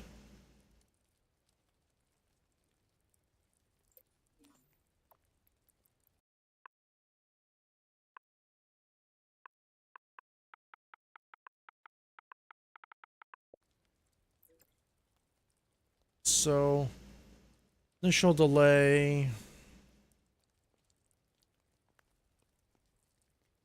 So when object is airborne, then we will spawn the object, right? When the object is airborne.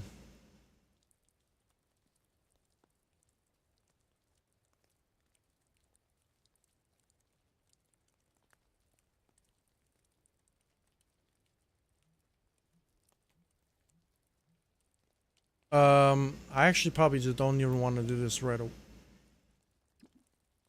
away. Can I not duplicate this?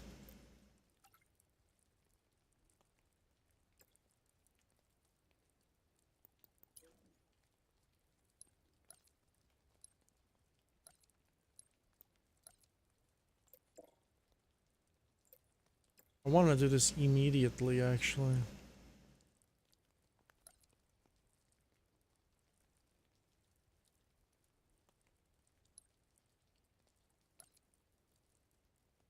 But waiting only to delete, though. Why do we have to wait to delete, though? Okay, so why do we have to wait 1 second, though? Okay, so why do we have to delete the object? Because as soon as we start, right, then the object won't be deleted. But when the object is airborne, it will be spawning anyway. You know what I'm saying? So the whole this doesn't make any sense, but we're gonna see what that does.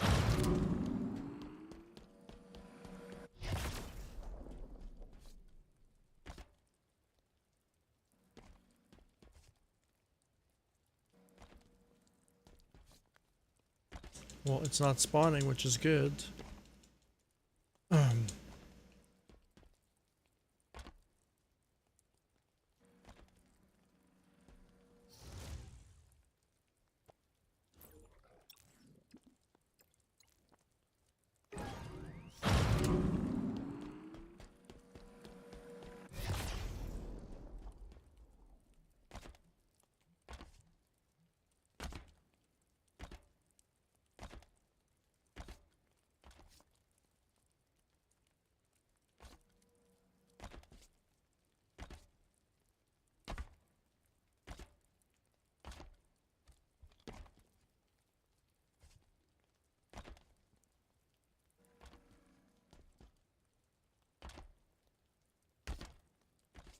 What is this used for, though? Like, what am I trying to do here? It's so jank.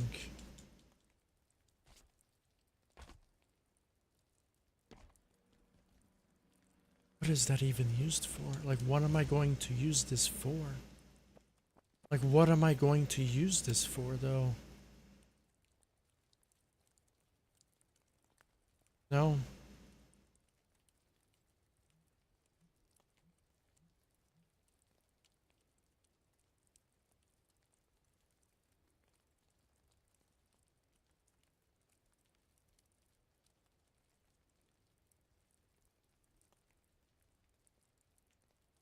I like my other... It's so jank that I...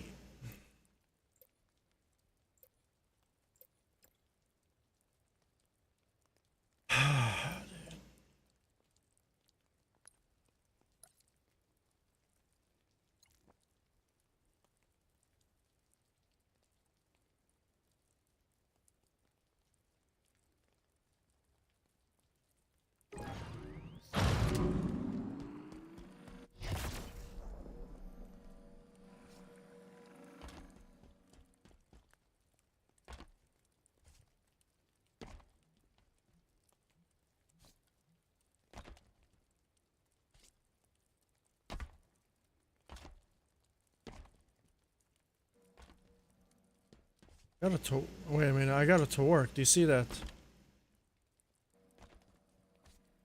Okay, so I knew it. Okay, so that script that I posted is kind of broken, but it actually works the same way. I actually fucking knew it. So this script that I have right here actually works. But the problem is, I made it shorter, obviously, so I don't even have to add all of this. I made it shorter. And, yeah, really annoying. Why is it doing this?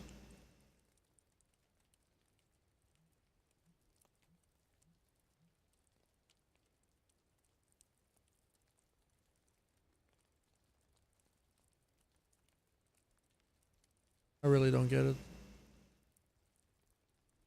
There is a delay. Massive delay. Okay, so...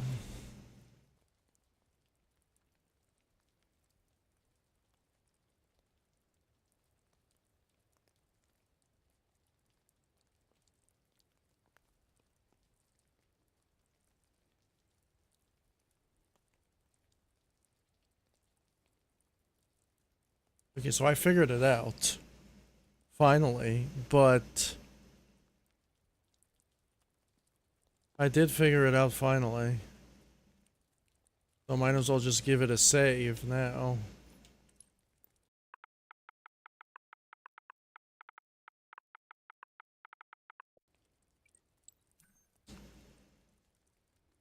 Okay, so what is this going to do though? I gotta figure out what this jump utilizes though.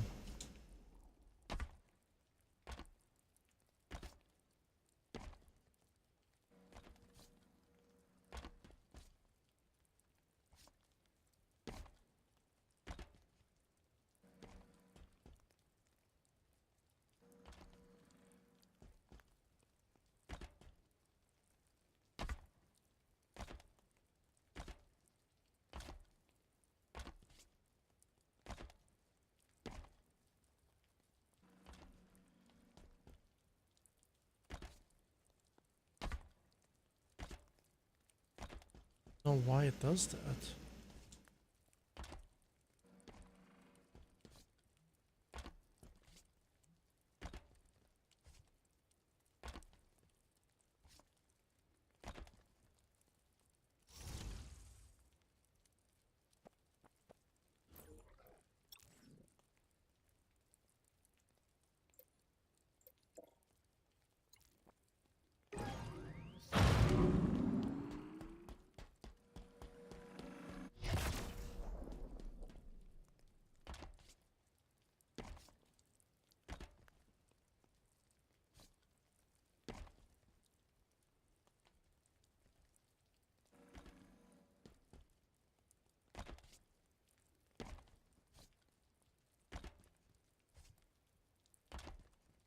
What? When I jump, it disappears.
That makes more sense. Right? But why is it disappearing?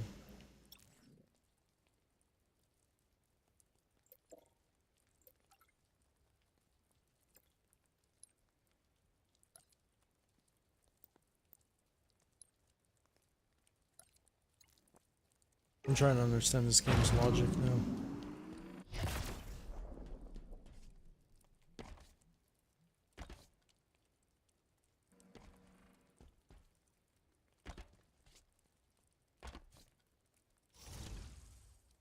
Yeah, now I'm super confused.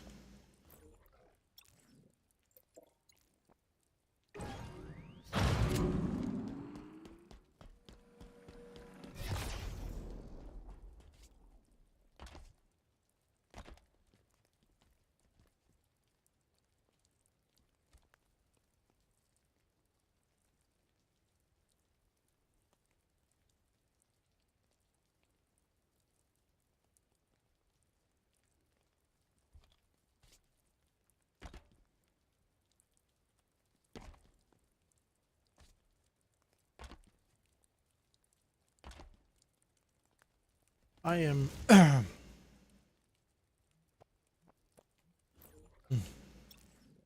super confused on why it's doing that.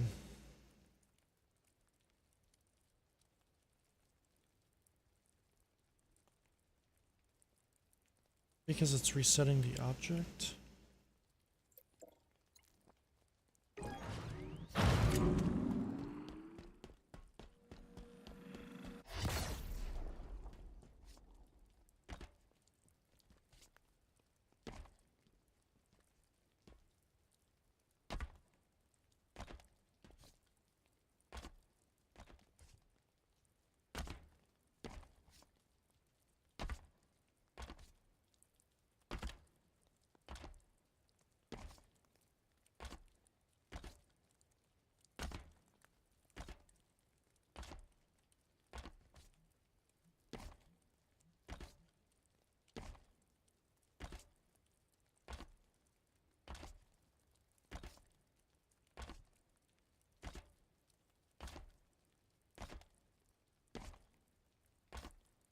You know what? I got an obstacle for this.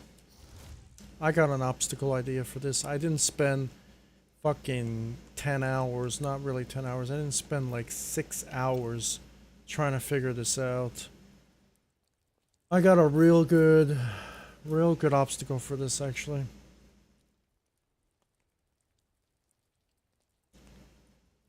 I really do got a good obstacle for this. Okay, so what's gonna happen here? Okay, so we're gonna delete this.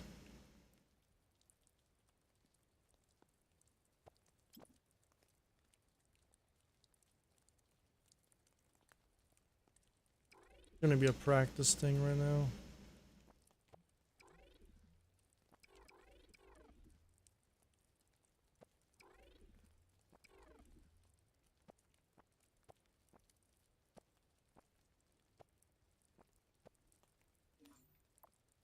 Call this a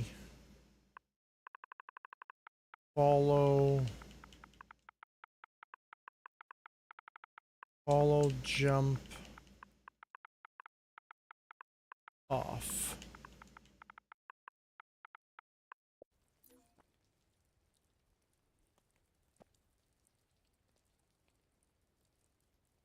Follow jump off. Okay, and we're gonna call one of these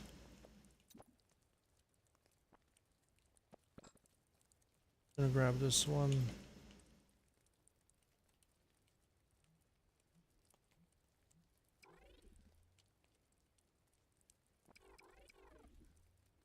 And just say follow jump on.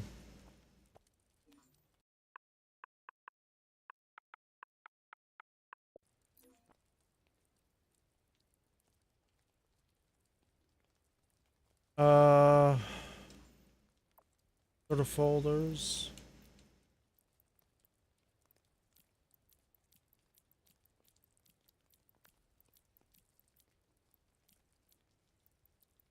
We're gonna say 5 stage.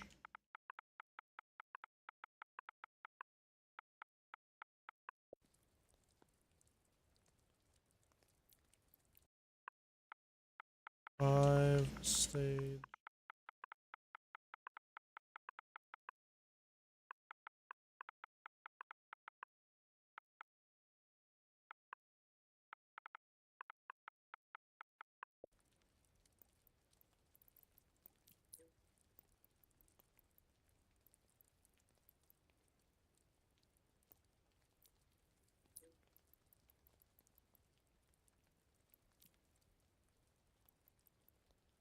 Then we're gonna go to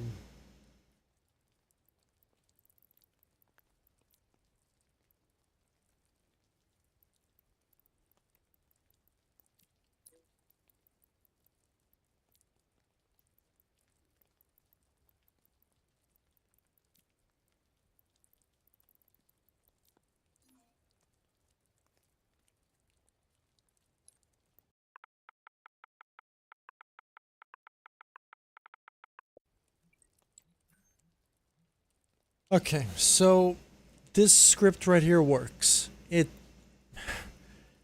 all depends on the object you're using, which is really dumb.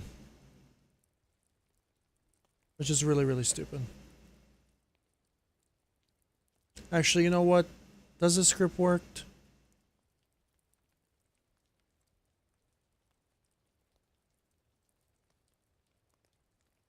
I'm going to pull it for now. I'm going to pull the script off my website and replace it with this one for now.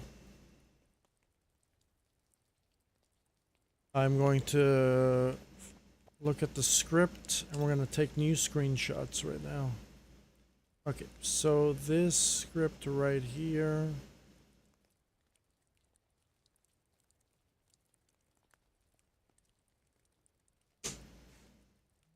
A screenshot of that.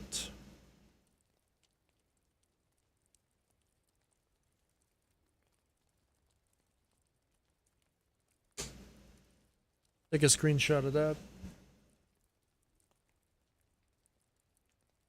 That's going to be the follow jump platform, you could say. Follow jump.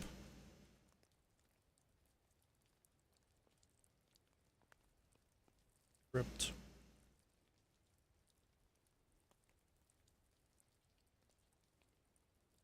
We gotta switch this though.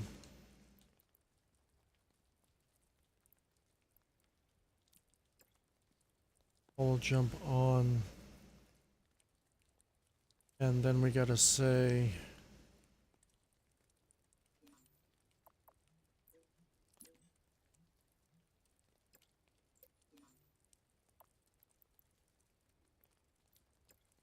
follow jump off.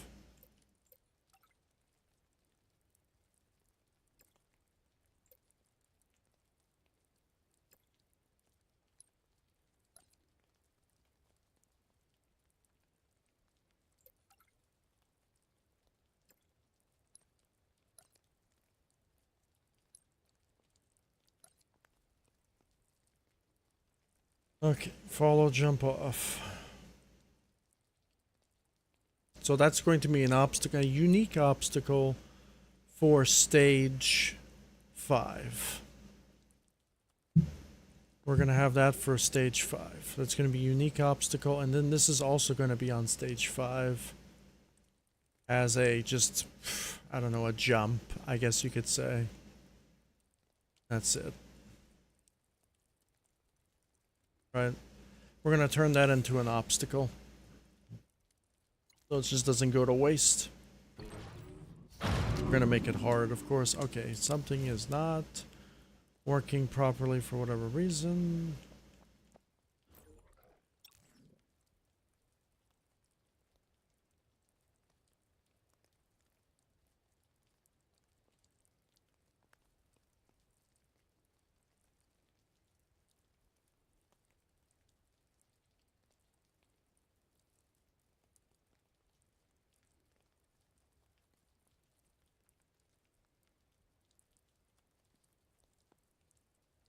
What is not working? Tell me what is not working. I wish you would tell me, so I don't have to figure it out every time. We'll jump node missing required property.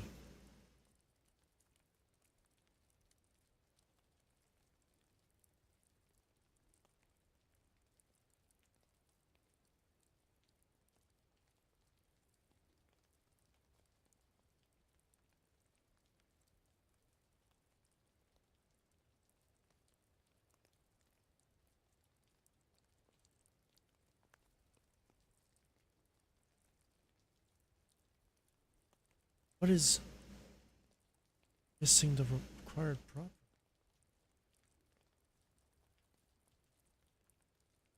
I'm so confused right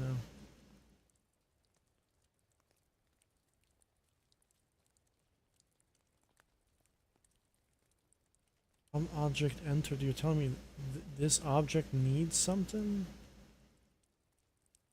Not really?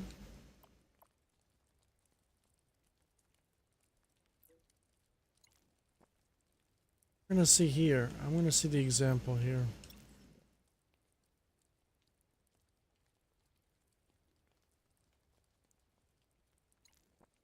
I guess we'll put a UI on it or something.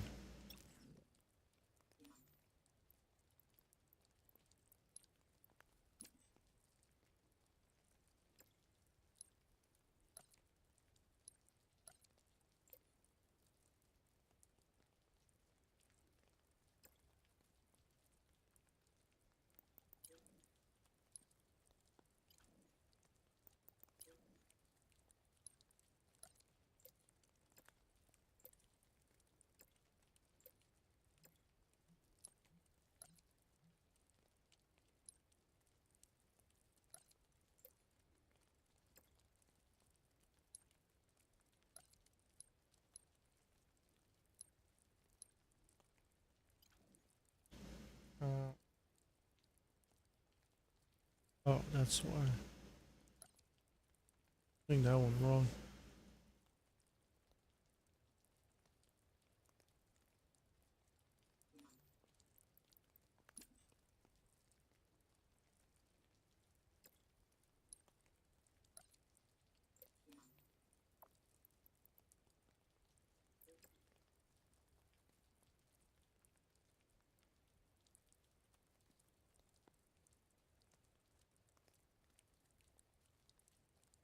No, we don't want any of that.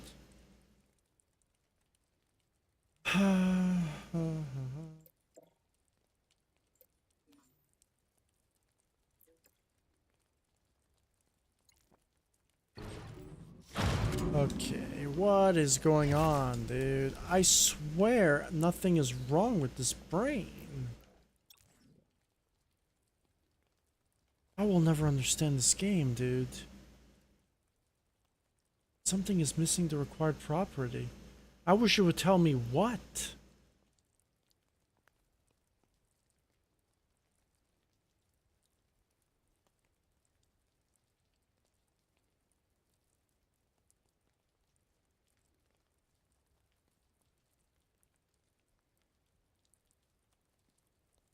I think this is a bug, dude. I think this has to be a bug. This has to be a bug, right?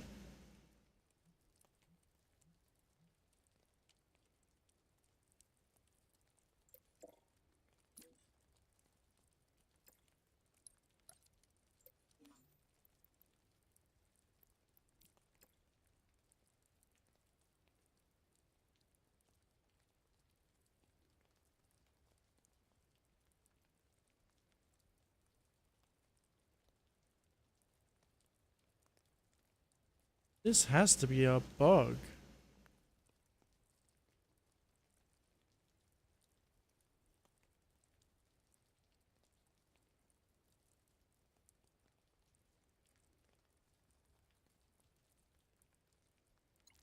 I am so now none of the scripts work. Dude, what, bro? I think that's a global bug, dude. There's no way because it's working.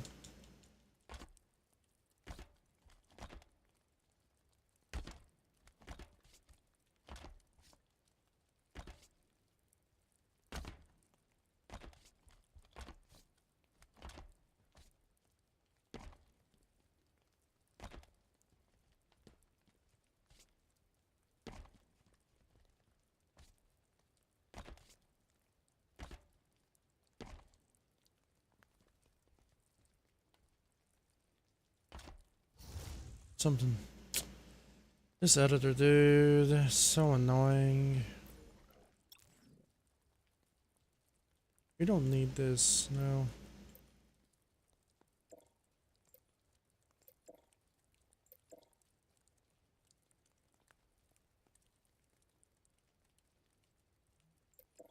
We don't need that. I'm sorry, but we don't need this. Sorry, we don't need an object there.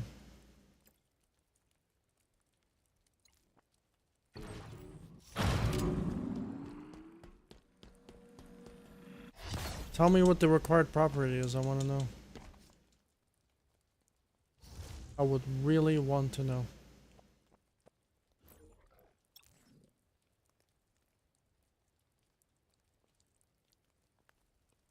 Because now I'm confused.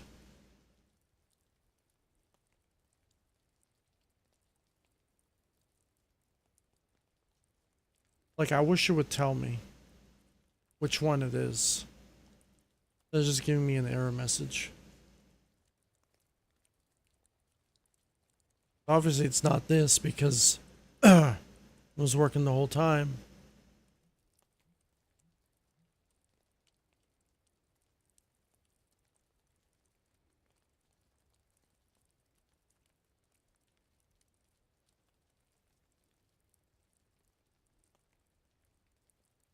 Getting quite annoyed here, actually.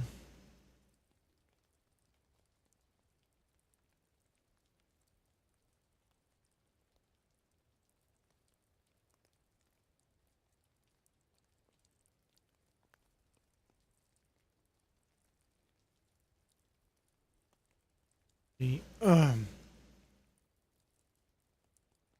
delete. When we delete.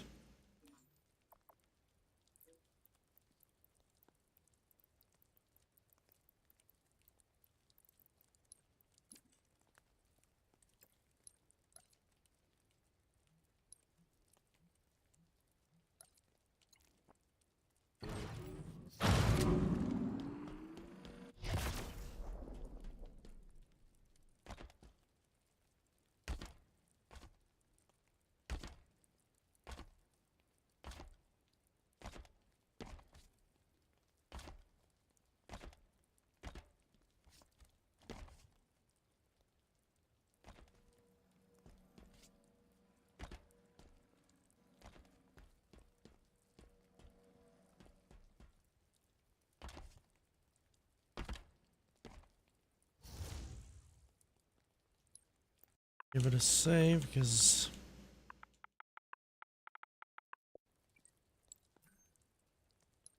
exit the forge because this editor's pissing me off.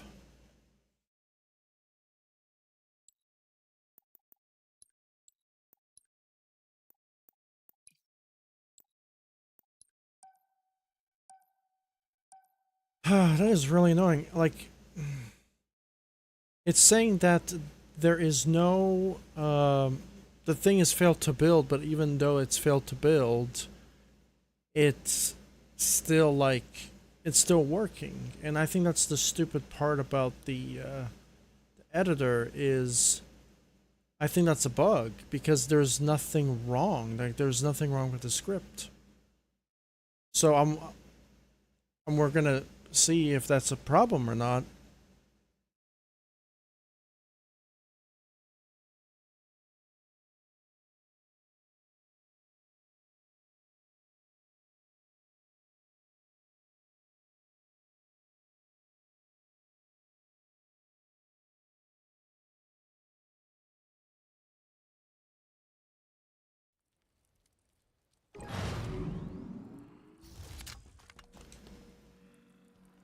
Hey, it was a bug. It's no build graph successful. Bro, dude, this game. You can't make this up. I knew it was a bug. I knew it was a bug. Why? Why? Why, dude? Oh my, dude. I knew it was a bug. You see, there's nothing wrong. There's nothing wrong. It was just one of those bugs. When the node graph is unsuccessfully built and it doesn't work anymore. That's a bug. That's a bug. So the global log bugs out. And the only way to fix the bug is to reset the map. So there's so many bugs in this game. That logic for following the object works only for that specific object. If you use a different object, it doesn't work. Do you see the problem? So I'm like at a loss, you know?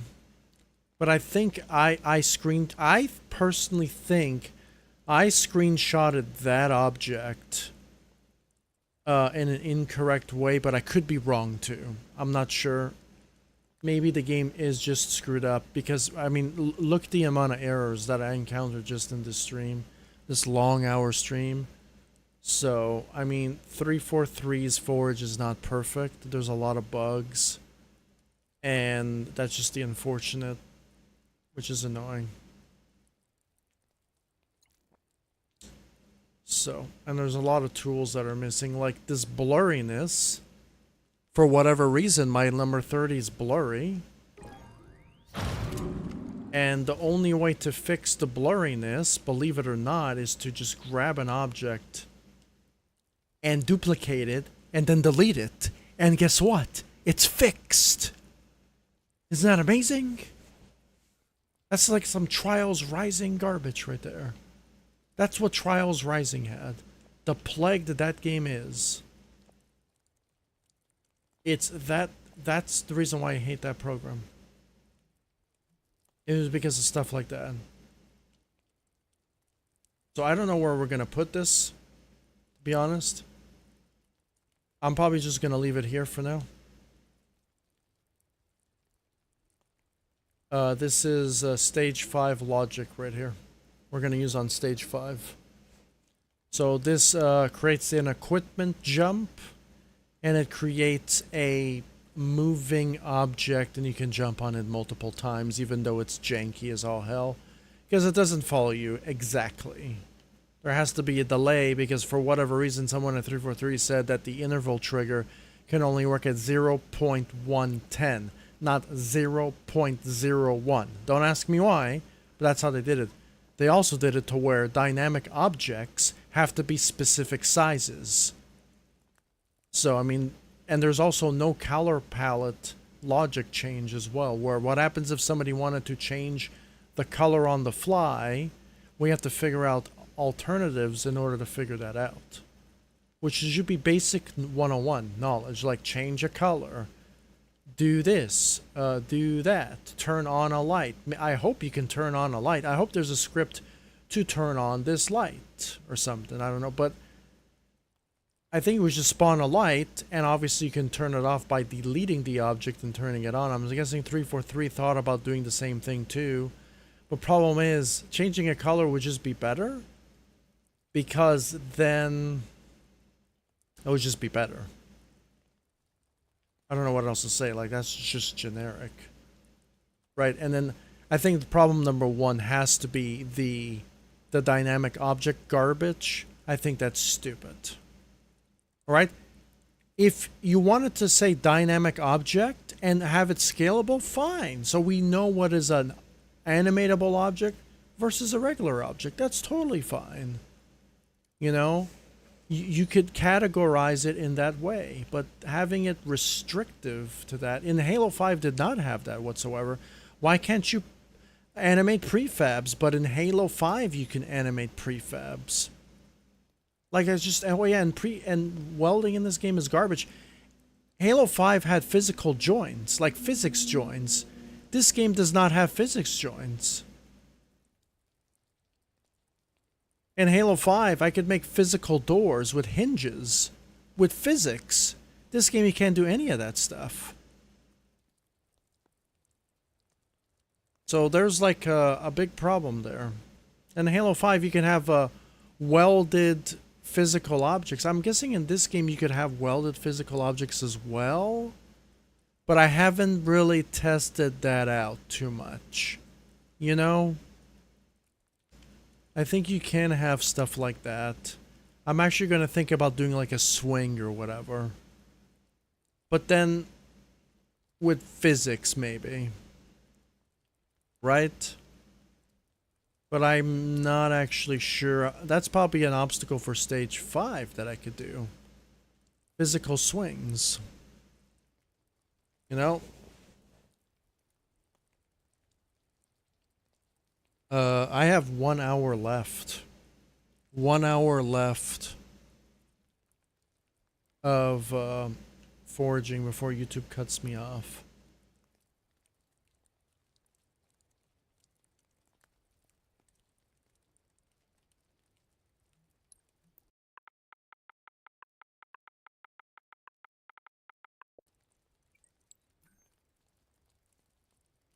Okay, so what am I gonna do here?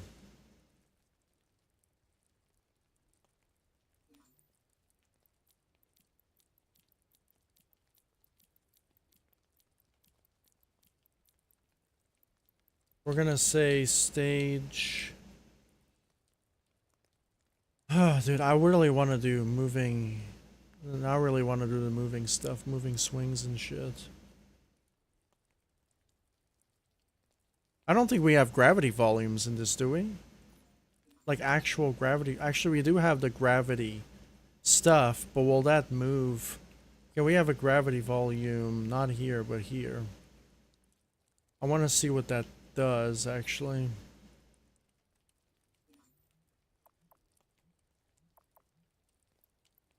We're gonna say stage 1 functions for now. We're just gonna spawn a block. You know what? I have a time block already that I can get.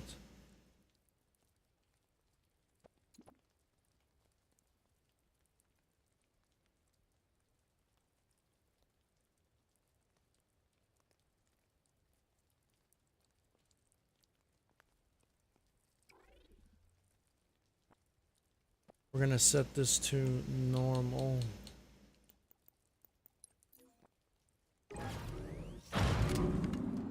That solves that problem, doesn't it?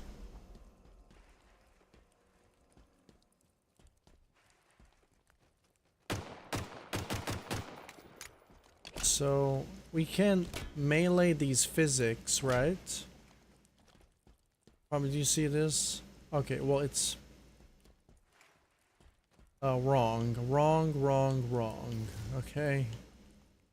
So we do have physics, good physics actually. Game has good physics. Right, so what I wanted to do is to see if how well these physics play out. Right?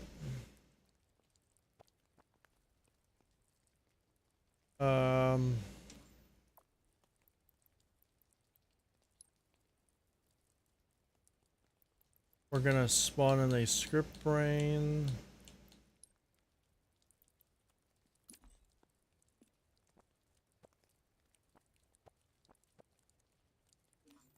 We're gonna call it a S1 timer because I have an idea for a timer now.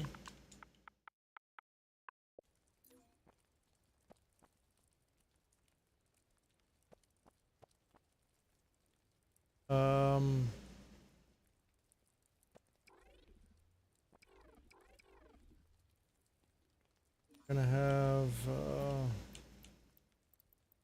gravity sliders.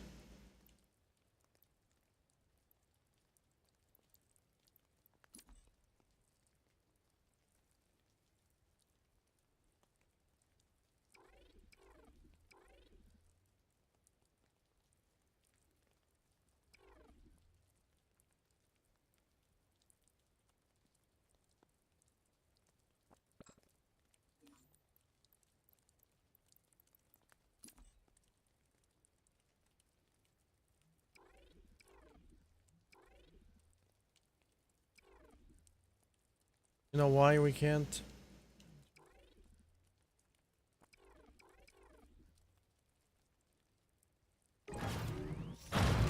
Okay, Well, they are working.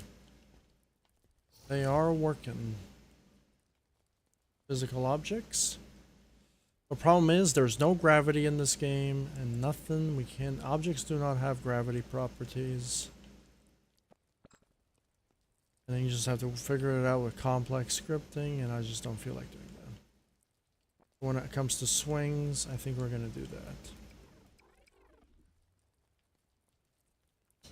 Alright, so what am I gonna do here? I'm gonna go and spawn some stuff. Nav mesh. And grab a seed point. Call this S1.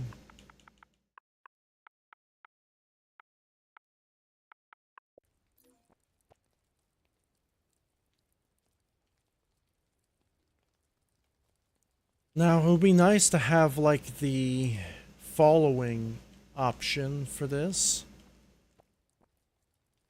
Right, we're going to have an object that follows you constantly.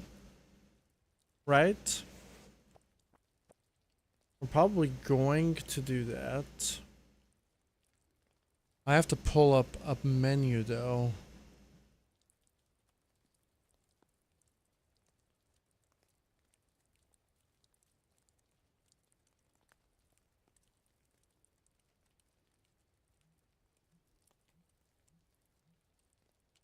It's in another panel, so I have to go here.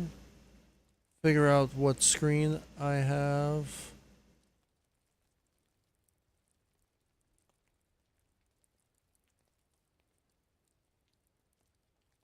All the way over here.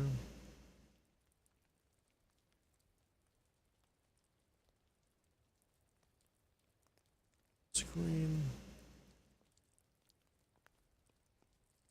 Go back to my panel. Okay. Go back to here.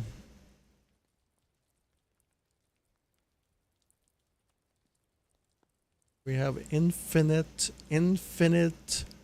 sanes. Infinite sanes.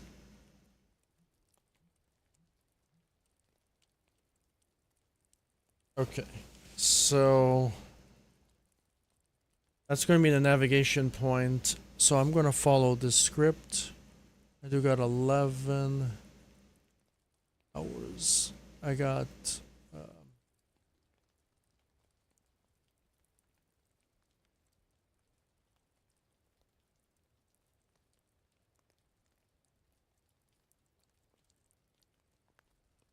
so this is the following script.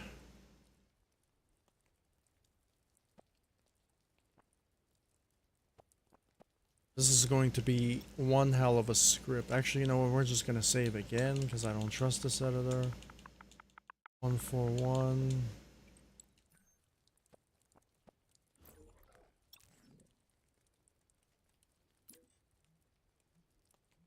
Okay, so let's do this. We have to go through a zone first, right? So we're gonna select this to timer.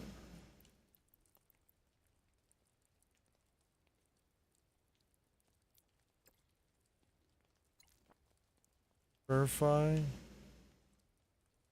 Timer 1.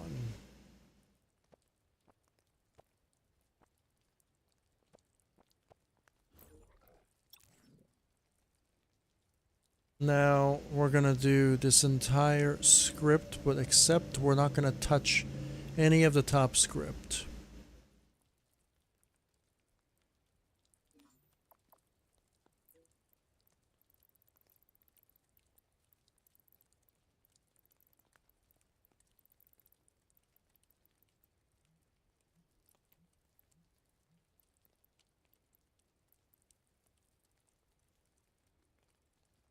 We're gonna say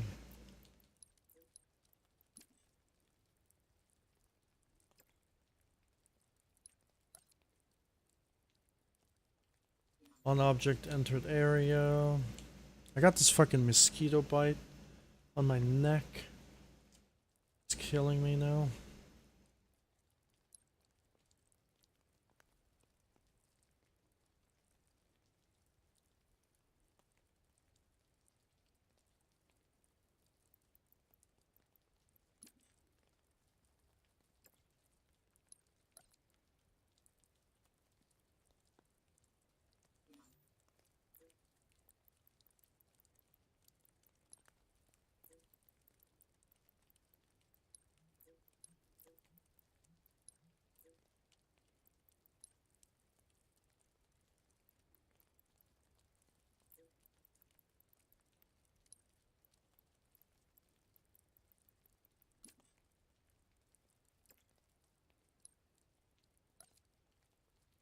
It is player, we need a branch, we gotta go to logic.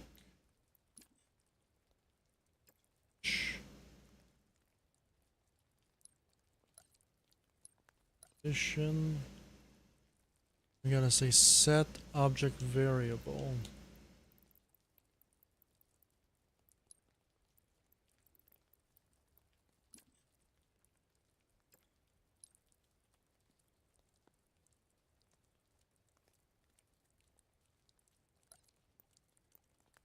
Need an identifier too.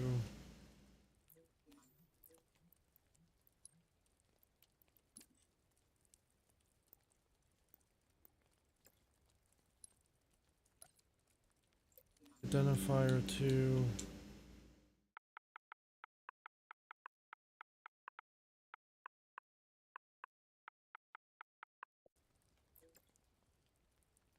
One TT.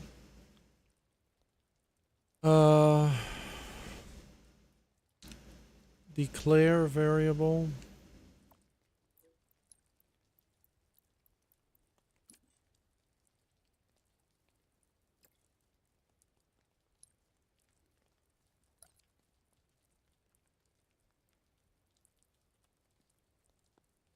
The object reference is going to be our C.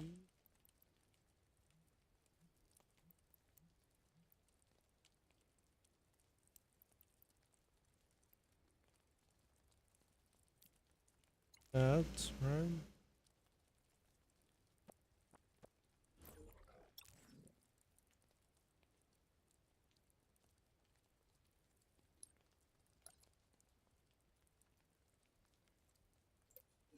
Hope is gonna be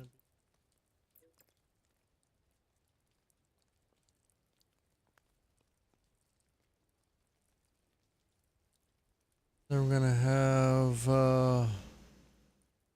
our object again, of course.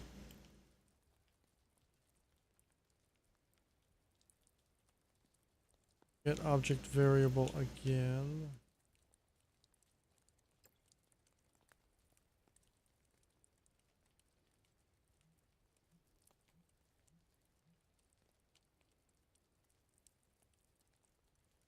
Wait, no, this one is set object variable. Get set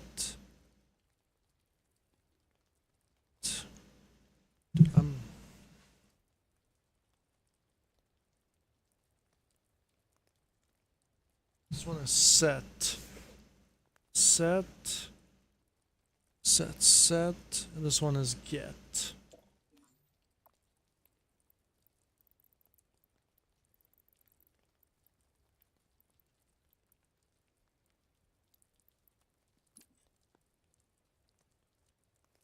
Well, we have lesser options. You can tell that they're different. The value is going to be the value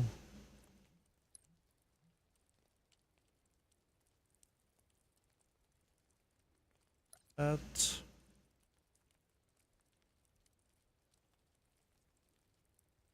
the scope, local, object. We have the object here, the identifier, scope, and then the game crashes. Quality game design, dude. Quality game design. I can't even finish a script. That is, I hope there's a save, like auto-save feature, because this scripting thing is getting annoying. I'm constantly crashing now. I don't think the update fixed the crashing when it comes to scripting. I think it just made it a little bit worse. When it came to object references, it was better, but now it looks like the crashing occurs with just with any script now. It fixed one problem and it created another problem. And that's the problem with Halo Infinite's updates. Like, I'm not the only one saying this. There's so many other people saying it too. It's like 343 just can't get things right. And I heard they're like remastering a new game too. Like they're remastering a game. A game that they already remastered, but they're remastering it again for whatever reason. But I think it's just a rumor. There's just no way. If 343 really goes ahead with this, then there's something wrong. There's something delusional wrong with that company, dude. There is no way. Why would you remaster a game again when you've already remastered it? That doesn't make any sense to me. It doesn't make... Just make a new Halo game. Like, the ending of Halo Infinite had like a cliffhanger where Atriox did something. Can we just get the next Halo game? Why do we have to remaster Halo games again? You must have... What? Must have a dick? I didn't know that.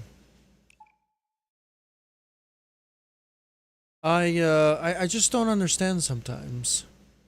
You know, like, I don't want to be mean, but I have to be mean a little bit sometimes. Like, just the editor, when it just keeps on crashing, it's not a good look for 343. And apparently so many other people, like, dude, at this point, it's quite obvious that, you know, 343, every game they produce, I'm not going to say it's absolute garbage, though. Right, because people say it's absolute garbage. It's not. It's still a good, it's still a decent game. It's not, I'm not going to say it's complete trash. It's not. It's just, it has a lot of problems, you know? And it just makes Microsoft and Halo look bad. Now it's saying that the node graph doesn't work. Well, no shit. I've never finished it yet. You crashed on me. What are you expecting? What did I lose, I wonder? Oh, I didn't lose too much. So, get object. Okay. Well, now I can start from here. We gotta identify these nuts again.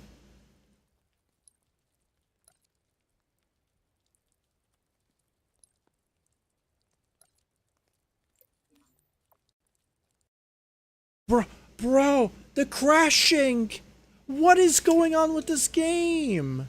We got 2 crashes in a row. This game did not fix the crashing with the scripting, dude. It's so bad. That's 2 crashes in a row. Let me finish my fucking script at least. At least can I finish the fucking timer? Can I at least do that? Come on.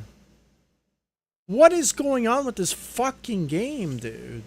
It's absolutely dog shit.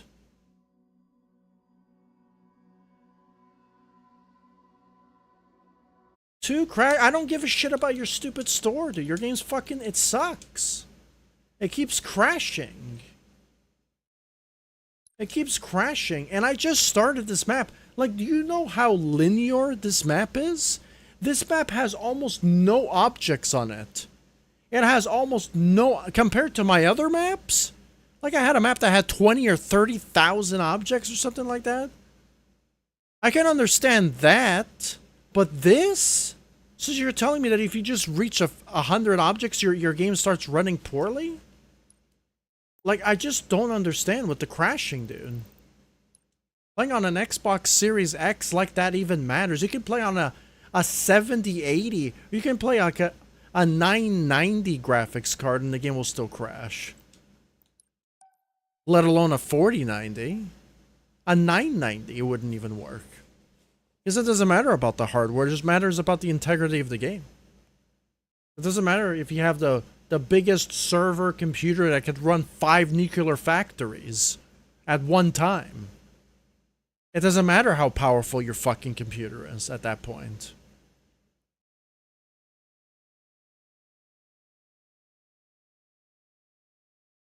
If the programmer of the game sucks, the program sucks. You know, and it's just, the update did bring in new things and fixed some stuff, but it broke something else. I've never had a problem scripting.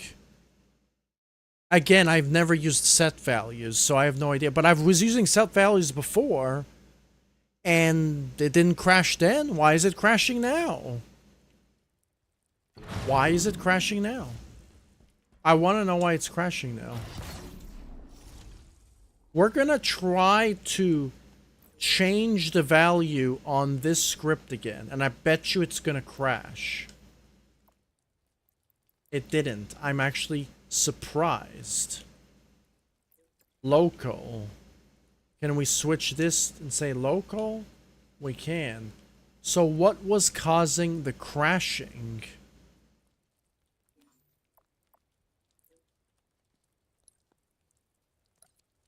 I'm actually really confused now. What was causing this crashing? Because I just got farther than I ever did again. Okay, so what I'm guessing what caused the crashing is I connected the dots, then I went in to select the scope to local. So you know what I did instead? I just went in directly, switched both scopes to local, then I connected the dots and it didn't crash. I don't know why this game is just unreliable. Very unreliable. We just got constant crashing in, like the crashing's back. And this map has almost no items on it. I mean, it has to renovate the data. I don't know why it's generating the data. Maybe it has to load all the marshes, all the lakes on the map, all the rocks that apparently spawn and fucking despawn if you go too far away. You see what I'm saying? Like there's rocks that start spawning and despawning, so you already have like optimization, rendering problems already, poppings and all that, and you're still crashing. I'm just so confused on why the crashing happens. Like we have render problems and now we're having crashing. I'm wondering why I crashed there. I'm actually don't know. It could be the reason that there was too many connectors, and so when I went into the options menu, the game just crashed. You know, there's something wrong with this game when it comes to scripting. Every time you script, the game crashes. And it's always like entering a menu and changing something. It's almost like the game can't handle its own logic half the time. And you're not even doing complicated things. It's just the game cannot handle even basic logic. What I'm doing right now is basic logic. Basic when it comes to the amount of logic on the screen. We only have 10 nodes out of 128 nodes, and you're telling me you're already crashing. But I'm thinking because I have so many brains in the world already, maybe that contributes to the crashing. Maybe the game cannot handle multiple brains in one session.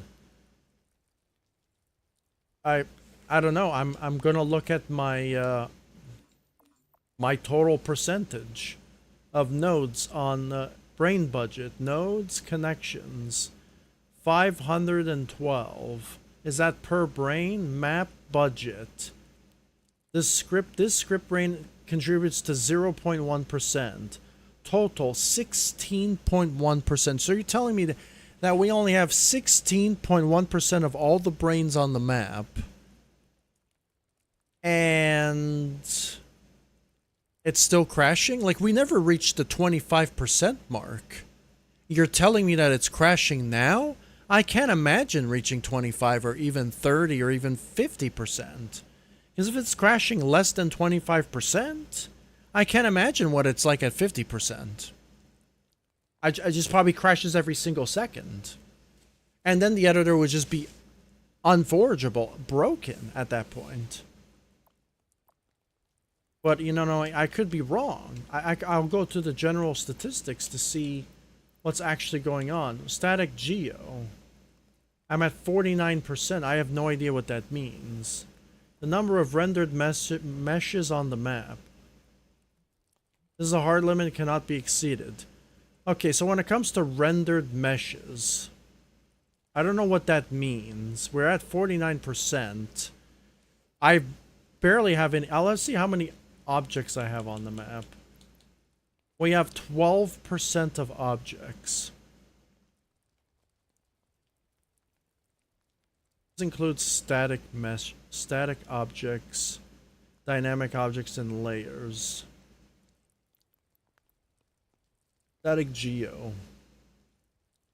Static geometry. Is this like the shaders that I'm using for my individual objects?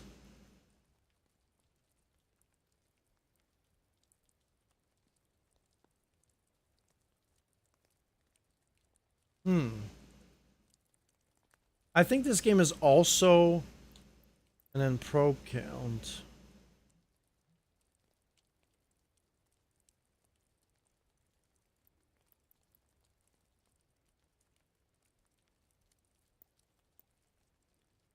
Is this lighting? You know, Hunter could probably use this to see what's going on, but I'm not sure.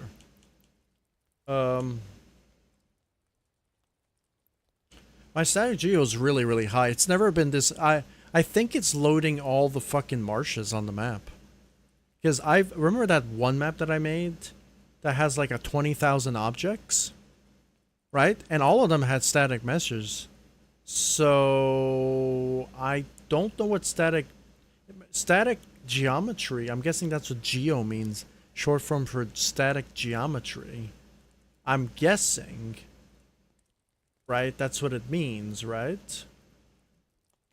It was. I don't think it was this high. I don't think it was close to this high, actually. I think there's something wrong with the map because every time I load this particular map, it has to load the navigation data or whatever the hell, or the navigation mesh. And last time I checked, I wiped this map clean with the navigation stuff. So it probably has to load all the like the marshes. So this static geo is contributing to the map already itself, on top of whatever you place. So it's kind of like bad foraging in a way.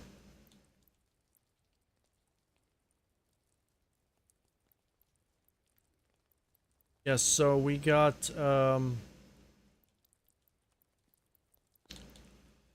we don't got a lot of stuff going on here. Really low objects. Node graphs 3.4%. Mystic.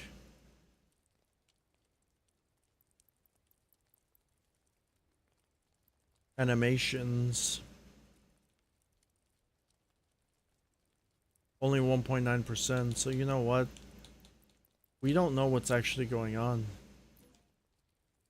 I thought it was that, but I just, you know what I mean? Because this map has actually functioning statistics. Trials, all of the statistics was broken, and Trials only had, I mean, Trials had a few statistics that you can pop on the screen so you know what the hell is going on. That worked, but your total complexity, which I don't even know what total complexity meant, the bar was broken. It didn't work like it was broken. Trials Rising is a whole new beast when it comes to problems.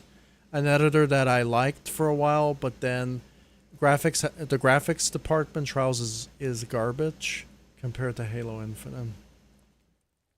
So I was just trying to understand why the game keeps crashing. Maybe I had too many nodes, too many of this. And looks like I have none of that. So I don't know what's causing the crashing. I was trying to figure it out. So I don't know. So back to my script. I wasted more time ranting. So get object variable. We need to get an object position.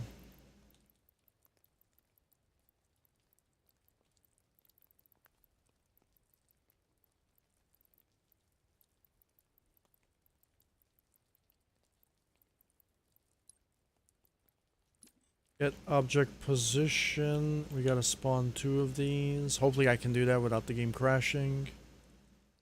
This is connected to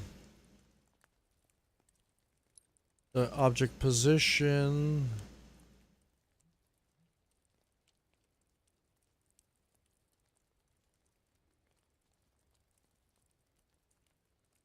This is connected to the object position.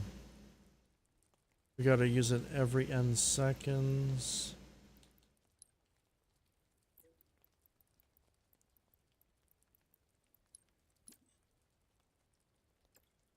I'm gonna go into the menu again. Hopefully it doesn't crash.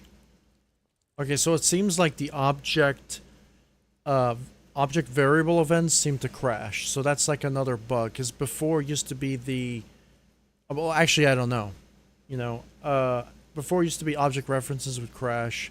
But I think it's just the menu. I think if you access the menu through the node menu, it crashes.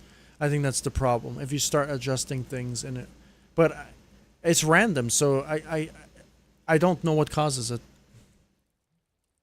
I don't know what causes it. Get object position.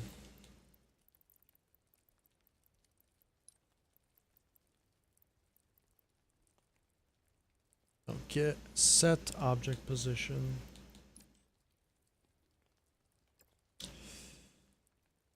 Set object position.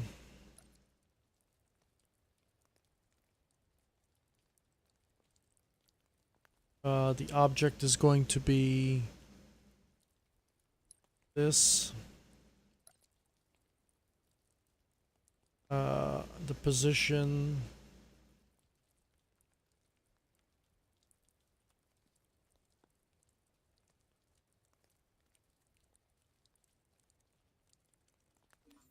The math.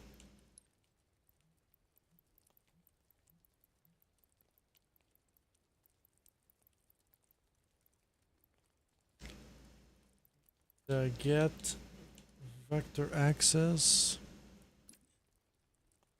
We need 2 of them. Need a vector 3.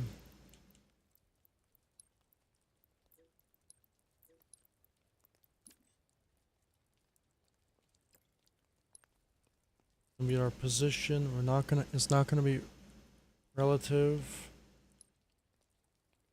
Nope. This is going to be the first position vector, and this is gonna be the second one. X and Y, and then Z. Okay, so we got that set up already. Work. If it doesn't, I'll be surprised. Gonna save. Now I was going to do another script here, which is my navigation system. We're gonna use that as a timer, but now I'm kind of confused. I do okay. So let's just do attach a new nav marker. So what are we gonna do? Attach a new nav marker. And that's on player mark. We don't want to set it to on player mark. Right? We want to say timer 1.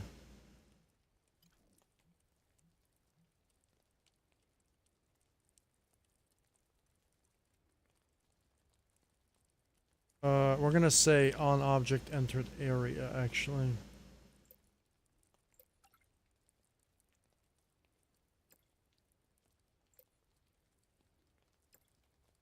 The object we're going to use is the timer. Object entered area. Attach new nav point.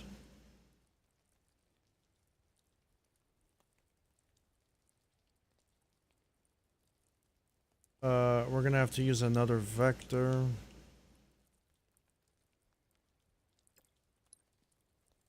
At the offset. 5. What is going to be the object? Well, the object is going to be the nav point, which is this object. Nav marker, we've never set a nav marker yet. Oh, there's a new one, new nav marker global.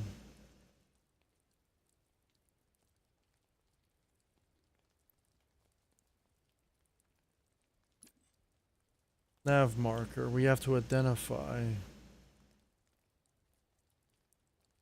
New identifier.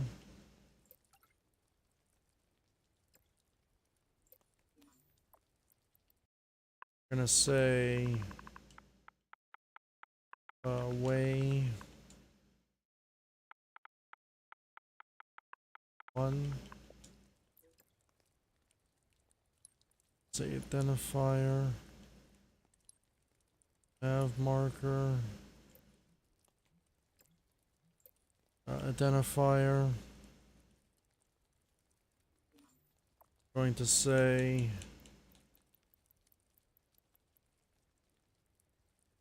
nav marker icon.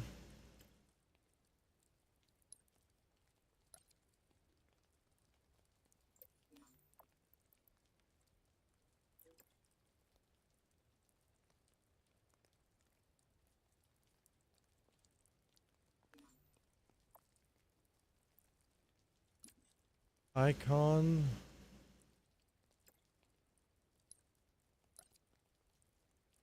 Have to attach the nav markers for each one.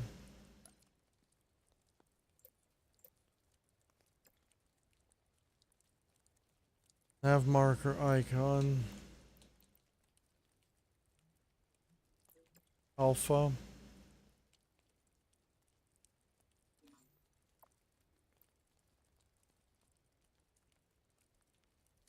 Enables and disables the nav markers. Oh, dude, that wasn't there before. Oh, man. Set. No, that was already there. Never mind. We can obviously disable it. Probably gonna do that. So, enabling it. When we hit the zone. Yeah. Is it gonna be invisible for now? So set icon.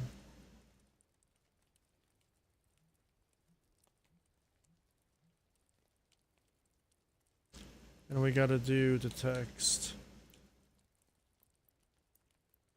Nav marker message.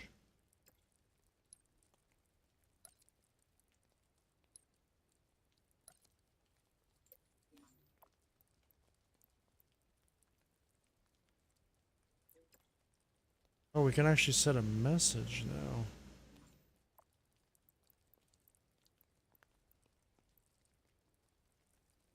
Marker text.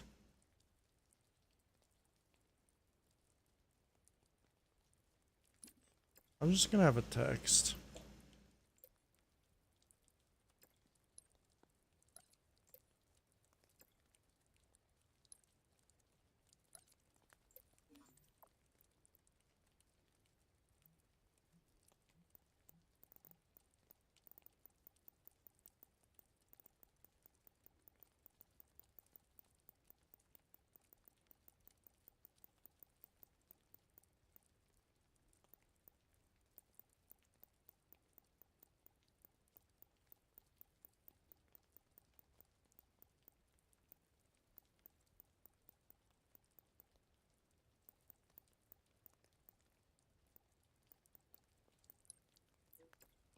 Champion, I don't know. It's a random thing. I just don't feel like finding it right now.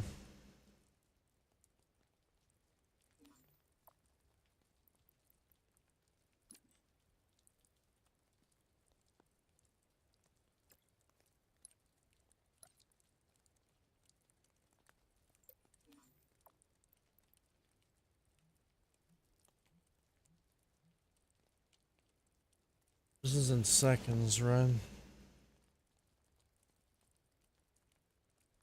How do I set this up?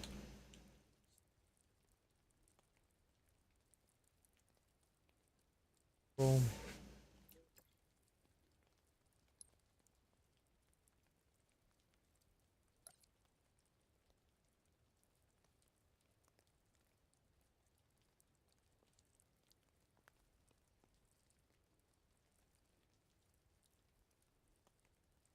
This is the timer to progress, right?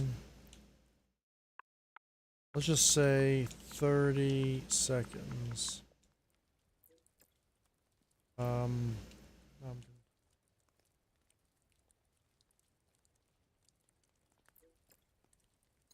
don't know what that means. Let's see what that means.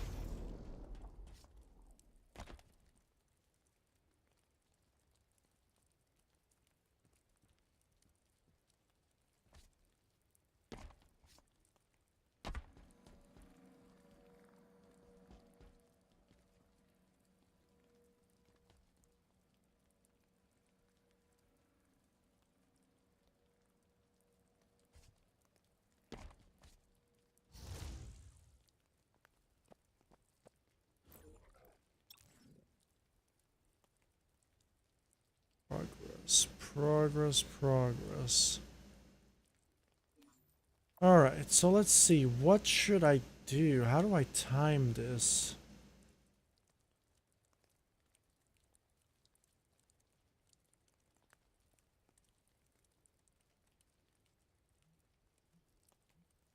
How do I subtract this, actually?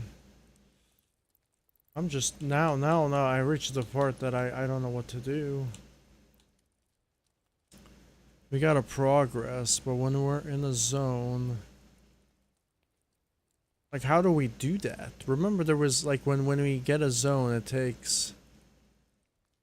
That loading bar comes, right?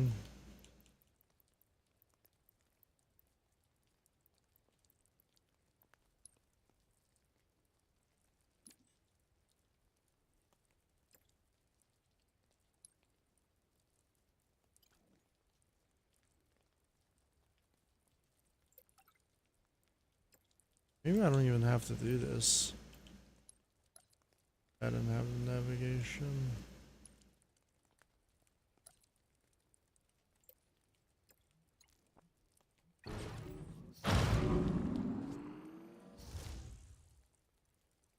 Saying that something's not working.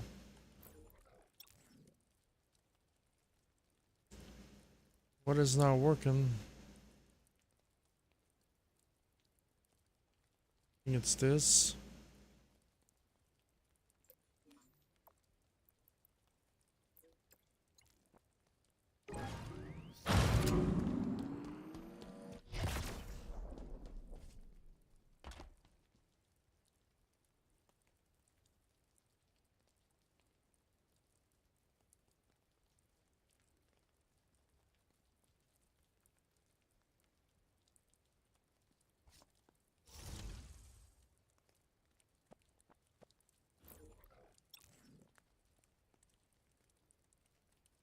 Progress start.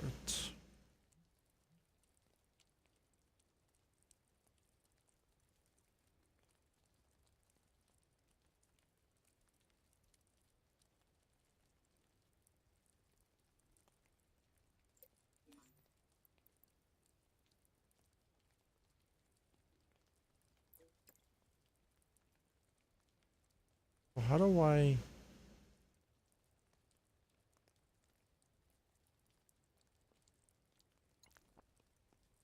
How do I make it count?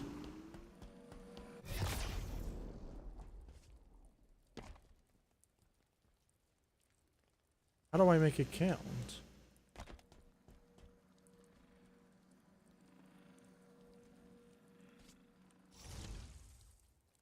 I'm at a crossroads now.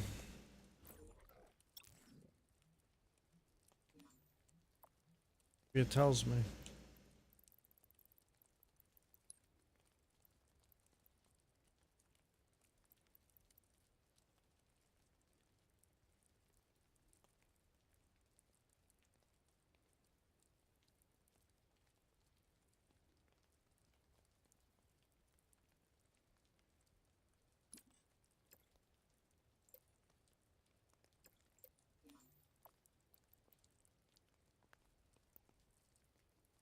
Multiplayer objective, neutral waypoint. Item pad location. Now you have like different types of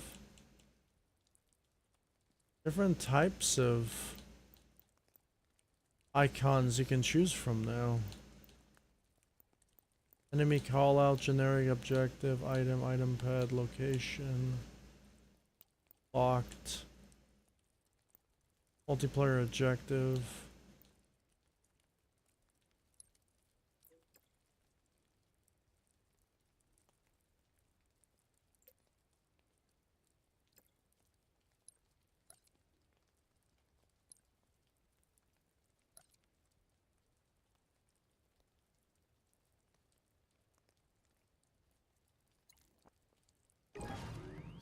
What that does. See, now it tells you a waypoint.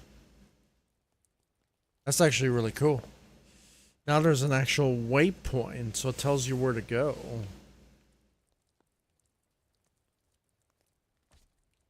It's actually pretty cool, and we can just mess around with all the waypoints.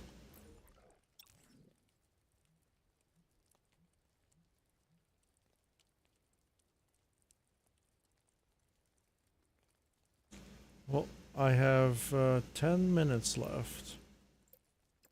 I'm gonna go eat something. I don't want that, actually. I don't know how to make this progress go dynamically.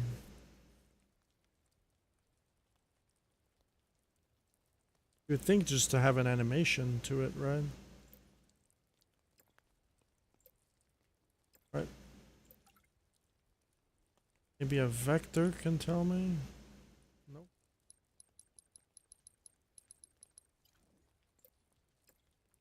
Maybe...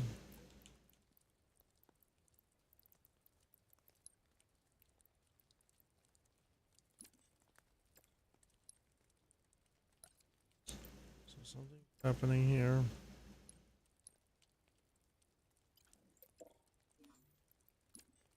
Vectors, result... Well, now I'm confused. Yeah, now I can't do this.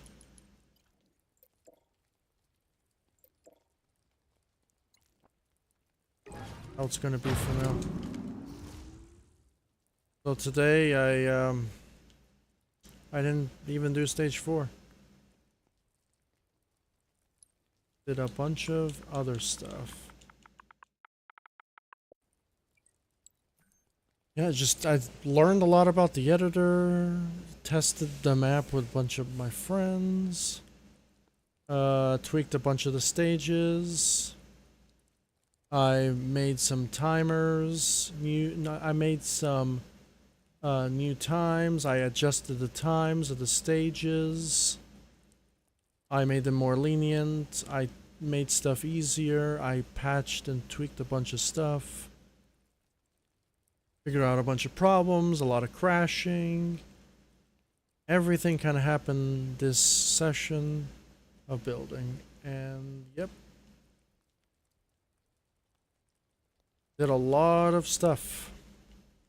I even scripted the double jump and the following jump functionality for stage 5. A lot of stuff.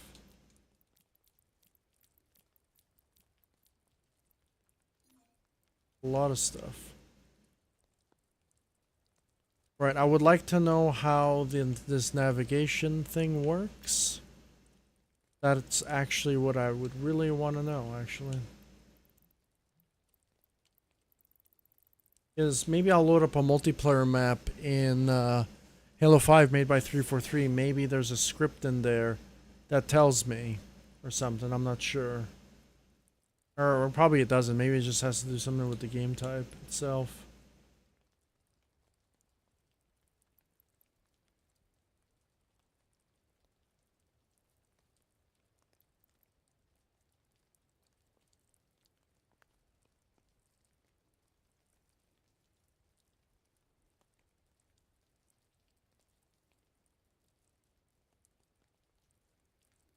Probably get Get navigation marker progress.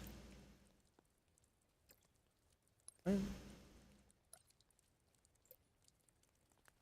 But how is it supposed to get it though? You know what I mean? It's supposed to do something. Because right now it's not going to show anything. Because nothing's counting down. Yeah, we're not like... Maybe we gotta be inside of a hill for something to work. Like, how do we start calculating this time? This is probably where the stopwatch is for, if I'm being honest.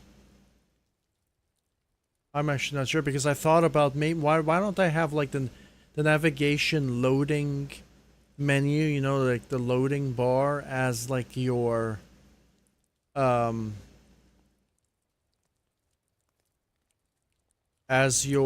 everyone can see it like an icon or something, you know? So you can see how much time is left. You know? Like to have something like that maybe. Would be nice. You know, because that's the idea I had. Like I'm trying to think of just other things, because I know how to do the navigation system, right? I didn't want to make it follow you. I was gonna do this for something else, but if this doesn't work, I'll do that next time. I have 5 minutes left.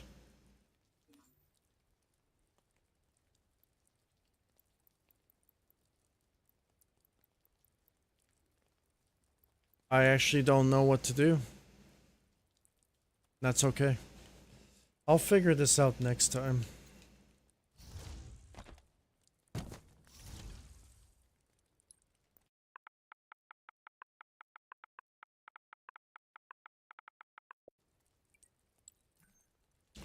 I did a lot. I'm gonna update my website for the tournament stuff. And did a lot today. Tweaking, so I'm probably gonna title the name of the stream Tweaking and all this other stuff. That's going to be it for me.